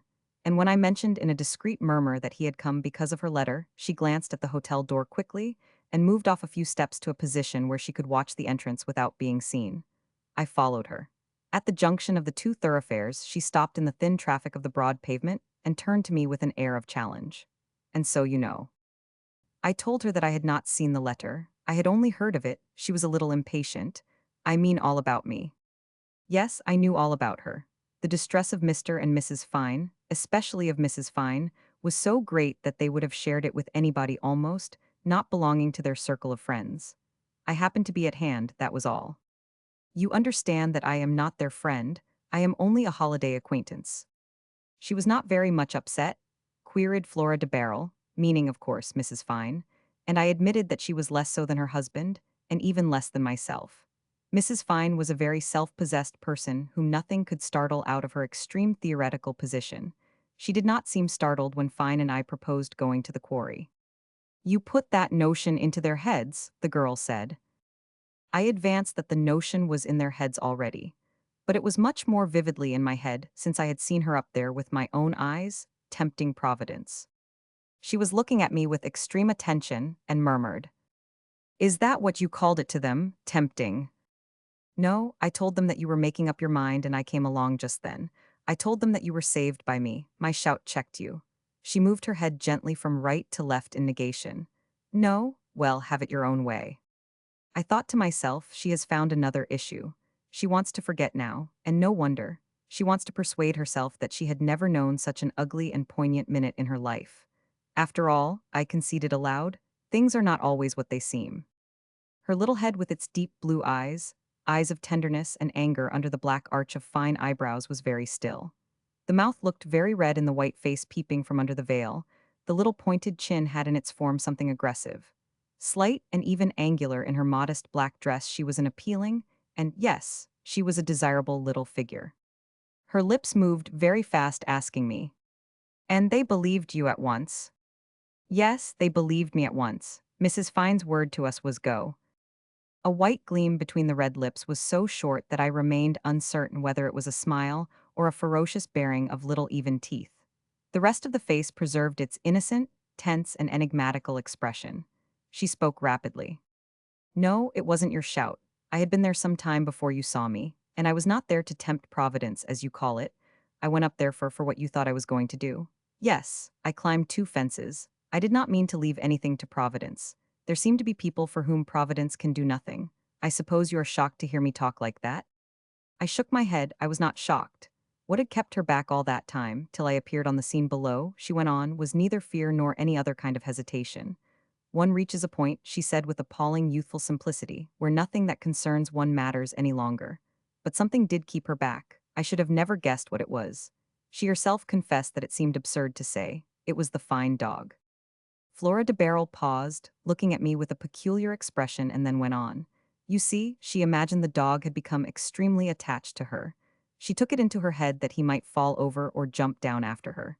She tried to drive him away. She spoke sternly to him. It only made him more frisky. He barked and jumped about her skirt in his usual, idiotic high spirits. He scampered away in circles between the pines, charging upon her and leaping as high as her waist. She commanded, 'Go away, go home.' She even picked up from the ground a bit of a broken branch and threw it at him. At this his delight knew no bounds. His rushes became faster, his yapping louder. He seemed to be having the time of his life. She was convinced that the moment she threw herself down he would spring over after her as if it were part of the game. She was vexed almost to tears. She was touched too, and when he stood still at some distance, as if suddenly rooted to the ground, wagging his tail slowly and watching her intensely with his shining eyes, another fear came to her. She imagined herself gone, and the creature sitting on the brink, its head thrown up to the sky and howling for hours. This thought was not to be borne. Then my shout reached her ears. She told me all this with simplicity. My voice had destroyed her poise, the suicide poise of her mind. Every act of ours, the most criminal, the most mad, presupposes a balance of thought, feeling, and will, like a correct attitude for an effective stroke in a game, and I had destroyed it. She was no longer in proper form for the act. She was not very much annoyed. Next day would do. She would have to slip away without attracting the notice of the dog. She thought of the necessity almost tenderly. She came down the path carrying her despair with lucid calmness. But when she saw herself deserted by the dog, she had an impulse to turn round, go up again, and be done with it. Not even that animal cared for her, in the end. I really did think that he was attached to me. What did he want to pretend for like this? I thought nothing could hurt me anymore. Oh yes, I would have gone up, but I felt suddenly so tired. So tired. And then you were there. I didn't know what you would do. You might have tried to follow me, and I didn't think I could run. Not uphill, not then." She had raised her white face a little, and it was queer to hear her say these things. At that time of the morning, there are comparatively few people out in that part of the town. The broad, interminable perspective of the East India Dock Road, the great perspective of drab brick walls, of gray pavement, of muddy roadway rumbling dismally with loaded carts and vans, lost itself in the distance, imposing and shabby in its spacious meanness of aspect, in its immeasurable poverty of forms. of coloring of life under a harsh, unconcerned sky dried by the wind to a clear blue. It had been raining during the night. The sunshine itself seemed poor. From time to time, a few bits of paper, a little dust and straw whirled past us on the broad, flat promontory of the pavement before the rounded front of the hotel. Flora de Barrel was silent for a while, I said. And next day you thought better of it. Again she raised her eyes to mine with that peculiar expression of informed innocence. And again her white cheeks took on the faintest tinge of pink, the merest shadow of a blush. Next day, she uttered distinctly, I didn't think, I remembered, that was enough. I remembered what I should never have forgotten. Never. And Captain Anthony arrived at the cottage in the evening. Ah yes, Captain Anthony, I murmured, and she repeated also in a murmur, yes, Captain Anthony. The faint flush of warm life left her face. I subdued my voice still more and not looking at her. You found him sympathetic? I ventured. Her long dark lashes went down a little with an air of calculated discretion. At least so it seemed to me. And yet no one could say that I was inimical to that girl. But there you are. Explain it as you may, in this world the friendless, like the poor, are always a little suspect, as if honesty and delicacy were only possible to the privileged few. Why do you ask? She said after a time, raising her eyes suddenly to mine in an effect of candor which on the same principle, of the disinherited not being to be trusted, might have been judged equivocal. If you mean what right I have. She moved slightly a hand in a worn brown glove as much as to say she could not question anyone's right against such an outcast as herself. I ought to have been moved perhaps, but I only noted the total absence of humility. No right at all, I continued, but just interest. Mrs. Fine, it's too difficult to explain how it came about, has talked to me of you, well, extensively. No doubt Mrs. Fine had told me the truth, Flora said brusquely with an unexpected hoarseness of tone. This very dress she was wearing had been given her by Mrs. Fine. Of course I looked at it. It could not have been a recent gift. Close-fitting and black, with heliotrope silk facings under a figured net, it looked far from new, just on the side of shabbiness. In fact, it accentuated the slightness of her figure. It went well in its suggestion of half-mourning, with the white face in which the unsmiling red lips alone seemed warm with the rich blood of life and passion. Little Fine was staying up there an unconscionable time. Was he arguing, preaching, remonstrating? Had he discovered in himself a capacity and a taste for that sort of thing? Or was he perhaps, in an intense dislike for the job, beating about the bush and only puzzling Captain Anthony, the providential man, who, if he expected the girl to appear at any moment, must have been on tenterhooks all the time, and beside himself with impatience to see the back of his brother-in-law? How was it that he had not got rid of Fine long before in any case? I don't mean by actually throwing him out of the window, but in some other resolute manner. Surely Fine had not impressed him. That he was an impressionable man I could not doubt. The presence of the girl there on the pavement before me proved this up to the hilt, and, well, yes, touchingly enough. It so happened that in their wanderings to and fro our glances met. They met and remained in contact, more familiar than a hand clasp, more communicative, more expressive. There was something comic, too, in the whole situation, in the poor girl and myself waiting together on the broad pavement at a corner public house for the issue of Fine's ridiculous mission. But the comic when it is human becomes quickly painful. Yes, she was infinitely anxious. And I was asking myself whether this poignant tension of her suspense depended, to put it plainly, on hunger or love. The answer would have been of some interest to Captain Anthony. For my part, in the presence of a young girl, I always become convinced that the dreams of sentiment, like the consoling mysteries of faith, are invincible, that it is never reason which governs men and women. Yet what sentiment could there have been on her part? I remembered her tone only a moment since when she said, that evening Captain Anthony arrived at the cottage. And considering, too, what the arrival of Captain Anthony meant in this connection, I wondered at the calmness with which she could mention that fact. He arrived at the cottage. In the evening, I knew that late train. He probably walked from the station. The evening would be well advanced. I could almost see a dark, indistinct figure opening the wicket gate of the garden. Where was she? Did she see him enter? Was she somewhere nearby, and did she hear without the slightest premonition his chance and fateful footsteps on the flagged path leading to the cottage door? In the shadow of the night, made more cruelly somber for her by the very shadow of death, he must have appeared too strange, too remote, too unknown to impress himself on her thought as a living force, such a force as a man can bring to bear on a woman's destiny. She glanced towards the hotel door again. I followed suit, and then our eyes met once more, this time intentionally. A tentative, uncertain intimacy was springing up between us two. She said simply, "You are waiting for Mr. Fine to come out, are you?" I admitted to her that I was waiting to see Mr. Fine come out. That was all. I had nothing to say to him. "I have said yesterday all I had to say to him," I added meaningly. "I have said it to them both, in fact. I have also heard all they had to say." "About me," she murmured. "Yes, the conversation was about you." "I wonder if they told you everything." If she wondered, I could do nothing else but wonder too. But I did not tell her that. I only smiled. The material point was that Captain Anthony should be told everything. But as to that, I was very certain that the good sister would see to it. Was there anything more to disclose? Some other misery? Some other deception of which that girl had been a victim? It seemed hardly probable. It was not even easy to imagine. What struck me most was I suppose I must call it composure. One could not tell whether she understood what she had done. One wondered. She was not so much unreadable as blank, and I did not know whether to admire her for it or dismiss her from my thoughts as a passive but a ferocious misfortune. Looking back at the occasion, when we first got on speaking terms on the road by the quarry, I had to admit that she presented some points of a problematic appearance. I don't know why I imagined Captain Anthony as the sort of man who would not be likely to take the initiative. Not perhaps from indifference, but from that peculiar timidity before women which often enough is found in conjunction with chivalrous instincts, with a great need for affection and great stability of feelings. Such men are easily moved. At the least encouragement they go forward with the eagerness, with the recklessness of starvation. This accounted for the suddenness of the affair. No, with all her inexperience, this girl could not have found any great difficulty in her conquering enterprise. She must have begun it. And yet there she was, patient, almost unmoved, almost pitiful, waiting outside like a beggar, without a right to anything but compassion for a promised dole. Every moment people were passing close by us, singly, in two and threes. The inhabitants of that end of the town where life goes on unadorned by grace or splendor.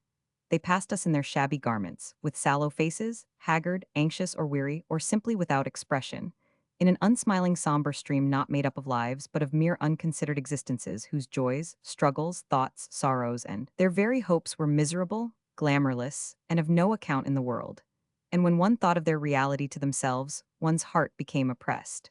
But of all the individuals who passed by, none appeared to me for the moment so pathetic in unconscious patience as the girl standing before me, none more difficult to understand.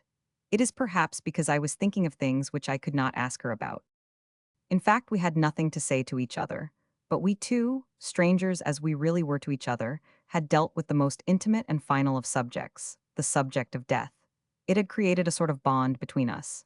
It made our silence weighty and uneasy. I ought to have left her there and then, but as I think I've told you before, the fact of having shouted her away from the edge of a precipice seemed somehow to have engaged my responsibility as to this other leap. And so, we had still an intimate subject between us to lend more weight and more uneasiness to our silence. The subject of marriage. I use the word not so much in reference to the ceremony itself. I had no doubt of this, Captain Anthony being a decent fellow, or in view of the social institution in general, as to which I have no opinion, but in regard to the human relation. The first two views are not particularly interesting. The ceremony, I suppose, is adequate.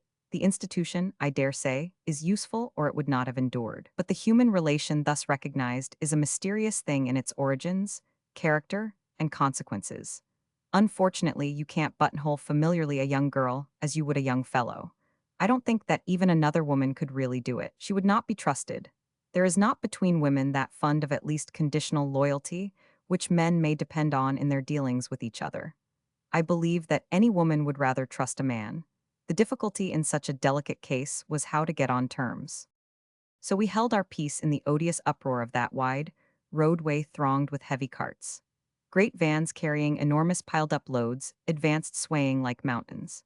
It was as if the whole world existed only for selling and buying, and those who had nothing to do with the movement of merchandise were of no account. "You must be tired," I said. One had to say something if only to assert oneself against that wearisome, passionless, and crushing uproar. She raised her eyes for a moment. No, she was not very. She had not walked all the way. She came by train as far as Whitecapel station and had only walked from there. She had had an ugly pilgrimage, but whether of love or of necessity who could tell? And that precisely was what I should have liked to get at. This was not, however, a question to be asked point blank, and I could not think of any effective circumlocution. It occurred to me, too, that she might conceivably know nothing of it herself. I mean by reflection. That young woman had been obviously considering death.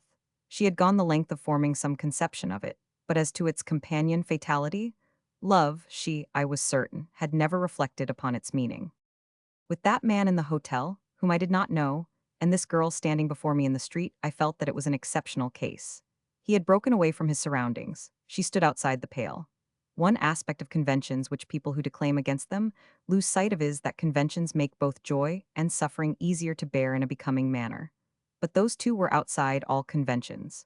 They would be as untrammeled in a sense as the first man and the first woman. The trouble was that I could not imagine anything about Flora de Barrel and the brother of Mrs. Fine. Or, if you like, I could imagine anything which comes practically to the same thing. Darkness and chaos are first cousins.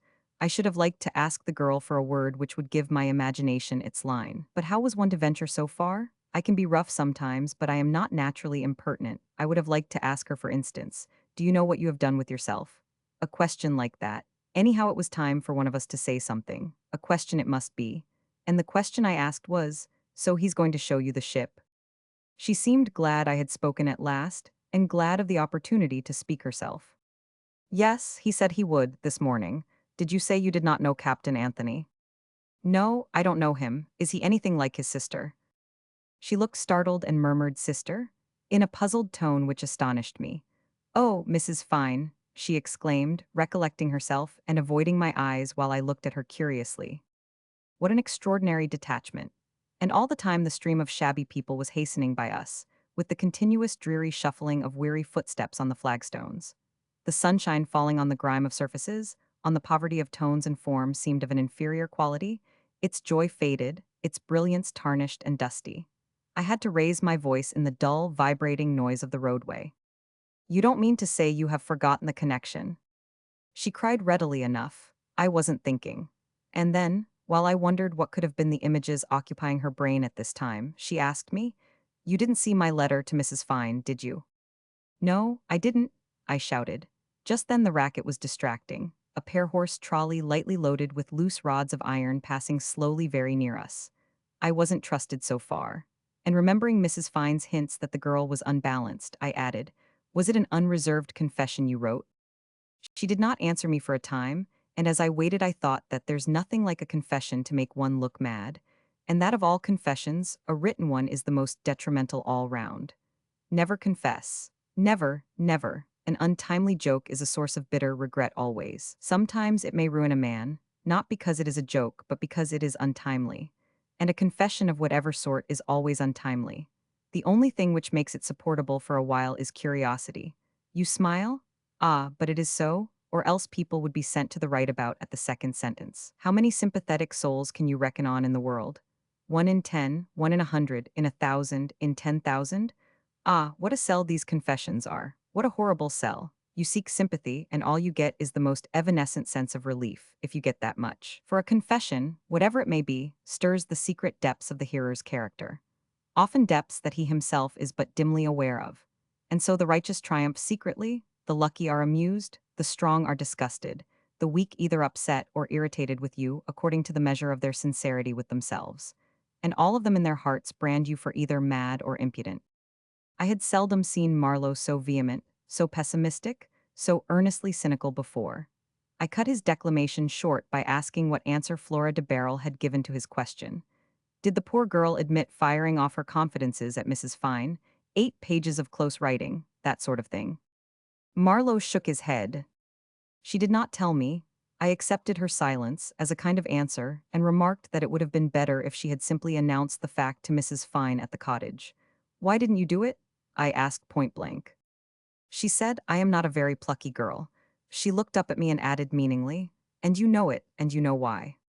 I must remark that she seemed to have become very subdued since our first meeting at the quarry. Almost a different person from the defiant, angry, and despairing girl, with quivering lips and resentful glances. "I thought it was very sensible of you to get away from that sheer drop," I said. She looked up with something of that old expression. "That's not what I mean. I see you will have it that you saved my life. Nothing of the kind. I was concerned for that vile little beast of a dog. No, It was the idea of doing away with myself which was cowardly. That's what I meant by saying I am not a very plucky girl. Oh, I retorted airily. That little dog, he isn't really a bad little dog. But she lowered her eyelids and went on. I was so miserable that I could think only of myself. This was mean. It was cruel too. And besides, I had not given it up, not then. Marlowe changed his tone. I don't know much of the psychology of self-destruction. It's a sort of subject one has few opportunities to study closely. I knew a man once who came to my rooms one evening, and while smoking a cigar confessed to me moodily that he was trying to discover some graceful way of retiring out of existence. I didn't study his case, but I had a glimpse of him the other day at a cricket match, with some women, having a good time. That seems a fairly reasonable attitude. Considered as a sin, it is a case for repentance before the throne of a merciful God. But I imagine that Flora de Barrel's religion, under the care of the distinguished governess, could have been nothing but outward formality. Remorse in the sense of gnawing shame and unavailing regret is only understandable to me when some wrong had been done to a fellow creature. But why she, that girl who existed on sufferance, so to speak, why she should writhe inwardly with remorse because she had once thought of getting rid of a life which was nothing in every respect but a curse, that I could not understand. I thought it was very likely some obscure influence of common forms of speech, some traditional or inherited feeling, a vague notion that suicide is a legal crime, words of old moralists and preachers which remain in the air and help to form all the authorized moral conventions. Yes, I was surprised at her remorse, but lowering her glance unexpectedly, till her dark eyelashes seemed to rest against her white cheeks, she presented a perfectly demure aspect. It was so attractive that I could not help a faint smile. That Flora de Barrel should ever, in any aspect, have the power to evoke a smile was the very last thing I should have believed. She went on after a slight hesitation. One day I started for that place. Look at the influence of a mere play of physiognomy. If you remember what we were talking about, you will hardly believe that I caught myself grinning down at that demure little girl. I must say, too, that I felt more friendly to her at the moment than ever before. Oh, you did to take that jump? You are a determined young person. Well, what happened that time? An almost imperceptible alteration in her bearing, a slight droop of her head perhaps, a mere nothing, made her look more demure than ever. I had left the cottage, she began a little hurriedly. I was walking along the road, you know, the road. I had made up my mind I was not coming back this time. I won't deny that these words spoken from under the brim of her hat. Oh yes, certainly. Her head was down, she had put it down, gave me a thrill, for indeed I had never doubted her sincerity. It could never have been a make-believe despair. Yes, I whispered, you were going along the road. When? Again she hesitated with an effect of innocent shyness worlds asunder from tragic issues, then glided on, when suddenly Captain Anthony came through a gate out of a field. I coughed down the beginning of a most improper fit of laughter, and felt ashamed of myself. Her eyes, raised for a moment, seemed full of innocent suffering and unexpressed menace in the depths of the dilated pupils within the rings of somber blue. It was, how shall I say it, a night effect when you seem to see vague shapes and don't know what reality you may come upon at any time. Then she lowered her eyelids again, shutting all mysteriousness out of the situation except for the sobering memory of that glance, night-like in the sunshine, expressively still in the brutal unrest of the street. So Captain Anthony joined you, did he? He opened a field gate and walked out on the road. He crossed to my side and went on with me. He had his pipe in his hand. He said, "Are you going far this morning?" These words, I was watching her white face as she spoke, gave me a slight shudder. She remained demure, almost prim, and I remarked, "You have been talking together before, of course." "Not more than 20 words altogether since he arrived," she declared without emphasis. That day he had said "good morning" to me when we met at breakfast 2 hours before, and I said good morning to him. I did not see him afterwards till he came out on the road. I thought to myself that this was not accidental. He had been observing her. I felt certain also that he had not been asking any questions of Mrs. Fine. "I wouldn't look at him," said Flora de Barrel. "I had done with looking at people. He said to me, 'My sister does not put herself out much for us. We had better keep each other company. I have read every book there is in that cottage.'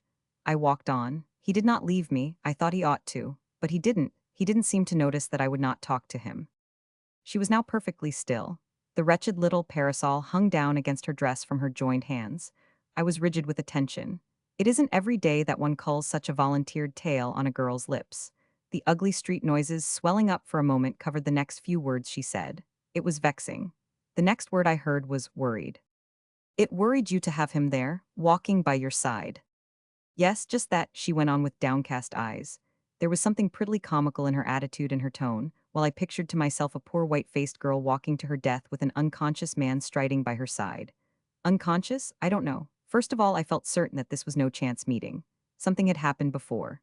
Was he a man for a coup de foudre, the lightning stroke of love? I don't think so. That sort of susceptibility is luckily rare. A world of inflammable lovers of the Romeo and Juliet type would very soon end in barbarism and misery. But it is a fact that in every man, not in every woman, there lives a lover who is called out in all his potentialities, often by the most insignificant little things, as long as they come at the psychological moment. The glimpse of a face at an unusual angle, an evanescent attitude, the curve of a cheek often looked at before, perhaps, but then, at the moment, charged with astonishing significance. These are great mysteries, of course, magic signs. I don't know in what the sign consisted in this case. It might have been her pallor. It wasn't pasty nor yet papery, that white face with eyes like blue gleams of fire and lips like red coals. In certain lights, in certain poises of head, it suggested tragic sorrow.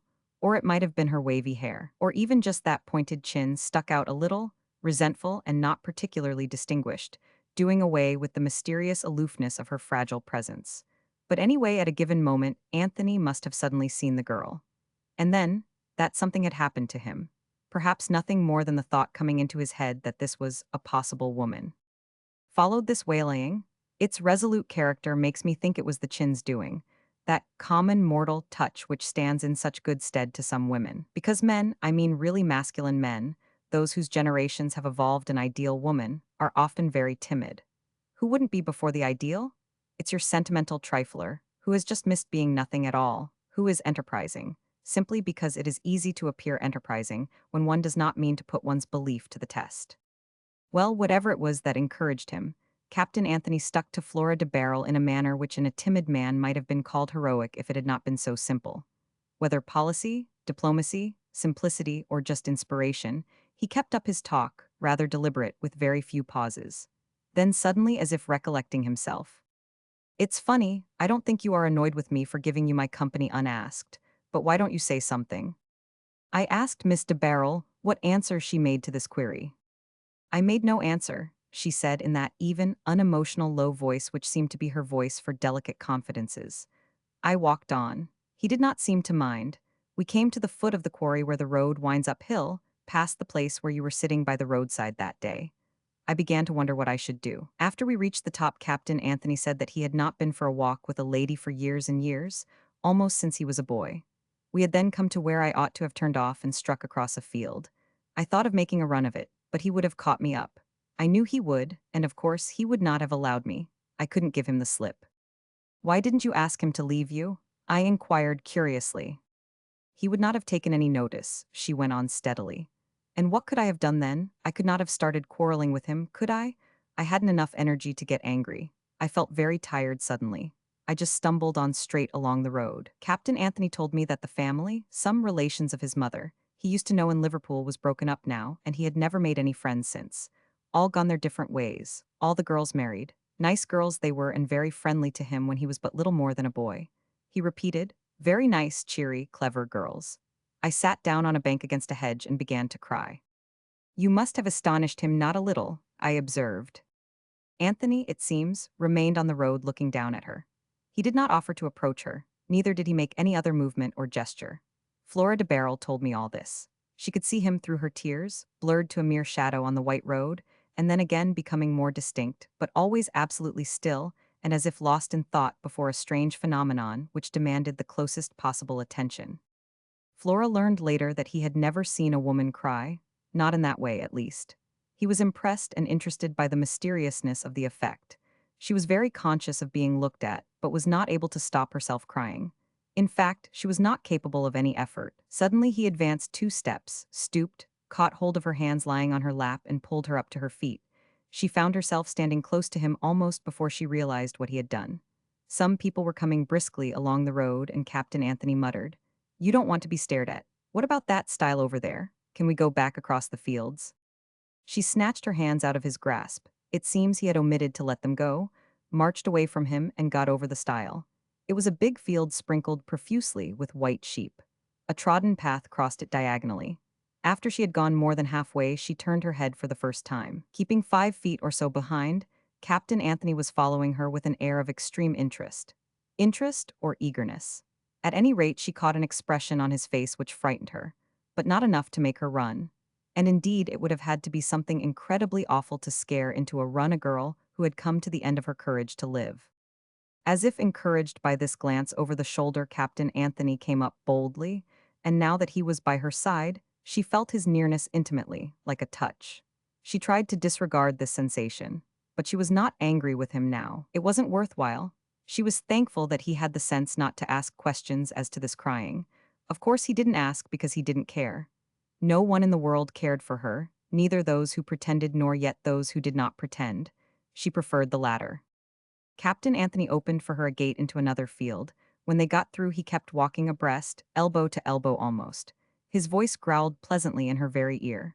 Staying in this dull place was enough to give anyone the blues. His sister scribbled all day. It was positively unkind. He alluded to his nieces as rude, selfish monkeys, without either feelings or manners. And he went on to talk about his ship being laid up for a month and dismantled for repairs. The worst was that on arriving in London, he found he couldn't get the rooms he was used to, where they made him as comfortable as such a confirmed sea dog as himself could be anywhere on shore. In the effort to subdue by dint of talking, and to keep in check the mysterious, the profound attraction he felt already for that delicate being of flesh and blood, with pale cheeks, with darkened eyelids and eyes scalded with hot tears, he went on, speaking of himself as a confirmed enemy of life on shore, a perfect terror to a simple man, what with the fads and proprieties and the ceremonies and affectations. He hated all that. He wasn't fit for it. There was no rest and peace and security but on the sea. This gave one a view of Captain Anthony as a hermit withdrawn from a wicked world. It was amusingly unexpected to me and nothing more. But it must have appealed straight to that bruised and battered young soul. Still shrinking from his nearness, she had ended by listening to him with avidity. His deep murmuring voice soothed her, and she thought suddenly that there was peace and rest in the grave too. She heard him say, "Look at my sister. She isn't a bad woman by any means. She asks me here because it's right and proper, I suppose, but she has no use for me. There you have your shore people. I quite understand anybody crying. I would have been gone already, only, truth to say, I haven't any friends to go to." He added brusquely, "And you?" She made a slight negative sign. He must have been observing her, putting two and two together. After a pause, he said simply, "When I first came here, I thought you were governess to these girls. My sister didn't say a word about you to me." Then Flora spoke for the first time. "Mrs. Fine is my best friend." "So she is mine," he said without the slightest irony or bitterness, but added with conviction, "That shows you what life ashore is. Much better be out of it." As they were approaching the cottage, he was heard again, as though a long, silent walk had not intervened. "But anyhow, I shan't ask her anything about you." He stopped short, and she went on alone. His last words had impressed her. Everything he had said seemed somehow to have a special meaning under its obvious conversational sense. Till she went in at the door of the cottage, she felt his eyes resting on her. That is it, he had made himself felt. That girl was, one may say, washing about with slack limbs in the ugly surf of life with no opportunity to strike out for herself, when suddenly she had been made to feel that there was somebody beside her in the bitter water. A most considerable moral event for her, whether she was aware of it or not. They met again at the 1 o'clock dinner. I am inclined to think that, being a healthy girl under her frail appearance, and fast walking and what I may call relief crying, there are many kinds of crying, making one hungry, she made a good meal. It was Captain Anthony who had no appetite. His sister commented on it in a curt, businesslike manner, and the eldest of his delightful nieces said mockingly, "You have been taking too much exercise this morning, Uncle Roderick." The mild Uncle Roderick turned upon her with a, "What do you know about it, young lady?" So charged with suppressed savagery that the whole round table gave one gasp and went dumb for the rest of the meal. He took no notice whatever of Flora de Barrel. I don't think it was from prudence or any calculated motive. I believe he was so full of her aspects that he did not want to look in her direction when there were other people to hamper his imagination. You understand, I am piecing here bits of disconnected statements. Next day Flora saw him leaning over the field gate. When she told me this, I didn't of course ask her how it was she was there. Probably she could not have told me how it was she was there. The difficulty here is to keep steadily in view the then conditions of her existence, a combination of dreariness and horror. That hermit-like but not exactly misanthropic sailor was leaning over the gate moodily. When he saw the white-faced, restless Flora drifting like a lost thing along the road, he put his pipe in his pocket and called out, "Good morning, Miss Smith," in a tone of amazing happiness. She, with one foot in life and the other in a nightmare, was at the same time inert and unstable, and very much at the mercy of sudden impulses. She swerved, came distractedly right up to the gate and looking straight into his eyes. "I am not Miss Smith. That's not my name. Don't call me by it." She was shaking as if in a passion. His eyes expressed nothing. He only unlatched the gate in silence, grasped her arm and drew her in, then closing it with a kick. "Not your name? That's all one to me. Your name's the least thing about you I care for." He was leading her firmly away from the gate, though she resisted slightly. There was a sort of joy in his eyes which frightened her. "You are not a princess in disguise," he said with an unexpected laugh she found blood-curdling. "And that's all I care for. You had better understand that I am not blind and not a fool. And then it's plain for even a fool to see that things have been going hard with you. You are on a lee shore and eating your heart out with worry." What seemed most awful to her was the elated light in his eyes, the rapacious smile that would come and go on his lips as if he were gloating over her misery. But her misery was his opportunity, and he rejoiced while the tenderest pity seemed to flood his whole being.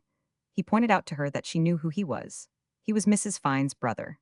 And well, if his sister was the best friend she had in the world, then, by Jove, it was about time somebody came along to look after her a little.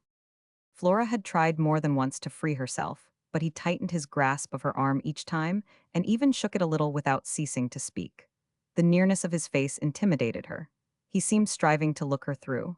It was obvious the world had been using her 99, and even as he spoke with indignation, the very marks and stamp of this ill usage of which he was so certain seemed to add to the inexplicable attraction he felt for her person. It was not pity alone, I take it. It was something more spontaneous, perverse, and exciting. It gave him the feeling that if only he could get hold of her, no woman would belong to him so completely as this woman. "Whatever your troubles," he said, "I am the man to take you away from them, that is, if you are not afraid. You told me you had no friends, neither have one. Nobody ever cared for me as far as I can remember. Perhaps you could. Yes, I live on the sea, but who would you be parting from? No one. You have no one belonging to you." At this point she broke away from him and ran. He did not pursue her. The tall hedges tossing in the wind, the wide fields, the clouds driving over the sky and the sky itself wheeled about her in masses of green and white and blue, as if the world were breaking up silently in a whirl, and her foot at the next step were bound to find the void. She reached the gate all right, got out, and once on the road, discovered that she had not the courage to look back. The rest of that day she spent with the fine girls who gave her to understand that she was a slow and unprofitable person. Long after tea, nearly at dusk, Captain Anthony, the son of the poet, appeared suddenly before her in the little garden in front of the cottage. They were alone for the moment. The wind had dropped. In the calm evening air the voices of Mrs. Fine and the girls strolling aimlessly on the road could be heard. He said to her severely, "You have understood." She looked at him in silence. "That I love you," he finished. She shook her head the least bit. "Don't you believe me?" he asked in a low, infuriated voice. "Nobody would love me," she answered in a very quiet tone. "Nobody could." He was dumb for a time, astonished beyond measure as he well might have been. He doubted his ears. He was outraged. "Eh, what? Can't love you? What do you know about it? It's my affair, isn't it? You dare say that to a man who has just told you. You must be mad." "Very nearly," she said with the accent of pent-up sincerity, and even relieved because she was able to say something which she felt was true. For the last few days, she had felt herself several times near that madness which is but an intolerable lucidity of apprehension. The clear voices of Mrs. Fine and the girls were coming nearer, sounding affected in the peace of the passion-laden earth. He began storming at her hastily. "Nonsense, nobody can. Indeed, Pa, you'll have to be shown that somebody can. I can, nobody." He made a contemptuous hissing noise. "More likely you can't. They have done something to you. Something crushed your pluck. You can't face a man, that's what it is. What made you like this? Where do you come from? You have been put upon. The scoundrels, whoever they are, men or women, seem to have robbed you of your very name. You say you are not Miss Smith. Who are you then?" She did not answer. He muttered, "Not that I care," and fell silent because the fatuous, self-confident chatter of the fine girls could be heard at the very gate. But they were not going to bed yet. They passed on. He waited a little in silence and immobility, then stamped his foot and lost control of himself. He growled at her in a savage passion. She felt certain that he was threatening her and calling her names. She was no stranger to abuse, as we know, but there seemed to be a particular kind of ferocity in this which was new to her. She began to tremble. The especially terrifying thing was that she could not make out the nature of these awful menaces and names. Not a word. Yet it was not the shrinking anguish of her other experiences of angry scenes. She made a mighty effort, though her knees were knocking together, and in an expiring voice demanded that he should let her go indoors. "Don't stop me. It's no use. It's no use," she repeated faintly, feeling an invincible obstinacy rising within her, yet without anger against that raging man. He became articulate suddenly, and without raising his voice, perfectly audible. "No use, no use. You dare stand here and tell me that, you white-faced wisp, you wreath of mist, you little ghost of all the sorrow in the world. You dare. Haven't I been looking at you? You are all eyes. What makes your cheeks always so white as if you had seen something? Don't speak. I love it, no use. And you really think that I can now go to sea for a year or more to the other side of the world somewhere, leaving you behind? Why, you would vanish. What little there is of you, some rough wind will blow you away altogether. You have no holding ground on earth. Well, then trust yourself to me, to the sea, which is deep like your eyes." She said, "Impossible." He kept quiet for a while, then asked in a totally changed tone, a tone of gloomy curiosity. "You can't stand me then, is that it?" "No," she said, more steady herself. "I am not thinking of you at all." The inane voices of the fine girls were heard over the somber fields calling to each other, thin and clear. He muttered, "You could try too, unless you are thinking of somebody else." "Yes, I am thinking of somebody else, of someone who has nobody to think of him but me." His shadowy form stepped out of her way, and suddenly leaned sideways against the wooden support of the porch. And as she stood still, surprised by this staggering movement, his voice spoke up in a tone quite strange to her. "Go in then, go out of my sight, I thought you said nobody could love you." She was passing him when suddenly he struck her as so forlorn that she was inspired to say, "No one has ever loved me, not in that way, if that's what you mean. Nobody would." He detached himself brusquely from the post, and she did not shrink, but Mrs. Fine and the girls were already at the gate. All he understood was that everything was not over yet. There was no time to lose. Mrs. Fine and the girls had come in at the gate. He whispered wait with such authority. He was the son of Carly and Anthony, the domestic autocrat, that it did arrest her for a moment, long enough to hear him say that he could not be left like this to puzzle over her nonsense all night. She was to slip down again into the garden later on, as soon as she could do so without being heard. He would be there waiting for her till daylight. She didn't think he could go to sleep, did she? And she had better come, or he broke off on an unfinished threat. She vanished into the unlighted cottage just as Mrs. Fine came up to the porch.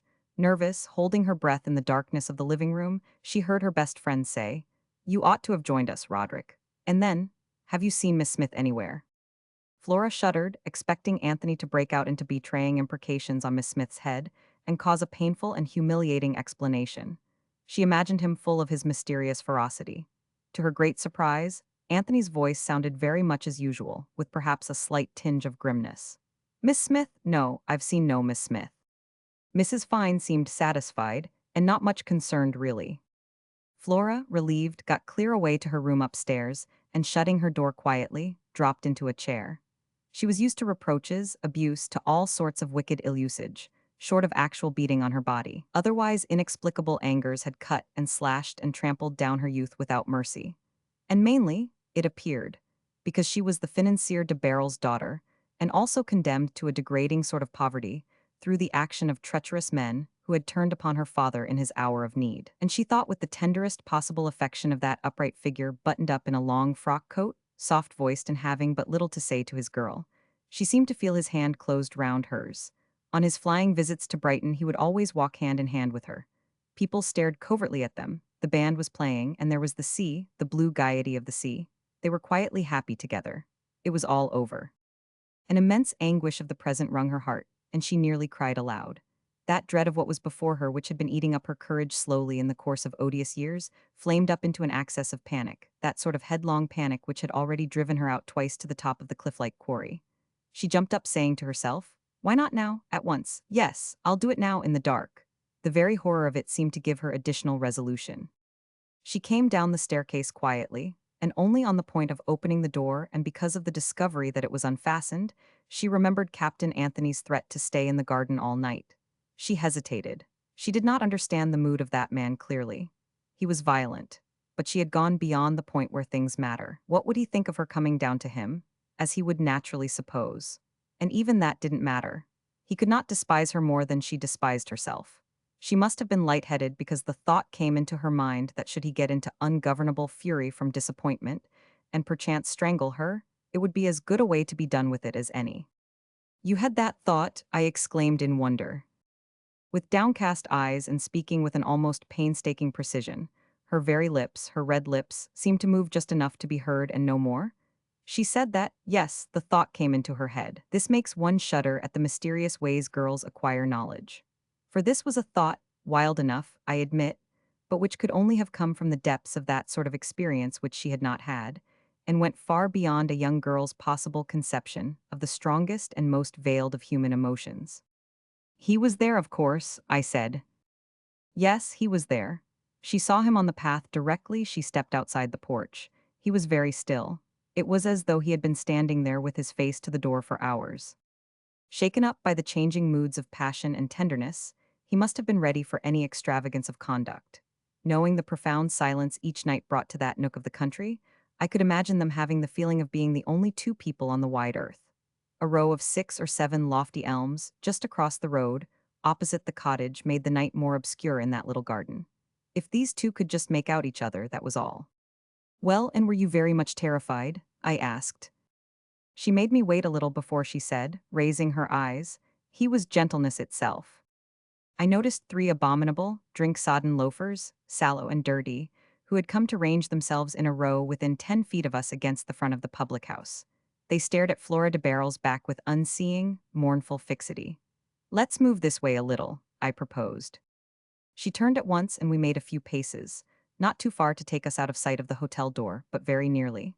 I could just keep my eyes on it. After all, I had not been so very long with the girl. If you were to disentangle the words we actually exchanged from my comments, you would see that they were not so very many, including everything she had so unexpectedly told me of her story. No, not so very many. And now it seemed as though there would be no more. No, I could expect no more. The confidence was wonderful enough in its nature as far as it went, and perhaps not to have been expected from any other girl under the sun. And I felt a little ashamed. The origin of our intimacy was too gruesome. It was as if listening to her I had taken advantage of having seen her poor bewildered, scared soul without its veils. But I was curious too, or to render myself justice without false modesty, I was anxious. Anxious to know a little more. I felt like a blackmailer, all the same, when I made my attempt with a light-hearted remark. "And so you gave up that walk you proposed to take?" "Yes, I gave up the walk," she said slowly before raising her downcast eyes. When she did so, it was with an extraordinary effect. It was like catching sight of a piece of blue sky, of a stretch of open water. And for a moment, I understood the desire of that man, to whom the sea and sky of his solitary life had appeared suddenly incomplete, without that glance which seemed to belong to them both. He was not for nothing the son of a poet. I looked into those unabashed eyes while the girl went on. Her demure appearance and precise tone changed to a very earnest expression. "Woman is various indeed. But I want you to understand, Mr. She had actually to think of my name. Mr. Marlowe, that I have written to Mrs. Fine that I haven't been, that I have done nothing to make Captain Anthony behave to me as he had behaved. I haven't, it isn't my doing. It isn't my fault if she likes to put it in that way. But she, with her ideas, ought to understand that I couldn't. I know she hates me now. I think she never liked me. I think nobody ever cared for me. I was told once nobody could care for me, and I think it is true. At any rate, I can't forget it." Her abominable experience with the governess had implanted in her unlucky breast a lasting doubt, an ineradicable suspicion of herself and of others. I said, "Remember, Miss de Barrel, that to be fair you must trust a man altogether, or not at all." She dropped her eyes suddenly. I thought I heard a faint sigh. I tried to take a light tone again, and yet it seemed impossible to get off the ground which gave me my standing with her. "Mrs. Fine is absurd. She's an excellent woman, but really you could not be expected to throw away your chance of life simply that she might cherish a good opinion of your memory. That would be excessive. It was not of my life that I was thinking while Captain Anthony was speaking to me," said Flora de Barrel with an effort. I told her that she was wrong then. She ought to have been thinking of her life, and not only of her life but of the life of the man who was speaking to her too. She let me finish, then shook her head impatiently. I mean deaths. Well, I said, when he stood before you there outside the cottage, he really stood between you and that. I have it out of your own mouth, you can't deny it. If you will have it that he saved my life, then he has got it. It was not for me. Oh no, it was not for me it was not fear, there. She finished petulantly, and you may just as well know it. She hung her head and swung the parasol slightly to and fro. I thought a little. Do you know French, Miss de Barrel? I asked. She made a sign with her head that she did, but without showing any surprise at the question, and without ceasing to swing her parasol. Well then, somehow or other I have the notion that Captain Anthony is what the French call un galant homme. I should like to think he is being treated as he deserves. The form of her lips, I could see them under the brim of her hat, was suddenly altered into a line of seriousness. The parasol stopped swinging. I have given him what he wanted, that's myself, she said without a tremor and with a striking dignity of tone. Impressed by the manner and the directness of the words, I hesitated for a moment what to say, then made up my mind to clear up the point. And you have got what you wanted, is that it? The daughter of the egregious financier de Barrel did not answer at once this question, going to the heart of things. Then, raising her head and gazing wistfully across the street noisy with the endless transit of innumerable bargains, she said with intense gravity, "He has been most generous." I was pleased to hear these words. Not that I doubted the infatuation of Roderick Anthony, but I was pleased to hear something which proved that she was sensible and open to the sentiment of gratitude which in this case was significant. In the face of man's desire, a girl is excusable if she thinks herself priceless. I mean a girl of our civilization, which has established a dithyrambic phraseology for the expression of love. A man in love will accept any convention exalting the object of his passion, and in this indirect way his passion itself. In what way the captain of the ship Ferndale gave proofs of lover-like lavishness I could not guess very well, but I was glad she was appreciative. It is lucky that small things please women, and it is not silly of them to be thus pleased. It is in small things that the deepest loyalty, that which they need most, the loyalty of the passing moment, is best expressed. She had remained thoughtful, letting her deep, motionless eyes rest on the streaming jumble of traffic. Suddenly she said, "And I wanted to ask you, I was really glad when I saw you actually here. Who would have expected you here at this spot before this hotel? I certainly never. You see, it meant a lot to me. You are the only person who knows for certain." "Knows what?" I said, not discovering at first what she had in her mind. Then I saw it. "Why can't you leave that alone?" I remonstrated, rather annoyed at the invidious position she was forcing on me in a sense. "It's true that I was the only person to see," I added. "But as it happens, after your mysterious disappearance, I told the Fines the story of our meeting." Her eyes raised to mine had an expression of dreamy, unfathomable candor, if I dare say so. And if you wonder what I mean, I can only say that I have seen the sea wear such an expression on one or two occasions, shortly before sunrise on a calm, fresh day. She said as if meditating aloud that she supposed the Fines were not likely to talk about that. She couldn't imagine any connection in which. Why should they? As her tone had become interrogatory, I assented. "To be sure, there's no reason whatever," thinking to myself that they would be more likely indeed to keep quiet about it. They had other things to talk of. And then remembering little Fine stuck upstairs for an unconscionable time, enough to blurt out everything he ever knew in his life, I reflected that he would assume naturally that Captain Anthony had nothing to learn from him about Flora de Barrel. It had been up to now my assumption too. I saw my mistake. The sincerest of women will make no unnecessary confidences to a man. And this is as it should be. "No, no," I said reassuringly. "It's most unlikely. Are you much concerned?" "Well, you see, when I came down," she said again in that precise demure tone, "when I came down, into the garden Captain Anthony misunderstood." "Of course he would. Men are so conceited," I said. I saw it well enough that he must have thought she had come down to him. What else could he have thought? And then he had been gentleness itself. A new experience for that poor, delicate, and yet so resisting creature. Gentleness in passion. What could have been more seductive to the scared, starved heart of that girl? Perhaps had he been violent, she might have told him that what she came down to keep was the tryst of death, not of love. It occurred to me as I looked at her, young, fragile in aspect, and intensely alive in her quietness, that perhaps she did not know herself then what sort of tryst she was coming down to keep. She smiled faintly, almost awkwardly as if she were totally unused to smiling, at my cheap jocularity. Then she said with that forced precision, a sort of conscious primness, I didn't want him to know. I approved heartily. Quite right. Much better. Let him ever remain under his misapprehension, which was so much more flattering for him. I tried to keep it in the tone of comedy, but she was, I believe, too simple to understand my intention. She went on looking down. Oh, you think so? When I saw you, I didn't know why you were here. I was glad when you spoke to me because this is exactly what I wanted to ask you for. I wanted to ask you if you ever meet Captain Anthony. By any chance, anywhere. You are a sailor too, are you not? That you would never mention, never, that you had seen me over there. My dear young lady, I cried, horror-struck at the supposition. Why should I? What makes you think I should dream of? She had raised her head at my vehemence. She did not understand it. The world had treated her so dishonorably that she had no notion even of what mere decency of feeling is like. It was not her fault.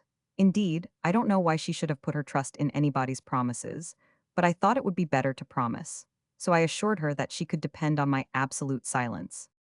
I am not likely to ever set eyes on Captain Anthony, I added with conviction, as a further guarantee. She accepted my assurance in silence, without a sign. Her gravity had in it something acute, perhaps because of that chin. While we were still looking at each other, she declared, "There's no deception in it, really. I want you to believe that if I am here, like this, today, it is not from fear. It is not." "I quite understand," I said, but her firm yet self-conscious gaze became doubtful. "I do," I insisted. "I understand perfectly that it was not of death that you were afraid." She lowered her eyes slowly, and I went on. "As to life, that's another thing. And I don't know that one ought to blame you very much, though it seemed rather an excessive step. I wonder now if it isn't the ugliness rather than the pain of the struggle which—" She shuddered visibly. "But I do blame myself," she exclaimed with feeling. "I am ashamed." And dropping her head, she looked in a moment the very picture of remorse and shame. "Well, you will be going away from all its horrors," I said. "And surely you are not afraid of the sea? You are a sailor's granddaughter, I understand." She sighed deeply. She remembered her grandfather only a little. He was a clean-shaven man with a ruddy complexion and long, perfectly white hair. He used to take her on his knee and, putting his face near hers, talk to her in loving whispers. If only he were alive now. She remained silent for a while. "Aren't you anxious to see the ship?" I asked. She lowered her head still more, so that I could not see anything of her face. "I don't know," she murmured. I had already the suspicion that she did not know her own feelings. All this work of the merest chance had been so unexpected, so sudden, and she had nothing to fall back upon, no experience but such as to shake her belief in every human being. She was dreadfully and pitifully forlorn. It was almost in order to comfort my own depression that I remarked cheerfully, "Well, I know of somebody who must be growing extremely anxious to see you." "I am before my time," she confessed simply, rousing herself. "I had nothing to do, so I came out." I had the sudden vision of a shabby, lonely little room at the other end of the town.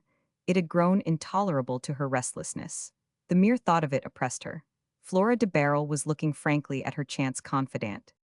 "And I came this way," she went on. "I appointed the time myself yesterday, but Captain Anthony would not have minded. He told me he was going to look over some business papers till I came."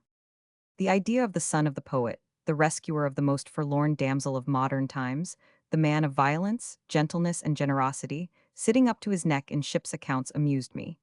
"I am sure he would not have minded," I said, smiling. But the girl's stare was somber, her thin white face seemed pathetically careworn.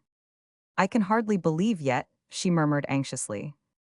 "It's quite real, never fear," I said encouragingly, but had to change my tone at once. "You had better go down that way a little," I directed her abruptly. I had seen Fine come striding out of the hotel door. The intelligent girl, without staying to ask questions, walked away from me quietly down one street while I hurried on to meet Fine coming up the other at his efficient pedestrian gait. My object was to stop him getting as far as the corner. He must have been thinking too hard to be aware of his surroundings. I put myself in his way, and he nearly walked into me. "Hallo," I said. His surprise was extreme. "You here, you don't mean to say you have been waiting for me?" I said negligently that I had been detained by unexpected business in the neighborhood, and thus happened to catch sight of him coming out. He stared at me with solemn distraction, obviously thinking of something else. I suggested that he had better take the next City Ward tramcar. He was inattentive, and I perceived that he was profoundly perturbed. As Miss de Barrel, she had moved out of sight, could not possibly approach the hotel door. As long as we remained where we were, I proposed that we should wait for the car on the other side of the street. He obeyed rather the slight touch on his arm than my words, and while we were crossing the wide roadway in the midst of the lumbering wheeled traffic, he exclaimed in his deep tone, "I don't know which of these two is more mad than the other." "Really?" I said, pulling him forward from under the noses of two enormous sleepy-headed cart horses. He skipped wildly out of the way and up on the curbstone with a purely instinctive precision. His mind had nothing to do with his movements. In the middle of his leap, and while in the act of sailing gravely through the air, he continued to relieve his outraged feelings. "You would never believe they are mad." I took care to place myself in such a position that to face me, he had to turn his back on the hotel across the road. I believe he was glad I was there to talk to. But I thought there was some misapprehension in the first statement he shot out at me without loss of time, that Captain Anthony had been glad to see him. It was indeed difficult to believe that, directly he opened the door, his wife's sailor brother had positively shouted, "Oh, it's you, the very man I wanted to see." I found him sitting there, went on fine impressively in his effortless grave chest voice, drafting his will. This was unexpected, but I preserved a noncommittal attitude, knowing full well that our actions in themselves are neither mad nor sane. But I did not see what there was to be excited about. And Fine was distinctly excited. I understood it better when I learned that the captain of the Ferndale wanted little Fine to be one of the trustees. He was leaving everything to his wife. Naturally, a request which involved him into sanctioning, in a way, a proceeding which he had been sent by his wife to oppose, must have appeared sufficiently mad to Fine. Me of all people in the world, he repeated portentously, but I could see that he was frightened, such want of tact. He knew I came from his sister. "You don't put a man into such an awkward position," complained Fine. It made me speak much more strongly against all this very painful business than I would have had the heart to do otherwise. I pointed out to him concisely, and keeping my eyes on the door of the hotel, that he and his wife were the only bond with the land Captain Anthony had. Who else could he have asked? I explained to him that he was breaking this bond, declared Fine solemnly. Breaking it once for all, and for what for what? He glared at me. I could perhaps have given him an inkling for what, but I said nothing. He started again. "My wife assures me that the girl does not love him a bit. She goes by that letter she received from her. There is a passage in it where she practically admits that she was quite unscrupulous in accepting this offer of marriage, but says to my wife that she supposes she, my wife, will not blame her, as it was in self-defense. My wife has her own ideas, but this is an outrageous misapprehension of her views. Outrageous." The good little man paused and then added weightily, "I didn't tell that to my brother-in-law, I mean my wife's views." "No," I said, "what would have been the good?" "It's positive infatuation," agreed Little Fine, in the tone as though he had made an awful discovery. "I have never seen anything so hopeless and inexplicable in my life. I felt quite frightened and sorry," he added, while I looked at him curiously, asking myself whether this excellent civil servant and notable pedestrian had felt the breath of a great and fatal love spell passing him by in the room of that East End hotel. He did look for a moment as though he had seen a ghost, an otherworld thing. But that look vanished instantaneously, and he nodded at me with mere exasperation at something quite of this world, whatever it was. "It's a bad business. My brother-in-law knows nothing of women," he cried with an air of profound, experienced wisdom. What he imagined he knew of women himself I can't tell. I did not know anything of the opportunities he might have had. But this is a subject which, if approached with undue solemnity, is apt to elude one's grasp entirely. No doubt Fine knew something of a woman who was Captain Anthony's sister, but that admittedly had been a very solemn study. I smiled at him gently, and as if encouraged or provoked, he completed his thought rather explosively. "And that girl understands nothing, it's sheer lunacy." "I don't know," I said, "whether the circumstances of isolation at sea would be any alleviation to the danger. But it's certain that they shall have the opportunity to learn everything about each other in a lonely tete-a-tete. But dash it all," he cried in hollow accents which at the same time had the tone of bitter irony. I had never before heard a sound so quaintly ugly and almost horrible. "You forget Mr. Smith." "What Mr. Smith?" I asked innocently. Fine made an extraordinary simisk grimace. I believe it was quite involuntary, but you know that a grave, much-lined, shaven countenance when distorted in an unusual way is extremely ape-like. It was a surprising sight, and rendered me not only speechless but stopped the progress of my thought completely. I must have presented a remarkably imbecile appearance. My brother-in-law considered it amusing to chaff me about us introducing the girl as Miss Smith, said Fine, going surly in a moment. He said that perhaps if he had heard her real name from the first it might have restrained him. As it was, he made the discovery too late. Asked me to tell Zoe this together with a lot more nonsense. Fine gave me the impression of having escaped from a man inspired by a grimly playful ebullition of high spirits. It must have been most distasteful to him, and his solemnity got damaged somehow in the process, I perceived. There were holes in it through which I could see a new, an unknown Fine. You wouldn't believe it, he went on, but she looks upon her father exclusively as a victim. I don't know, he burst out suddenly through an enormous rent in his solemnity, if she thinks him absolutely a saint, but she certainly imagines him to be a martyr. It is one of the advantages of that magnificent invention, the prison, that you may forget people whom are put there as though they were dead. One needn't worry about them. Nothing can happen to them that you can help. They can do nothing which might possibly matter to anybody. They come out of it though, but that seems hardly an advantage to themselves or anyone else.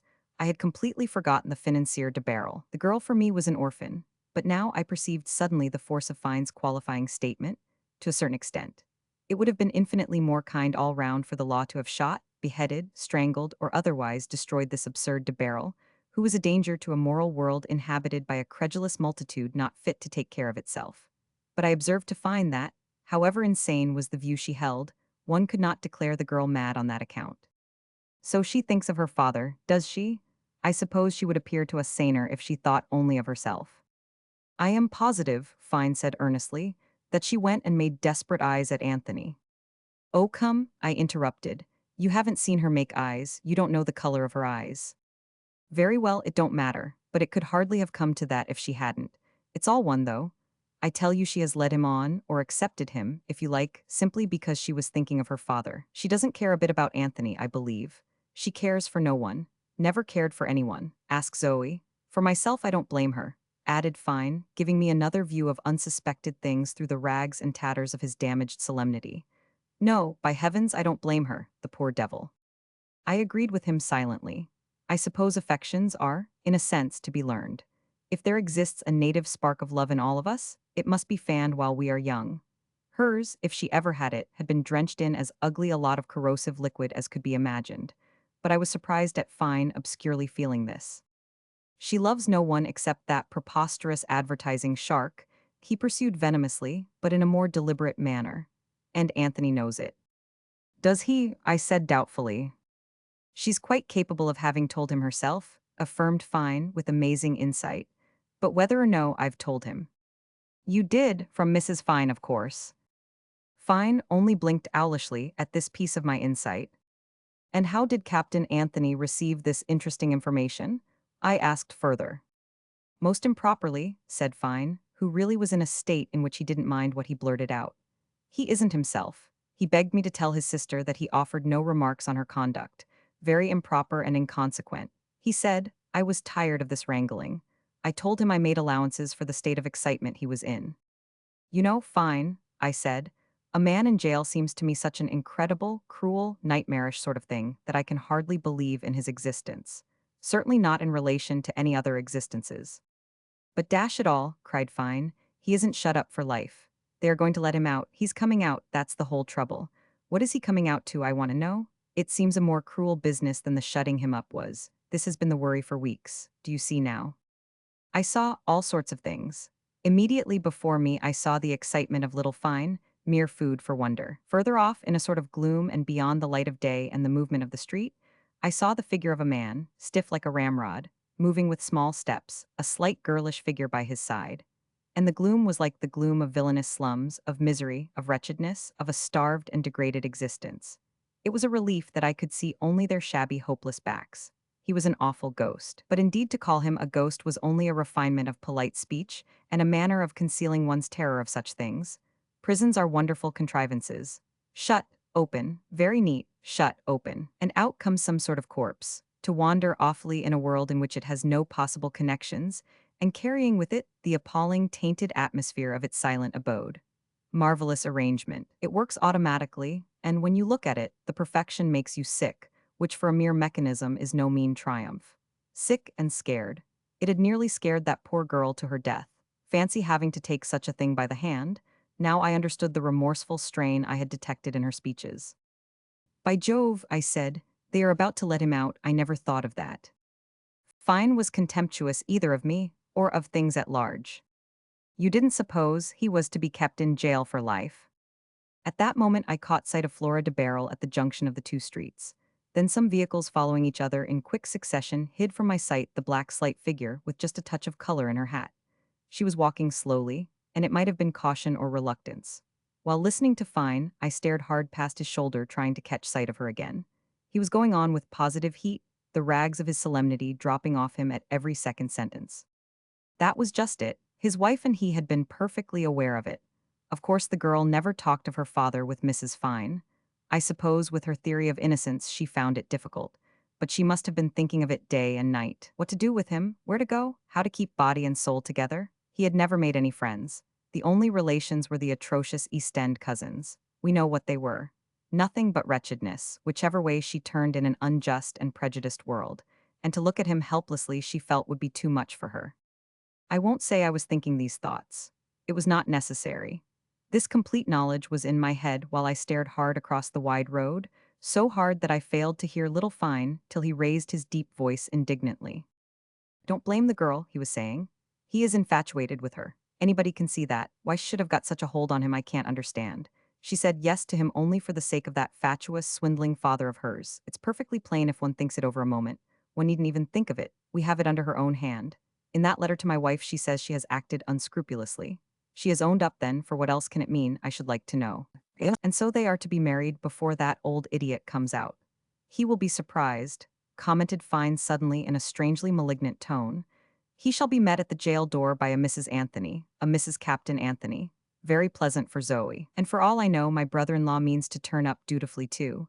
A little family event. It's extremely pleasant to think of, delightful. A charming family party. We three against the world and all that sort of thing. And what for? For a girl that doesn't care tuppence for him. The demon of bitterness had entered into little Fine. He amazed me as though he had changed his skin from white to black. It was quite as wonderful. And he kept it up too. Luckily there are some advantages in the profession of a sailor. As long as they defy the world away at sea somewhere 18,000 miles from here, I don't mind so much. I wonder what that interesting old party will say. He will have another surprise. They mean to drag him along with them on board the ship straight away. Rescue work. Just think of Roderick Anthony, the son of a gentleman after all. He gave me a little shock. I thought he was going to say the son of the poet as usual, but his mind was not running on such vanities now. His unspoken thought must have gone on, and uncle of my girls. I suspect that he had been roughly handled by Captain Anthony up there, and the resentment gave a tremendous fillip to the slow play of his wits. Those men of sober fancy, when anything rouses their imaginative faculty, are very thorough. Just think, he cried. The three of them crowded into a four-wheeler, and Anthony sitting deferentially opposite that astonished old jailbird. The good little man laughed. An improper sound it was to come from his manly chest, and what made it worse was the thought that for the least thing, by a mere hair's breadth, he might have taken this affair sentimentally. But clearly Anthony was no diplomatist. His brother-in-law must have appeared to him, to use the language of shore people, a perfect Philistine with a heart like a flint. What Fine precisely meant by wrangling, I don't know, but I had no doubt that these two had wrangled to a profoundly disturbing extent. How much the other was affected I could not even imagine, but the man before me was quite amazingly upset. In a four-wheeler, take him on board, I muttered, startled by the change in Fine. That's the plan, nothing less. If I am to believe what I have been told, his feet will scarcely touch the ground between the prison gates and the deck of that ship.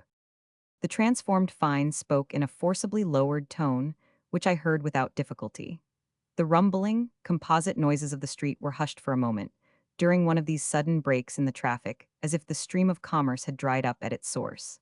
Having an unobstructed view past Fine's shoulder, I was astonished to see that the girl was still there. I thought she had gone up long before, but there was her black slender figure, her white face under the roses of her hat.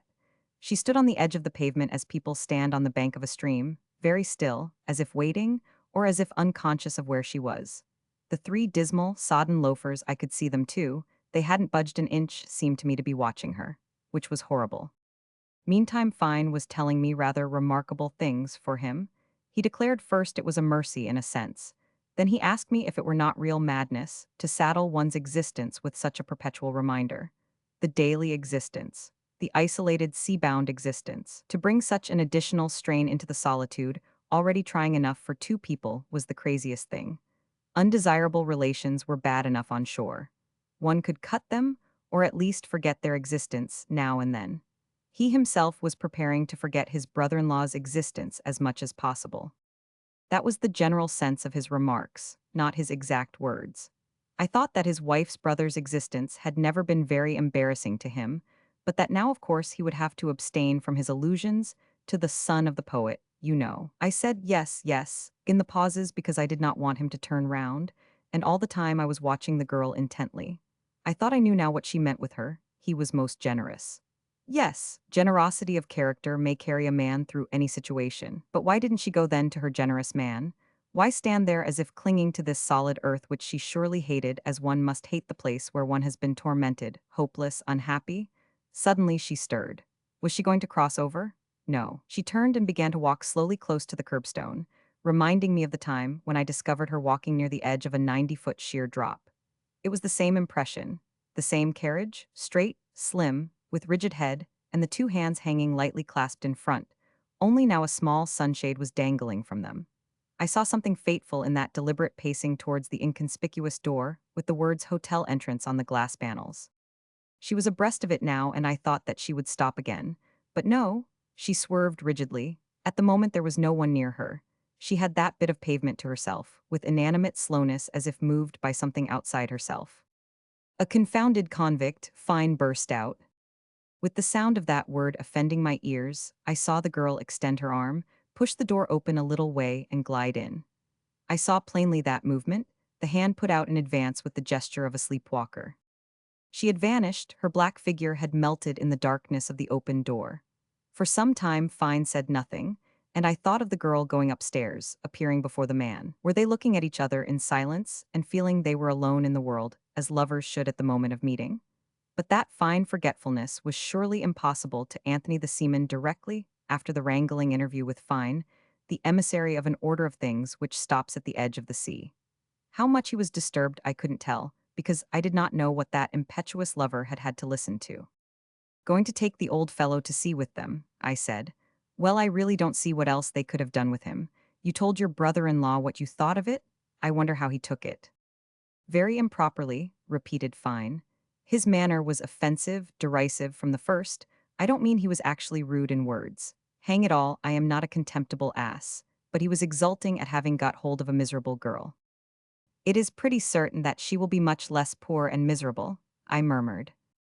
It looked as if the exultation of Captain Anthony had got on Fine's nerves. I told the fellow very plainly that he was abominably selfish in this, he affirmed unexpectedly. You did, selfish? I said, rather taken aback. But what if the girl thought that, on the contrary, he was most generous?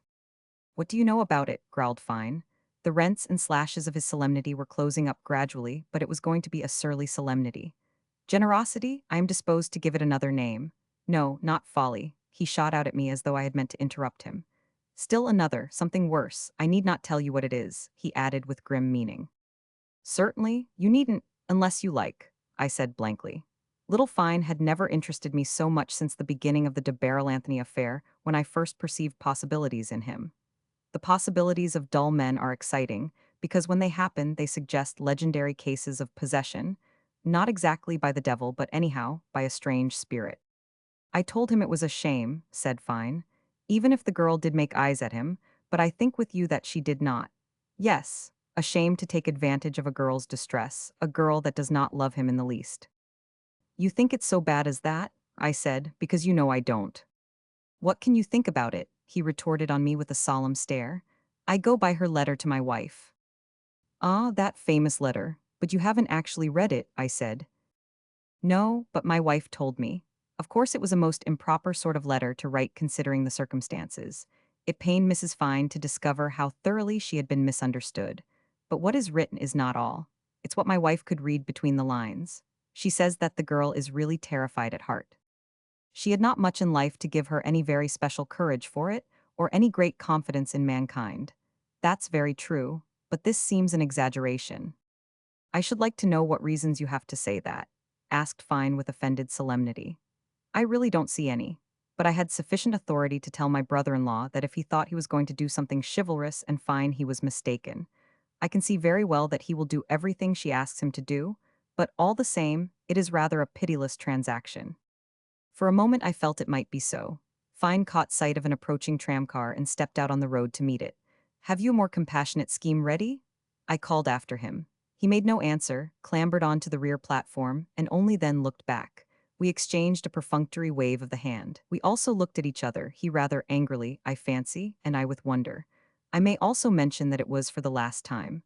From that day I never set eyes on the Fines. As usual, the unexpected happened to me. It had nothing to do with Flora de Barrel. The fact is that I went away. My call was not like her call. Mine was not urged on me with passionate vehemence or tender gentleness, made all the finer and more compelling by the allurements of generosity, which is a virtue as mysterious as any other, but having a glamour of its own. No, it was just a prosaic offer of employment on rather good terms which, with a sudden sense of having wasted my time on shore long enough, I accepted without misgivings. And once started out of my indolence I went, as my habit was, very, very far away and for a long, long time. Which is another proof of my indolence. How far Flora went I can't say. But I will tell you my idea. My idea is that she went as far as she was able, as far as she could bear it, as far as she had to. Part 2, Chapter 1. The Ferndale. I have said that the story of Flora de Barrel was imparted to me in stages. At this stage I did not see Marlowe for some time. At last, one evening rather early, very soon after dinner, he turned up in my rooms. I had been waiting for his call, primed with a remark which had not occurred to me till after he had gone away.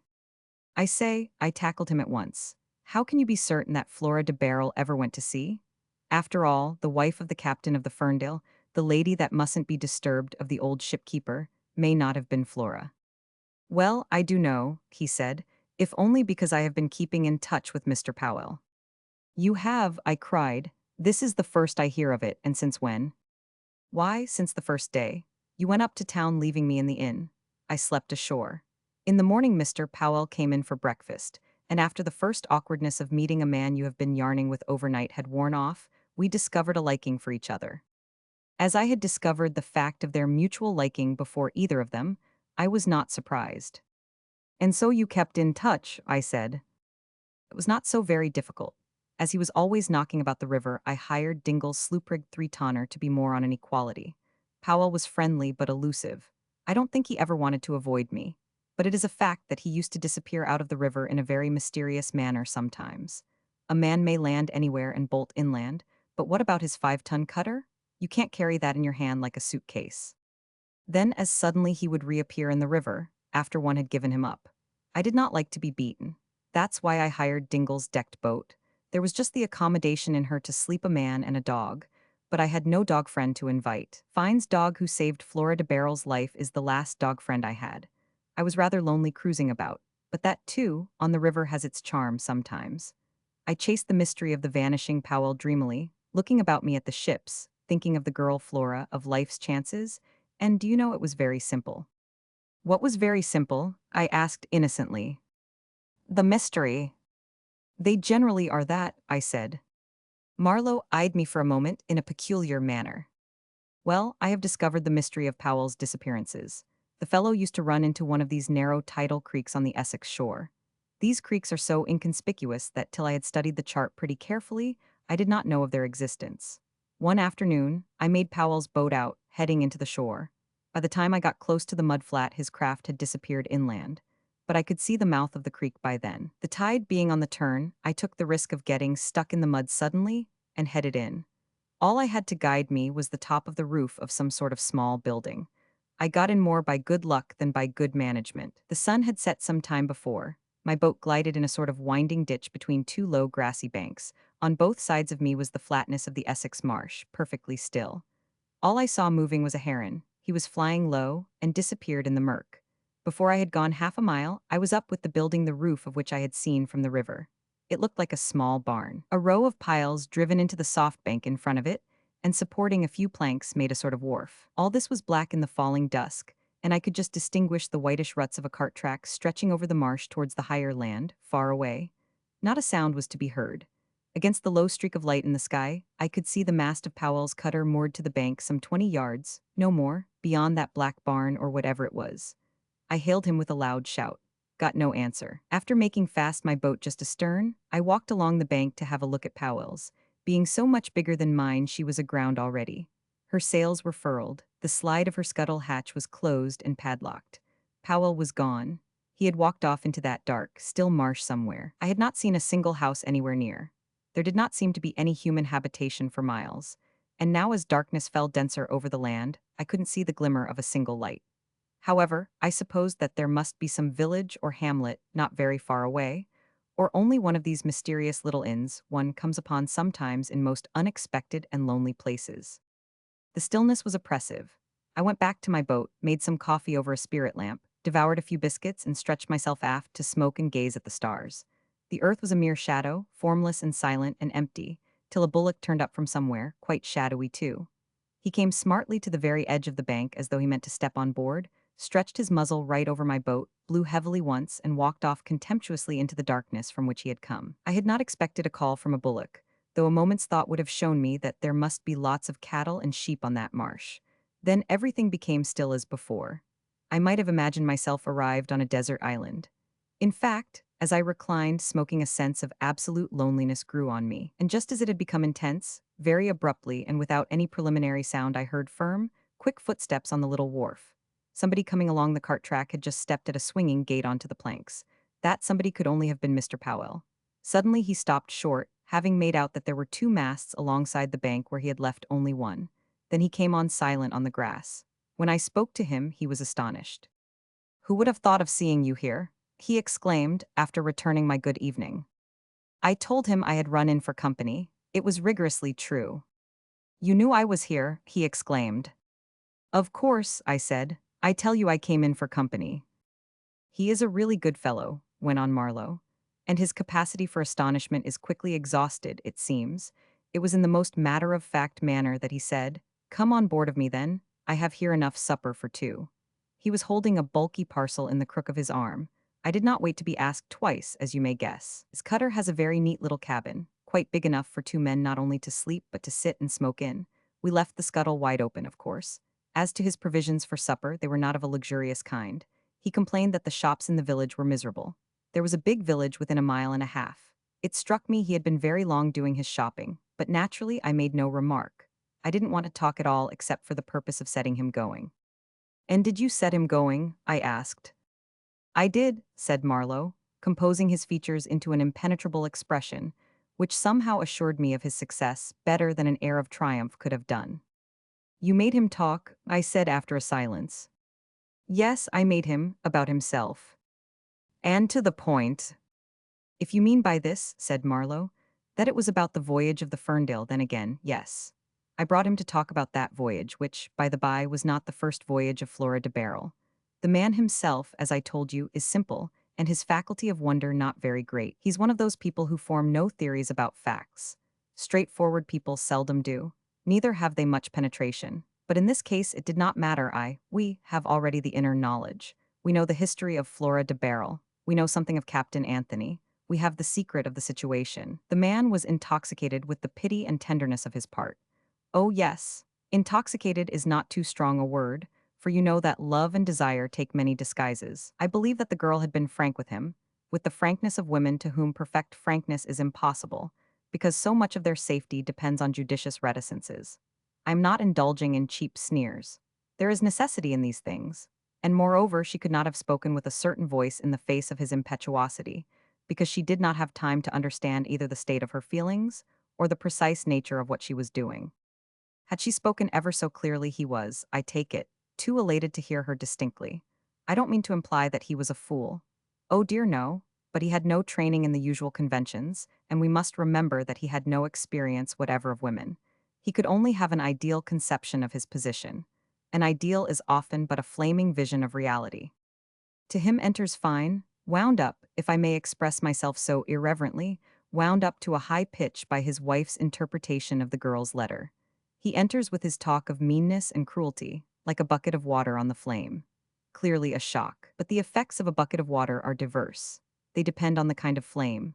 a mere blaze of dry straw, of course, but there can be no question of straw there. Anthony of the Ferndale was not, could not have been, a straw-stuffed specimen of a man. There are flames a bucket of water sends leaping sky-high. We may well wonder what happened when, after Fine had left him, the hesitating girl went up at last and opened the door of that room where our man, I am certain, was not extinguished. Oh no, nor cold, whatever else he might have been. It is conceivable he might have cried at her in the first moment of humiliation, of exasperation. "Oh, it's you? Why are you here? If I am so odious to you that you must write to my sister to say so, I give you back your word." But then, don't you see, it could not have been that. I have the practical certitude that soon afterwards they went together in a hansom to see the ship, as agreed. That was my reason for saying that Flora de Barrel did go to sea. Yes, it seems conclusive, I agreed.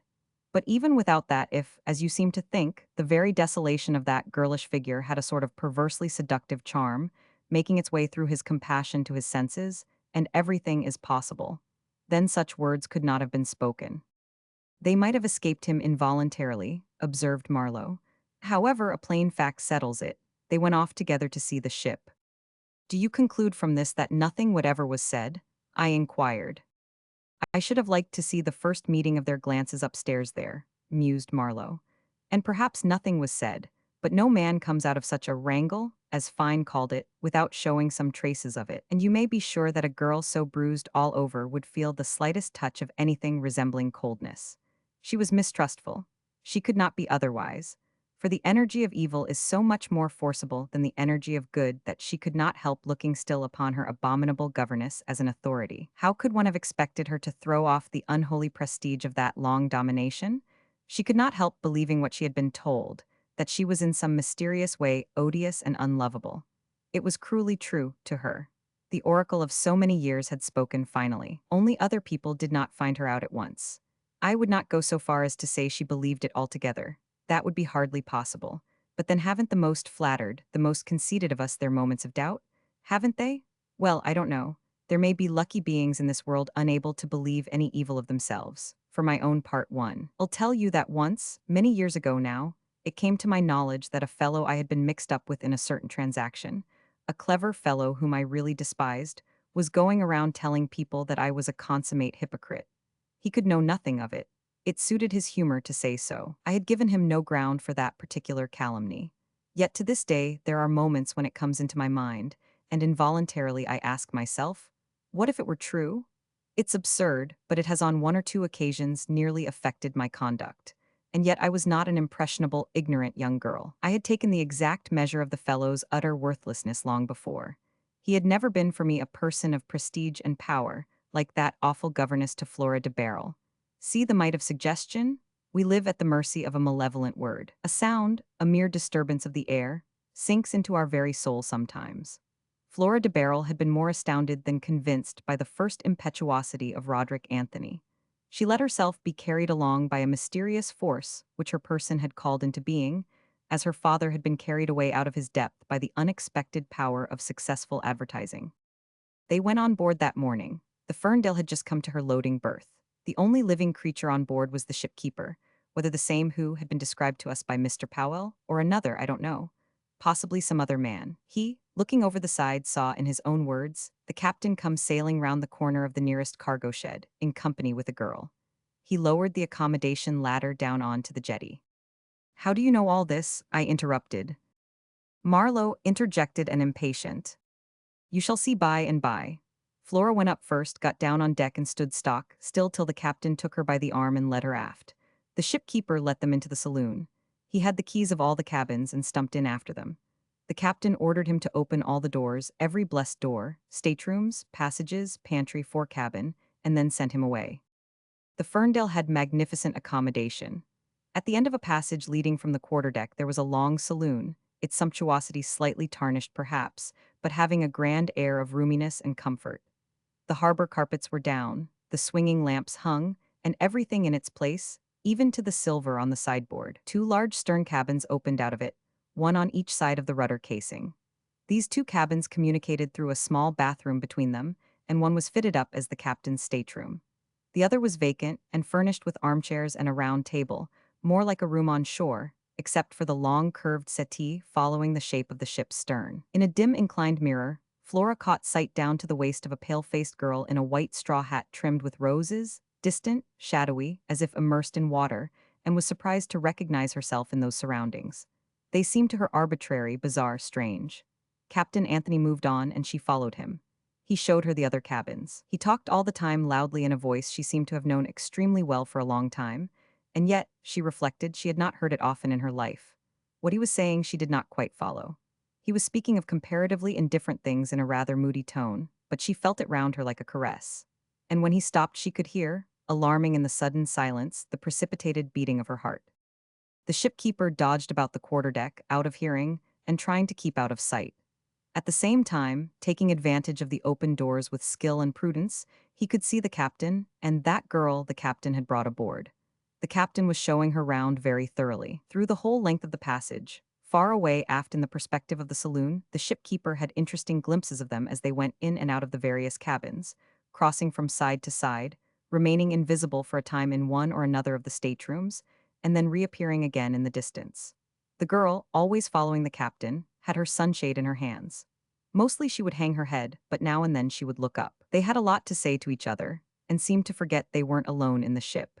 He saw the captain put his hand on her shoulder, and was preparing himself with a certain zest for what might follow, when the old man seemed to recollect himself, and came striding down all the length of the saloon. At this move the shipkeeper promptly dodged out of sight, as you may believe, and heard the captain slam the inner door of the passage. After that disappointment, the shipkeeper waited resentfully for them to clear out of the ship. It happened much sooner than he had expected. The girl walked out on deck first. As before, she did not look round. She didn't look at anything, and she seemed to be in such a hurry to get ashore that she made for the gangway and started down the ladder without waiting for the captain. What struck the shipkeeper most was the absent, unseeing expression of the captain, striding after the girl. He passed him, the shipkeeper, without notice, without an order, without so much as a look. The captain had never done so before. Always had a nod and a pleasant word for a man. From this slight, the shipkeeper drew a conclusion unfavorable to the strange girl. He gave them time to get down on the wharf before crossing the deck to steal one more look at the pair over the rail. The captain took hold of the girl's arm just before a couple of railway trucks, drawn by a horse, came rolling along and hid them from the shipkeeper's sight for good. Next day, when the chief mate joined the ship, he told him the tale of the visit and expressed himself about the girl, who had got hold of the captain disparagingly. She didn't look healthy, he explained. Shabby clothes, too, he added spitefully. The mate was very much interested. He had been with Anthony for several years, and had won for himself in the course of many long voyages a footing of familiarity, which was to be expected with a man of Anthony's character. But in that slowly grown intimacy of the sea, which in its duration and solitude had its unguarded moments, no words had passed, even of the most casual, to prepare him for the vision of his captain associated with any kind of girl. His impression had been that women did not exist for Captain Anthony. Exhibiting himself with a girl, what did he want with a girl? Bringing her on board and showing her round the cabin, that was really a little bit too much. Captain Anthony ought to have known better. Franklin, the chief mate's name was Franklin, felt disappointed, almost disillusioned. Silly thing to do, here was a confounded old shipkeeper set talking. He snubbed the shipkeeper and tried to think of that insignificant bit of foolishness no more, for it diminished Captain Anthony in his eyes of a jealously devoted subordinate. Franklin was over 40, his mother was still alive. She stood in the forefront of all women for him, just as Captain Anthony stood in the forefront of all men. We may suppose that these groups were not very large. He had gone to sea at a very early age. The feeling which caused these two people to partly eclipse the rest of mankind were of course not similar, though in time he had acquired the conviction that he was taking care of them both. The old lady, of course, had to be looked after as long as she lived. In regard to Captain Anthony, he used to say that, why should he leave him? It wasn't likely that he would come across a better sailor, or a better man, or a more comfortable ship. As to trying to better himself in the way of promotion, commands were not the sort of thing one picked up in the streets, and when it came to that, Captain Anthony was as likely to give him a lift on occasion as anyone in the world. From Mr. Powell's description, Franklin was a short, thick black-haired man, bald on the top. His head sunk between the shoulders, his staring prominent eyes and a florid color gave him a rather apoplectic appearance. In repose, his congested face had a humorously melancholy expression. The shipkeeper, having given him up all the keys, and having been chased forward with the admonition to mind his own business, and not to chatter about what did not concern him. Mr. Franklin went under the poop. He opened one door after another, and, in the saloon, in the captain's stateroom, and everywhere, he stared anxiously as if expecting to see on the bulkheads, on the deck, in the air, something unusual, sign, mark, emanation, shadow. He hardly knew what, some subtle change wrought by the passage of a girl. But there was nothing. He entered the unoccupied stern cabin and spent some time there unscrewing the two stern ports. In the absence of all material evidences, his uneasiness was passing away. With a last glance round, he came out and found himself in the presence of his captain, advancing from the other end of the saloon. Franklin at once looked for the girl. She wasn't to be seen. The captain came up quickly. "Oh, you are here, Mr. Franklin." And the mate said, "I was giving a little air to the place, sir." Then the captain, his hat pulled down over his eyes, laid his stick on the table and asked in his kind way, "How did you find your mother, Franklin?" "The old lady's first rate, sir, thank you." And then they had nothing to say to each other. It was a strange and disturbing feeling for Franklin. He, just back from leave, the ship just come to her loading berth, the captain just come on board, and apparently nothing to say. The several questions he had been anxious to ask as to various things which had to be done had slipped out of his mind. He, too, felt as though he had nothing to say. The captain, picking up his stick off the table, marched into his stateroom and shut the door after him. Franklin remained still for a moment and then started slowly to go on deck. But before he had time to reach the other end of the saloon, he heard himself called by name. He turned round. The captain was staring from the doorway of his stateroom. Franklin said, "Yes, sir." But the captain, silent, leaned a little forward, grasping the door handle. So he, Franklin, walked aft, keeping his eyes on him. When he had come up quite close, he said again, "Yes, sir?" Interrogatively, still silence. The mate didn't like to be stared at in that manner, a manner quite new in his captain, with a defiant and self-conscious stare, like a man who feels ill and dares you to notice it. Franklin gazed at his captain, felt that there was something wrong, and in his simplicity voiced his feelings by asking point blank, "What's wrong, sir?" The captain gave a slight start, and the character of his stare changed to a sort of sinister surprise. Franklin grew very uncomfortable, but the captain asked negligently, "What makes you think that there's something wrong?" "I can't say exactly. You don't look quite yourself, sir," Franklin owned up. "You seem to have a confoundedly piercing eye," said the captain in such an aggressive tone that Franklin was moved to defend himself. "We have been together now over 6 years, sir, so I suppose I know you a bit by this time. I could see there was something wrong directly you came on board." "Mr. Franklin," said the captain, "we have been more than 6 years together, it is true, but I didn't know you for a reader of faces. You are not a correct reader, though. It's very far from being wrong, you understand, as far from being wrong as it can very well be. It ought to teach you not to make rash surmises. You should leave that to the shore people. They are great hands at spying out something wrong. I dare say they know what they have made of the world. A damn poor job of it, and that's plain. It's a confoundedly ugly place, Mr. Franklin. You don't know anything of it? Well, no, we sailors don't.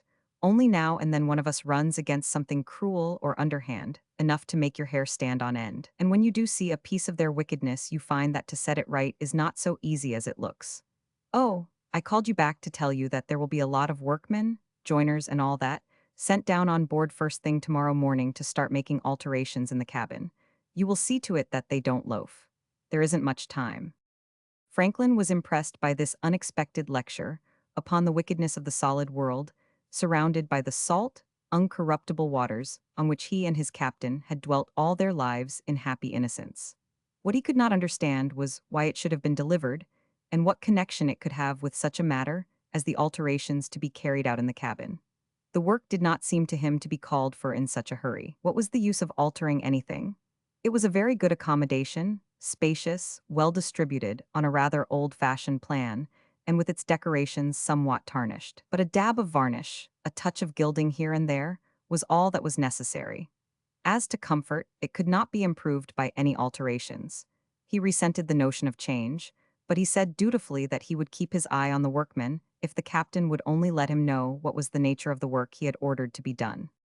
"You'll find a note of it on this table. I'll leave it for you as I go ashore," said Captain Anthony hastily. Franklin thought there was no more to hear and made a movement to leave the saloon. But the captain continued after a slight pause, "You will be surprised, no doubt, when you look at it. There'll be a good many alterations. It's on account of a lady coming with us. I am going to get married, Mr. Franklin." Part 2, Chapter 2. Young Powell sees and hears. "You remember," went on Marlowe, How I feared that Mr. Powell's want of experience would stand in his way of appreciating the unusual. The unusual I had in my mind was something of a very subtle sort. The unusual in marital relations. I may well have doubted the capacity of a young man, too much concerned with the creditable performance of his professional duties, to observe what in the nature of things is not easily observable in itself, and still less so under the special circumstances. In the majority of ships, a second officer has not many points of contact with the captain's wife. He sits at the same table with her at meals, generally speaking. He may now and then be addressed more or less kindly on insignificant matters and have the opportunity to show her some small attentions on deck. And that is all. Under such conditions, signs can be seen only by a sharp and practiced eye. I am alluding now to troubles which are subtle often to the extent of not being understood by the very hearts they devastate or uplift. Yes, Mr. Powell, whom the chance of his name had thrown upon the floating stage of that tragicomedy, would have been perfectly useless for my purpose, if the unusual of an obvious kind had not aroused his attention from the first.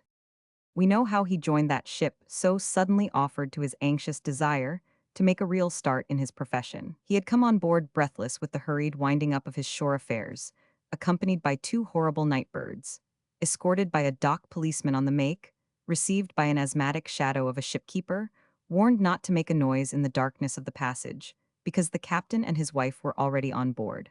That in itself was already somewhat unusual. Captains and their wives do not, as a rule, join a moment sooner than is necessary. They prefer to spend the last moments with their friends and relations. A ship in one of London's older docks with their restrictions as to lights and so on is not the place for a happy evening. Still, as the tide served at 6 in the morning, one could understand them coming on board the evening before. Just then young Powell felt as if anybody ought to be glad enough to be quit of the shore. We know he was an orphan from a very early age, without brothers or sisters, no near relations of any kind, I believe, except that aunt who had quarreled with his father. No affection stood in the way of the quiet satisfaction with which he thought that now all the worries were over, that there was nothing before him but duties, that he knew what he would have to do as soon as the dawn broke, and for a long succession of days. A most soothing certitude. He enjoyed it in the dark, stretched out in his bunk with his new blankets pulled over him. Some clock ashore beyond the dock gates struck 2, and then he heard nothing more, because he went off into a light sleep from which he woke up with a start. He had not taken his clothes off, it was hardly worthwhile. He jumped up and went on deck. The morning was clear, colorless, gray overhead. The dock like a sheet of darkling glass crowded with upside-down reflections of warehouses, of hulls and masts of silent ships. Rare figures moved here and there on the distant quays. A knot of men stood alongside with clothes bags and wooden chests at their feet. Others were coming down the lane between tall, blind walls, surrounding a handcart loaded with more bags and boxes. It was the crew of the Ferndale. They began to come on board. He scanned their faces as they passed forward, filling the roomy deck with the shuffle of their footsteps and the murmur of voices, like the awakening to life of a world about to be launched into space. Far away down the clear glassy stretch in the middle of the long dock, Mr. Powell watched the tugs coming in quietly through the open gates. A subdued, firm voice behind him interrupted this contemplation. It was Franklin, the thick chief mate, who was addressing him with a watchful, appraising stare of his prominent black eyes. "You'd better take a couple of these chaps with you and look out for her aft. We are going to cast off." "Yes, sir," Powell said with proper alacrity, but for a moment they remained looking at each other fixedly. Something like a faint smile altered the set of the chief mate's lips just before he moved off forward with his brisk step. Mr. Powell, getting up on the poop, touched his cap to Captain Anthony, who was there alone. He tells me that it was only then that he saw his captain for the first time. The day before, in the shipping office, what with the bad light and his excitement at this berth obtained as if by a brusque and unscrupulous miracle, did not count. He had then seemed to him much older and heavier. He was surprised at the lithe figure, broad of shoulder, narrow at the hips, the fire of the deep-set eyes, the springiness of the walk. The captain gave him a steady stare, nodded slightly, and went on pacing the poop with an air of not being aware of what was going on, his head rigid, his movements rapid. Powell stole several glances at him with a curiosity very natural under the circumstances. He wore a short gray jacket and a gray cap. In the light of the dawn, growing more limpid rather than brighter, Powell noticed the slightly sunken cheeks under the trimmed beard, the perpendicular fold on the forehead, something hard and set about the mouth. It was too early yet for the work to have begun in the dock. The water gleamed placidly. No movement anywhere in the long, straight lines of the quays. No one about to be seen except the few dock hands busy alongside the Ferndale, knowing their work, mostly silent or exchanging a few words in low tones as if they, too, had been aware of that lady who mustn't be disturbed. The Ferndale was the only ship to leave that tide. The others seemed still asleep, without a sound, and only here and there a figure coming up on the forecastle leaned on the rail to watch the proceedings idly. Without trouble and fuss, and almost without a sound, was the Ferndale leaving the land, as if stealing away. Even the tugs, now with their engines stopped, were approaching her without a ripple, the burly-looking paddle boat sheering forward, while the other, a screw, smaller and of slender shape, made for her quarter so gently that she did not divide the smooth water, but seemed to glide on its surface as if on a sheet of plate glass, a man in her bow, the master at the wheel visible only from the waist upwards above the white screen of the bridge, both of them so still-eyed as to fascinate young Powell into curious self-forgetfulness and immobility. He was steeped, sunk in the general quietness, remembering the statement, "She's a lady that mustn't be disturbed," and repeating to himself idly, "No, she won't be disturbed, she won't be disturbed." Then the first loud words of that morning breaking that strange hush of departure with a sharp hail, "Look out for that line there," made him start. The line whizzed past his head, one of the sailors aft caught it, and there was an end to the fascination, to the quietness of spirit which had stolen on him at the very moment of departure. From that moment till 2 hours afterwards, when the ship was brought up in one of the lower reaches of the Thames off an apparently uninhabited shore, near some sort of inlet where nothing but two anchored barges flying a red flag could be seen, Powell was too busy to think of the lady, that mustn't be disturbed, or of his captain, or of anything else unconnected with his immediate duties. In fact, he had no occasion to go on the poop, or even look that way much. But while the ship was about to anchor, casting his eyes in that direction, he received an absurd impression that his captain, he was up there, of course, was sitting on both sides of the aftermost skylight at once. He was too occupied to reflect on this curious delusion, this phenomenon of seeing double as though he had had a drop too much. He only smiled at himself. As often happens after a gray daybreak, the sun had risen in a warm and glorious splendor above the smooth, immense gleam of the enlarged estuary.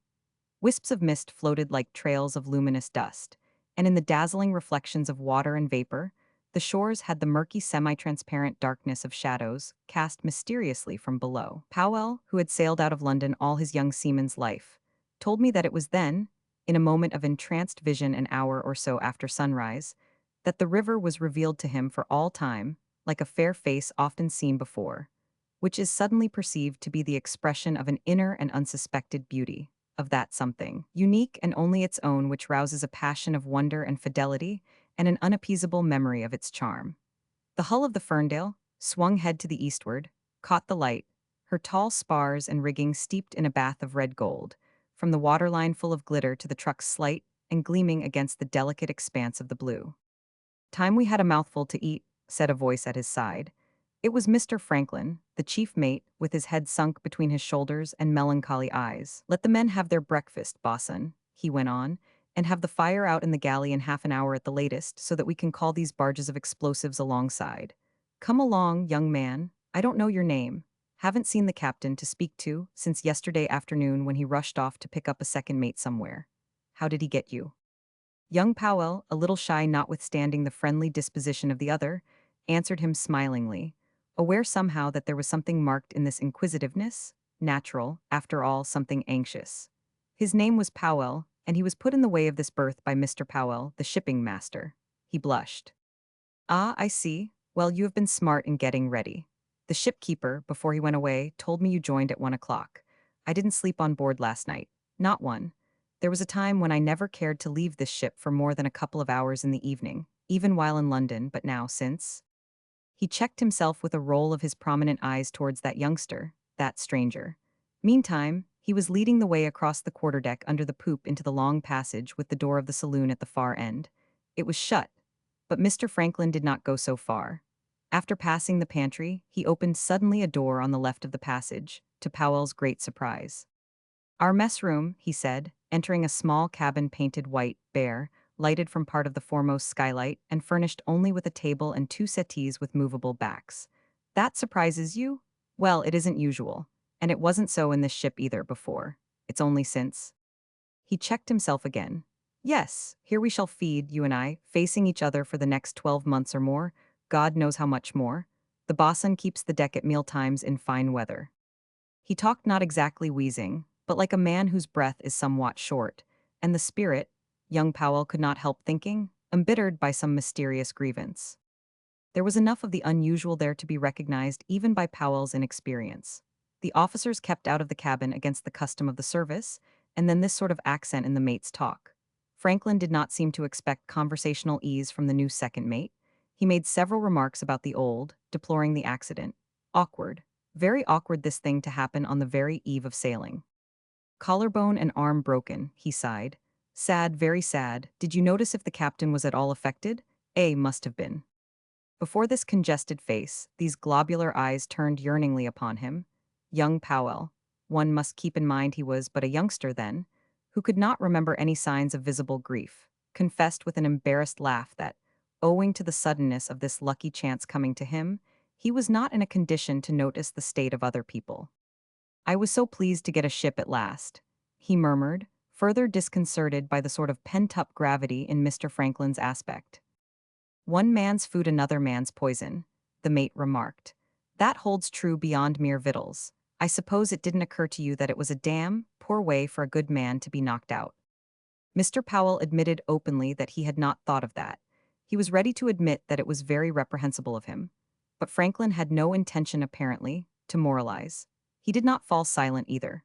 His further remarks were to the effect that there had been a time when Captain Anthony would have showed more than enough concern for the least thing happening to one of his officers. Yes, there had been a time. And mind, he went on, laying down suddenly a half-consumed piece of bread and butter and raising his voice, poor Matthews was the second man the longest on board. I was the first. He joined a month later, about the same time as the steward by a few days. The bosun and the carpenter came the voyage after. Steady men, still here. No good man need ever have thought of leaving the Ferndale unless he were a fool. Some good men are fools, don't know when they are well off. I mean the best of good men, men that you would do anything for. They go on for years, then all of a sudden. Our young friend listened to the mate with a queer sense of discomfort growing on him. For it was as though Mr. Franklin were thinking aloud, and putting him into the delicate position of an unwilling eavesdropper.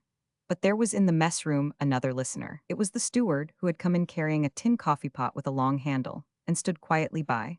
A man with a middle-aged, sallow face, long features, heavy eyelids, a soldierly gray mustache.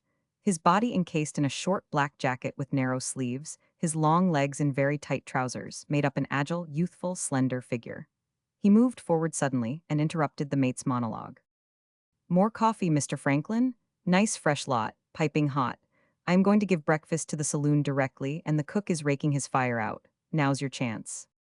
The mate who, on account of his peculiar build, could not turn his head freely, twisted his thick trunk slightly, and ran his black eyes in the corners towards the steward.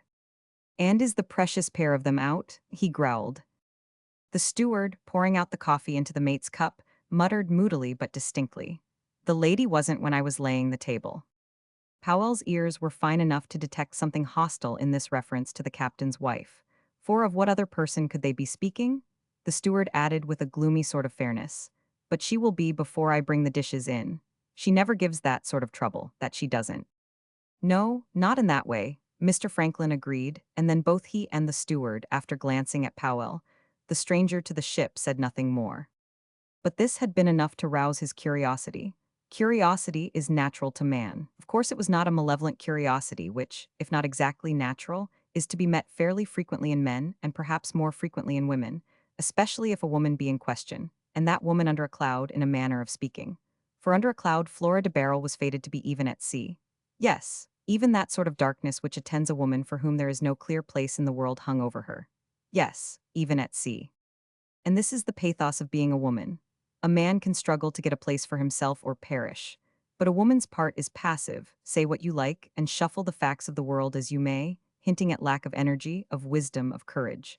As a matter of fact, almost all women have all that of their own kind. But they are not made for attack. Wait, they must. I am speaking here of women who are really women. And it's no use talking of opportunities, either. I know that some of them do talk of it, but not the genuine women. Those know better. Nothing can beat a true woman for a clear vision of reality. I would say a cynical vision if I were not afraid of wounding your chivalrous feelings. for which, by the by, women are not so grateful as you may think to fellows of your kind. Upon my word, Marlowe, I cried, what are you flying out at me for like this? I wouldn't use an ill-sounding word about women, but what right have you to imagine that I am looking for gratitude? Marlowe raised a soothing hand. There, I take back the ill-sounding word with the remark, though, that cynicism seems to me a word invented by hypocrites. But let that pass. As to women, they know that the clamor for opportunities for them to become something which they cannot be is as reasonable, as if mankind at large started asking for opportunities of winning immortality in this world, in which death is the very condition of life. You must understand that I am not talking here of material existence. That naturally is implied, but you won't maintain that a woman who, say, enlisted, for instance, there have been cases, has conquered her place in the world. She has only got her living in it, which is quite meritorious, but not quite the same thing. All these reflections which arise from my picking up the thread of Flora de Barrel's existence did not, I am certain, present themselves to Mr. Powell. Not the Mr. Powell we know taking solitary weekend cruises in the estuary of the Thames, with mysterious dashes into lonely creeks, but to the young Mr. Powell, the chance second officer of the ship Ferndale, commanded, and for the most part owned by Roderick Anthony, the son of the poet, you know. A Mr. Powell, much slenderer than our robust friend is now, with the bloom of innocence not quite rubbed off his smooth cheeks, and apt not only to be interested, but also to be surprised by the experience life was holding in store for him. This would account for his remembering so much of it with considerable vividness. For instance, the impressions attending his first breakfast on board the Ferndale, both visual and mental, were as fresh to him as if received yesterday. The surprise, it is easy to understand, would arise from the inability to interpret aright the signs which experience, a thing mysterious in itself, makes to our understanding and emotions. For it is never more than that. Our experience never gets into our blood and bones. It always remains outside of us. That's why we look with wonder at the past. And this persists even when from practice and through growing callousness of fiber, we come to the point when nothing that we meet in that rapid blinking stumble across a flick of sunshine, which our life is. Nothing, I say, which we run against surprises us anymore. Not at the time, I mean. If, later on, we recover the faculty with some such exclamation, well, I'll be hanged if I ever. It is probably because this very thing that there should be a past to look back upon, other people's, is very astounding in itself when one has the time, a fleeting and immense instant to think of it. I was on the point of interrupting Marlowe when he stopped of himself, his eyes fixed on vacancy, or, perhaps, I wouldn't be too hard on him on a vision. He has the habit, or, say, the fault of defective mantelpiece clocks, of suddenly stopping in the very fullness of the tick. If you have ever lived with a clock afflicted with that perversity, you know how vexing it is, such a stoppage. I was vexed with Marlowe. He was smiling faintly while I waited. He even laughed a little. And then I said acidly, am I to understand that you have ferreted out something comic in the history of Flora de Barrel? Comic, he exclaimed. No, what makes you say? Oh, I laughed, did I? But don't you know that people laugh at absurdities that are very far from being comic? Didn't you read the latest books about laughter written by philosophers, psychologists? There's a lot of them. I dare say there has been a lot of nonsense written about laughter, and tears too, for that matter, I said impatiently. They say, pursued the unabashed Marlowe, that we laugh from a sense of superiority. Therefore, observe simplicity, honesty, warmth of feeling, delicacy of heart and of conduct, self-confidence, magnanimity are laughed at, because the presence of these traits in a man's character often puts him into difficult, cruel, or absurd situations, and makes us, the majority who are fairly free as a rule from these peculiarities, feel pleasantly superior. Speak for yourself, I said. But have you discovered all these fine things in the story? Or has Mr. Powell discovered them to you in his artless talk? Have you two been having good healthy laughs together? Come, are your sides aching yet, Marlowe? Marlowe took no offense at my banter. He was quite serious. I should not like to say offhand how much of that there was, he pursued with amusing caution.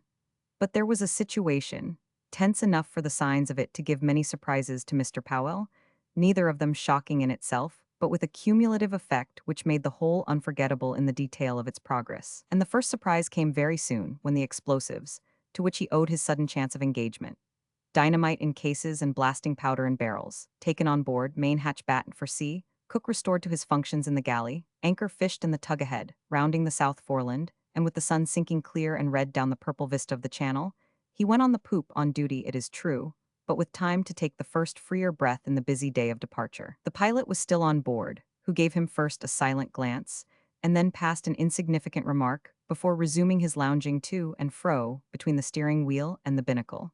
Powell took his station modestly at the break of the poop. He had noticed across the skylight a head in a gray cap, but when, after a time, he crossed over to the other side of the deck, he discovered that it was not the captain's head at all. He became aware of gray hairs curling over the nape of the neck. How could he have made that mistake? But on board ship away from the land, one does not expect to come upon a stranger. Powell walked past the man, a thin, somewhat sunken face with a tightly closed mouth, stared at the distant French coast, vague like a suggestion of solid darkness, lying abeam beyond the evening light reflected from the level waters, themselves growing more somber than the sky. A stare across which Powell had to pass and did pass with a quick side glance, noting its immovable stillness. His passage disturbed those eyes no more than if he had been as immaterial as a ghost, and this failure of his person in producing an impression affected him strangely. Who could that old man be? He was so curious that he even ventured to ask the pilot in a low voice. The pilot turned out to be a good-natured specimen of his kind, condescending, sententious. He had been down to his meals in the main cabin and had something to impart. That queer fish, Mrs. Anthony's father. I've been introduced to him in the cabin at breakfast time. Name of Smith. Wonder if he has all his wits about him. They take him about with them, it seems. Don't look very happy, eh? Then, changing his tone abruptly, he desired Powell to get all hands on deck and make sail on the ship. I shall be leaving you in half an hour. You'll have plenty of time to find out all about the old gent, he added with a thick laugh. In the secret emotion of giving his first order as a fully responsible officer, young Powell forgot the very existence of that old man in a moment. The following days, in the interest of getting in touch with the ship, with the men in her, with his duties, in the rather anxious period of settling down, his curiosity slumbered, for of course the pilot's few words had not extinguished it. This settling down was made easy for him by the friendly character of his immediate superior, the chief. Powell could not defend himself from some sympathy for that thick, bald man, comically shaped, with his crimson complexion, and something pathetic in the rolling of his very movable black eyes in an apparently immovable head, who was so tactfully ready to take his competency for granted. There can be nothing more reassuring to a young man tackling his life's work for the first time. Mr. Powell, his mind at ease about himself, had time to observe the people around with friendly interest. Very early in the beginning of the passage, he had discovered with some amusement that the marriage of Captain Anthony was resented by those to whom Powell, conscious of being looked upon as something of an outsider, referred in his mind as the old lot. They had the funny, regretful glances, intonations, nods of men who had seen other, better times. What difference it could have made to the bosun, and the carpenter Powell could not very well understand. Yet these two pulled long faces and even gave hostile glances to the poop. The cook and the steward might have been more directly concerned, but the steward used to remark on occasion, "Oh, she gives no extra trouble," with scrupulous fairness of the most gloomy kind. He was rather a silent man with a great sense of his personal worth, which made his speeches guarded. The cook, a neat man with fair side whiskers, who had been only 3 years in the ship, seemed the least concerned. He was even known to have inquired once or twice as to the success of some of his dishes with the captain's wife. This was considered a sort of disloyal falling away from the ruling feeling. The mate's annoyance was yet the easiest to understand. As he let it out to Powell before the first week of the passage was over, "You can't expect me to be pleased at being chucked out of the saloon as if I weren't good enough to sit down to meet with that woman." But he hastened to add, "Don't you think I'm blaming the captain? He isn't a man to be found fault with. You, Mr. Powell, are too young yet to understand such matters." Some considerable time afterwards, at the end of a conversation of that aggrieved sort, he enlarged a little more by repeating, "Yes, you are too young to understand these things. I don't say you haven't plenty of sense. You are doing very well here. Jolly sight better than I expected, though I liked your looks from the first." It was in the trade winds, at night, under a velvety, bespangled sky. A great multitude of stars watching the shadows of the sea gleaming mysteriously in the wake of the ship, while the leisurely swishing of the water to leeward was like a drowsy comment on her progress.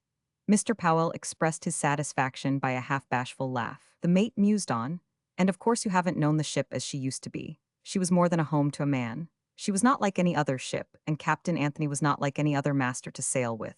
Neither is she now. but before one never had a care in the world as to her, and as to him, too. No, indeed, there was never anything to worry about. Young Powell couldn't see what there was to worry about even then. The serenity of the peaceful night seemed as vast as all space, and as enduring as eternity itself.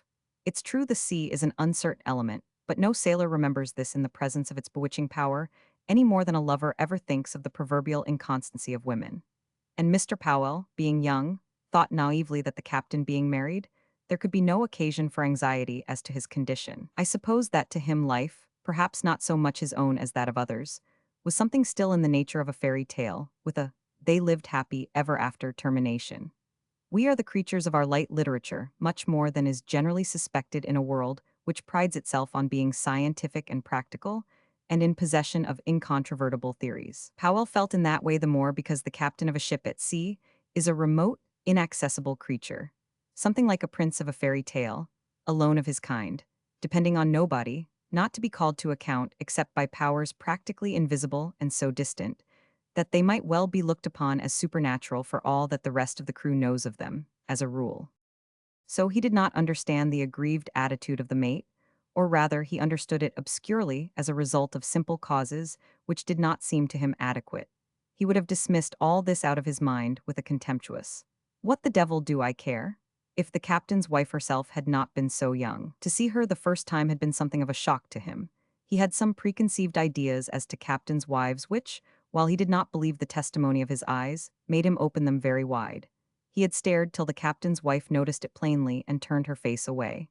Captain's wife, that girl covered with rugs in a long chair. Captain S. He gasped mentally. It had never occurred to him that a captain's wife could be anything but a woman to be described as stout or thin, as jolly or crabbed, but always mature, and even, in comparison with his own years, frankly old. But this, it was a sort of moral upset, as though he had discovered a case of abduction, or something as surprising as that. You understand that nothing is more disturbing than the upsetting of a preconceived idea. Each of us arranges the world according to his own notion of the fitness of things. To behold a girl where your average mediocre imagination had placed a comparatively old woman may easily become one of the strongest shocks. Marlowe paused, smiling to himself. Powell remained impressed after all these years by the very recollection. He continued in a voice, amused perhaps but not mocking. He said to me only the other day, with something like the first awe of that discovery lingering in his tone, he said to me, "Why, she seemed so young, so girlish, that I looked round for some woman which would be the captain's wife, though of course I knew there was no other woman on board that voyage. The voyage before, it seems, there had been the steward's wife to act as maid to Mrs. Anthony, but she was not taken that time for some reason he didn't know. Mrs. Anthony? If it hadn't been the captain's wife, he would have referred to her mentally as a kid, he said. I suppose there must be a sort of divinity hedging in a captain's wife, however incredible, which prevented him applying to her that contemptuous definition in the secret of his thoughts. I asked him when this had happened, and he told me that it was 3 days after parting from the tug, just outside the channel, to be precise. A head wind had set in with unpleasant damp weather. He had come up to leeward of the poop, still feeling very much of a stranger, and an untried officer, at 6 in the evening to take his watch. To see her was quite as unexpected as seeing a vision. When she turned away her head, he recollected himself and dropped his eyes. What he could see then was only, close to the long chair on which she reclined, a pair of long, thin legs ending in black cloth boots tucked in close to the skylight seat, whence he concluded that the old gentleman, who wore a gray cap like the captain, was sitting by her, his daughter. In his first astonishment he had stopped dead short, with the consequence that now he felt very much abashed at having betrayed his surprise. But he couldn't very well turn tail and bolt off the poop. He had come there on duty. So, still with downcast eyes, he made his way past them. Only when he got as far as the wheel grating did he look up. She was hidden from him by the back of her deck chair, but he had the view of the owner of the thin, aged legs seated on the skylight, his clean-shaved cheek, his thin compressed mouth with a hollow in each corner, the sparse gray locks escaping from under the tweed cap and curling slightly on the collar of the coat. He leaned forward a little over Mrs. Anthony, but they were not talking. Captain Anthony, walking with a springy hurried gait on the other side of the poop from end to end, gazed straight before him. Young Powell might have thought that his captain was not aware of his presence either. However, he knew better, and for that reason spent a most uncomfortable hour motionless by the compass before his captain stopped in his swift pacing, and with an almost visible effort made some remark to him about the weather in a low voice. Before Powell, who was startled, could find a word of answer, the captain swung off again on his endless tramp with a fixed gaze. Until the supper bell rang, silence dwelt over that poop like an evil spell. The captain walked up and down looking straight before him. The helmsman steered, looking upwards at the sails. The old gent on the skylight looked down on his daughter. And Mr. Powell confessed to me that he didn't know where to look, feeling as though he had blundered in where he had no business, which was absurd. At last he fastened his eyes on the compass card, took refuge, in spirit, inside the binnacle. He felt chilled more than he should have been by the chilly dusk falling on the muddy green sea of the soundings from a smoothly clouded sky. A fitful wind swept the cheerless waste, and the ship, hauled up so close as to check her way, seemed to progress by languid fits and starts against the short seas which swept along her sides with a snarling sound. Young Powell thought that this was the dreariest evening aspect of the sea he had ever seen. He was glad when the other occupants of the poop left it at the sound of the bell.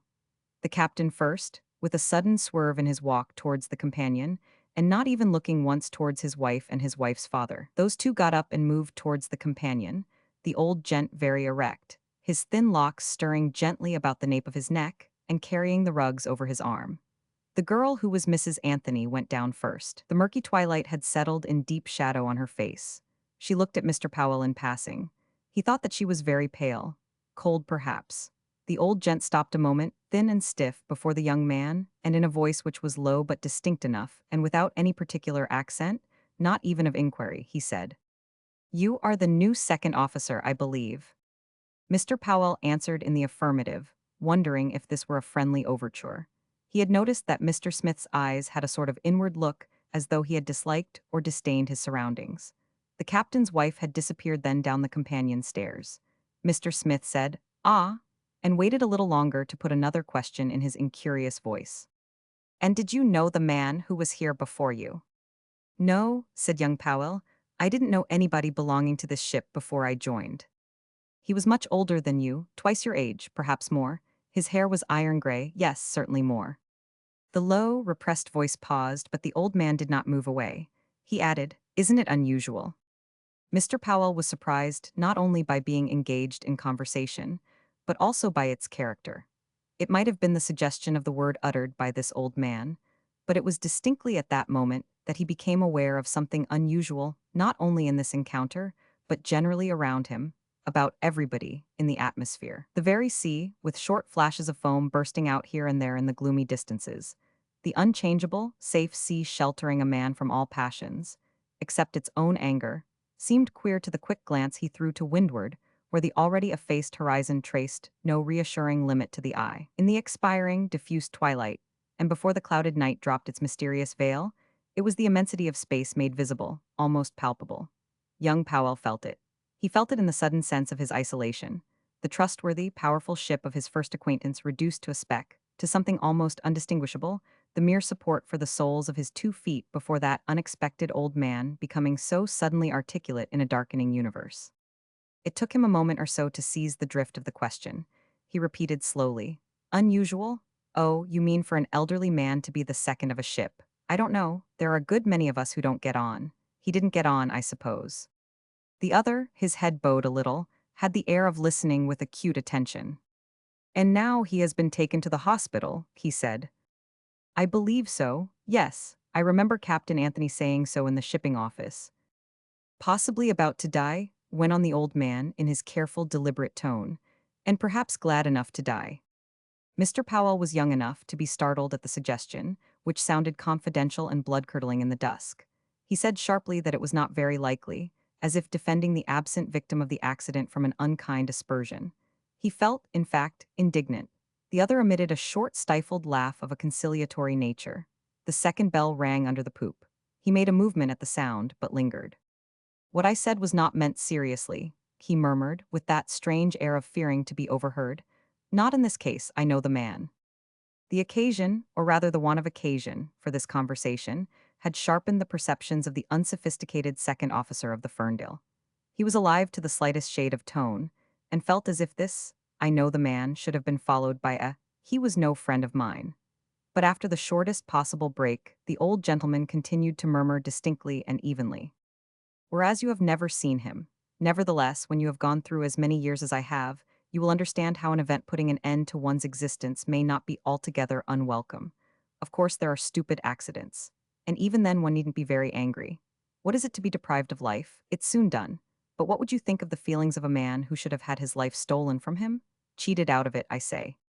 He ceased abruptly, and remained still long enough for the astonished Powell to stammer out an indistinct, "What do you mean? I don't understand." Then, with a low good night, glided a few steps, and sank through the shadow of the companion into the lamplight below, which did not reach higher than the turn of the staircase. The strange words, the cautious tone, the whole person left a strong uneasiness in the mind of Mr. Powell. He started walking the poop in great mental confusion. He felt all adrift. This was funny talk and no mistake, and this cautious low tone, as though he were watched by someone, was more than funny. The young second officer hesitated to break the established rule of every ship's discipline, but at last could not resist the temptation of getting hold of some other human being, and spoke to the man at the wheel. "Did you hear what this gentleman was saying to me?" "No, sir," answered the sailor quietly. Then, encouraged by this evidence of laxity in his officer, made bold to add, "A queer fish, sir." This was tentative, and Mr. Powell, busy with his own view, not saying anything, he ventured further. "They are more like passengers. One sees some queer passengers." "Who are like passengers?" asked Powell gruffly. "Why, these two, sir." Part 2, Chapter 3. Devoted servants and the light of a flare. Young Powell thought to himself, the men, too, are noticing it. Indeed, the captain's behavior to his wife and to his wife's father was noticeable enough. It was as if they had been a pair of not very congenial passengers. But perhaps it was not always like that. The captain might have been put out by something. When the aggrieved Franklin came on deck, Mr. Powell made a remark to that effect, for his curiosity was aroused. "The mate grumbled, seems to you? Put out, eh?" He buttoned his thick jacket up to the throat, and only then added a gloomy, "Aye, likely enough," which discouraged further conversation. But no encouragement would have induced the newly joined second mate to enter the way of confidences. His was an instinctive prudence. Powell did not know why it was he had resolved to keep his own counsel as to his colloquy with Mr. Smith. But his curiosity did not slumber. Some time afterwards, again at the relief of watches, in the course of a little talk, he mentioned Mrs. Anthony's father quite casually, and tried to find out from the mate who he was. "It would take a clever man to find that out, as things are on board now," Mr. Franklin said, unexpectedly communicative. "The first I saw of him was when she brought him alongside in a four-wheeler one morning about 11:30. The captain had come on board early, and was down in the cabin that had been fitted out for him. Did I tell you that if you want the captain for anything you must stamp on the port side of the deck? That's so. This ship is not only unlike what she used to be, but she is like no other ship, anyhow. Did you ever hear of the captain's room being on the port side? Both of them stern cabins have been fitted up afresh like a blessed palace. A gang of people from some tip-top West End house were fussing here on board with hangings and furniture for a fortnight, as if the Queen were coming with us. Of course the starboard cabin is the bedroom one, but the poor captain hangs out to port on a couch, so that in case we want him on deck at night, Mrs. Anthony should not be startled. Nervous? Foo! A woman who marries a sailor and makes up her mind to come to sea should have no blamed jumpiness about her, I say. But never mind. Directly the old cab pointed round the corner of the warehouse, I called out to the captain that his lady was coming aboard. He answered me, but as I didn't see him coming, I went down the gangway myself to help her alight. She jumps out excitedly without touching my arm, or as much as saying, "Thank you," or "Good morning," or anything, turns back to the cab, and then that old joker comes out slowly. I hadn't noticed him inside, I hadn't expected to see anybody. It gave me a start, she says. "My father, Mr. Franklin." He was staring at me like an owl.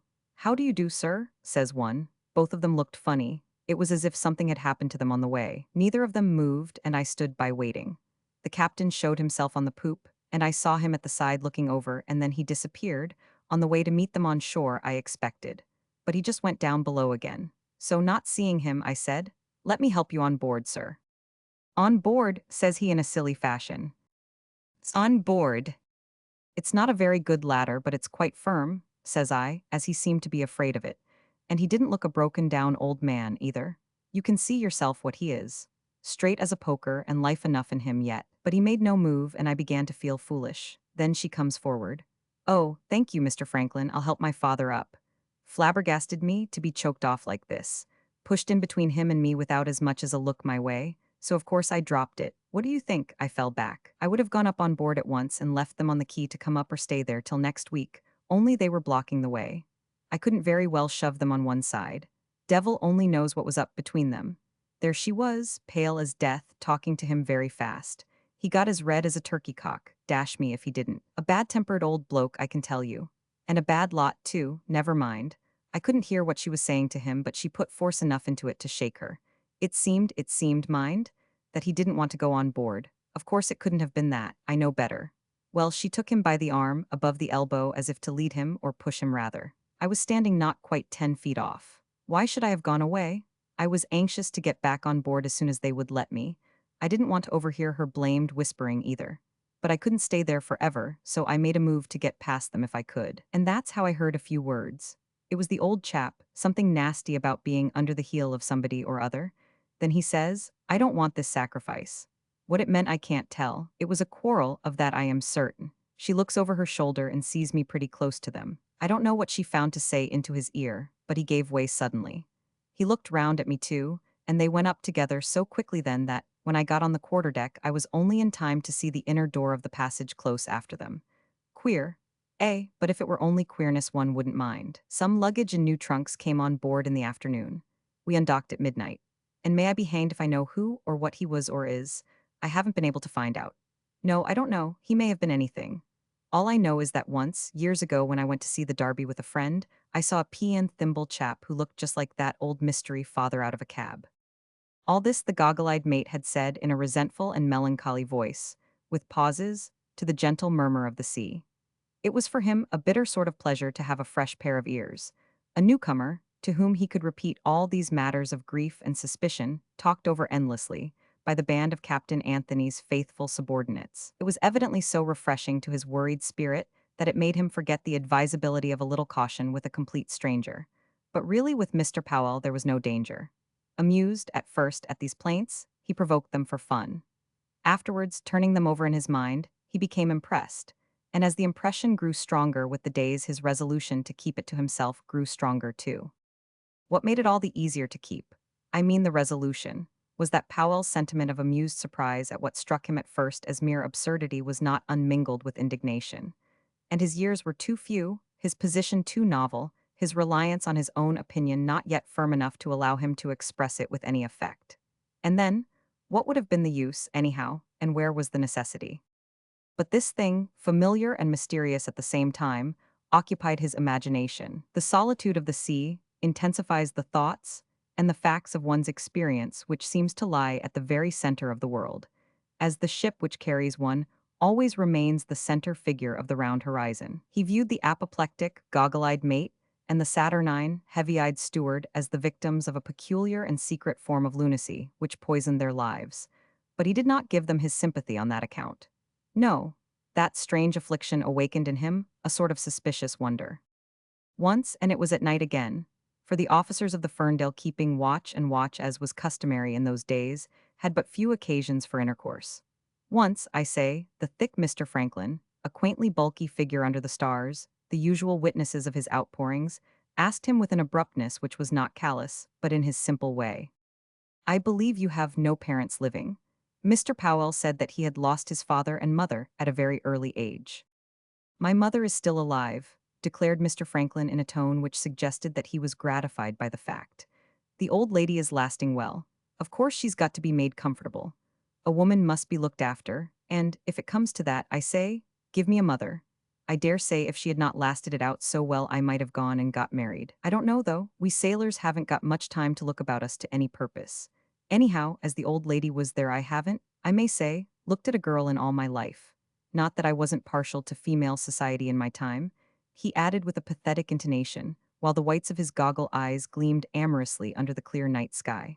Very partial, I may say.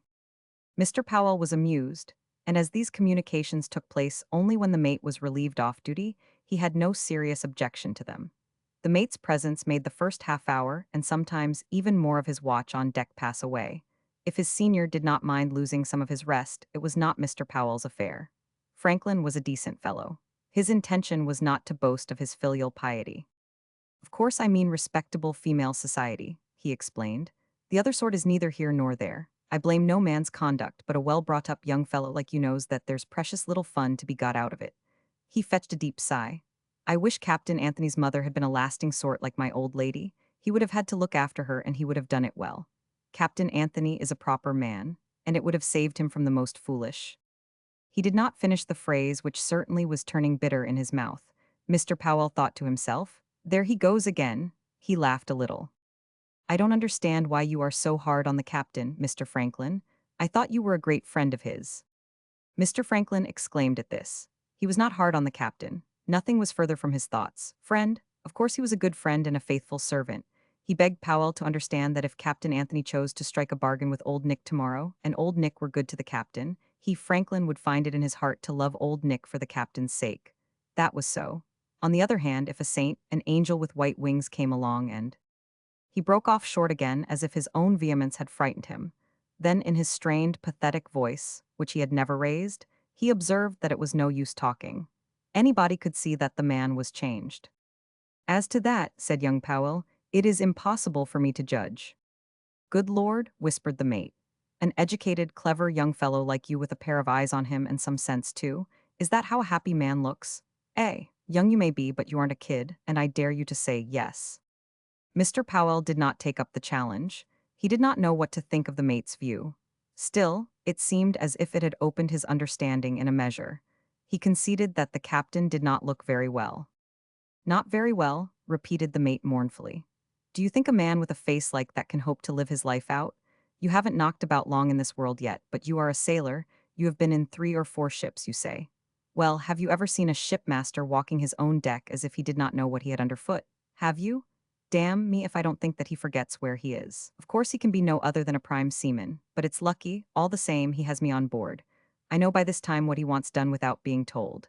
Do you know that I have had no order given me since we left port? Do you know that he has never once opened his lips to me unless I spoke to him first?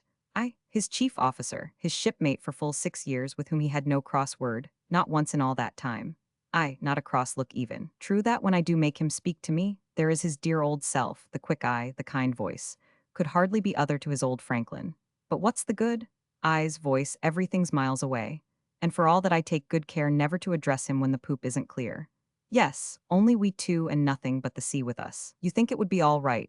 The only chief mate he ever had, Mr. Franklin here and Mr. Franklin there. When anything went wrong, the first word you would hear about the decks was Franklin. I am 13 years older than he is. You would think it would be all right, wouldn't you? Only we two on this poop on which we saw each other first. He, a young master, told me that he thought I would suit him very well. We two, and 31 days out at sea, and it's no good. It's like talking to a man standing on shore. I can't get him back. I can't get at him. I feel sometimes as if I must shake him by the arm. Wake up, you are wanted, sir. Young Powell recognized the expression of a true sentiment, a thing so rare in this world, where there are so many mutes, and so many excellent reasons, even at sea, for an articulate man not to give himself away, that he felt something like respect for this outburst. It was not loud. The grotesque squat shape, with the knob of the head as if rammed down between the square shoulders by a blow from a club, moved vaguely in a circumscribed space, limited by the 2 harness casks lashed to the front rail of the poop, without gestures, hands in the pockets of the jacket, elbows pressed closely to its side. And the voice without resonance, passed from anger to dismay and back again, without a single louder word in the hurried delivery, interrupted only by slight gasps for air, as if the speaker were being choked by the suppressed passion of his grief. Mr. Powell, though moved to a certain extent, was by no means carried away. And just as he thought that it was all over, the other, fidgeting in the darkness, was heard again explosive, bewildered but not very loud in the silence of the ship and the great empty peace of the sea. They have done something to him. What is it? What can it be? Can't you guess, don't you know? Good heavens! Young Powell was astounded on discovering that this was an appeal addressed to him. How on earth can I know? You do talk to that white-faced, black-eyed? I've seen you talking to her more than a dozen times. Young Powell, his sympathies suddenly chilled, remarked in a disdainful tone that Mrs. Anthony's eyes were not black. I wish to God she had never set them on the captain, whatever color they are, retorted Franklin. She and that old chap with the scraped jaws who sits over her and stares down at her dead white face with his yellow eyes, confound them. Perhaps you will tell us that his eyes are not yellow. Powell, not interested in the color of Mr. Smith's eyes, made a vague gesture. Yellow or not yellow, it was all one to him. The mate murmured to himself, "No, he can't know, no, no more than a baby, it would take an older head." "I don't even understand what you mean," observed Mr. Powell coldly. "And even the best head would be puzzled by such devilwork." The mate continued, muttering, "Well, I have heard tell of women doing for a man in one way or another when they got him fairly ashore. But to bring their devilry to sea and fasten on such a man? It's something I can't understand, but I can watch. Let them look out, I say." His short figure, unable to stoop, without flexibility, could not express dejection. He was very tired suddenly. He dragged his feet going off the poop. Before he left it with nearly an hour of his watch below sacrificed, he addressed himself once more to our young man who stood abreast of the mizzen rigging in an unreceptive mood expressed by silence and immobility. He did not regret, he said, having spoken openly on this very serious matter. "I don't know about its seriousness, sir," was Mr. Powell's frank answer. "But if you think you have been telling me something very new, you are mistaken. You can't keep that matter out of your speeches. It's the sort of thing I've been hearing more or less ever since I came on board." Mr. Powell, speaking truthfully, did not mean to speak offensively. He had instincts of wisdom. He felt that this was a serious affair, for it had nothing to do with reason. He did not want to raise an enemy for himself and the mate, and Mr. Franklin did not take offense. To Mr. Powell's truthful statement, he answered with equal truth and simplicity that it was very likely, very likely. With a thing like that, next door to witchcraft almost, weighing on his mind, the wonder was that he could think of anything else. The poor man must have found in the restlessness of his thoughts the illusion of being engaged in an active contest with some power of evil. For his last words as he went lingeringly down the poop, Ladder expressed the quaint hope that he would get him, Powell, on our side yet. Mr. Powell, just imagine a straightforward youngster assailed in this fashion on the high seas, answered merely by an embarrassed and uneasy laugh which reflected exactly the state of his innocent soul. The apoplectic mate, already halfway down, went up again 3 steps of the poop ladder. Why, yes. A proper young fellow, the mate expected, wouldn't stand by and see a man, a good sailor and his own skipper, in trouble without taking his part against a couple of shore people who. Mr. Powell interrupted him impatiently, asking what was the trouble. "What is it you are hinting at?" he cried with an inexplicable irritation. "I don't like to think of him all alone down there with these two," Franklin whispered impressively. "Upon my word, I don't. God only knows what may be going on there. Don't laugh. It was bad enough last voyage when Mrs. Brown had a cabin aft, but now it's worse. It frightens me.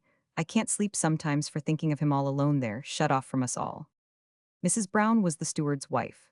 You must understand that shortly after his visit to the fine cottage, with all its consequences, Anthony had got an offer to go to the Western Islands and bring home the cargo of some ship which, damaged in a collision or a stranding, took refuge in St. Michael and was condemned there. Roderick Anthony had connections which would put such paying jobs in his way. So Flora de Barrel had but a 5 months' voyage, a mere excursion for her first trial of sea life. And Anthony, clearly trying to be most attentive, had induced this Mrs. Brown, the wife of his faithful steward, to come along as maid to his bride. But for some reason or other this arrangement was not continued, and the mate, tormented by indefinite alarms and forebodings, regretted it.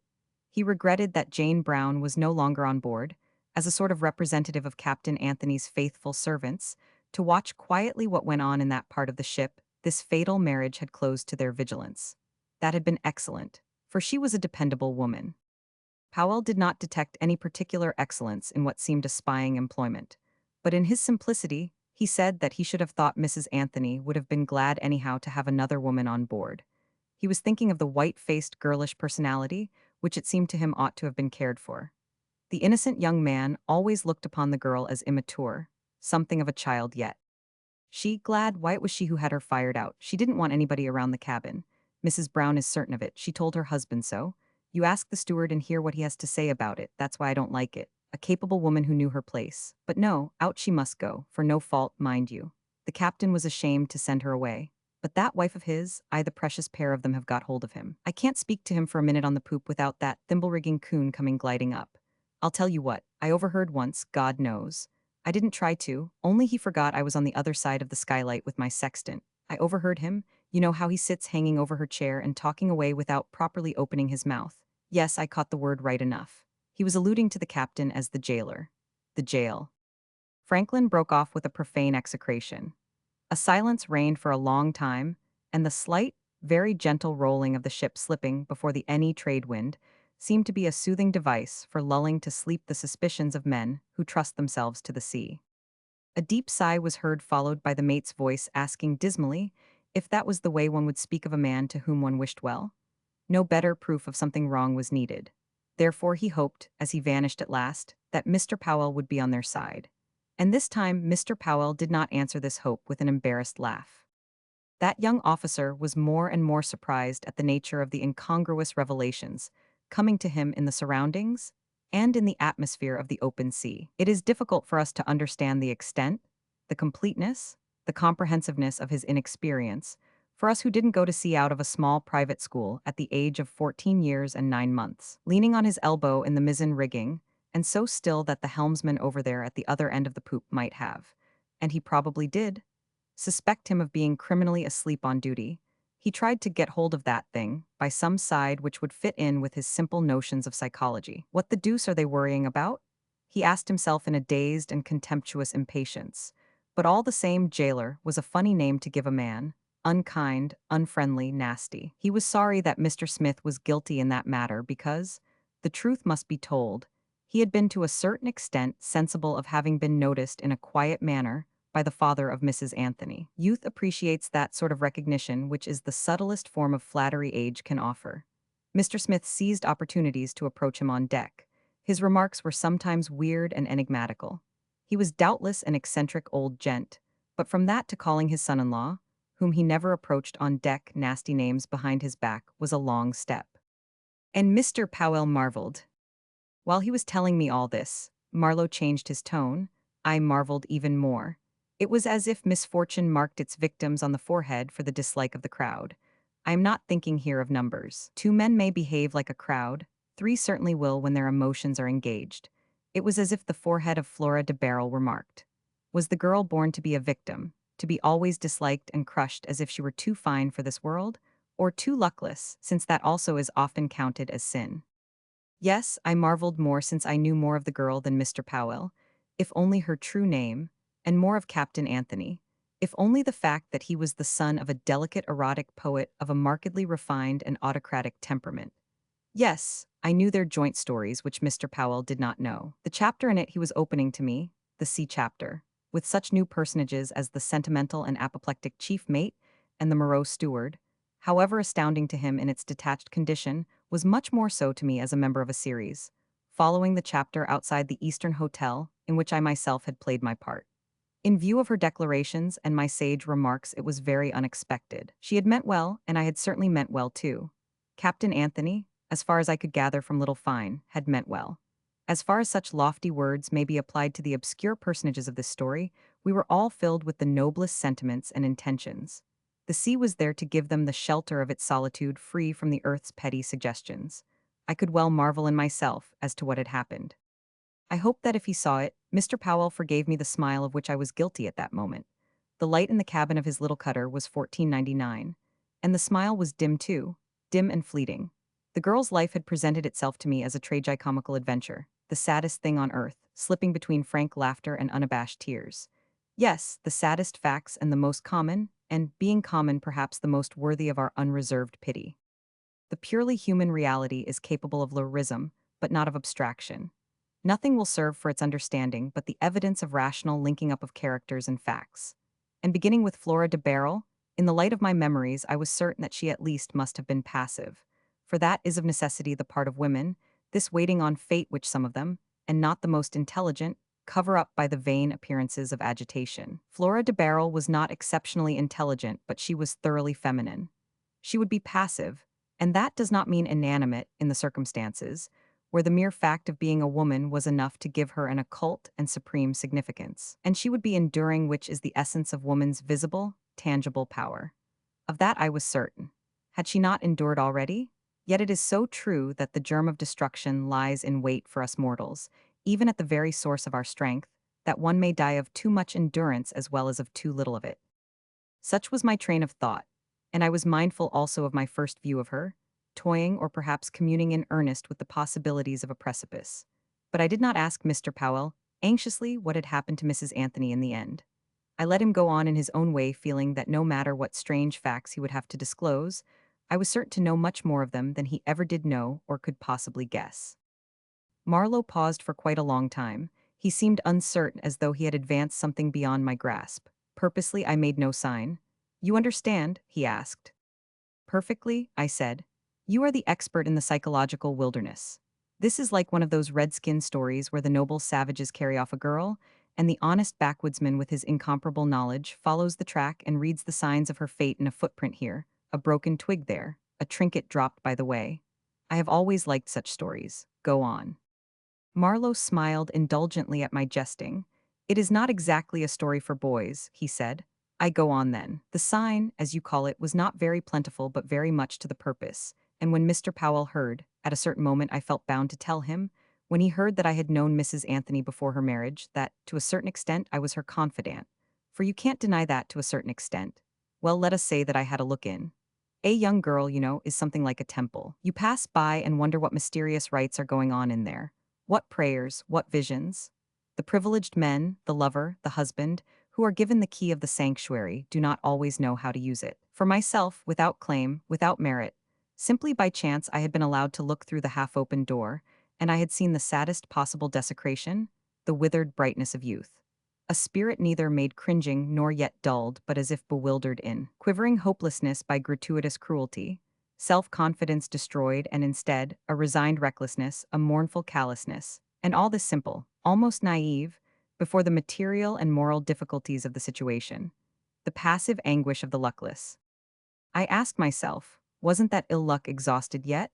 Ill luck which is like the hate of invisible powers interpreted, made sensible and injurious by the actions of men. Mr. Powell, as you may well imagine, had opened his eyes at my statement, but he was full of his recalled experiences on board the Ferndale, and the strangeness of being mixed up in what went on aboard, simply because his name was also the name of a shipping master, kept him in a state of wonder which made other coincidences, however unlikely, not so very surprising after all.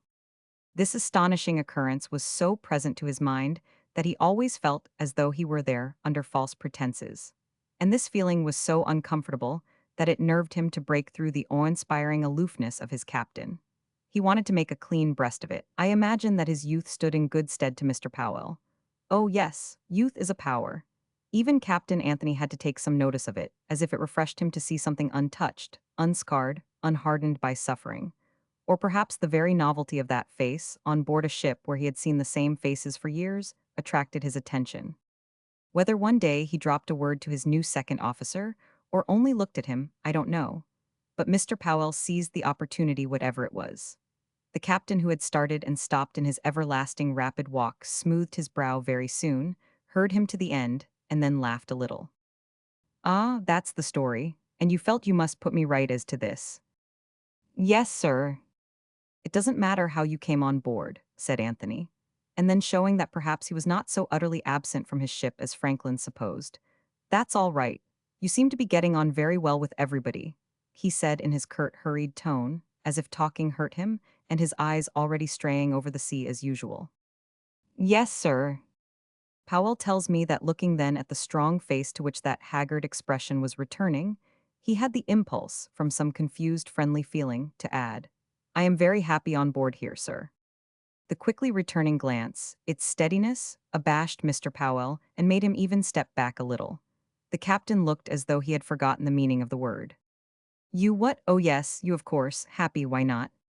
This was merely muttered, and next moment Anthony was off on his headlong tramp, his eyes turned to the sea away from his ship.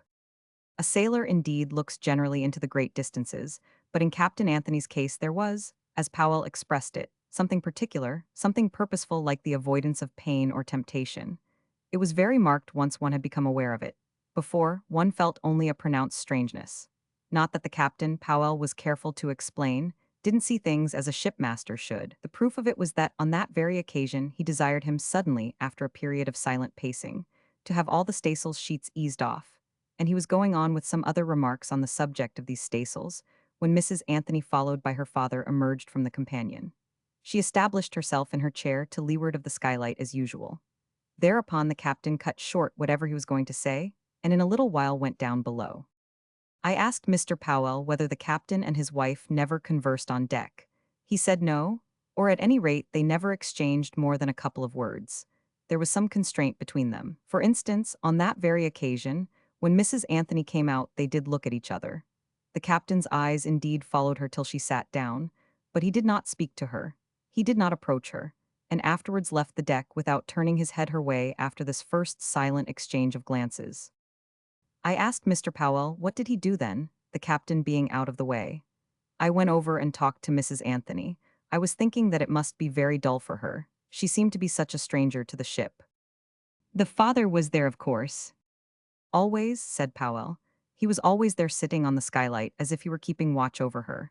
And I think, he added, that he was worrying her, not that she showed it in any way. Mrs. Anthony was always very quiet and always ready to look one straight in the face. You talked together a lot? I pursued my inquiries. She mostly let me talk to her, confessed Mr. Powell. I don't know that she was very much interested, but still she let me, she never cut me short. All the sympathies of Mr. Powell were for Flora Anthony Nee de Barrel. She was the only human being younger than himself on board that ship, since the Ferndale carried no boys and was manned by a full crew of able seamen. Yes, their youth had created a sort of bond between them. Mr. Powell's open countenance must have appeared to her distinctly pleasing amongst the mature, rough, crabbed, or even inimical faces she saw around her. With the warm generosity of his age, young Powell was on her side, as it were, even before he knew that there were sides to be taken on board that ship, and what this taking sides was about. There was a girl. A nice girl, he asked himself no questions. Flora de Barrel was not so much younger in years than himself, but for some reason, perhaps by contrast with the accepted idea of a captain's wife, he could not regard her otherwise but as an extremely youthful creature. At the same time, apart from her exalted position, she exercised over him the supremacy a woman's earlier maturity gives her over a young man of her own age. As a matter of fact, we can see that, without ever having more than a half an hour's consecutive conversation together, and the distances duly preserved, these two were becoming friends. Under the eye of the old man, I suppose. How he first got in touch with his captain's wife Powell relates in this way. It was long before his memorable conversation with the mate, and shortly after getting clear of the channel. It was gloomy weather, dead head wind, blowing quite half a gale. The Ferndale under reduced sail was stretching close-hauled across the track of the homeward-bound ships, just moving through the water and no more, since there was no object in pressing her and the weather looked threatening. About 10 o'clock at night he was alone on the poop, in charge, keeping well aft by the weather rail and staring to windward, when amongst the white, breaking seas, under the black sky, he made out the lights of a ship. He watched them for some time. She was running dead before the wind, of course. She will pass jolly close, he said to himself, and then suddenly he felt a great mistrust of that approaching ship. She's heading straight for us, he thought. It was not his business to get out of the way. On the contrary, and his uneasiness grew by the recollection of the 40 tons of dynamite in the body of the Ferndale. Not the sort of cargo one thinks of with equanimity, in connection with a threatened collision. He gazed at the two small lights in the dark immensity, filled with the angry noise of the seas. They fascinated him, till their plainness to his sight gave him a conviction that there was danger there. He knew in his mind what to do in the emergency, but very properly he felt that he must call the captain out at once. He crossed the deck in one bound. By the immemorial custom and usage of the sea, the captain's room is on the starboard side. You would just as soon expect your captain to have his nose at the back of his head as to have his stateroom on the port side of the ship. Powell forgot all about the direction on that point given him by the chief. He flew over, as I said, stamped with his foot, and then putting his face to the cowl of the big ventilator, shouted down there, "Please come on deck, sir," in a voice which was not trembling or scared, but which we may call fairly expressive.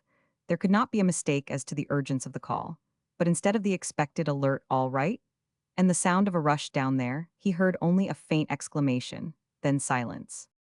Think of his astonishment. He remained there, his ear in the cowl of the ventilator, his eyes fastened on those menacing side lights, dancing on the gusts of wind which swept the angry darkness of the sea. It was as though he had waited an hour, but it was something much less than a minute before he fairly bellowed into the wide tube, "Captain Anthony?" An agitated "What is it?" was what he heard down there in Mrs. Anthony's voice, light, rapid footsteps. Why didn't she try to wake him up? "I want the captain," he shouted, then gave it up, making a dash at the companion where a blue light was kept, resolved to act for himself. On the way he glanced at the helmsman, whose face lighted up by the binnacle lamps was calm. He said rapidly to him, Stand by to spin that helm up at the first word. The answer, aye, sir, was delivered in a steady voice. Then Mr. Powell, after a shout for the watch on deck to lay aft, ran to the ship's side and struck the blue light on the rail. A sort of nasty little spitting of sparks was all that came. The light, perhaps affected by damp, had failed to ignite. The time of all these various acts must be counted in seconds. Powell confessed to me that at this failure he experienced a paralysis of thought, of voice, of limbs. The unexpectedness of this misfire positively overcame his faculties. It was the only thing for which his imagination was not prepared. It was knocked clean over. When it got up, it was with the suggestion that he must do something at once, or there would be a broadside smash accompanied by the explosion of dynamite, in which both ships would be blown up, and every soul on board of them would vanish off the earth in an enormous flame and uproar. He saw the catastrophe happening, and at the same moment, before he could open his mouth or stir a limb to ward off the vision, a voice very near his ear, the measured voice of Captain Anthony, said, "Wouldn't light? Throw it down, jump for the flare-up." The spring of activity in Mr. Powell was released with great force. He jumped. The flare-up was kept inside the companion with a box of matches ready to hand. Almost before he knew he had moved, he was diving under the companion's slide. He got hold of the can in the dark and tried to strike a light, but he had to press the flare holder to his breast with one arm. His fingers were damp and stiff. His hands trembled a little. One match broke. Another went out. In its flame, he saw the colorless face of Mrs. Anthony a little below him, standing on the cabin stairs. Her eyes, which were very close to his, he was in a crouching posture on the top step, seemed to burn darkly in the vanishing light. On deck, the captain's voice was heard sudden and unexpectedly sardonic. "You had better look sharp if you want to be in time." "Let me have the box," said Mrs. Anthony in a hurried and familiar whisper, which sounded amused as if they had been a couple of children up to some lark behind a wall. He was glad of the offer, which seemed to him very natural, and without ceremony. "Here you are, catch hold." Their hands touched in the dark, and she took the box while he held the paraffin-soaked torch in its iron holder. He thought of warning her, "Look out for yourself." But before he had the time to finish the sentence, the flare blazed up violently between them, and he saw her throw herself back with an arm across her face. "Hallo!" he exclaimed. Only he could not stop a moment to ask if she was hurt. He bolted out of the companion straight into his captain, who took the flare from him and held it high above his head. The fierce flame fluttered like a silk flag, throwing an angry swaying glare mingled with moving shadows over the poop, lighting up the concave surfaces of the sails, gleaming on the wet paint of the white rails. And young Powell turned his eyes to windward with a catch in his breath. The strange ship, a darker shape in the night, did not seem to be moving onwards, but only to grow more distinct right abeam, staring at the Ferndale with one green and one red eye which swayed and tossed as if they belonged to the restless head of some invisible monster, ambushed in the night amongst the waves. A moment, long like eternity, elapsed, and suddenly the monster, which seemed to take to itself the shape of a mountain, shut its green eye without as much as a preparatory wink. Mr. Powell drew a free breath. "All right now," said Captain Anthony in a quiet undertone. He gave the blazing flare to Powell and walked aft to watch the passing of that menace of destruction coming blindly, with its party-colored stare, out of a blind night on the wings of a sweeping wind. Her very form could be distinguished, now black and elongated amongst the hissing patches of foam bursting along her path. As is always the case with a ship running before wind and sea, she did not seem to an onlooker to move very fast, but to be progressing indolently, in long leisurely bounds and pauses, in the midst of the overtaking waves. It was only when actually passing the stern, within easy hail of the Ferndale, that her headlong speed became apparent to the eye.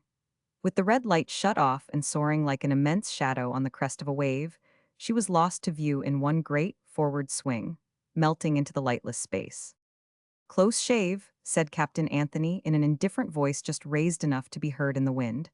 "A blind lot on board that ship. Put out the flare now." Silently, Mr. Powell inverted the holder, smothering the flame in the can, bringing about by the mere turn of his wrist the fall of darkness upon the poop, and at the same time vanished out of his mind's eye the vision of another flame, enormous and fierce, shooting violently from a white churn patch of the sea, lighting up the very clouds and carrying upwards in its volcanic rush flying spars, corpses, the fragments of two destroyed ships. It vanished, and there was an immense relief. He told me he did not know how scared he had been, not generally, but of that very thing his imagination had conjured, till it was all over. He measured it, for fear is a great tension, by the feeling of slack weariness which came over him all at once. He walked to the companion and, stooping low to put the flare in its usual place, saw in the darkness the motionless pale oval of Mrs. Anthony's face. She whispered quietly, "Is anything going to happen? What is it?" "It's all over now," he whispered back. He remained bent low, his head inside the cover staring at that white, ghostly oval. He wondered she had not rushed out on deck. She had remained quietly there. This was pluck, wonderful self-restraint. And it was not stupidity on her part. She knew there was imminent danger and probably had some notion of its nature. "You stayed here waiting for what would come," he murmured admiringly. "Wasn't that the best thing to do?" she asked. He didn't know, perhaps. He confessed he could not have done it. Not he. His flesh and blood could not have stood it. He would have felt he must see what was coming. Then he remembered that the flare might have scorched her face and expressed his concern. "A bit, nothing to hurt, smell the singed hair." There was a sort of gaiety in her tone. She might have been frightened, but she certainly was not overcome and suffered from no reaction. This confirmed and augmented, if possible, Mr. Powell's good opinion of her as a jolly girl, though it seemed to him positively monstrous to refer in such terms to one's captain's wife. "But she doesn't look it?" He thought in extenuation, and was going to say something more to her about the lighting of that flare when another voice was heard in the companion, saying some indistinct words. Its tone was contemptuous. It came from below, from the bottom of the stairs. It was a voice in the cabin, and the only other voice which could be heard in the main cabin at this time of the evening was the voice of Mrs. Anthony's father. The indistinct white oval sank from Mr. Powell's sight so swiftly as to take him by surprise. For a moment he hung at the opening of the companion, and now that her slight form was no longer obstructing the narrow and winding staircase, the voices came up louder, but the words were still indistinct. The old gentleman was excited about something, and Mrs. Anthony was managing him, as Powell expressed it. They moved away from the bottom of the stairs, and Powell went away from the companion. Yet he fancied he had heard the words, "lost to me," before he withdrew his head. They had been uttered by Mr. Smith. Captain Anthony had not moved away from the taffrail. He remained in the very position he took up to watch the other ship go by, rolling and swinging all shadowy in the uproar of the following seas. He stirred not, and Powell, keeping near by, did not dare speak to him, so enigmatical in its contemplation of the night did his figure appear to his young eyes, indistinct, and in its immobility staring into gloom, the prey of some incomprehensible grief, longing, or regret. Why is it that the stillness of a human being is often so impressive, so suggestive of evil, as if our proper fate were a ceaseless agitation? The stillness of Captain Anthony became almost intolerable to his second officer. Mr. Powell, loitering about the skylight, wanted his captain off the deck now. Why doesn't he go below? He asked himself impatiently. He ventured a cough. Whether the effect of the cough or not, Captain Anthony spoke. He did not move the least bit. With his back remaining turned to the whole length of the ship, he asked Mr. Powell, with some brusqueness, if the chief mate had neglected to instruct him that the captain was to be found on the port side. "Yes, sir," said Mr. Powell, approaching his back. "The mate told me to stamp on the port side when I wanted you, but I didn't remember at the moment." "You should remember," the captain uttered with an effort, then added, mumbling, "I don't want Mrs. Anthony frightened, don't you see?" "She wasn't this time," Powell said innocently. "She lighted the flare up for me, sir." This time, Captain Anthony exclaimed and turned round. "Mrs. Anthony lighted the flare? Mrs. Anthony?" Powell explained that she was in the companion all the time. "All the time," repeated the captain. It seemed queer to Powell that instead of going himself to see, the captain should ask him. "Is she there now?" Powell said that she had gone below after the ship had passed clear of the Ferndale. Captain Anthony made a movement towards the companion himself, when Powell added the information. "Mr. Smith called to Mrs. Anthony from the saloon, sir. I believe they are talking there now." He was surprised to see the captain give up the idea of going below after all. He began to walk the poop instead, regardless of the cold, of the damp wind, and of the sprays.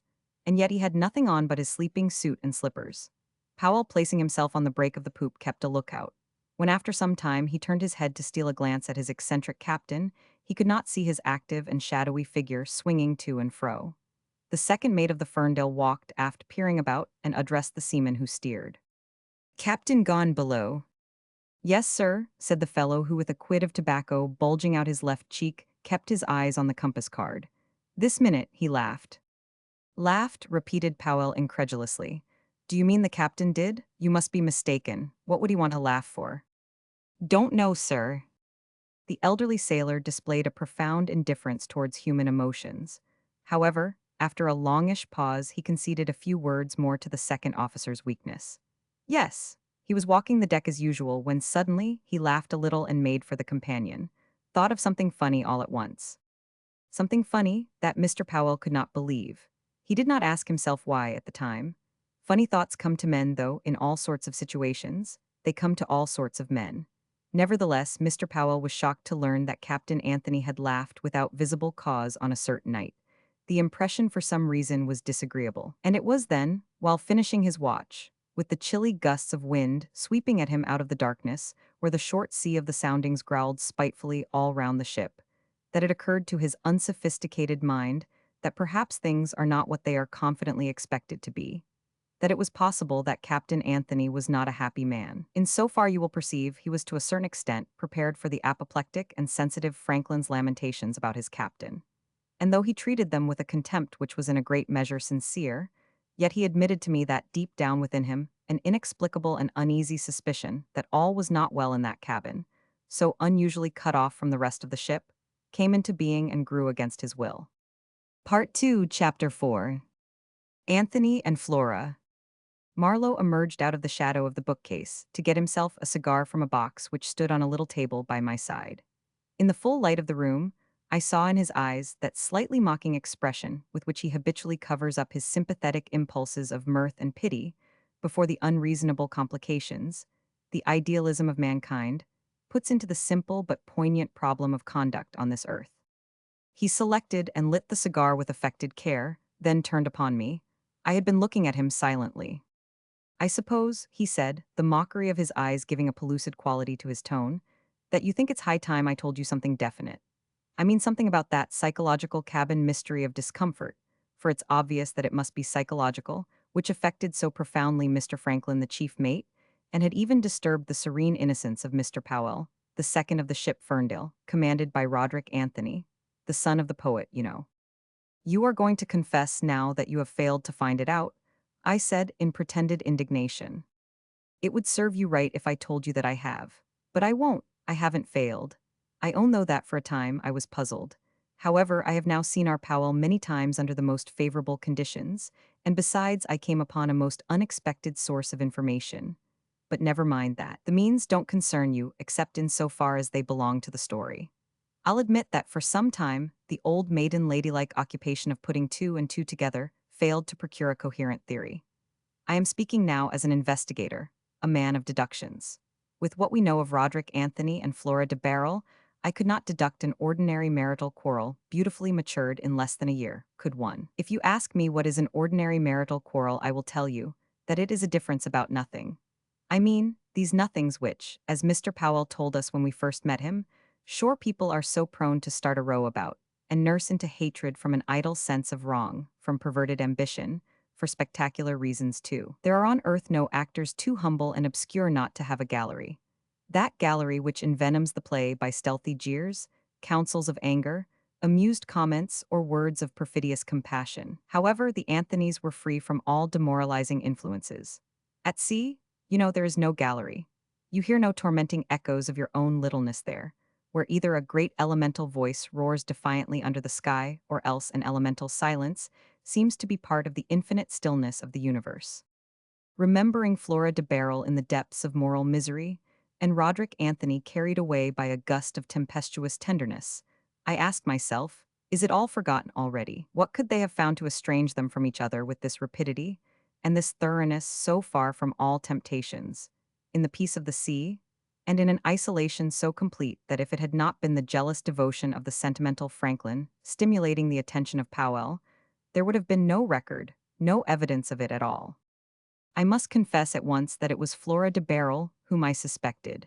In this world, as at present organized women are the suspected half of the population, there are good reasons for that. These reasons are so discoverable with a little reflection that it is not worth my while to set them out for you. I will only mention this, that the part falling to women's share being all influence, has an air of occult and mysterious action, something not altogether trustworthy like all natural forces which, for us, work in the dark because of our imperfect comprehension. If women were not a force of nature, blind in its strength and capricious in its power, they would not be mistrusted. As it is, one can't help it. You will say that this force having been in the person of Flora de Barrel captured by Anthony? Why, yes. He had dealt with her masterfully. But man has captured electricity too. It lights him on his way, it warms his home, it will even cook his dinner for him, very much like a woman. But what sort of conquest would you call it? He knows nothing of it. He has got to be mighty careful what he is about with his captive. And the greater the demand he makes on it in the exultation of his pride, the more likely it is to turn on him and burn him to a cinder. A far-fetched enough parallel, I observed coldly to Marlowe. He had returned to the armchair in the shadow of the bookcase. But accepting the meaning you have in your mind, it reduces itself to the knowledge of how to use it. And if you mean that this ravenous Anthony— Ravenous is good, interrupted Marlowe. He was a hungering and a thirsting for femininity to enter his life in a way no mere feminist could have the slightest conception of. I reckon that this accounts for much of Fine's disgust with him. Good little Fine. You have no idea what infernal mischief he had worked during his call at the hotel. But then, who could have suspected Anthony of being a heroic creature? There are several kinds of heroism, and one of them at least is idiotic. It is the one which wears the aspect of sublime delicacy. It is apparently the one of which the son of the delicate poet was capable. He certainly resembled his father, who, by the way, wore out two women without any satisfaction to himself, because they did not come up to his super-refined standard of the delicacy which is so perceptible in his verses. That's your poet. He demands too much from others. The inarticulate son had set up a standard for himself with that need for embodying in his conduct the dreams, the passion, the impulses the poet puts into arrangements of verses, which are dearer to him than his own self, and may make his own self appear sublime in the eyes of other people, and even in his own eyes. Did Anthony wish to appear sublime in his own eyes? I should not like to make that charge, though indeed there are other, less noble, ambitions at which the world does not dare to smile. But I don't think so. I do not even think that there was in what he did a conscious and lofty confidence in himself, a particularly pronounced sense of power, which leads men so often into impossible or equivocal situations. Looked at abstractedly, the way in which truth is often seen in its real shape, his life had been a life of solitude and silence and desire. Chance had thrown that girl in his way, and if we may smile at his violent conquest of Flora de Barrel, we must admit also that this eager appropriation was truly the act of a man of solitude and desire. A man also who, unless a complete imbecile, must have been a man of long and ardent reveries, wherein the faculty of sincere passion matures slowly in the unexplored recesses of the heart.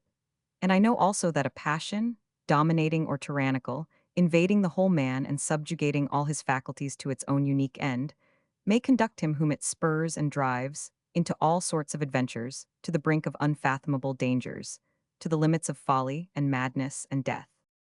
To the man, then, of a silence made only more impressive by the inarticulate thunders and mutters of the great seas, an utter stranger to the clatter of tongues, there comes the muscular little Fine, the most marked representative of that mankind whose voice is so strange to him, the husband of his sister, a personality standing out from the misty and remote multitude.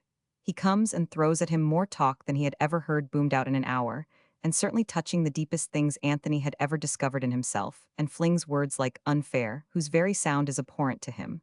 Unfair, undue advantage, he, unfair to that girl, cruel to her. No scorn could stand against the impression of such charges advanced with heat and conviction. They shook him. They were yet vibrating in the air of that stuffy hotel room, terrific, disturbing, impossible to get rid of, when the door opened and Flora de Barrel entered. He did not even notice that she was late. He was sitting on a sofa plunged in gloom. Was it true?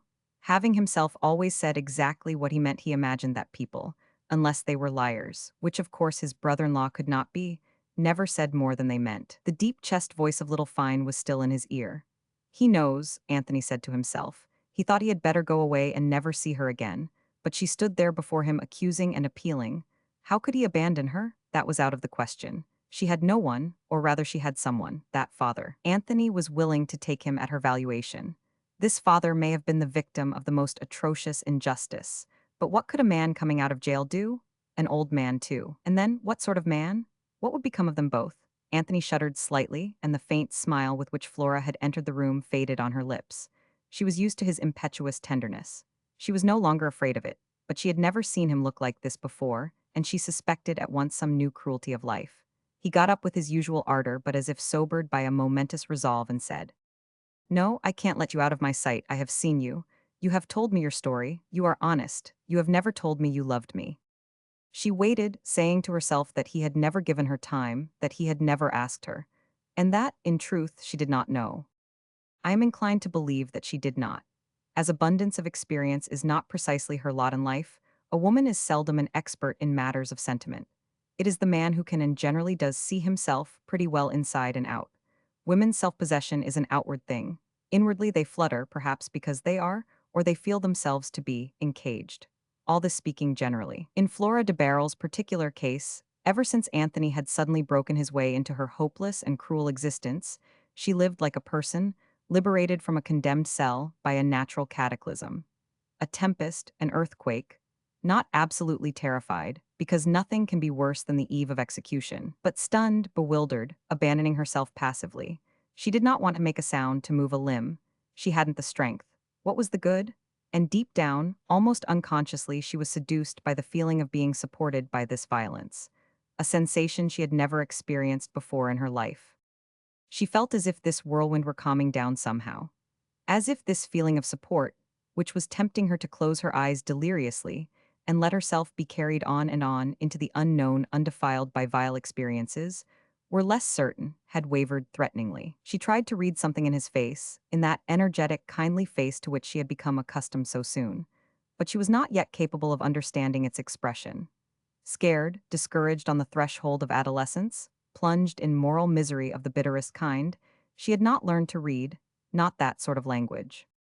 If Anthony's love had been as egoistic as love generally is, it would have been greater than the egoism of his vanity, or of his generosity, if you like, and all this could not have happened. He would not have hit upon that renunciation, at which one does not know whether to grin or shudder. It is true, too, that then his love would not have fastened itself upon the unhappy daughter of de Barrel. But it was a love born of that rare pity, which is not akin to contempt, because rooted in an overwhelmingly strong capacity for tenderness. The tenderness of the fiery, predatory kind, the tenderness of silent, solitary men, the voluntary, passionate outcasts of their kind. At the same time, I am forced to think that his vanity must have been enormous. "What big eyes she has," he said to himself, amazed. No wonder. She was staring at him with all the might of her soul, awakening slowly from a poisoned sleep, in which it could only quiver with pain but could neither expand nor move. He plunged into them breathless and tense, deep, deep, like a mad sailor taking a desperate dive from the masthead into the blue unfathomable sea so many men have execrated and loved at the same time. And his vanity was immense. It had been touched to the quick by that muscular little feminist, fine. I take advantage of her helplessness. Unfair to that creature, that wisp of mist, that white shadow homeless in an ugly, dirty world. I could blow her away with a breath, he was saying to himself with horror. Never, all the supremely refined delicacy of tenderness, expressed in so many fine lines of verse by Carly and Anthony, grew to the size of a passion, filling with inward sobs the big frame of the man who had never in his life read a single one of those famous sonnets singing of the most highly civilized, chivalrous love, of those sonnets which, there's a volume of them. My edition has the portrait of the author at 30, and when I showed it to Mr. Powell the other day, he exclaimed, "Wonderful, one would think this the portrait of Captain Anthony himself if."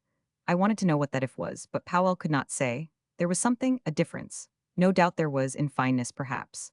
The father, fastidious, cerebral, morbidly shrinking from all contacts, could only sing in harmonious numbers of what the son felt with a dumb and reckless sincerity. Possessed by most strong men's touching illusion as to the frailness of women and their spiritual fragility, it seemed to Anthony that he would be destroying, breaking something very precious inside that being. In fact, nothing less than partly murdering her. This seems a very extreme effect to flow from Fine's words. But Anthony, unaccustomed to the chatter of the firm earth, never stayed to ask himself what value these words could have in Fine's mouth. And indeed the mere dark sound of them was utterly abhorrent to his native rectitude, sea-salted, hardened in the winds of wide horizons, open as the day. He wished to blurt out his indignation, but she regarded him with an expectant air which checked him. His visible discomfort made her uneasy. He could only repeat, "Oh yes. You are perfectly honest. You might have, but I dare say you are right. At any rate, you have never said anything to me which you didn't mean."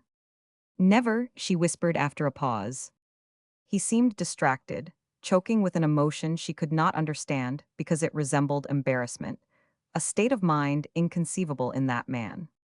She wondered what it was she had said, remembering that in very truth she had hardly spoken to him, except when giving him the bare outline of her story, which he seemed to have hardly had the patience to hear, waving it perpetually aside with exclamations of horror and anger, with fiercely somber mutters, "Enough, enough," and with alarming starts from a forced stillness, as though he meant to rush out at once and take vengeance on somebody.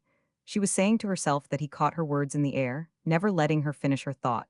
Honest, honest. Yes, certainly she had been that. Her letter to Mrs. Fine had been prompted by honesty. But she reflected sadly that she had never known what to say to him, that perhaps she had nothing to say. "But you'll find out that I can be honest too." He burst out in a menacing tone, she had learned to appreciate with an amused thrill. She waited for what was coming, but he hung in the wind. He looked round the room with disgust as if he could see traces on the walls of all the casual tenants that had ever passed through it. People had quarreled in that room, they had been ill in it, there had been misery in that room, wickedness, crime, perhaps death most likely. This was not a fit place. He snatched up his hat, he had made up his mind. The ship he had known ever since she came off the stocks, his home, her shelter, the uncontaminated, honest ship was the place. "Let us go on board, we'll talk there," he said, "and you will have to listen to me, for whatever happens, no matter what they say, I cannot let you go." You can't say that, misgivings or no misgivings, she could have done anything else but go on board. It was the appointed business of that morning. During the drive, he was silent. Anthony was the last man to condemn conventionally any human being, to scorn and despise even deserved misfortune. He was ready to take old de Barrel, the convict, on his daughter's valuation without the slightest reserve. But love like his, though it may drive one into risky folly by the proud consciousness of its own strength, has a sagacity of its own. And now, as if lifted up into a higher and serene region by its purpose of renunciation, it gave him leisure to reflect for the first time in these last few days. He said to himself, "I don't know that man, she does not know him either. She was barely 16 when they locked him up. She was a child. What will he say? What will he do? No," he concluded, "I cannot leave her behind with that man who would come into the world as if out of a grave." They went on board in silence, and it was after showing her round, and when they had returned to the saloon that he assailed her in his fiery, masterful fashion. At first, she did not understand. Then when she understood that he was giving her her liberty, she went stiff all over, her hand resting on the edge of the table, her face set like a carving of white marble. It was all over. It was as that abominable governess had said. She was insignificant, contemptible. Nobody could love her. Humiliation clung to her like a cold shroud, never to be shaken off, unwarmed by this madness of generosity. "Yes, here, your home. I can't give it to you and go away, but it is big enough for us two. You need not be afraid. If you say so, I shall not even look at you. Remember that gray head of which you have been thinking night and day. Where is it going to rest? Where else if not here, where nothing evil can touch it? Don't you understand that I won't let you buy shelter from me at the cost of your very soul? I won't. You are too much part of me. I have found myself since I came upon you, and I would rather sell my own soul to the devil than let you go out of my keeping. But I must have the right." He went away brusquely to shut the door leading on deck, and came back the whole length of the cabin repeating, "I must have the legal right. Are you ashamed of letting people think you are my wife?" He opened his arms as if to clasp her to his breast, but mastered the impulse and shook his clenched hands at her, repeating, "I must have the right if only for your father's sake. I must have the right. Where would you take him? To that infernal cardboard box maker. I don't know what keeps me from hunting him up in his virtuous home and bashing his head in. I can't bear the thought. Listen to me, Flora. Do you hear what I am saying to you? You are not so proud that you can't understand that I as a man have my pride too." He saw a tear glide down her white cheek from under each lowered eyelid. Then, abruptly, she walked out of the cabin. He stood for a moment, concentrated, reckoning his own strength, interrogating his heart before he followed her hastily. Already she had reached the wharf. At the sound of his pursuing footsteps, her strength failed her. Where could she escape from this? From this new perfidy of life taking upon itself the form of magnanimity? His very voice was changed. The sustaining whirlwind had let her down, to stumble on again, weakened by the fresh stab, bereft of moral support which is wanted in life more than all the charities of material help. She had never had it. Never, not from the Fines. But where to go? Oh yes, this dock, a placid sheet of water close at hand. But there was that old man with whom she had walked hand in hand on the parade by the sea. She seemed to see him coming to meet her, pitiful, a little grayer, with an appealing look and an extended, tremulous arm. It was for her now to take the hand of that wronged man more helpless than a child.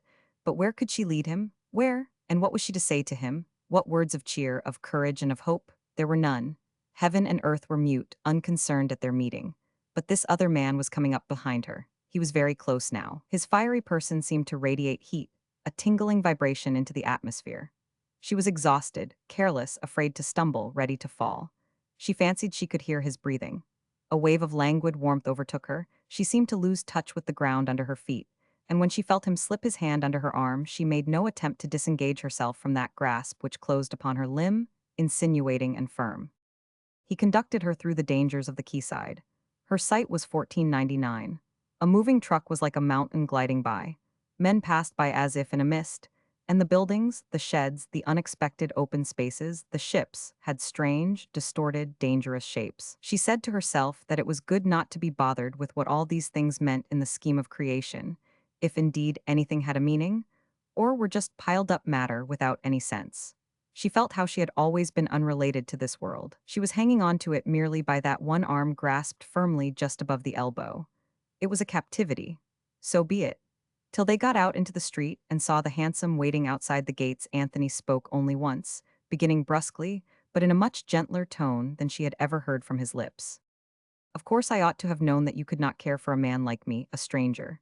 Silence gives consent. Yes, I don't want any of that sort of consent, and unless some day you find you can speak, no, no, I shall never ask you.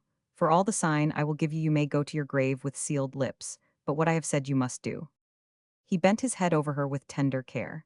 At the same time she felt her arm pressed and shaken inconspicuously, but in an undeniable manner. You must do it. A little shake that no passerby could notice, and this was going on in a deserted part of the dock. It must be done. You are listening to me, or would you go again to my sister? His ironic tone, perhaps from want of use, had an awful grating ferocity. Would you go to her? He pursued in the same strange voice. Your best friend, and say nicely, I am sorry, would you? No, you couldn't. There are things that even you, poor dear lost girl, couldn't stand. Die rather, that's it, of course. Or can you be thinking of taking your father to that infernal cousin's house? No, don't speak. I can't bear to think of it. I would follow you there and smash the door. The catch in his voice astonished her by its resemblance to a sob. It frightened her too. The thought that came to her head was, he mustn't. He was putting her into the hansom.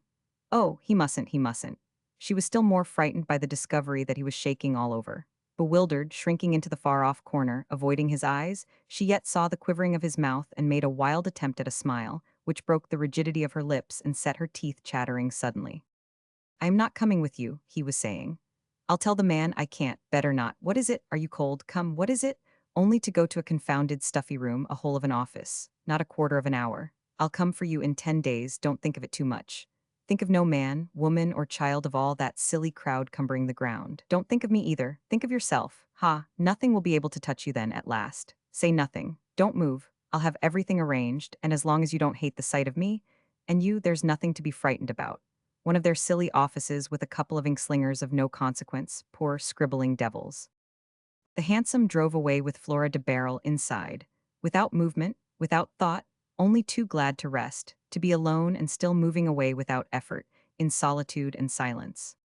Anthony roamed the streets for hours, without being able to remember in the evening where he had been, in the manner of a happy and exulting lover.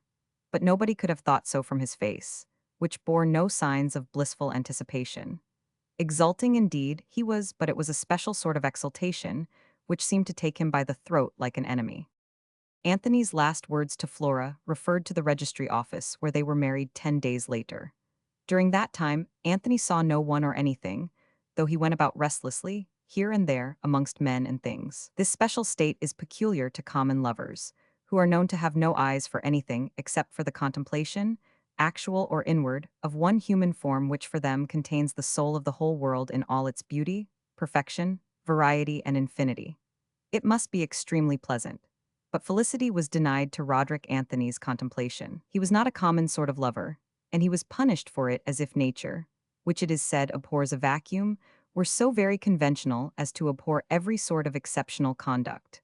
Roderick Anthony had begun already to suffer. That is why perhaps he was so industrious in going about amongst his fellow men, who would have been surprised and humiliated, had they known how little solidity and even existence they had in his eyes.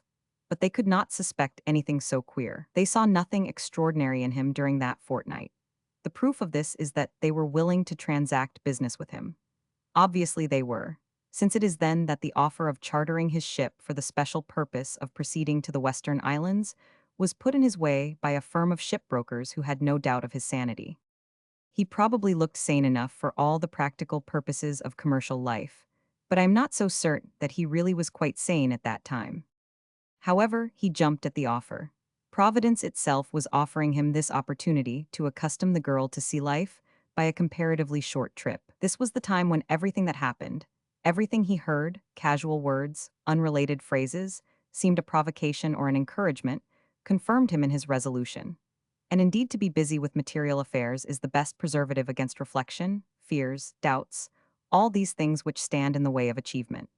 I suppose a fellow proposing to cut his throat would experience a sort of relief while occupied in stropping his razor carefully. And Anthony was extremely careful in preparing for himself and for the luckless Flora an impossible existence.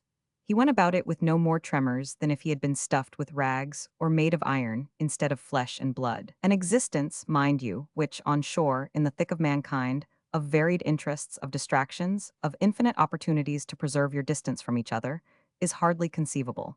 But on board ship at sea, and tete-a-tete for days and weeks and months together could mean nothing but mental torture, an exquisite absurdity of torment. He was a simple soul.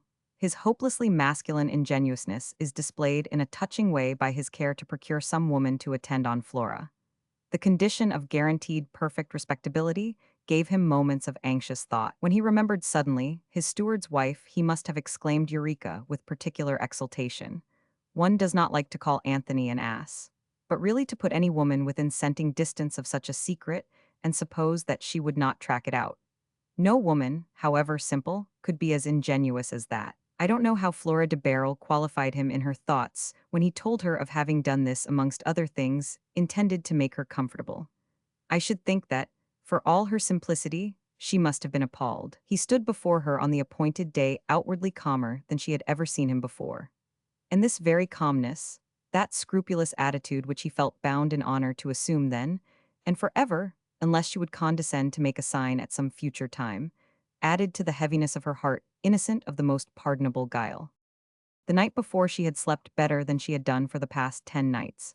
Both youth and weariness will assert themselves in the end against the tyranny of nerve-wracking stress. She had slept, but she woke up with her eyes full of tears. There were no traces of them when she met him in the shabby little parlor downstairs. She had swallowed them up. She was not going to let him see. She felt bound in honor to accept the situation for ever and ever unless. She dissembled all her sentiments, but it was not duplicity on her part. All she wanted was to get at the truth, to see what would come of it. She beat him at his own honorable game, and the thoroughness of her serenity disconcerted Anthony a bit. It was he who stammered when it came to talking. The suppressed fierceness of his character carried him on after the first word or two masterfully enough, but it was as if they both had taken a bite of the same bitter fruit. He was thinking with mournful regret not unmixed with surprise. That fellow Fine has been telling me the truth.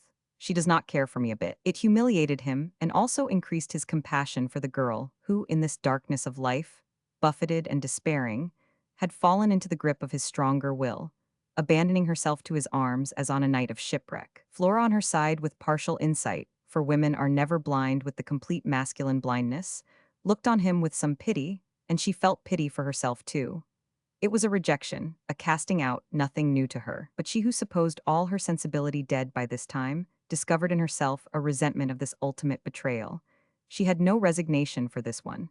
With a sort of mental sullenness, she said to herself, "Well, I am here. I am here without any nonsense. It is not my fault that I am a mere worthless object of pity."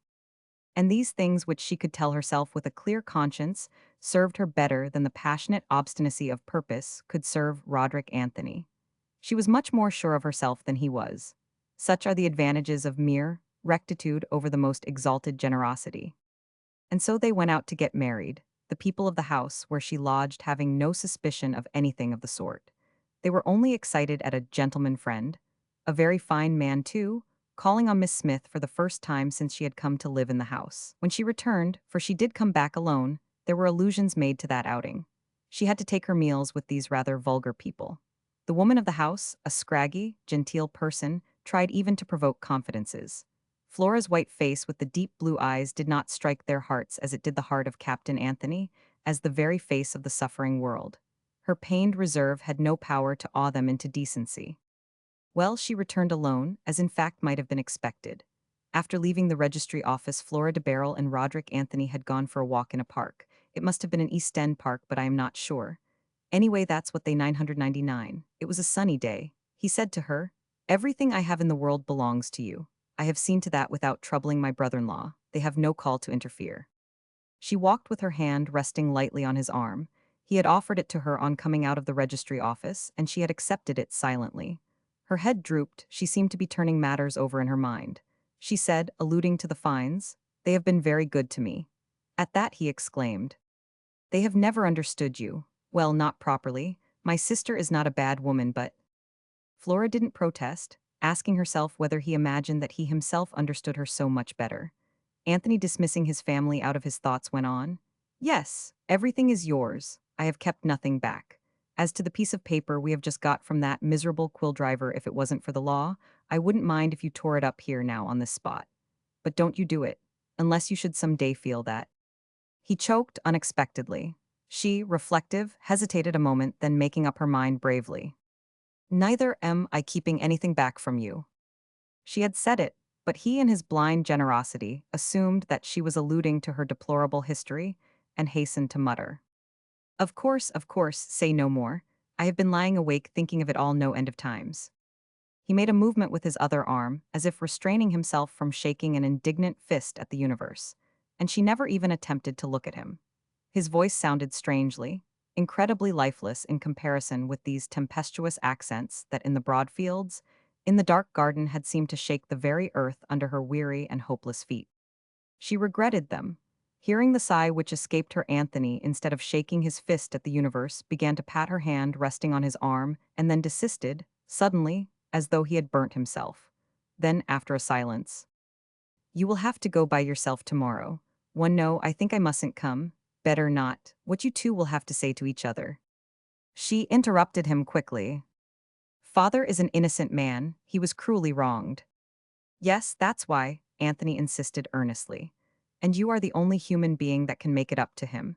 You alone must reconcile him with the world if anything can. But of course you shall. You'll have to find words. Oh, you'll know.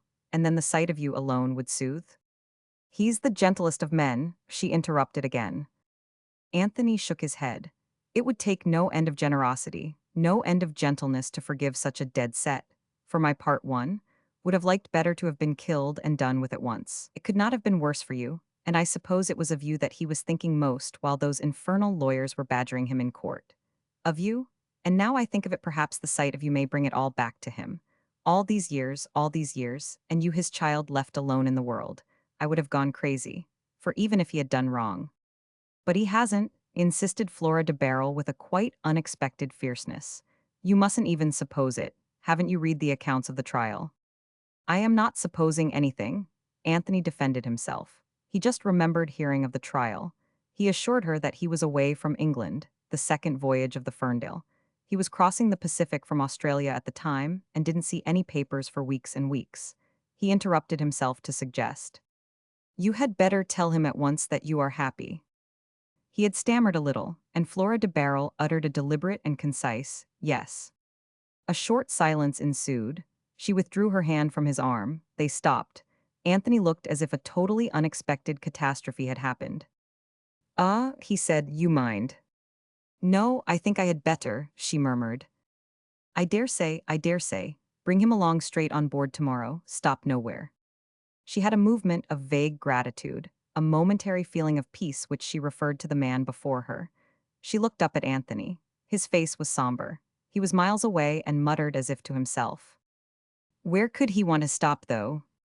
There's not a single being on earth that I would want to look at his dear face now, to whom I would willingly take him," she said, extending her hand frankly and with a slight break in her voice.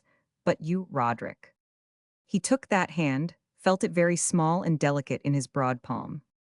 That's right," he said with a conscious and hasty heartiness, and, as if suddenly ashamed of the sound of his voice, turned half round and absolutely walked away from the motionless girl.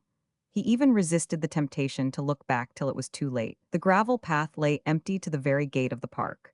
She was gone, vanished. He had an impression that he had missed some sort of chance. He felt sad. That excited sense of his own conduct which had kept him up for the last 10 days buoyed him no more. He had succeeded. He strolled on aimlessly, a prey to gentle melancholy. He walked and walked. There were but few people about in this breathing space of a poor neighborhood. Under certain conditions of life, there is precious little time left for mere breathing, but still a few here and there were indulging in that luxury. Yet few as they were, Captain Anthony, though the least exclusive of men, resented their presence. Solitude had been his best friend. He wanted some place where he could sit down and be alone, and in his need his thoughts turned to the sea which had given him so much of that congenial solitude. There, if always with his ship, but that was an integral part of him, he could always be as solitary as he chose. Yes, get out to sea. The night of the town with its strings of lights, rigid and crossed like a net of flames, thrown over the somber immensity of walls, closed round him, with its artificial brilliance overhung by an emphatic blackness, its unnatural animation of a restless, overdriven humanity. His thoughts, which somehow were inclined to pity every passing figure, every single person glimpsed under a street lamp, fixed themselves at last upon a figure which certainly could not have been seen under the lamps on that particular night. A figure unknown to him. A figure shut up within high, unscalable walls of stone or bricks till next morning. The figure of Flora de Barrel's father. De Barrel the financier, the convict. There is something in that word with its suggestions of guilt and retribution which arrests the thought. We feel ourselves in the presence of the power of organized society, a thing mysterious in itself and still more mysterious in its effect. Whether guilty or innocent, it was as if old de Barrel had been down to the nether regions. Impossible to imagine what he would bring out from there to the light of this world of uncondemned men. What would he think? What would he have to say? And what was one to say to him? Anthony, a little awed, as one is by a range of feelings stretching beyond one's grasp, comforted himself by the thought that probably the old fellow would have little to say. He wouldn't want to talk about it. No man would. It must have been a real hell to him. And then Anthony, at the end of the day in which he had gone through a marriage ceremony with Flora de Barrel, ceased to think of Flora's father except, as in some sort, the captive of his triumph. He turned to the mental contemplation of the white, delicate, and appealing face with great blue eyes which he had seen weep and wonder, and look profoundly at him. Sometimes with incredulity, sometimes with doubt and pain, but always irresistible in the power to find their way right into his breast, to stir there a deep response which was something. More than love, he said to himself, as men understand it. More? Or was it only something other? Yes, it was something other, more or less. Something as incredible as the fulfillment of an amazing and startling dream in which he could take the world in his arms, all the suffering world, not to possess its pathetic fairness, but to console and cherish its sorrow. Anthony walked slowly to the ship, and that night slept without dreams. Part 2, Chapter 5. The Great de Barrel. Renovated certainly, the saloon of the Ferndale was to receive the strange woman. The mellowness of its old-fashioned, tarnished decoration was gone, and Anthony looking round saw the glitter, the gleams, the color of new things, untried, unused, very bright, too bright. The workmen had gone only last night, and the last piece of work they did was the hanging of the heavy curtains which looped midway the length of the saloon, divided it in two if released, cutting off the after end with its companionway leading direct on the poop, from the forepart with its outlet on the deck, making a privacy within a privacy, as though Captain Anthony could not place obstacles enough between his new happiness and the men who shared his life at sea. He inspected that arrangement with an approving eye, then made a particular visitation of the whole, ending by opening a door which led into a large stateroom made of two knocked into one. It was very well furnished and had, instead of the usual bedplace of such cabins, an elaborate swinging cot of the latest pattern. Anthony tilted it a little by way of trial. The old man will be very comfortable in here, he said to himself, and stepped back into the saloon, closing the door gently. Then another thought occurred to him, obvious under the circumstances, but strangely enough presenting itself for the first time. Jove, won't he get a shock, thought Roderick Anthony. He went hastily on deck. Mr. Franklin, Mr. Franklin. The mate was not very far. Oh, here you are, miss. Mrs. Anthony'll be coming on board presently. Just give me a call when you see the cab. Then, without noticing the gloominess of the mate's countenance, he went in again. Not a friendly word, not a professional remark, or a small joke, not as much as a simple and inane, fine day. Nothing, just turned about and went in. We know that, when the moment came, he thought better of it and decided to meet Flora's father in that privacy of the main cabin, which he had been so careful to arrange. Why Anthony appeared to shrink from the contact, he who was sufficiently self-confident not only to face, but to absolutely create a situation almost insane in its audacious generosity, is difficult to explain. Perhaps when he came on the poop for a glance, he found that man so different outwardly from what he expected that he decided to meet him for the first time out of everybody's sight. Possibly the general secrecy of his relation to the girl might have influenced him. Truly, he may well have been dismayed. That man's coming brought him face to face with the necessity to speak and act a lie, to appear what he was not and what he could never be, unless. In short, we'll say if you like that for various reasons, all having to do with the delicate rectitude of his nature, Roderick Anthony, a man of whom his chief mate used to say, he doesn't know what fear is, was frightened. There is a nemesis which overtakes generosity too, like all the other imprudences of men who dare to be lawless and proud. Why do you say this? I inquired, for Marlowe had stopped abruptly and kept silent in the shadow of the bookcase. I say this because that man whom chance had thrown in Flora's way was both lawless and proud. Whether he knew anything about it or not, it does not matter. Very likely not. One may fling a glove in the face of nature, and in the face of one's own moral endurance quite innocently, with a simplicity which wears the aspect of perfectly satanic conceit.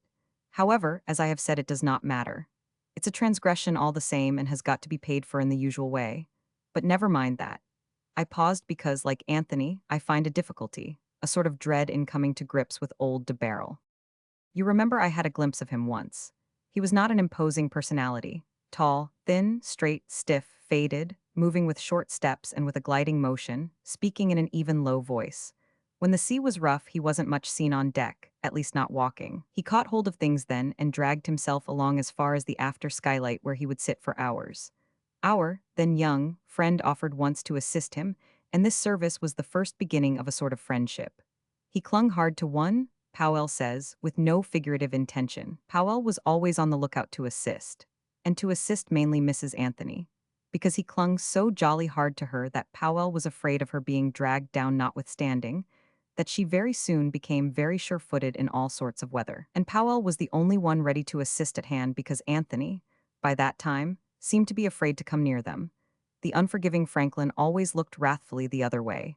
The boatswain, if up there, acted likewise but sheepishly, and any hands that happened to be on the poop, a feeling spreads mysteriously all over a ship, shunned him as though he had been the devil. We know how he arrived on board, for my part one. Know so little of prisons that I haven't the faintest notion how one leaves them. It seems as abominable an operation as the other, the shutting up with its mental suggestions of bang, snap, crash, and the empty silence outside, where an instant before you were, and now no longer are. Perfectly devilish. And the release, I don't know which is worse. How do they do it? Pull the string, door flies open, man flies through. Out you go, adios. And in the space where a second before you were not, in the silent space there is a figure going away, limping.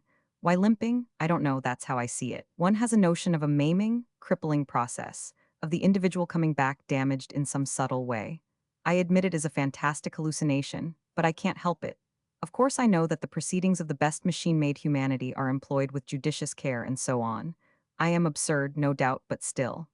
Oh yes, it's idiotic. When I pass one of these places, did you notice that there is something infernal about the aspect of every individual stone or brick of them, something malicious as if matter were enjoying its revenge of the contemptuous spirit of man? Did you notice? You did? Eh? Well, I am perhaps a little mad on that point. When I pass one of these places, I must avert my eyes. I couldn't have gone to meet de Barrel. I should have shrunk from the ordeal. You'll notice that it looks as if Anthony, a brave man indubitably, had shirked it too. Little Fine's flight of fancy picturing three people in the fatal four-wheeler, you remember? Went wide of the truth. There were only two people in the four-wheeler. Flora did not shrink. Women can stand anything. The dear creatures have no imagination when it comes to solid facts of life. In sentimental regions, I won't say. It's another thing altogether. There they shrink from or rush to embrace ghosts of their own creation just the same as any fool man would. No, I suppose the girl Flora went on that errand reasonably. And then, why, this was the moment for which she had lived. It was her only point of contact with existence. Oh yes, she had been assisted by the Fines, and kindly, certainly, kindly, but that's not enough. There is a kind way of assisting our fellow creatures which is enough to break their hearts while it saves their outer envelope. How cold, how infernally cold she must have felt. unless when she was made to burn with indignation or shame. Man, we know, cannot live by bread alone, but hang me if I don't believe that some women could live by love alone. If there be a flame in human beings fed by varied ingredients earthly and spiritual, which tinge it in different hues, then I seem to see the color of theirs. It is azure. What the devil are you laughing at? Marlowe jumped up and strode out of the shadow as if lifted by indignation, but there was the flicker of a smile on his lips. You say I don't know women, maybe. It's just as well not to come too close to the shrine, but I have a clear notion of woman. In all of them, termagant, flirt, crank, washerwoman, blue stocking, outcast, and even in the ordinary fool of the ordinary commerce there is something left, if only a spark. And when there is a spark, there can always be a flame. He went back into the shadow and sat down again. I don't mean to say that Flora de Barrel was one of the sort that could live by love alone. In fact, she had managed to live without. But still, in the distrust of herself and of others, she looked for love, any kind of love, as women will. And that confounded jail was the only spot where she could see it, for she had no reason to distrust her father. She was there in good time. I see her gazing across the road at these walls which are, properly speaking, awful. You do indeed seem to feel along the very lines and angles of the unholy bulk, the fall of time, drop by drop, hour by hour, leaf by leaf, with a gentle and implacable slowness. And a voiceless melancholy comes over one, invading, overpowering like a dream, penetrating and mortal like poison. When de Barrel came out, she experienced a sort of shock to see that he was exactly as she remembered him, perhaps a little smaller, otherwise unchanged. You come out in the same clothes, you know. I can't tell whether he was looking for her. No doubt he was. Whether he recognized her? Very likely. She crossed the road, and at once there was reproduced at a distance of years, as if by some mocking witchcraft, the sight so familiar on the parade at Brighton of the financier de Barrel walking with his only daughter. One comes out of prison in the same clothes one wore on the day of condemnation, no matter how long one has been put away there. Oh, they last, they last. But there is something which is preserved by prison life even better than one's discarded clothing. It is the force, the vividness of one's sentiments. A monastery will do that too, but in the unholy claustration of a jail you are thrown back wholly upon yourself, for God and faith are not there. The people outside disperse their affections, you hoard yours, you nurse them into intensity. What they let slip, what they forget in the movement and changes of free life, you hold on to, amplify, exaggerate into a rank growth of memories. They can look with a smile at the troubles and pains of the past, but you can't. Old pains keep on gnawing at your heart, old desires, old deceptions, old dreams, assailing you in the dead stillness of your present, where nothing moves except the irrecoverable minutes of your life. De Barrel was out and for a time speechless, being led away almost before he had taken possession of the free world by his daughter. Flora controlled herself well. They walked along quickly for some distance. The cab had been left round the corner, round several corners for all I know.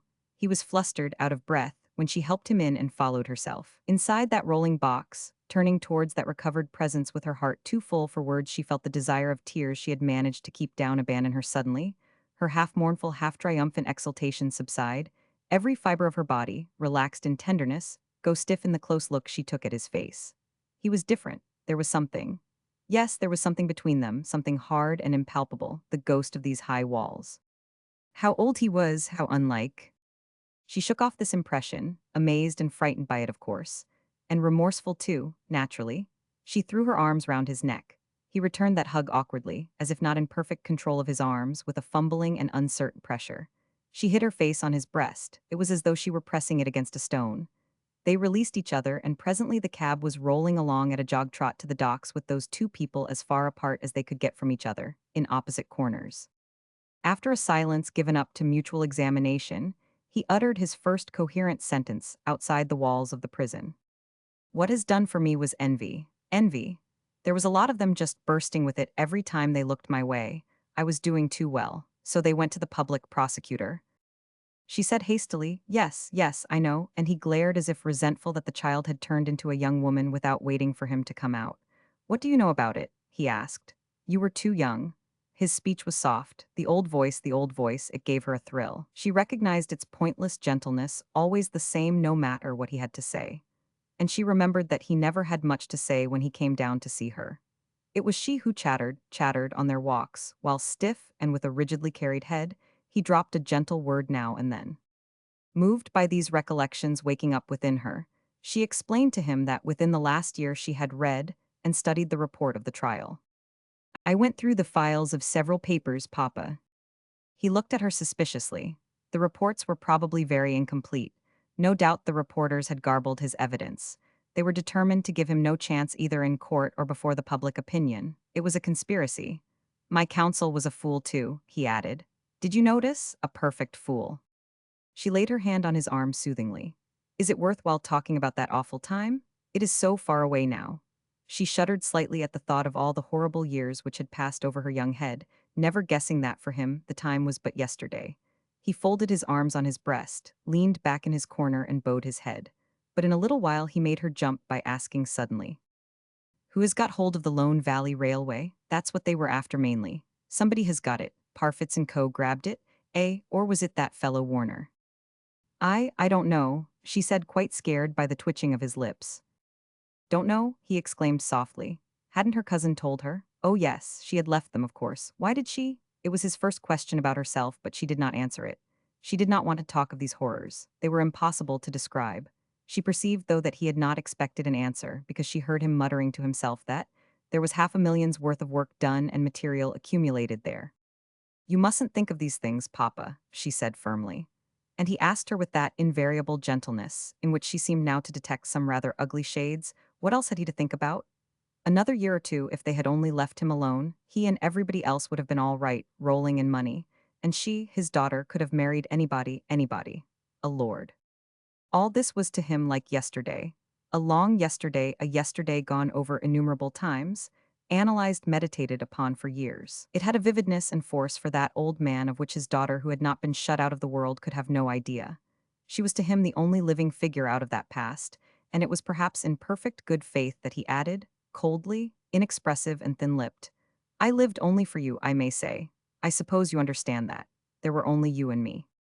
Moved by this declaration, wondering that it did not warm her heart more, she murmured a few endearing words while the uppermost thought in her mind was that she must tell him now of the situation. She had expected to be questioned anxiously about herself, and while she desired it, she shrank from the answers she would have to make. But her father seemed strangely, unnaturally incurious. It looked as if there would be no questions. Still, this was an opening. This seemed to be the time for her to begin, and she began. She began by saying that she had always felt like that. There were two of them to live for each other, and if he only knew what she had gone through. Ensconced in his corner with his arms folded, he stared out of the cab window at the street. How little he was changed after all. It was the unmovable expression, the faded stare she used to see on the esplanade whenever walking by his side hand in hand, she raised her eyes to his face, while she chattered. It was the same stiff, silent figure which at a word from her would turn rigidly into a shop and buy her anything it occurred to her that she would like to have. Flora de Barrel's voice faltered. He bent on her that well-remembered glance in which she had never read anything as a child, except the consciousness of her existence. And that was enough for a child who had never known demonstrative affection, but she had lived a life so starved of all feeling that this was no longer enough for her. What was the good of telling him the story of all these miseries now past and gone, of all those bewildering difficulties and humiliations? What she must tell him was difficult enough to say. She approached it by remarking cheerfully, You haven't even asked me where I am taking you. He started like a somnambulist awakened suddenly, and there was now some meaning in his stare, a sort of alarmed speculation. He opened his mouth slowly. Flora struck in with forced gaiety. You would never guess. He waited, still more startled and suspicious. Guess, why don't you tell me? He uncrossed his arms and leaned forward towards her. She got hold of one of his hands. You must know first. She paused, made an effort. I am married, Papa. For a moment they kept perfectly still in that cab, rolling on at a steady jog trot through a narrow city street full of bustle. Whatever she expected, she did not expect to feel his hand snatched away from her grasp, as if from a burn or a contamination. De Barrel, fresh from the stagnant torment of the prison, where nothing happens, had not expected that sort of news. It seemed to stick in his throat. In strangled low tones he cried out, You married, you Flora, when? Married, what for? Who to? Married. His eyes, which were blue like hers, only faded, without depth, seemed to start out of their orbits. He did really look as if he were choking. He even put his hand to his collar. You know, continued Marlowe out of the shadow of the bookcase, and nearly invisible in the depths of the armchair, the only time I saw him he had given me the impression of absolute rigidity, as though he had swallowed a poker. But it seems that he could collapse. I can hardly picture this to myself. I understand that he did collapse to a certain extent in his corner of the cab. The unexpected had crumpled him up. She regarded him perplexed, pitying, a little disillusioned, and nodded at him gravely. Yes, married. What she did not like was to see him smile in a manner far from encouraging to the devotion of a daughter. There was something unintentionally savage in it. Old de Barrel could not quite command his muscles as yet, but he had recovered command of his gentle voice. You were just saying that in this wide world there we were, only you and I, to stick to each other. She was dimly aware of the scathing intention lurking in these soft, low tones, in these words which appealed to her poignantly. She defended herself. Never, never for a single moment had she ceased to think of him. Neither did he cease to think of her, he said, with as much sinister emphasis as he was capable of. But Papa, she cried, I haven't been shut up like you. She didn't mind speaking of it because he was innocent. He hadn't been understood. It was a misfortune of the most cruel kind, but no more disgraceful than an illness, a maiming accident, or some other visitation of blind fate. I wish I had been too. But I was alone out in the world, the horrid world, that very world which had used you so badly. And you couldn't go about in it without finding somebody to fall in love with? He said. A jealous rage affected his brain like the fumes of wine, rising from some secret depths of his being so long deprived of all emotions. The hollows at the corners of his lips became more pronounced in the puffy roundness of his cheeks. Images, visions, obsessed with particular force, men withdrawn from the sights and sounds of active life. And I did nothing but think of you? He exclaimed under his breath contemptuously. Think of you? You haunted me, I tell you. Flora said to herself that there was a being who loved her. Then we have been haunting each other, she declared with a pang of remorse, for indeed he had haunted her nearly out of the world into a final and irremediable desertion. Some day I shall tell you. No, I don't think I can ever tell you. There was a time when I was mad, but what's the good? It's all over now. We shall forget all this. There shall be nothing to remind us. De Barrel moved his shoulders. I should think you were mad to tie yourself to. How long is it since you are married? She answered, not long, that being the only answer she dared to make. Everything was so different from what she imagined it would be. He wanted to know why she had said nothing of it in any of her letters. In her last letter, she said, it was after. So recently, he wondered. Couldn't you wait at least till I came out? You could have told me, asked me, consulted me, let me see. She shook her head negatively, and he was appalled. He thought to himself, who can he be? Some miserable, silly youth without a penny, or perhaps some scoundrel? Without making any expressive movement, he wrung his loosely clasped hands till the joints cracked. He looked at her. She was pretty, some low scoundrel who will cast her off, some plausible vagabond. You couldn't wait, eh? Again, she made a slight negative sign. Why not? What was the hurry? She cast down her eyes. It had to be, yes, it was sudden, but it had to be. He leaned towards her, his mouth open, his eyes wild with virtuous anger, but meeting the absolute candor of her raised glance threw himself back into his corner again. So tremendously in love with each other, was that it? Couldn't let a father have his daughter all to himself even for a day after such a separation. And you know I never had anyone, I had no friends. What did I want with those people one meets in the city? The best of them are ready to cut your throat. Yes. Businessmen, gentlemen, any sort of men and women, out of spite or to get something. Oh yes, they can talk fair enough if they think there's something to be got out of you. His voice was a mere breath, yet every word came to Flora as distinctly as if charged with all the moving power of passion. My girl, I looked at them making up to me and I would say to myself, what do I care for all that? I am a businessman. I am the great Mr. de Barrel. Yes, yes, some of them twisted their mouths at it, but I was the great Mr. de Barrel, and I have my little girl. I wanted nobody and I have never had anybody. A true emotion had unsealed his lips, but the words that came out of them were no louder than the murmur of a light wind. It died away. That's just it, said Flora de Barrel under her breath. Without removing his eyes from her, he took off his hat. It was a tall hat, the hat of the trial, the hat of the thumbnail sketches in the illustrated papers. One comes out in the same clothes, but seclusion counts. It is well known that lurid visions haunt secluded men, monks, hermits. Then why not prisoners?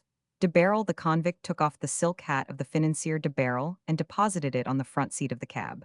Then he blew out his cheeks. He was red in the face. And then what happens? He began again in his contained voice. Here I am, overthrown, broken by envy, malice, and all uncharitableness. I come out, and what do I find? I find that my girl Flora has gone and married some man or other, perhaps a fool, how do I know, or perhaps, anyway, not good enough. Stop, Papa. A silly love affair as likely as not, he continued monotonously. his thin lips writhing between the illumined, sunk corners. And a very suspicious thing it is, too, on the part of a loving daughter. She tried to interrupt him, but he went on till she actually clapped her hand on his mouth. He rolled his eyes a bit, but when she took her hand away, he remained silent. Wait, I must tell you. And first of all, Papa, understand this, for everything's in that. He is the most generous man in the world. He is. De Barrel, very still in his corner, uttered with an effort. You are in love with him. Papa, he came to me. I was thinking of you. I had no eyes for anybody. I could no longer bear to think of you. It was then that he came. Only then, at that time when I was going to give up. She gazed into his faded blue eyes as if yearning to be understood, to be given encouragement, peace, a word of sympathy. He declared without animation, I would like to break his neck. She had the mental exclamation of the overburdened. Oh my God, and watched him with frightened eyes, but he did not appear insane or in any other way formidable. This comforted her. The silence lasted for some little time. Then suddenly he asked, What's your name then? For a moment, in the profound trouble of the task before her, she did not understand what the question meant. Then, her face faintly flushing, she whispered, Anthony. Her father, a red spot on each cheek, leaned his head back wearily in the corner of the cab. Anthony, what is he? Where did he spring from? Papa, it was in the country, on a road. He groaned, on a road, and closed his eyes. It's too long to explain to you now, we shall have lots of time. There are things I could not tell you now, but someday, for now nothing can part us. Nothing. We are safe as long as we live, nothing can ever come between us. You are infatuated with the fellow, he remarked without opening his eyes, and she said, I believe in him, in a low voice. You and I must believe in him. Who the devil is he? He's the brother of the lady, you know Mrs. Fine, she knew mother, who was so kind to me. I was staying in the country in a cottage with Mr. and Mrs. Fine. It was there that we met. He came on a visit, he noticed me. We are married now. She was thankful that his eyes were shut. It made it easier to talk of the future she had arranged, which now was an unalterable thing. She did not enter on the path of confidences. That was impossible. She felt he would not understand her. She felt also that he suffered. Now and then a great anxiety gripped her heart with a mysterious sense of guilt, as though she had betrayed him into the hands of an enemy. With his eyes shut, he had an air of weary and pious meditation. She was a little afraid of it. Next moment, a great pity for him filled her heart, and in the background there was remorse.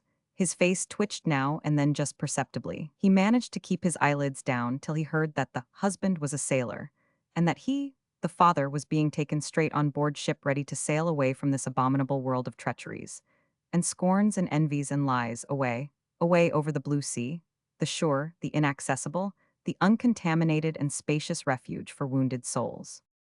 Something like that, not the very words perhaps, but such was the general sense of her overwhelming argument, the argument of refuge. I don't think she gave a thought to material conditions.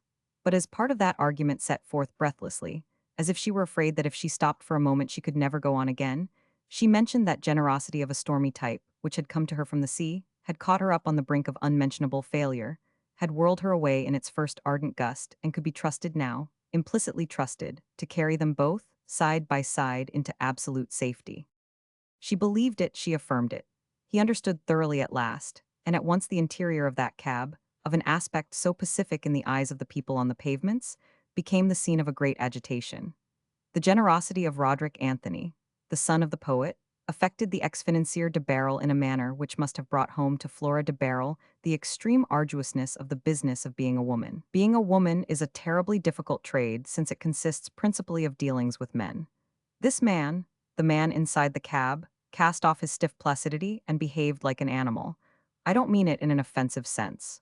What he did was to give way to an instinctive panic. Like some wild creature scared by the first touch of a net falling on its back, old de Barrel began to struggle, lank and angular, against the empty air, as much of it as there was in the cab, with staring eyes and gasping mouth from which his daughter shrank as far as she could in the confined space. Stop the cab, stop him, I tell you, let me get out, were the strangled exclamations she heard. Why, what for, to do what? He would hear nothing. She cried to him, Papa, Papa, what do you want to do? And all she got from him was, Stop, I must get out, I want to think, I must get out to think. It was a mercy that he didn't attempt to open the door at once. He only stuck his head and shoulders out of the window crying to the cabman. She saw the consequences, the cab stopping, a crowd collecting around a raving old gentleman.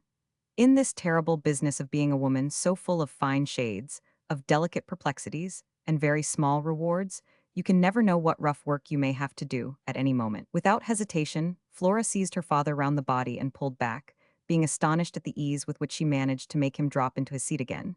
She kept him there resolutely with one hand pressed against his breast, and leaning across him, she in her turn put her head and shoulders out of the window. By then the cab had drawn up to the curbstone and was stopped.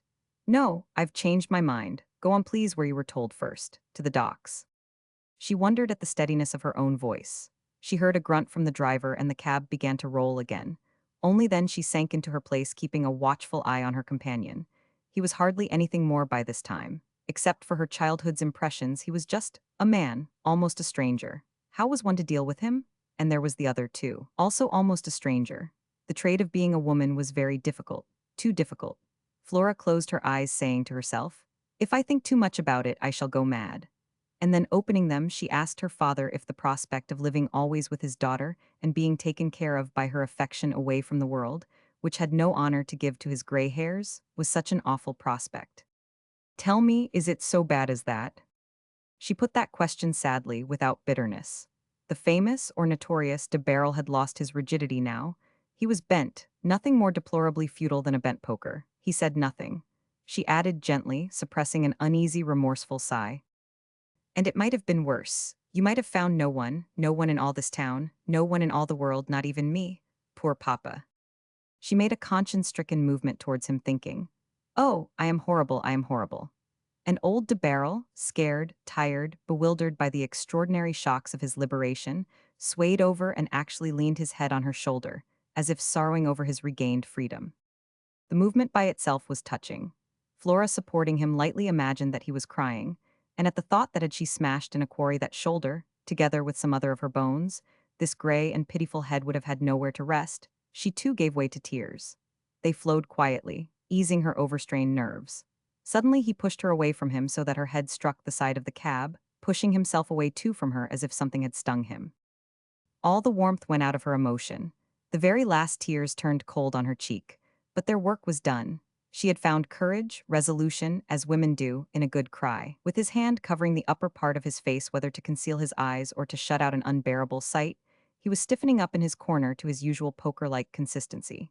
She regarded him in silence. His thin, obstinate lips moved. He uttered the name of the cousin, the man, you remember, who did not approve of the fines, and whom rightly or wrongly little Fine suspected of interested motives, in view of de Barrel having possibly put away some plunder, somewhere before the smash. "I may just as well tell you at once that I don't know anything more of him." But de Barrel was of the opinion, speaking in his low voice from under his hand, that this relation would have been only too glad to have secured his guidance. "Of course I could not come forward in my own name or person, but the advice of a man of my experience is as good as a fortune to anybody wishing to venture into finance. The same sort of thing can be done again." He shuffled his feet a little, let fall his hand, and turning carefully toward his daughter, his puffy round cheeks, his round chin resting on his collar, he bent on her the faded, resentful gaze of his pale eyes, which were wet. "The start is really only a matter of judicious advertising. There's no difficulty, and here you go and—" He turned his face away. "After all, I am still de Barrel the de Barrel. Didn't you remember that?" "Papa," said Flora, "listen, it's you who must remember that there is no longer a de Barrel." He looked at her sideways anxiously. "There is Mr. Smith, whom no harm, no trouble, no wicked lies of evil people can ever touch." "Mr. Smith," he breathed out slowly. "Where does he belong to? There's not even a Miss Smith." "There is your Flora." "My Flora, you went and— I can't bear to think of it, it's horrible." "Yes, it was horrible enough at times," she said with feeling, because somehow, obscurely, what this man said appealed to her as if it were her own thought clothed in an enigmatic emotion. "I think with shame sometimes how I know not yet. I shall not tell you, at least not now." The cab turned into the gateway of the dock. Flora handed the tall hat to her father. "Here, Papa, and please be good, I suppose you love me. If you don't, then I wonder who." He put the hat on and stiffened hard in his corner, kept a sidelong glance on his girl. "Try to be nice for my sake. Think of the years I have been waiting for you. I do indeed want support and peace. A little peace." She clasped his arm suddenly with both hands pressing with all her might as if to crush the resistance she felt in him.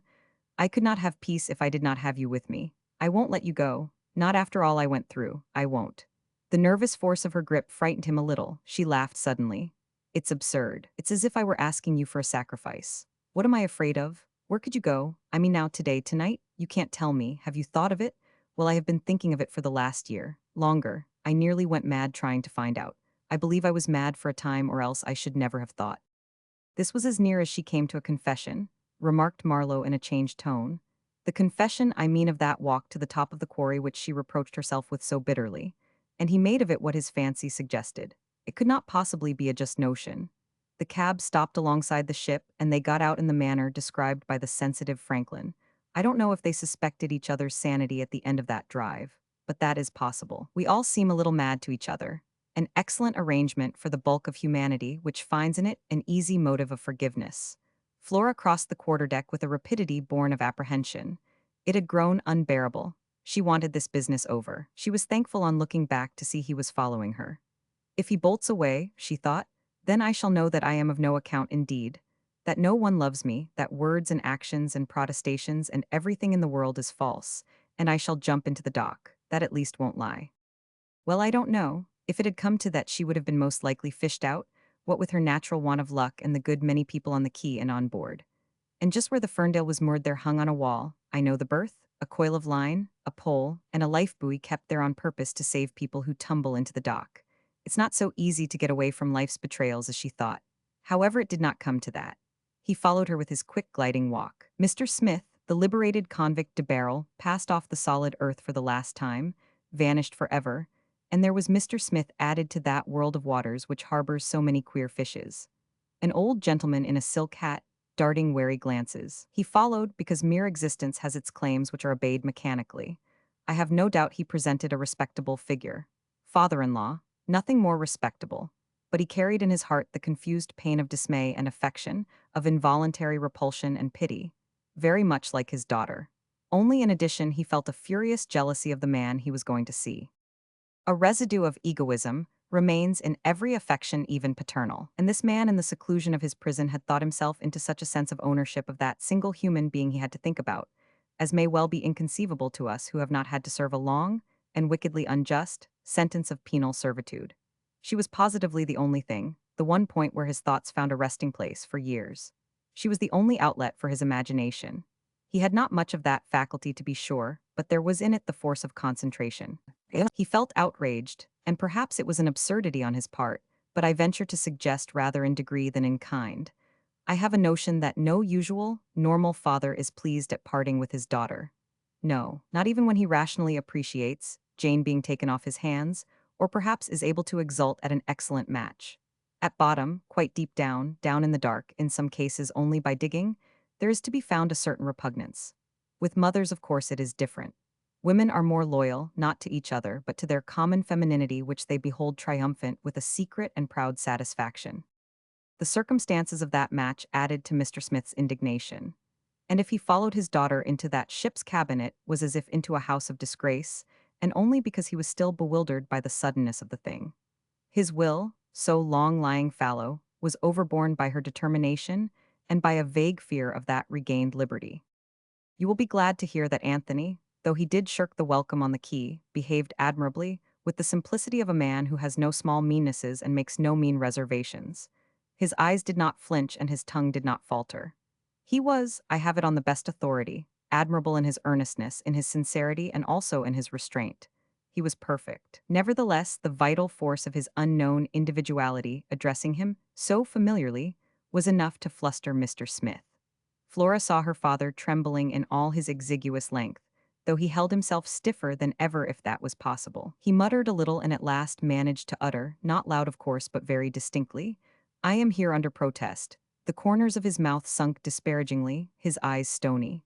"I am here under protest. I have been locked up by a conspiracy. I." He raised his hands to his forehead. His silk hat was on the table rim upwards. He had put it there with a despairing gesture as he came in. He raised his hands to his forehead. "It seems to me unfair."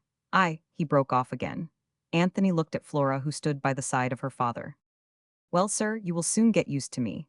Surely you and she must have had enough of shore people and their confounded half-and-half ways to last you both for a lifetime. A particularly merciful lot they are too. You ask Flora.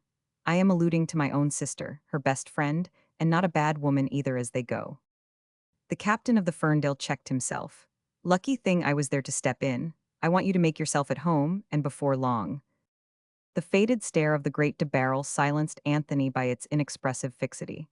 He signaled with his eyes to Flora towards the door of the stateroom fitted specially to receive Mr. Smith, the free man. She seized the free man's hat off the table and took him caressingly under the arm. Yes, this is home. Come and see your room. Papa. Anthony himself threw open the door, and Flora took care to shut it carefully behind herself and her father. See, she began but desisted, because it was clear that he would look at none of the contrivances for his comfort. She herself had hardly seen them before. He was looking only at the new carpet, and she waited till he should raise his eyes. He didn't do that but spoke in his usual voice. So this is your husband that, and I locked up. Papa, what's the good of harping on that? She remonstrated no louder. He is kind. And you went and married him so that he should be kind to me. Is that it? How did you know that I wanted anybody to be kind to me? How strange you are, she said thoughtfully. It's hard for a man who has gone through what I have gone through to feel like other people. Has that occurred to you? He looked up at last. Mrs. Anthony, I can't bear the sight of the fellow. She met his eyes without flinching and he added, You want to go to him now? His mild, automatic manner seemed the effect of tremendous self-restraint, and yet she remembered him always like that. She felt cold all over. Why, of course, I must go to him, she said with a slight start. He gnashed his teeth at her, and she went out. Anthony had not moved from the spot. One of his hands was resting on the table. She went up to him, stopped, then deliberately moved still closer. Thank you, Roderick. You needn't thank me, he murmured. It's I who. No, perhaps I need. You do what you like, but you are doing it well. He sighed, then hardly above a whisper because they were near the stateroom door. Upset, eh? She made no sign, no sound of any kind. The thorough falseness of the position weighed on them both, but he was the braver of the two. I dare say, at first, did you think of telling him you were happy? He never asked me, she smiled faintly at him. She was disappointed by his quietness. I did not say more than I was absolutely obliged to say, of myself.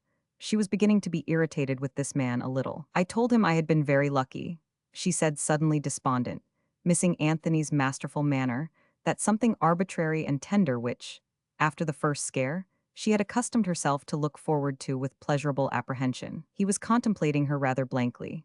She had not taken off her outdoor things, hat, gloves. She was like a caller, and she had a movement suggesting the end of a not very satisfactory business call. Perhaps it would be just as well if we went ashore. Time yet. He gave her a glimpse of his unconstrained self in the low, vehement, "You dare," which sprang to his lips and out of them with a most menacing inflection. You dare, what's the matter now? These last words were shot out not at her, but at some target behind her back. Looking over her shoulder, she saw the bald head with black bunches of hair of the congested and devoted Franklin. He had his cap in his hand, gazing sentimentally from the saloon doorway with his lobster eyes. He was heard from the distance in a tone of injured innocence, reporting that the berthing master was alongside, and that he wanted to move the ship into the basin before the crew came on board. His captain growled, well, let him, and waved away the ulcerated and pathetic soul behind these prominent eyes, which lingered on the offensive woman while the mate backed out slowly. Anthony turned to Flora. You could not have meant it, you are as straight as they make them. I am trying to be. Then don't joke in that way, think of what would become of me. Oh yes, I forgot. No, I didn't mean it. It wasn't a joke, it was forgetfulness. You wouldn't have been wronged, I couldn't have gone, I am too tired. He saw she was swaying, where she stood, and restrained himself violently from taking her into his arms, his frame trembling with fear, as though he had been tempted to an act of unparalleled treachery. He stepped aside, and lowering his eyes, pointed to the door of the stern cabin. It was only after she passed by him that he looked up, and thus he did not see the angry glance she gave him before she moved on. He looked after her. She tottered slightly just before reaching the door and flung it to behind her nervously. Anthony, he had felt this crash as if the door had been slammed inside his very breast, stood for a moment without moving, and then shouted for Mrs. Brown. This was the steward's wife, his lucky inspiration to make Flora comfortable. Mrs. Brown, Mrs. Brown? At last she appeared from somewhere. "Mrs. Anthony has come on board, just gone into the cabin. Hadn't you better see if you can be of any assistance?" "Yes, sir." And again, he was alone with the situation he had created in the hardihood and inexperience of his heart. He thought he had better go on deck. In fact, he ought to have been there before. At any rate, it would be the usual thing for him to be on deck. But a sound of muttering and of faint thuds somewhere nearby arrested his attention. They proceeded from Mr. Smith's room, he perceived. It was very extraordinary. "He's talking to himself," he thought. "He seems to be thumping the bulkhead with his fists or his head." Anthony's eyes grew big with wonder while he listened to these noises. He became so attentive that he did not notice Mrs. Brown till she actually stopped before him for a moment to say, "Mrs. Anthony doesn't want any assistance, sir." This was, you understand, the voyage before Mr. Powell. Young Powell, then, joined the Ferndale, chance having arranged that he should get his start in life in that particular ship of all the ships then in the port of London. The most unrestful ship that ever sailed out of any port on earth. I am not alluding to her seagoing qualities. Mr. Powell tells me she was as steady as a church. I mean unrestful in the sense, for instance, in which this planet of ours is unrestful. A matter of an uneasy atmosphere disturbed by passions, jealousies, loves, hates, and the troubles of transcendental good intentions, which, though ethically valuable, I have no doubt cause often more unhappiness than the plots of the most evil tendency. For those who refuse to believe in chance, I mean Mr. Powell, must have been obviously predestined to add his native ingenuousness to the sum of all the others carried by the honest ship Ferndale. He was too ingenuous. Everybody on board was, exception being made of Mr. Smith, who, however, was simple enough in his way, with that terrible simplicity of the fixed idea, for which there is also another name men pronounce with dread and aversion. His fixed idea was to save his girl from the man who had possessed himself of her. I use these words on purpose because the image they suggest was clearly in Mr. Smith's mind, possessed himself unfairly of her while he, the father, was locked up. "I won't rest till I have got you away from that man," he would murmur to her after long periods of contemplation. We know from Powell how he used to sit on the skylight near the long deck chair on which Flora was reclining, gazing into her face from above with an air of guardianship and investigation at the same time. It is almost impossible to say if he ever had considered the event rationally. The avatar of de Barrel into Mr. Smith had not been effected without a shock, that much one must recognize.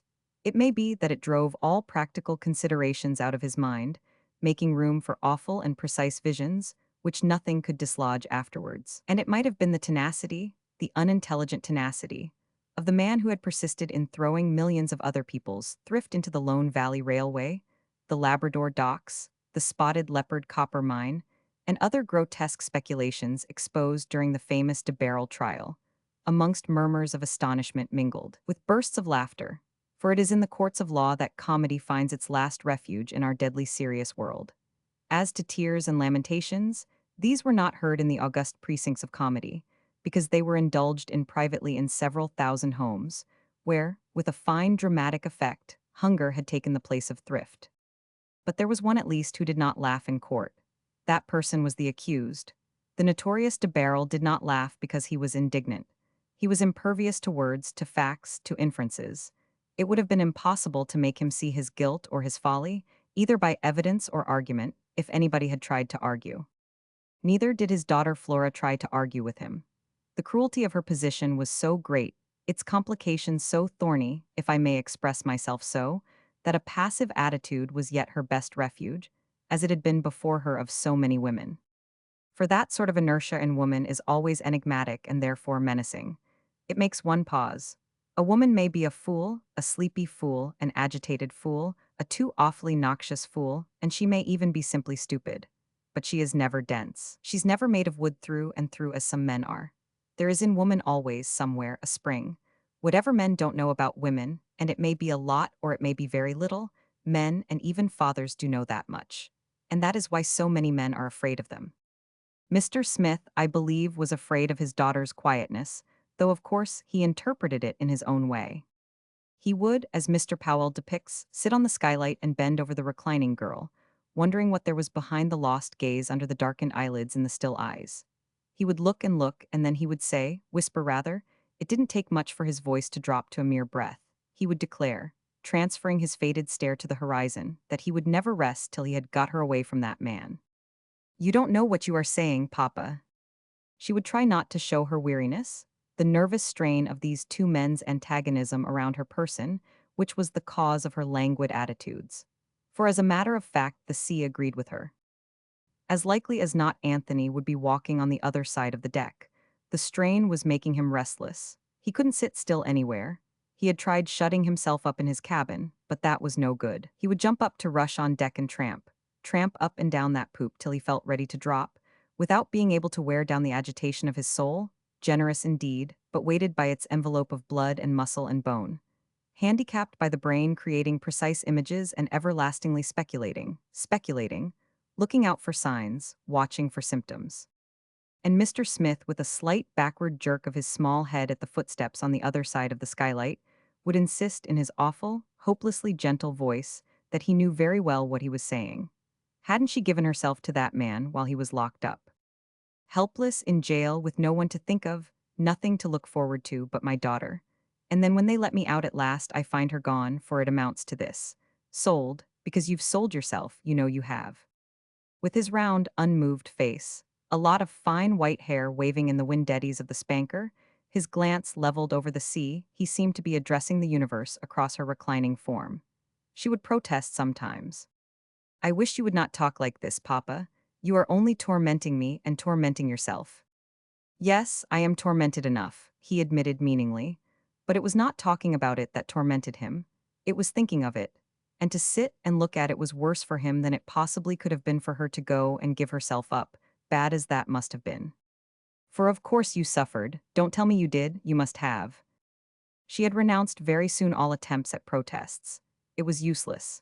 It might have made things worse, and she did not want to quarrel with her father, the only human being that really cared for her, absolutely, evidently, completely, to the end. There was in him no pity, no generosity, nothing whatever of these fine things. It was for her very own self such as it was, that this human being cared. This certitude would have made her put up with worse torments, for of course she too was being tormented. She felt also helpless, as if the whole enterprise had been too much for her. This is the sort of conviction which makes for quietude. She was becoming a fatalist. What must have been rather appalling were the necessities of daily life, the intercourse of current trifles. That naturally had to go on. They wished good morning to each other, they sat down together to meals, and I believed there would be a game of cards now and then in the evening, especially at first. What frightened her most was the duplicity of her father, at least what looked like duplicity, when she remembered his persistent, insistent whispers on deck. However, her father was a taciturn person as far back as she could remember him best, on the parade. It was she who chattered, never troubling herself to discover whether he was pleased or displeased. And now she couldn't fathom his thoughts. Neither did she chatter to him. Anthony, with a forced friendly smile, as if frozen to his lips, seemed only too thankful at not being made to speak. Mr. Smith sometimes forgot himself while studying his hand so long that Flora had to recall him to himself by a murmured, "Papa, your lead." Then he apologized by a faint, as if inward ejaculation, "Beg your pardon, Captain." Naturally, she addressed Anthony as Roderick, and he addressed her as Flora. This was all the acting that was necessary to judge from the wincing twitch of the old man's mouth at every uttered Flora. On hearing the rare Rodericks, he had sometimes a scornful grimace as faint and faded and colorless as his whole stiff personality. He would be the first to retire. He was not infirm. With him, too, the life on board ship seemed to agree, but from a sense of duty, of affection, or to placate his hidden fury, his daughter always accompanied him to his stateroom, to make him comfortable. She lighted his lamp, helped him into his dressing gown, or got him a book from a bookcase fitted in there. But this last rarely, because Mr. Smith used to declare, "I am no reader," with something like pride in his low tones. Very often after kissing her good night on the forehead, he would treat her to some such fretful remark. "It's like being in jail, 'pon my word. I suppose that man is out there waiting for you. Head jailer? Ah." She would smile vaguely, murmur a conciliatory "how absurd." But once out of patience, she said quite sharply, "Leave off, it hurts me. One would think you hate me." "It isn't you I hate," he went on monotonously, breathing at her. "No, it isn't you, but if I saw that you loved that man, I think I could hate you too." That word struck straight at her heart. "You wouldn't be the first then," she muttered bitterly.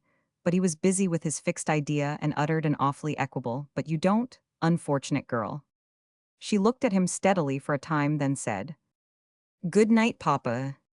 As a matter of fact, Anthony very seldom waited for her alone at the table with the scattered cards, glasses, water jug, bottles, and so on.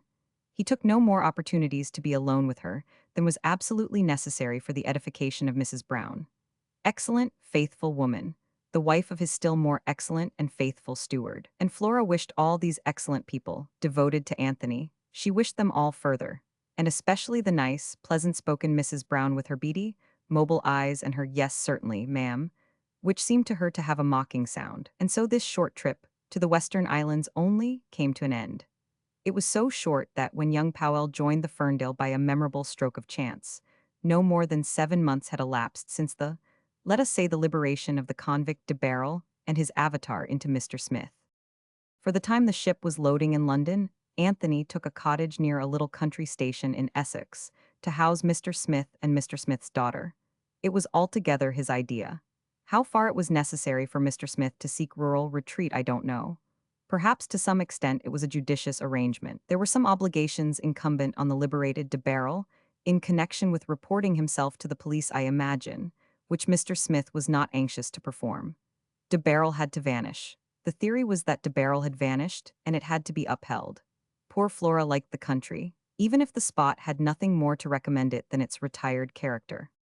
Now and then Captain Anthony ran down, but as the station was a real wayside one, with no early morning trains up, he could never stay for more than the afternoon. It appeared that he must sleep in town so as to be early on board his ship. The weather was magnificent, and whenever the captain of the Ferndale was seen on a brilliant afternoon, coming down the road Mr. Smith would seize his stick and toddle off for a solitary walk. But whether he would get tired, or because it gave him some satisfaction to see that man go away, or for some cunning reason of his own, he was always back before the hour of Anthony's departure. On approaching the cottage, he would see generally that man, lying on the grass in the orchard at some distance from his daughter, seated in a chair brought out of the cottage's living room. Invariably Mr. Smith made straight for them, and as invariably had the feeling that his approach was not disturbing a very intimate conversation. He sat with them through a silent hour or so, and then it would be time for Anthony to go. Mr. Smith, perhaps from discretion, would casually vanish a minute or so before, and then watch through the diamond panes of an upstairs room, that man take a lingering look outside the gate at the invisible Flora, lift his hat like a caller, and go off down the road. Then only Mr. Smith would join his daughter again. These were the bad moments for her. Not always, of course, but frequently. It was nothing extraordinary to hear Mr. Smith begin gently with some observation like this. "That man is getting tired of you." He would never pronounce Anthony's name. It was always that man. Generally, she would remain mute with wide-open eyes gazing at nothing between the gnarled fruit trees. Once, however, she got up and walked into the cottage. Mr. Smith followed her carrying the chair. He banged it down resolutely, and in that smooth, inexpressive tone so many ears used to bend eagerly to catch when it came from the great de Barrel, he said, "Let's get away." She had the strength of mind not to spin round. On the contrary, she went on to a shabby bit of a mirror on the wall. In the greenish glass, her own face looked far off like the livid face of a drowned corpse at the bottom of a pool. She laughed faintly. "I tell you that man's getting—" "Papa," she interrupted him, "I have no illusions as to myself. It has happened to me before, but—" Her voice failing her suddenly, her father struck in with quite an unwanted animation. "Let's make a rush for it, then." Having mastered both her fright and her bitterness, she turned round, sat down, and allowed her astonishment to be seen. Mr. Smith sat down too, his knees together and bent at right angles, his thin legs parallel to each other and his hands resting on the arms of the wooden armchair. His hair had grown long, his head was set stiffly, there was something fatuously venerable in his aspect. "You can't care for him, don't tell me, I understand your motive, and I have called you an unfortunate girl. You are that as much as if you had gone on the streets. Yes, don't interrupt me, Flora. I was everlastingly being interrupted at the trial and I can't stand it any more. I won't be interrupted by my own child. And when I think that it is on the very day before they let me out that you—" He had wormed this fact out of her by that time because Flora had got tired of evading the question. He had been very much struck and distressed. Was that the trust she had in him?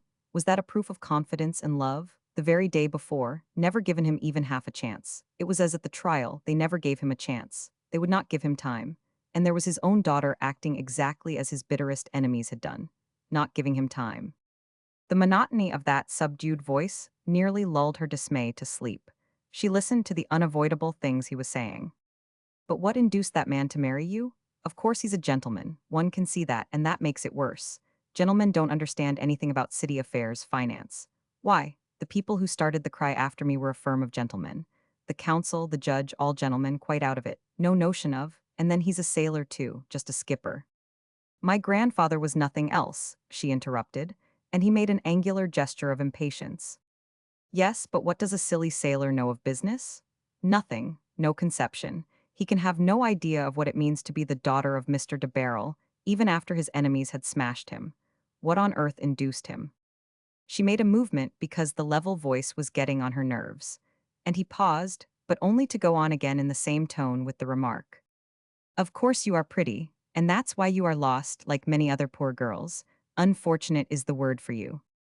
She said, it may be. Perhaps it is the right word, but listen, Papa, I mean to be honest. He began to exhale more speeches. Just the sort of man to get tired and then leave you and go off with his beastly ship. And anyway, you can never be happy with him. Look at his face. I want to save you. You see, I was not perhaps a very good husband to your poor mother. She would have done better to have left me long before she died. I have been thinking it all over. I won't have you unhappy. He ran his eyes over her with an attention which was surprisingly noticeable, then said, yes, let's clear out before it is too late, quietly you and one. She said as if inspired, and with that calmness which despair often gives, there is no money to go away with, Papa. He rose up straightening himself as though he were a hinged figure. She said decisively, and of course you wouldn't think of deserting me, Papa. Of course not, sounded his subdued tone. And he left her, gliding away with his walk which Mr. Powell described to me as being as level and wary as his voice. He walked as if he were carrying a glass full of water on his head. Flora naturally said nothing to Anthony of that edifying conversation. His generosity might have taken alarm at it, and she did not want to be left behind to manage her father alone. And moreover, she was too honest. She would be honest at whatever cost. She would not be the first to speak. Never. And the thought came into her head, I am indeed an unfortunate creature. It was by the merest coincidence that Anthony, coming for the afternoon 2 days later, had a talk with Mr. Smith in the orchard. Flora, for some reason or other, had left them for a moment, and Anthony took that opportunity to be frank with Mr. Smith. He said, it seems to me, sir, that you think Flora has not done very well for herself. Well, as to that I can't say anything. All I want you to know is that I have tried to do the right thing. And then he explained that he had willed everything he was possessed of to her.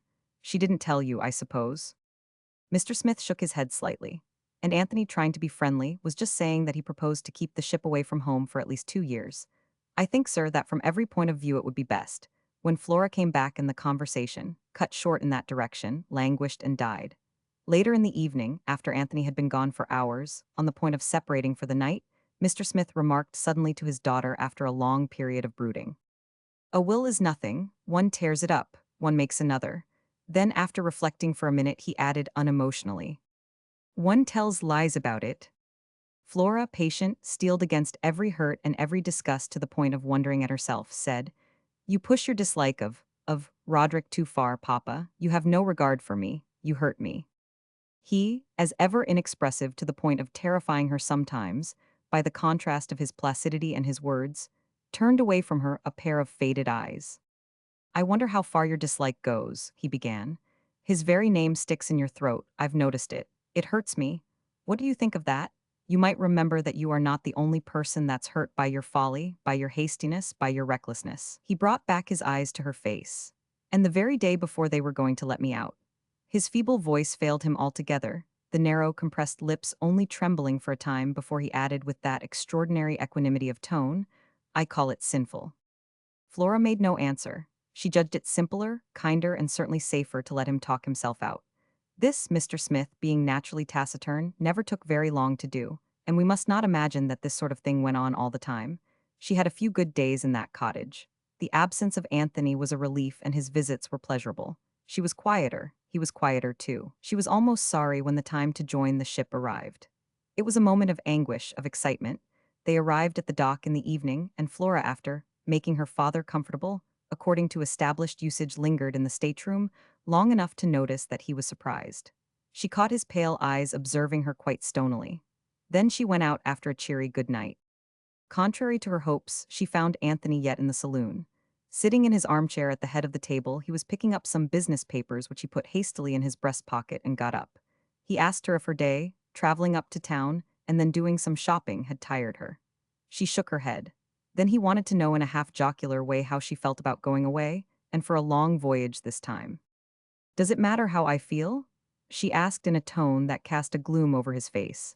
He answered with repressed violence which she did not expect. "No, it does not matter because I cannot go without you. I've told you. You know it, you don't think I could." "I assure you I haven't the slightest wish to evade my obligations," she said steadily. "Even if I could, even if I dared, even if I had to die for it." He looked thunderstruck. They stood facing each other at the end of the saloon. Anthony stuttered. "Oh no, you won't die, you don't mean it. You have taken kindly to the sea." She laughed, but she felt angry. "No, I don't mean it. I tell you I don't mean to evade my obligations. I shall live on, feeling a little crushed nevertheless." "Crushed?" he repeated. "What's crushing you?" "Your magnanimity," she said sharply, but her voice was softened after a time. "Yet I don't know, there is a perfection in it, do you understand me, Roderick? Which makes it almost possible to bear." He sighed, looked away, and remarked that it was time to put out the lamp in the saloon. The permission was only till 10 o'clock. "But you needn't mind that so much in your cabin. Just see that the curtains of the ports are drawn close, and that's all. The steward might have forgotten to do it. He lighted your reading lamp in there before he went ashore for a last evening with his wife.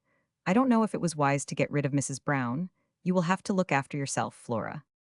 He was quite anxious, but Flora, as a matter of fact, congratulated herself on the absence of Mrs. Brown. No sooner had she closed the door of her stateroom than she murmured fervently, "Yes, thank goodness she is gone." There would be no gentle knock, followed by her appearance with her equivocal stare and the intolerable, "Can I do anything for you, ma'am?"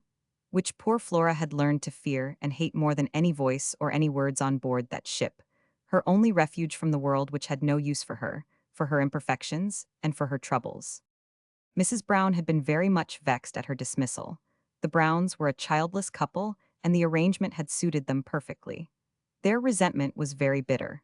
Mrs. Brown had to remain ashore alone with her rage, but the steward was nursing his on board. Poor Flora had no greater enemy, the aggrieved mate had no greater sympathizer. And Mrs. Brown, with a woman's quick power of observation and inference, the putting of two and two together, had come to a certain conclusion, which she had imparted to her husband before leaving the ship. The morose steward permitted himself once to make an allusion to it in Powell's hearing. It was in the officers' mess room at the end of a meal, while he lingered after putting a fruit pie on the table. He and the chief mate started a dialogue about the alarming change in the captain, the sallow steward looking down with a sinister frown, Franklin rolling upwards his eyes, sentimental in a red face. Young Powell had heard a lot of that sort of thing by that time. It was growing monotonous. It had always sounded to him a little absurd. He struck in impatiently with the remark that such lamentations over a man merely because he had taken a wife seemed to him like lunacy. Franklin muttered, "Depends on what the wife is up to." The steward leaning against the bulkhead near the door glowered at Powell, that newcomer, that ignoramus, that stranger without right or privileges. He snarled. "Wife, call her a wife, do you?" "What the devil do you mean by this?" exclaimed young Powell. "I know what I know. My old woman has not been 6 months on board for nothing. You had better ask her when we get back." And meeting sullenly the withering stare of Mr. Powell, the steward retreated backwards. Our young friend turned at once upon the mate. "And you let that confounded bottle washer talk like this before you, Mr. Franklin? Well, I am astonished." "Oh, it isn't what you think, it isn't what you think." Mr. Franklin looked more apoplectic than ever. "If it comes to that I could astonish you, but it's no use, I myself can hardly. You couldn't understand, I hope you won't try to make mischief. There was a time, young fellow, when I would have dared any man, you hear? To make mischief between me and Captain Anthony. But not now, not now, there's a change, not in me though." Young Powell rejected with indignation any suggestion of making mischief. "Who do you take me for?" he cried. "Only you had better tell that steward to be careful what he says before me, or I'll spoil his good looks for him for a month, and will leave him to explain the why of it to the captain, the best way he can." This speech established Powell as a champion of Mrs. Anthony. Nothing more bearing on the question was ever said before him. He did not care for the steward's black looks. Franklin, never conversational even at the best of times, and avoiding now the only topic near his heart, addressed him only on matters of duty. And for that, too, Powell cared very little. The woes of the apoplectic mate had begun to bore him long before, yet he felt lonely a bit at times. Therefore, the little intercourse with Mrs. Anthony either in one dog watch or the other was something to be looked forward to. The captain did not mind it. That was evident from his manner. One night he inquired, they were then alone on the poop, what they had been talking about that evening. Powell had to confess that it was about the ship. Mrs. Anthony had been asking him questions. Takes interest, eh? Jerked out the captain, moving rapidly up and down the weather side of the poop. Yes, sir. Mrs. Anthony seems to get hold wonderfully of what one's telling her. Sailor's granddaughter, one of the old school. Old sea dog of the best kind, I believe, ejaculated the captain, swinging past his motionless second officer and leaving the words behind him like a trail of sparks succeeded by a perfect conversational darkness.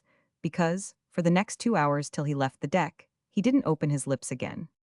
On another occasion, we mustn't forget that the ship had crossed the line and was adding up south latitude every day by then. On another occasion, about 7 in the evening, Powell on duty heard his name uttered softly in the companion. The captain was on the stairs, thin-faced, his eyes sunk, on his arm a Shetland wool wrap. Mr. Powell here. Yes, sir. Give this to Mrs. Anthony. Evenings are getting chilly. And the haggard face sank out of sight. Mrs. Anthony was surprised on seeing the shawl. The captain wants you to put this on, explained young Powell, and as she raised herself in her seat, he dropped it on her shoulders. She wrapped herself up closely.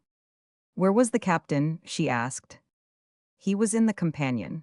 Called me on purpose, said Powell, and then retreated discreetly, because she looked as though she didn't want to talk any more that evening. Mr. Smith, the old gentleman, was as usual sitting on the skylight near her head, brooding over the long chair, but by no means inimical, as far as his unreadable face went, to those conversations of the two youngest people on board. In fact, they seemed to give him some pleasure. Now and then he would raise his faded china eyes to the animated face of Mr. Powell thoughtfully. When the young sailor was by, the old man became less rigid, and when his daughter, on rare occasions, smiled at some artless tale of Mr. Powell, the inexpressive face of Mr. Smith reflected dimly that flash of evanescent mirth. For Mr. Powell had come now to entertain his captain's wife with anecdotes from the not very distant past when he was a boy, on board various ships. Funny things do happen on board ship. Flora was quite surprised at times to find herself amused. She was even heard to laugh twice in the course of a month. It was not a loud sound, but it was startling enough at the after end of the Ferndale, where low tones or silence were the rule. The second time this happened, the captain himself must have been startled somewhere down below, because he emerged from the depths of his unobtrusive existence and began his tramping on the opposite side of the poop. Almost immediately, he called his young second officer over to him. This was not done in displeasure. The glance he fastened on Mr. Powell conveyed a sort of approving wonder. He engaged him in desultory conversation as if for the only purpose of keeping a man who could provoke such a sound near his person. Mr. Powell felt himself liked. He felt it, liked by that haggard, restless man who threw at him disconnected phrases to which his answers were, "Yes, sir," "No, sir," "Oh, certainly," "I suppose so, sir," and might have been clearly anything else for all the other cared. It was then, Mr. Powell told me, that he discovered in himself an already old-established liking for Captain Anthony. He also felt sorry for him, without being able to discover the origins of that sympathy of which he had become so suddenly aware. Meantime, Mr. Smith, bending forward stiffly as though he had a hinged back, was speaking to his daughter. She was a child no longer. He wanted to know if she believed in hell, in eternal punishment. His peculiar voice, as if filtered through cotton wool, was inaudible on the other side of the deck. Poor Flora, taken very much unawares, made an inarticulate murmur, shook her head vaguely, and glanced in the direction of the pacing Anthony, who was not looking her way. It was no use glancing in that direction. Of young Powell, leaning against the mizzenmast and facing his captain, she could only see the shoulder and part of a blue serge back. And the unworried, unaccented voice of her father went on tormenting her. You see, you must understand. When I came out of jail, it was with joy. That is, my soul was fairly torn in two, but anyway, to see you happy, I had made up my mind to that. Once I could be sure that you were happy, then of course I would have had no reason to care for life, strictly speaking, which is all right for an old man, though naturally, no reason to wish for death either. But this sort of life, what sense, what meaning, what value has it either for you or for me? It's just sitting down to look at the death that's coming. What else is it? I don't know how you can put up with that. I don't think you can stand it for long. Someday you will jump overboard.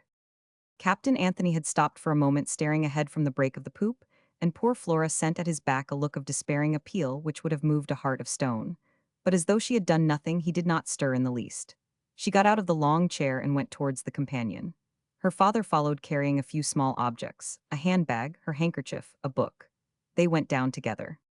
It was only then that Captain Anthony turned, looked at the place they had vacated and resumed his tramping, but not his desultory conversation with his second officer.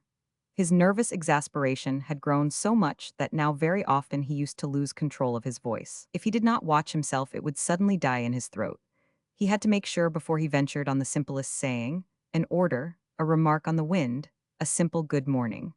That's why his utterance was abrupt, his answers to people startlingly brusque and often not forthcoming at all. It happens to the most resolute of men to find himself at grips, not only with unknown forces, but with a well-known force, the real might of which he had not understood. Anthony had discovered that he was not the proud master, but the chafing captive of his generosity. It rose in front of him like a wall which his respect for himself forbade him to scale. He said to himself, "Yes, I was a fool, but she has trusted me." Trusted, a terrible word to any man somewhat exceptional in a world in which success has never been found in renunciation and good faith. And it must also be said, in order not to make Anthony more stupidly sublime than he was, that the behavior of Flora kept him at a distance. The girl was afraid to add to the exasperation of her father. It was her unhappy lot to be made more wretched by the only affection which she could not suspect. She could not be angry with it, however, and out of deference for that exaggerated sentiment, she hardly dared to look otherwise than by stealth at the man whose masterful compassion had carried her off. And quite unable to understand the extent of Anthony's delicacy, she said to herself that he didn't care. He probably was beginning at bottom to detest her, like the governess, like the maiden lady, like the German woman, like Mrs. Fine, like Mr. Fine, only he was extraordinary, he was generous. At the same time she had moments of irritation. He was violent, headstrong, perhaps stupid. Well, he had had his way. A man who has had his way is seldom happy, for generally he finds that the way does not lead very far on this earth of desires which can never be fully satisfied. Anthony had entered with extreme precipitation the enchanted gardens of Armida, saying to himself, at last. As to Armida herself, he was not going to offer her any violence. But now he had discovered that all the enchantment was in Armida herself, in Armida's smiles. This Armida did not smile. She existed, unapproachable, behind the blank wall of his renunciation. His force, fit for action, experienced the impatience, the indignation, almost the despair of his vitality arrested, bound, stilled, progressively worn down, frittered away by time, by that force blind and insensible, which seems inert and yet uses one's life up by its imperceptible action, dropping minute after minute on one's living heart like drops of water wearing down a stone. He upbraided himself. What else could he have expected? He had rushed in like a ruffian. He had dragged the poor defenseless thing by the hair of her head, as it were, on board that ship. It was really atrocious. Nothing assured him that his person could be attractive to this or any other woman, and his proceedings were enough in themselves to make anyone odious. He must have been bereft of his senses. She must fatally detest and fear him. Nothing could make up for such brutality, and yet somehow he resented this very attitude which seemed to him completely justifiable. Surely he was not too monstrous, morally, to be looked at frankly sometimes. But no, she wouldn't. Well, perhaps some day. Only he was not going ever to attempt to beg for forgiveness. With the repulsion she felt for his person, she would certainly misunderstand the most guarded words, the most careful advances. Never, never. It would occur to Anthony at the end of such meditations that death was not an unfriendly visitor after all. No wonder then that even young Powell, his faculties having been put on the alert, began to think that there was something unusual about the man who had given him his chance in life. Yes, decidedly, his captain was strange. There was something wrong somewhere, he said to himself, never guessing that his young and candid eyes were in the presence of a passion profound, tyrannical and mortal, discovering its own existence, astounded at feeling itself helpless and dismayed at finding itself incurable. Powell had never before felt this mysterious uneasiness so strongly, as on that evening when it had been his good fortune to make Mrs. Anthony laugh a little by his artless prattle. Standing out of the way, he had watched his captain walk the weather side of the poop. He took full cognizance of his liking for that inexplicably strange man, and saw him swerve towards the companion and go down below with sympathetic, if utterly uncomprehending eyes. Shortly afterwards, Mr. Smith came up alone and manifested a desire for a little conversation. He, too, if not so mysterious as the captain, was not very comprehensible to Mr. Powell's uninformed candor. He often favored thus the second officer. His talk alluded somewhat enigmatically, and often without visible connection to Mr. Powell's friendliness towards himself and his daughter. For I am well aware that we have no friends on board this ship, my dear young man, he would add, except yourself. Flora feels that too. And Mr. Powell, flattered and embarrassed, could but emit a vague murmur of protest. For the statement was true in a sense, though the fact was in itself insignificant. The feelings of the ship's company could not possibly matter to the captain's wife and to Mr. Smith, her father. Why the latter should so often allude to it was what surprised our Mr. Powell. This was by no means the first occasion. More like the 20th rather.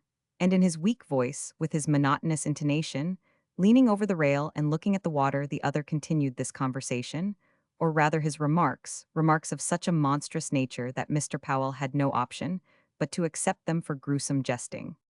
For instance, said Mr. Smith, that mate Franklin, I believe he would just as soon see us both overboard as not. It's not so bad as that, laughed Mr. Powell, feeling uncomfortable, because his mind did not accommodate itself easily to exaggeration of statement. He isn't a bad chap really, he added, very conscious of Mr. Franklin's offensive manner of which instances were not far to seek. He's such a fool as to be jealous. He has been with the captain for years. It's not for me to say, perhaps, but I think the captain has spoiled all that gang of old servants. They are like a lot of pet old dogs. Wouldn't let anybody come near him if they could help it. I've never seen anything like it. And the second mate, I believe, was like that too. Well, he isn't here, luckily. There would have been one more enemy, said Mr. Smith. There's enough of them without him, and you being here instead of him makes it much more pleasant for my daughter and myself. One feels there may be a friend in need. For really, for a woman all alone on board ship amongst a lot of unfriendly men. But Mrs. Anthony is not alone, exclaimed Powell. There's you and there's the... Mr. Smith interrupted him. Nobody's immortal, and there are times when one feels ashamed to live, such an evening as this for instance. It was a lovely evening. The colors of a splendid sunset had died out, and the breath of a warm breeze seemed to have smoothed out the sea. Away to the south, the sheet lightning was like the flashing of an enormous lantern hidden under the horizon. In order to change the conversation, Mr. Powell said, "Anyway, no one can charge you with being a Jonah, Mr. Smith. We have had a magnificent quick passage so far. The captain ought to be pleased, and I suppose you are not sorry either." This diversion was not successful.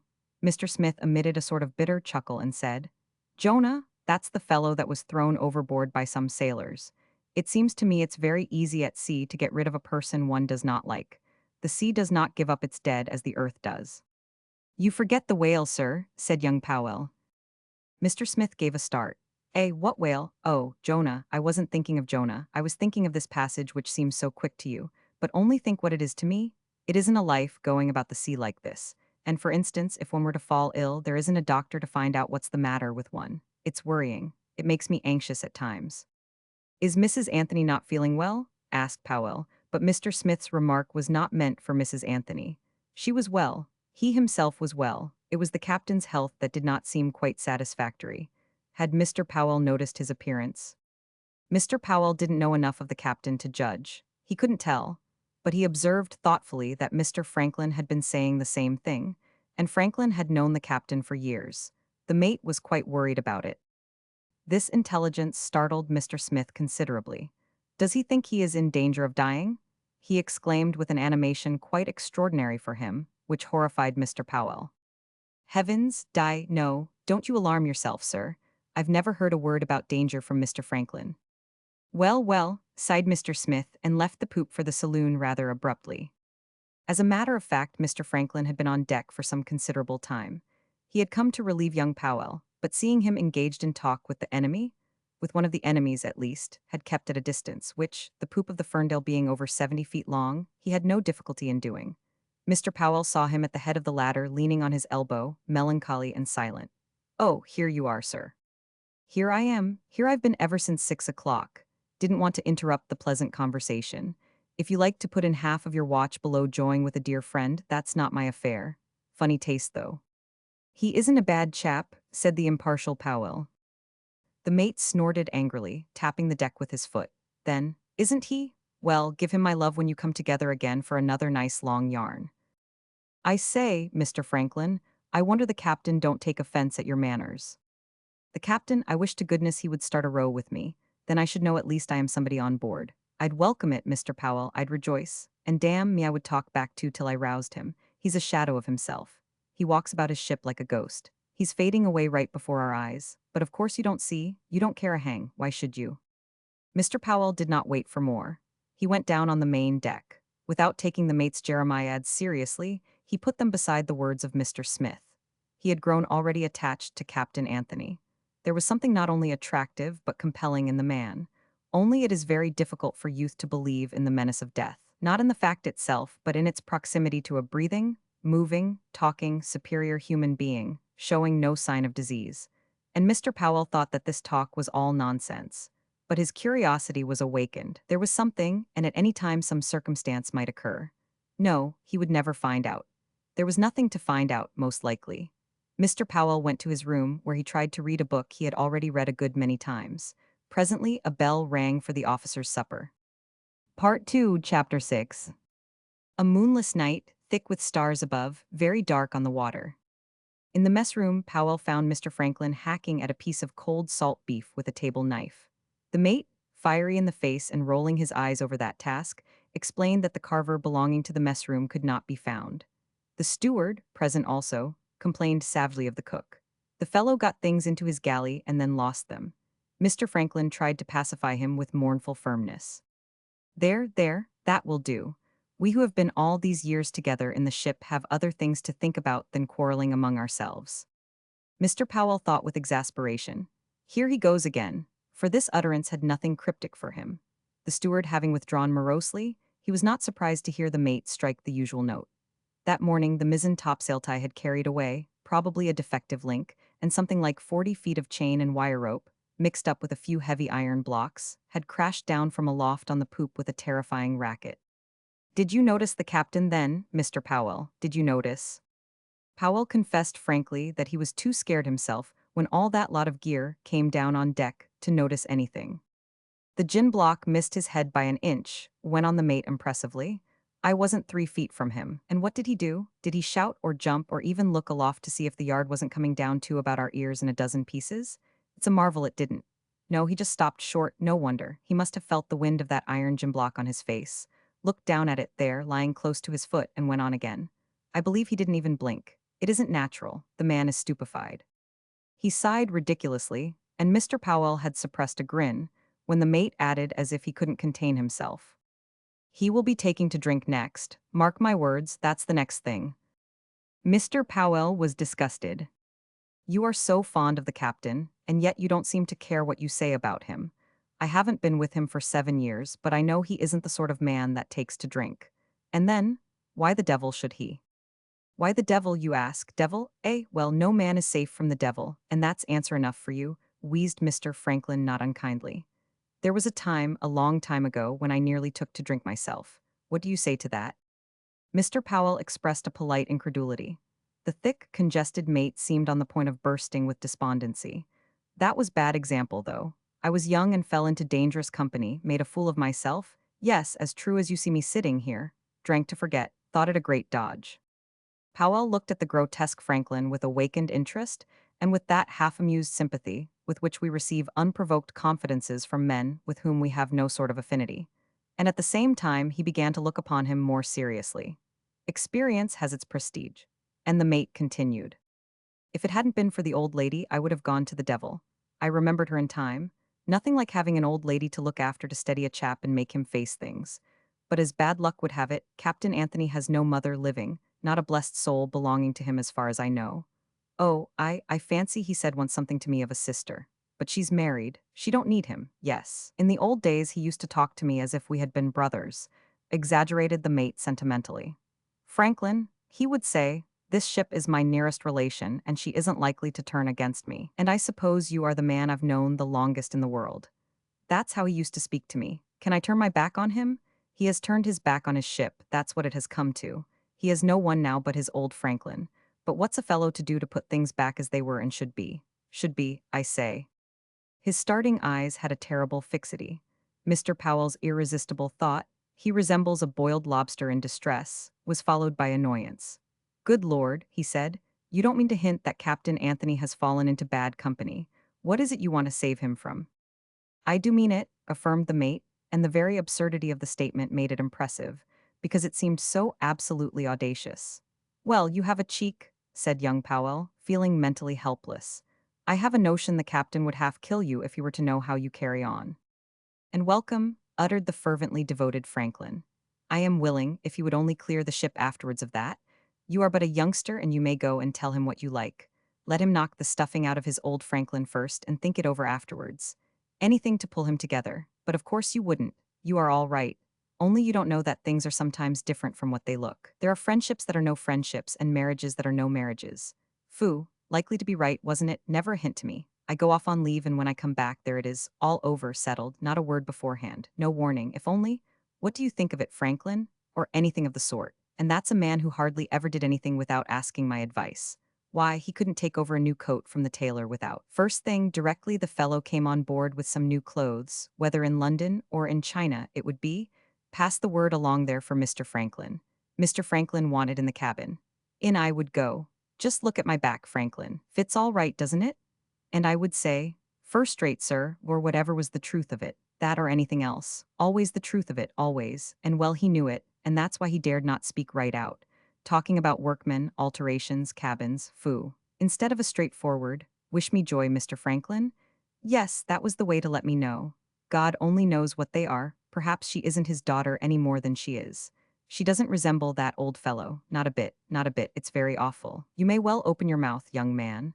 But for goodness sake, you who are mixed up with that lot, keep your eyes and ears open too in case of, I don't know what, anything.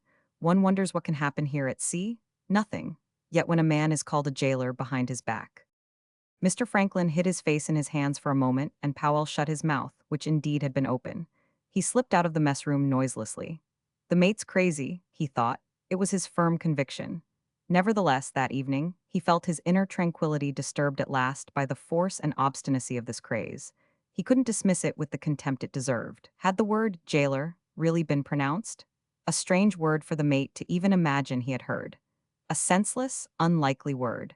But this word being the only clear and definite statement in these grotesque and dismal ravings was comparatively restful to his mind. Powell's mind rested on it still when he came up at 8 o'clock to take charge of the deck.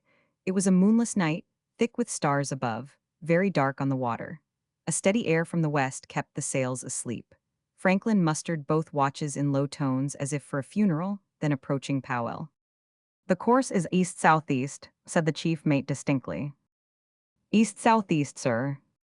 "Everything's set, Mr. Powell." "All right, sir." The other lingered, his sentimental eyes gleamed silvery in the shadowy face. "A quiet night before us? I don't know that there are any special orders. A settled, quiet night. I dare say you won't see the captain. Once upon a time, this was the watch he used to come up and start a chat with either of us then on deck. But now he sits in that infernal stern cabin and mopes. Jailer, eh?" Mr. Powell walked away from the mate and when at some distance said, "Damn," quite heartily. It was a confounded nuisance. It had ceased to be funny, that hostile word jailer had given the situation an air of reality. Franklin's grotesque mortal envelope had disappeared from the poop to seek its needful repose, if only the worried soul would let it rest a while. Mr. Powell, half sorry for the thick little man, wondered whether it would let him. For himself, he recognized that the charm of a quiet watch on deck, when one may let one's thoughts roam in space, and time had been spoiled without remedy. What shocked him most was the implied aspersion of complicity on Mrs. Anthony. It angered him. In his own words to me, he felt very enthusiastic about Mrs. Anthony. Enthusiastic is good, especially as he couldn't exactly explain to me what he meant by it. But he felt enthusiastic, he says. That silly Franklin must have been dreaming. That was it. He had dreamed it all. Ass. Yet the injurious word stuck in Powell's mind with its associated ideas of prisoner, of escape. He became very uncomfortable.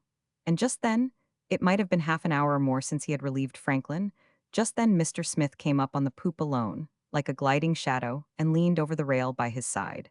Young Powell was affected disagreeably by his presence. He made a movement to go away, but the other began to talk, and Powell remained where he was as if retained by a mysterious compulsion.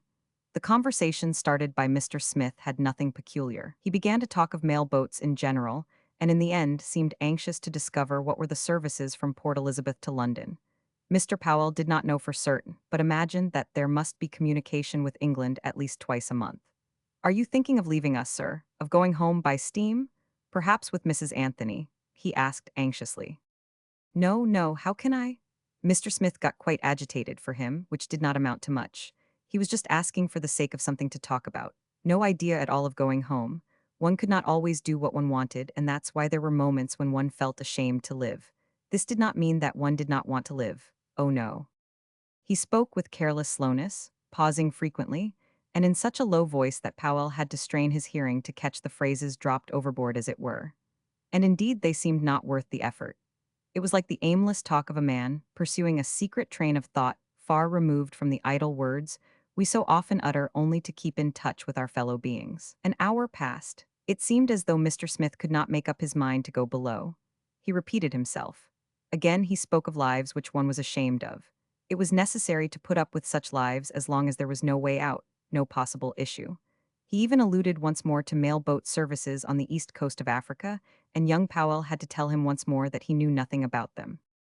"Every fortnight, I thought you said," insisted Mr. Smith. He stirred, seemed to detach himself from the rail with difficulty. His long, slender figure straightened into stiffness, as if hostile to the enveloping soft piece of air and sea and sky, emitted into the night a weak murmur which Mr. Powell fancied was the word, abominable, repeated 3 times, but which passed into the faintly louder declaration, "The moment has come to go to bed," followed by a just audible sigh. "I sleep very well," added Mr. Smith in his restrained tone, "but it is the moment one opens one's eyes that is horrible at sea. These days, oh, these days, I wonder how anybody can." "I like the life," observed Mr. Powell. "Oh, you have only yourself to think of. You have made your bed. Well, it's very pleasant to feel that you are friendly to us. My daughter has taken quite a liking to you, Mr. Powell." He murmured, "Good night," and glided away rigidly. Young Powell asked himself with some distaste what was the meaning of these utterances. His mind had been worried at last into that questioning attitude by no other person than the grotesque Franklin. Suspicion was not natural to him, and he took good care to carefully separate in his thoughts Mrs. Anthony from this man of enigmatic words, her father. Presently he observed that the sheen of the 2 deck-dead lights of Mr. Smith's room had gone out. The old gentleman had been surprisingly quick in getting into bed. Shortly afterwards, the lamp in the foremost skylight of the saloon was turned out, and this was the sign that the steward had taken in the tray and had retired for the night. Young Powell had settled down to the regular officer of the watch tramp in the dense shadow of the world, decorated with stars high above his head, and on earth only a few gleams of light about the ship. The lamp in the after skylight was kept burning through the night. There were also the dead lights of the stern cabins glimmering dully in the deck far aft, catching his eye when he turned to walk that way. The brasses of the wheel glittered too, with the dimly lit figure of the man detached, as if phosphorescent, against the black and spangled background of the horizon. Young Powell, in the silence of the ship, reinforced by the great silent stillness of the world, said to himself that there was something mysterious in such beings as the absurd Franklin, and even in such beings as himself. It was a strange and almost improper thought to occur to the officer of the watch of a ship on the high seas on no matter how quiet a night. Why on earth was he bothering his head? Why couldn't he dismiss all these people from his mind? It was as if the mate had infected him with his own diseased devotion. He would not have believed it possible that he should be so foolish. But he was foolish in a way totally unforeseen by himself. Pushing this self-analysis further, he reflected that the springs of his conduct were just as obscure. "I may be catching myself any time doing things of which I have no conception," he thought. And as he was passing near the mizzen-mast, he perceived a coil of rope left lying on the deck by the oversight of the sweepers.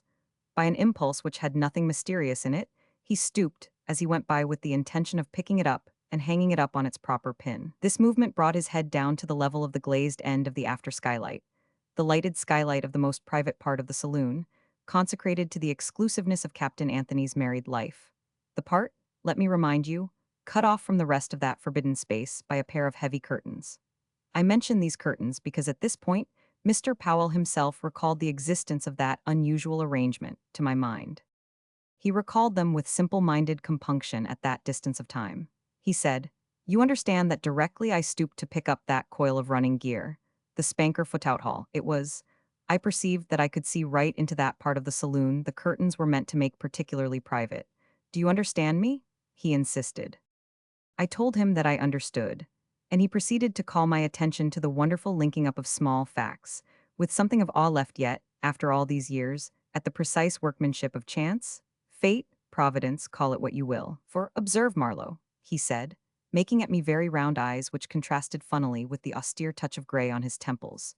Observe, my dear fellow, that everything depended on the men who cleared up the poop in the evening, leaving that coil of rope on the deck, and on the topsail tie carrying away in a most incomprehensible and surprising manner earlier in the day, and the end of the chain whipping round the combing and shivering to bits the colored glass pane at the end of the skylight. It had the arms of the city of Liverpool on it. I don't know why, unless because the Ferndale was registered in Liverpool. It was very thick plate glass. Anyhow, the upper part got smashed, and directly we had attended to things aloft, Mr. Franklin had set the carpenter to patch up the damage with some pieces of plain glass. I don't know where they got them. I think the people who fitted up new bookcases in the captain's room had left some spare panes. Chips was there the whole afternoon on his knees, messing with putty and red lead. It wasn't a neat job when it was done, not by any means, but it would serve to keep the weather out and let the light in. Clear glass. And of course I was not thinking of it. I just stooped to pick up that rope and found my head within 3 inches of that clear glass, and, dash it all, I found myself out. Not half an hour before I was saying to myself that it was impossible to tell what was in people's heads or at the back of their talk, or what they were likely to be up to. And here I found myself up to as low a trick as you can well think of. For, after I had stooped, there I remained prying, spying, anyway looking, where I had no business to look. Not consciously at first, maybe. He who has eyes, nothing can stop him from seeing things as long as there are things to see in front of him.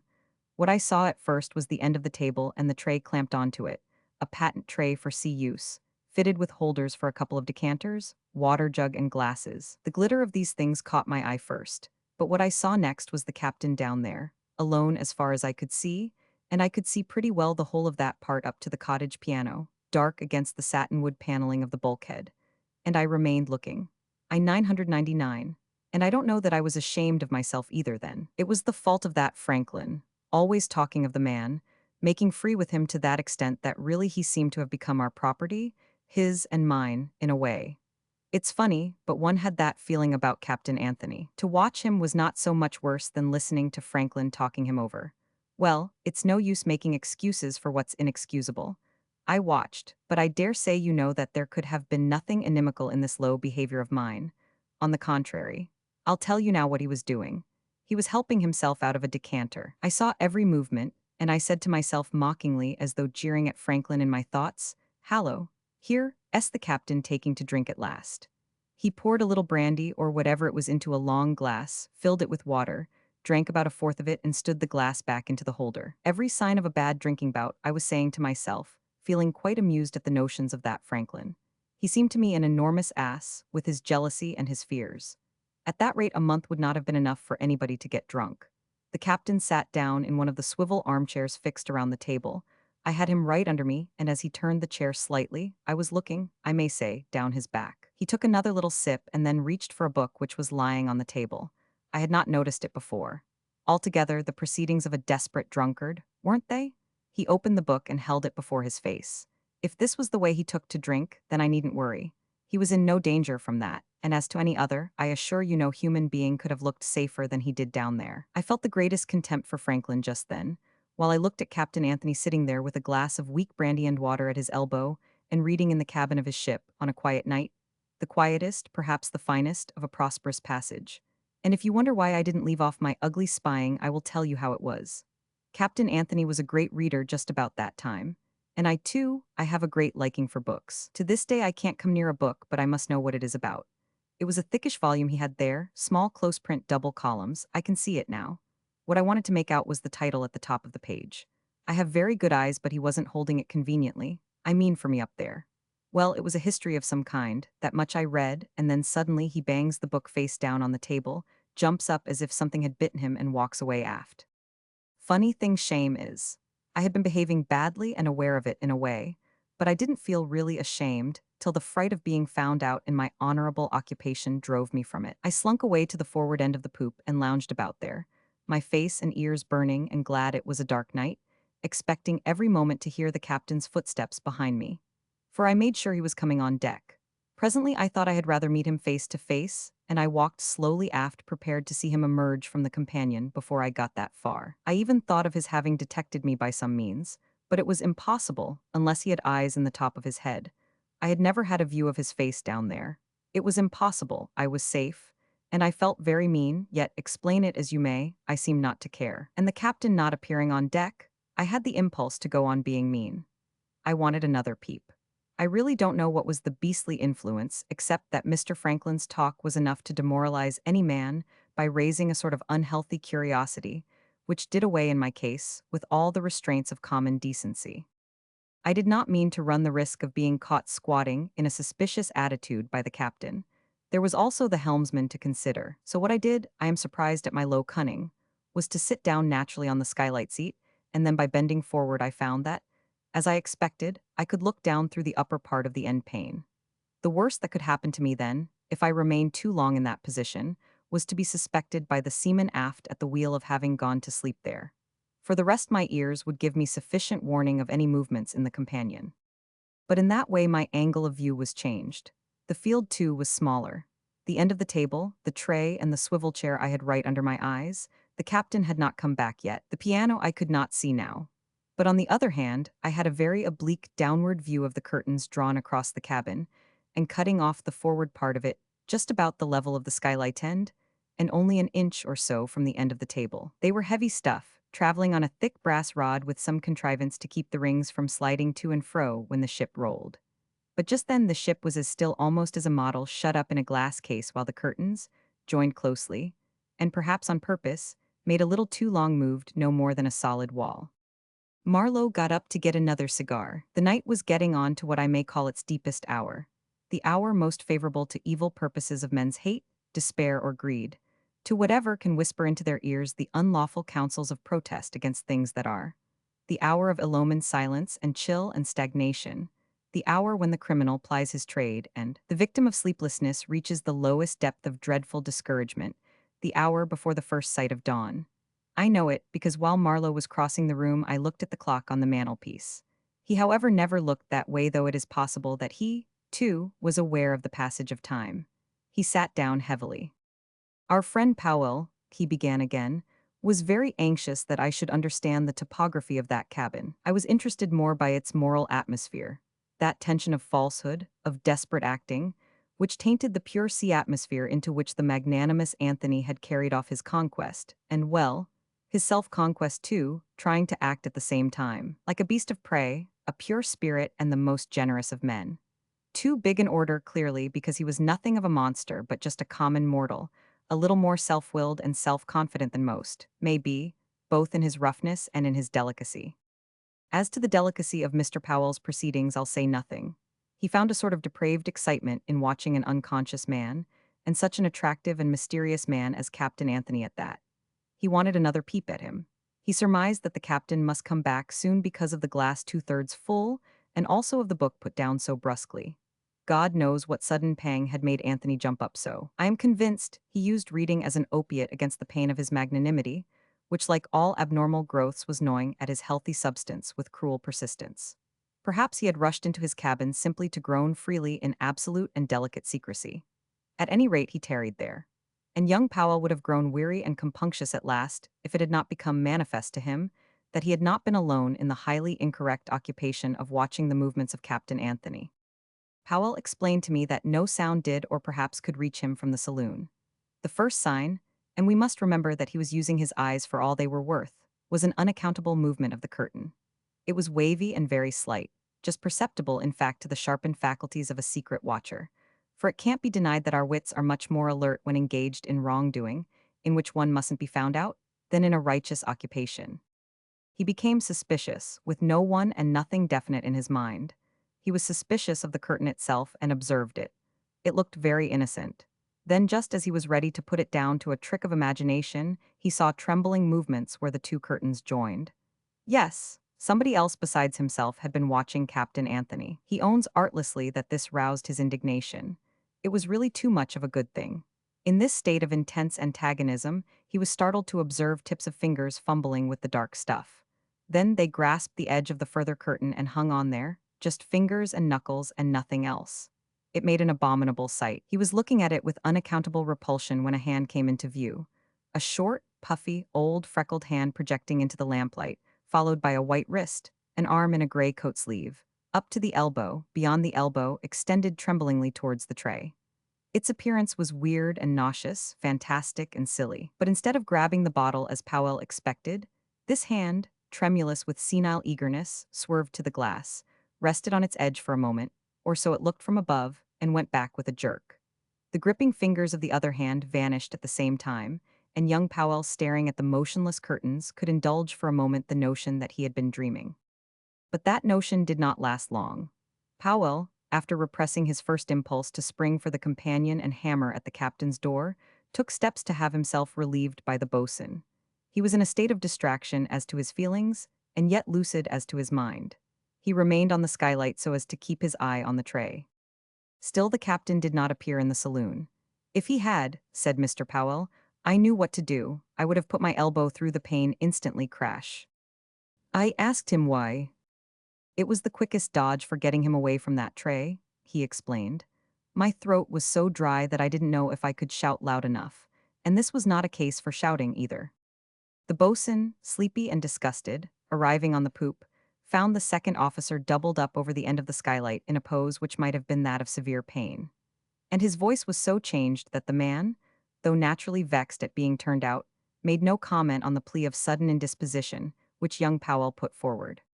The rapidity with which the sick man got off the poop must have astonished the boatswain.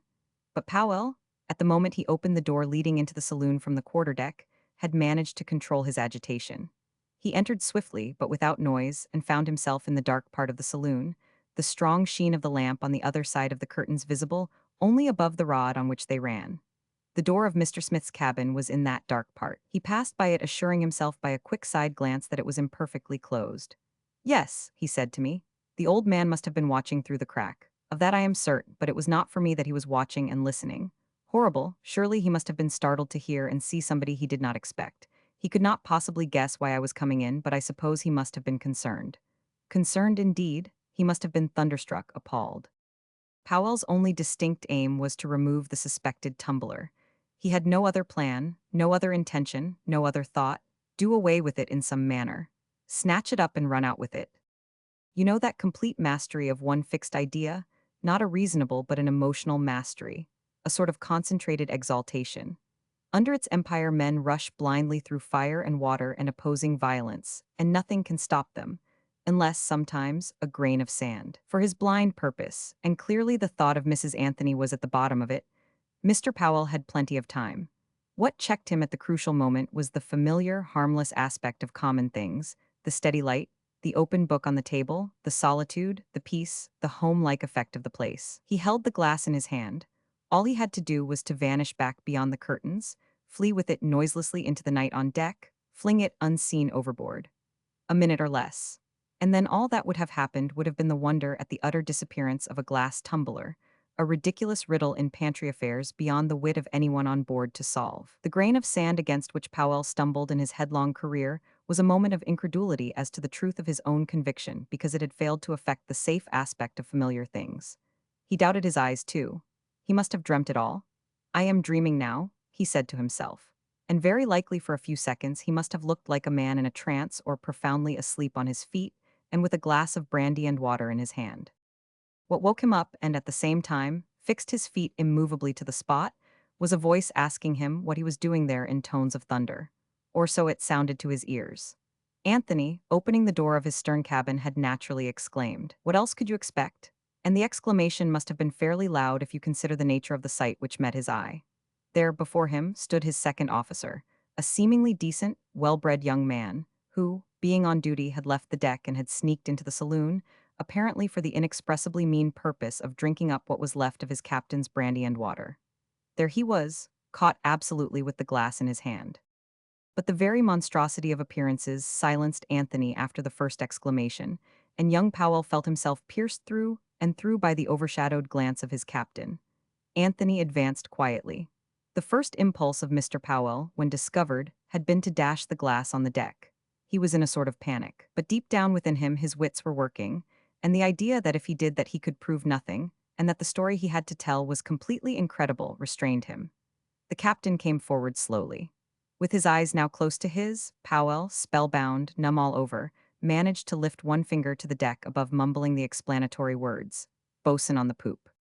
The captain moved his head slightly as much as to say, "That's all right," and this was all. Powell had no voice, no strength. The air was unbreathable, thick, sticky, odious, like hot jelly in which all movements became difficult. He raised the glass a little with immense difficulty and moved his trammeled lips sufficiently to form the words. "Doctored." Anthony glanced at it for an instant, only for an instant, and again fastened his eyes on the face of his second mate. Powell added a fervent, "I believe," and put the glass down on the tray. The captain's glance followed the movement and returned sternly to his face. The young man pointed a finger once more upwards and squeezed out of his iron-bound throat 6 consecutive words of further explanation. "Through the skylight, the white pane." The captain raised his eyebrows very much at this, while young Powell, ashamed but desperate, nodded insistently several times. He meant to say that, yes, yes, he had done that thing, he had been spying. The captain's gaze became thoughtful, and now the confession was over. The iron-bound feeling of Powell's throat passed away, giving place to a general anxiety which from his breast seemed to extend to all the limbs and organs of his body. His legs trembled a little, his vision was confused, his mind became blankly expectant. But he was alert enough. At a movement of Anthony, he screamed in a strangled whisper, "Don't, sir, don't touch it." The captain pushed aside Powell's extended arm, took up the glass and raised it slowly against the lamplight. The liquid, of very pale amber color, was clear, and by a glance the captain seemed to call Powell's attention to the fact. Powell tried to pronounce the word, "dissolved," but he only thought of it with great energy, which however failed to move his lips. Only when Anthony had put down the glass and turned to him, he recovered such a complete command of his voice that he could keep it down to a hurried, forcible whisper, a whisper that shook him. "Doctored, I swear it, I have seen, doctored, I have seen." Not a feature of the captain's face moved. His was a calm to take one's breath away. It did so to young Powell. Then, for the first time, Anthony made himself heard to the point. "You did, who was it?" And Powell gasped freely at last. "A hand," he whispered fearfully, "a hand in the arm, only the arm like that." He advanced his own, slow, stealthy, tremulous in faithful reproduction, the tips of 2 fingers and the thumb pressed together and hovering above the glass for an instant.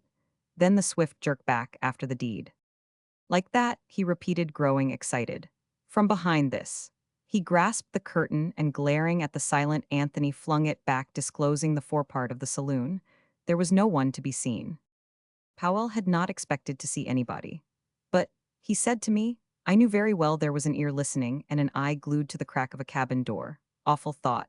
And that door was in that part of the saloon remaining in the shadow of the other half of the curtain. I pointed at it, and I suppose that old man inside saw me pointing.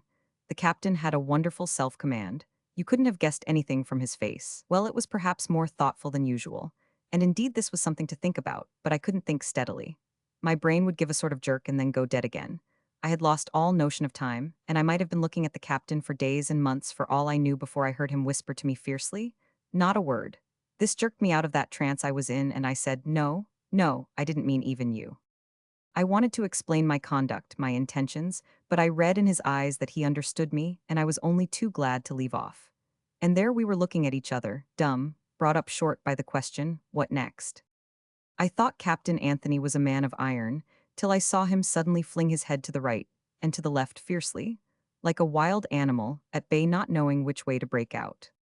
"Truly," commented Marlowe, "brought to bay was not a bad comparison, a better one than Mr. Powell was aware of." At that moment the appearance of Flora could not but bring the tension to the breaking point. She came out in all innocence but not without vague dread. Anthony's exclamation on first seeing Powell had reached her in her cabin, where, it seems, she was brushing her hair. She had heard the very words, "What are you doing here?" And the unwonted loudness of the voice, his voice, breaking the habitual stillness of that hour, would have startled a person having much less reason to be constantly apprehensive than the captive of Anthony's masterful generosity. She had no means to guess to whom the question was addressed, and it echoed in her heart, as Anthony's voice, always 999. Followed complete silence. She waited, anxious, expectant, till she could stand the strain no longer, and with the weary mental appeal of the overburdened. "My God, what is it now?" She opened the door of her room and looked into the saloon. Her first glance fell on Powell. For a moment, seeing only the second officer with Anthony, she felt relieved and made as if to draw back. But her sharpened perception detected something suspicious in their attitudes, and she came forward slowly. I was the first to see Mrs. Anthony, related Powell, because I was facing aft. The captain, noticing my eyes, looked quickly over his shoulder and at once put his finger to his lips to caution me, as if I were likely to let out anything before her. Mrs. Anthony had on a dressing gown of some gray stuff with red facings and a thick red cord round her waist. Her hair was down. She looked a child, a pale-faced child with big blue eyes and a red mouth a little open showing a glimmer of white teeth. The light fell strongly on her as she came up to the end of the table. A strange child, though. She hardly affected one like a child, I remember. Do you know, exclaimed Mr. Powell, who clearly must have been, like many seamen, an industrious reader, do you know what she looked like to me with those big eyes and something appealing in her whole expression? She looked like a forsaken elf. Captain Anthony had moved towards her to keep her away from my end of the table, where the tray was. I had never seen them so near to each other before, and it made a great contrast. It was wonderful, for, with his beard cut to a point, his swarthy, sunburnt complexion, thin nose, and his lean head, there was something African, something Moorish in Captain Anthony. His neck was bare, he had taken off his coat and collar and had drawn on his sleeping jacket in the time that he had been absent from the saloon. I seemed to see him now. Mrs. Anthony, too. She looked from him to me. I suppose I looked guilty or frightened, and from me to him, trying to guess what there was between us two. Then she burst out with a "what has happened?" which seemed addressed to me. I mumbled, "Nothing, nothing, ma'am," which she very likely did not hear. You must not think that all this had lasted a long time. She had taken fright at our behavior and turned to the captain pitifully. "What is it you are concealing from me?"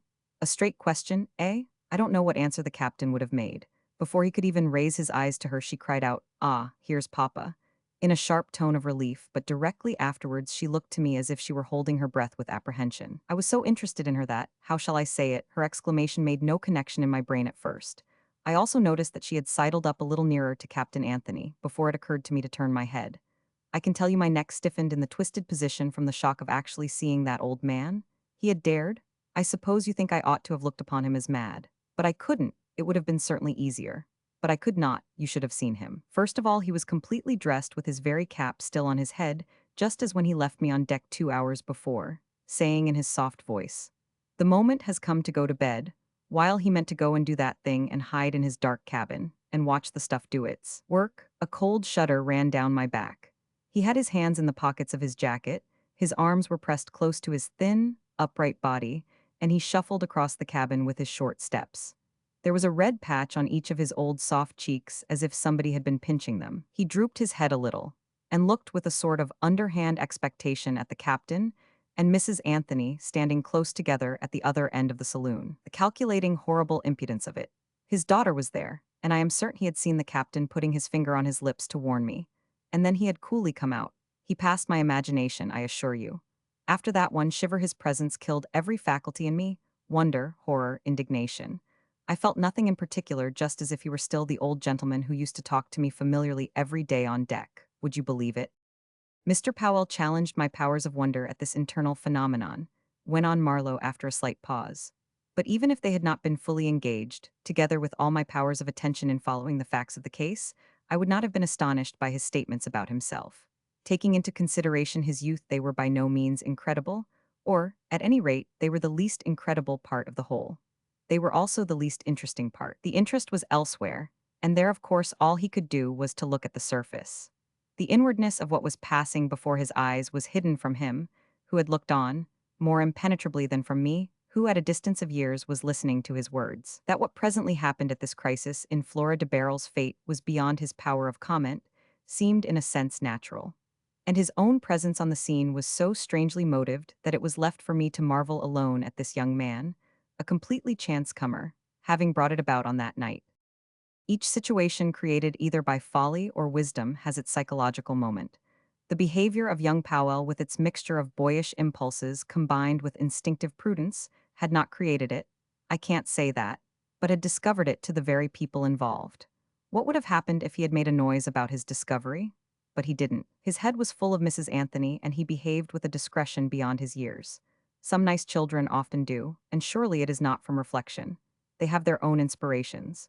Young Powell's inspiration consisted in being enthusiastic about Mrs. Anthony. Enthusiastic is really good. and he was amongst them like a child, sensitive, impressionable, plastic, but unable to find for himself any sort of comment. I don't know how much mine may be worth, but I believe that just then the tension of the false situation was at its highest.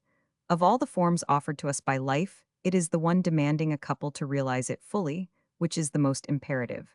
Pairing off is the fate of mankind, and if two beings thrown together, mutually attracted, resist the necessity, fail in understanding and voluntarily stop short of the embrace, in the noblest meaning of the word, then they are committing a sin against life, the call of which is simple, perhaps sacred, and the punishment of it is an invasion of complexity, a tormenting, forcibly tortuous involution of feelings, the deepest form of suffering from which indeed something significant may come at last, which may be criminal or heroic, may be madness or wisdom, or even a straight if despairing decision. Powell, on taking his eyes off the old gentleman, noticed Captain Anthony, swarthy as an African, by the side of Flora whiter than the lilies, take his handkerchief out and wipe off his forehead the sweat of anguish, like a man who is overcome. And no wonder, commented Mr. Powell here. Then the captain said, hadn't you better go back to your room? This was to Mrs. Anthony. He tried to smile at her. Why do you look startled? This night is like any other night. Which, Powell again commented to me earnestly, was a lie. No wonder he sweated. You see from this the value of Powell's comments. Mrs. Anthony then said, why are you sending me away? Why, that you should go to sleep, that you should rest. And Captain Anthony frowned, then sharply, you stay here, Mr. Powell, I shall want you presently. As a matter of fact, Powell had not moved. Flora did not mind his presence. He himself had the feeling of being of no account to those three people. He was looking at Mrs. Anthony as unabashed as the proverbial cat looking at a king. Mrs. Anthony glanced at him. She did not move, gripped by an inexplicable premonition. She had arrived at the very limit of her endurance as the object of Anthony's magnanimity. She was the prey of an intuitive dread of she did not know what mysterious influence. She felt herself being pushed back into that solitude, that moral loneliness, which had made all her life intolerable. And then, in that close communion established again with Anthony, she felt, as on that night in the garden, the force of his personal fascination. The passive quietness with which she looked at him gave her the appearance of a person bewitched, or, say, mesmerically put to sleep, beyond any notion of her surroundings. After telling Mr. Powell not to go away, the captain remained silent. Suddenly, Mrs. Anthony pushed back her loose hair with a decisive gesture of her arms and moved still nearer to him. Here, pop up yet, she said, but she did not look towards Mr. Smith. Why is it, and you? I can't go on like this, Roderick, between you two, don't. Anthony interrupted her, as if something had untied his tongue. Oh yes, here's your father, and, why not, perhaps it is just as well you came out, between us two? Is that it? I won't pretend I don't understand, I am not blind, but I can't fight any longer for what I haven't got. I don't know what you imagine has happened. Something has though, only you needn't be afraid. No shadow can touch you because I give up. I can't say we had much talk about it, your father and I, but the long and the short of it is that I must learn to live without you, which I have told you was impossible. I was speaking the truth. But I have done fighting or waiting or hoping. Yes, you shall go. At this point, Mr. Powell, who, he confessed to me, was listening with uncomprehending awe, heard behind his back a triumphant chuckling sound. It gave him the shudders, he said, to mention it now. But at the time, except for another chill down the spine, it had not the power to destroy his absorption in the scene before his eyes, and before his ears too, because just then Captain Anthony raised his voice grimly. Perhaps he too had heard the chuckle of the old man. Your father has found an argument which makes me pause if it does not convince me. No, I can't answer it. I don't want to answer it. I simply surrender. He shall have his way with you and with me. Only, he added in a gloomy lowered tone which struck Mr. Powell as if a pedal had been put down, only it shall take a little time. I have never lied to you. Never. I renounce not only my chance but my life. In a few days, directly we get into port, the very moment we do, I, who have said I could never let you go, I shall let you go. To the innocent beholder, Anthony seemed at this point to become physically exhausted. My view is that the utter falseness of his, I may say, aspirations, the vanity of grasping the empty air, had come to him with an overwhelming force, leaving him disarmed before the other's mad and sinister sincerity. As he had said himself, he could not fight for what he did not possess. He could not face such a thing as this for the sake of his mere magnanimity. The normal alone can overcome the abnormal. He could not even reproach that man over there. I own myself beaten, he said in a firmer tone. You are free, I let you off since I must. Powell, the onlooker, affirms that at these incomprehensible words, Mrs. Anthony stiffened into the very image of astonishment, with a frightened stare and frozen lips.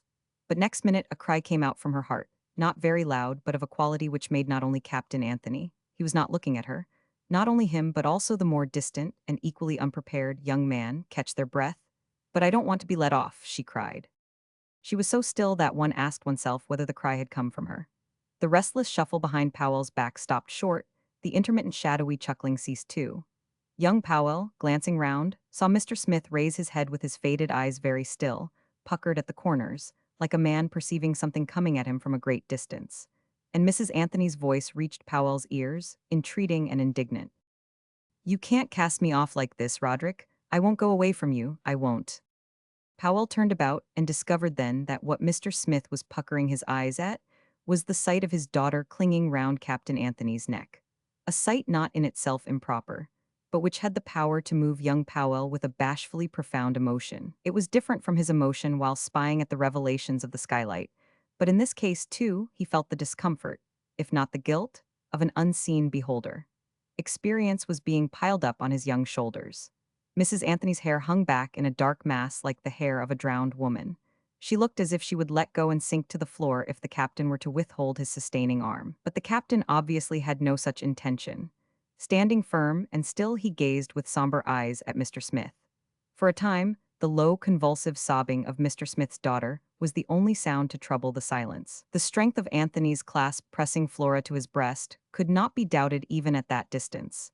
And suddenly, awakening to his opportunity, he began to partly support her, partly carry her in the direction of her cabin. His head was bent over her solicitously. Then, recollecting himself, with a glance full of unwonted fire, his voice ringing in a note unknown to Mr. Powell, he cried to him, "Don't you go on deck yet. I want you to stay down here till I come back. There are some instructions I want to give you." And before the young man could answer, Anthony had disappeared in the stern cabin, burdened and exulting.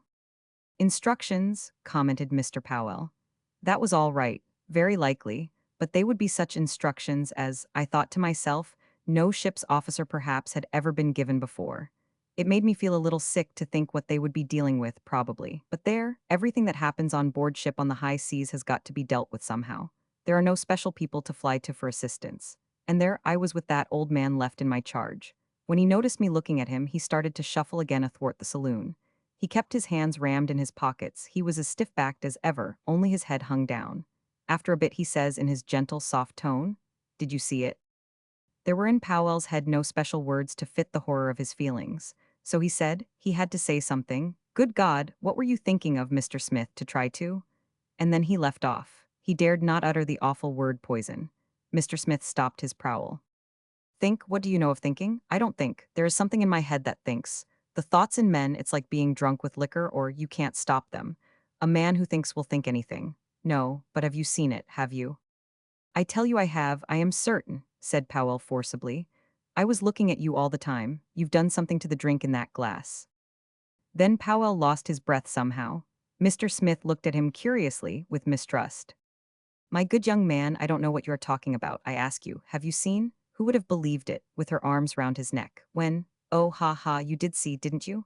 It wasn't a delusion, was it, her arms round, but I have never wholly trusted her.' Then I flew out at him," said Mr. Powell. "I told him he was jolly lucky to have fallen upon Captain Anthony, a man in a million." He started again shuffling to and fro. "You too," he said mournfully, keeping his eyes down. Wonderful man, but have you a notion who I am? Listen, I have been the great Mr. de Barrel, so they printed it in the papers while they were getting up a conspiracy. And I have been doing time, and now I am brought low." His voice died down to a mere breath. Brought low. He took his hands out of his pocket, dragged the cap down on his head and stuck them back into his pockets, exactly as if preparing himself to go out into a great wind. But not so low as to put up with this disgrace, to see her, fast in this fellow's clutches without doing something. She wouldn't listen to me. Frightened, silly, I had to think of some way to get her out of this. Did you think she cared for him? No, would anybody have thought so? No, she pretended it was for my sake. She couldn't understand that if I hadn't been an old man I would have flown at his throat months ago. As it was, I was tempted every time he looked at her. My girl? Ah, any man but this. And all the time the wicked little fool was lying to me. It was their plot, their conspiracy. These conspiracies are the devil. She has been leading me on till she has fairly put my head under the heel of that jailer, of that scoundrel of her husband. Treachery, bringing me low, lower than herself. In the dirt, that's what it means. Doesn't it, under his heel? He paused in his restless shuffle and again, seizing his cap with both hands, dragged it furiously right down on his ears. Powell had lost himself in listening to these broken ravings, in looking at that old feverish face when, suddenly, quick as lightning, Mr. Smith spun round, snatched up the captain's glass, and with a stifled, hurried exclamation, "Here's luck," tossed the liquor down his throat. "I know now the meaning of the word consternation," went on Mr. Powell. "That was exactly my state of mind. I thought to myself directly, there's nothing in that drink. I have been dreaming, I have made the awfulest mistake." Mr. Smith put the glass down. He stood before Powell unharmed, quieted down, in a listening attitude, his head inclined on one side, chewing his thin lips. Suddenly he blinked queerly, grabbed Powell's shoulder and collapsed, subsiding all at once as though he had gone soft all over, as a piece of silk stuff collapses. Powell seized his arm instinctively and checked his fall, but as soon as Mr. Smith was fairly on the floor he jerked himself free and backed away. Almost as quick he rushed forward again and tried to lift up the body. But directly he raised his shoulders he knew that the man was dead. Dead. He lowered him down gently. He stood over him without fear or any other feeling, almost indifferent, far away, as it were. And then he made another start, and if he had not kept Mrs. Anthony always in his mind, he would have let out a yell for help. He staggered to her cabin door, and, as it was, his call for Captain Anthony burst out of him much too loud, but he made a great effort of self-control. "I am waiting for my orders, sir," he said outside that door distinctly, in a steady tone.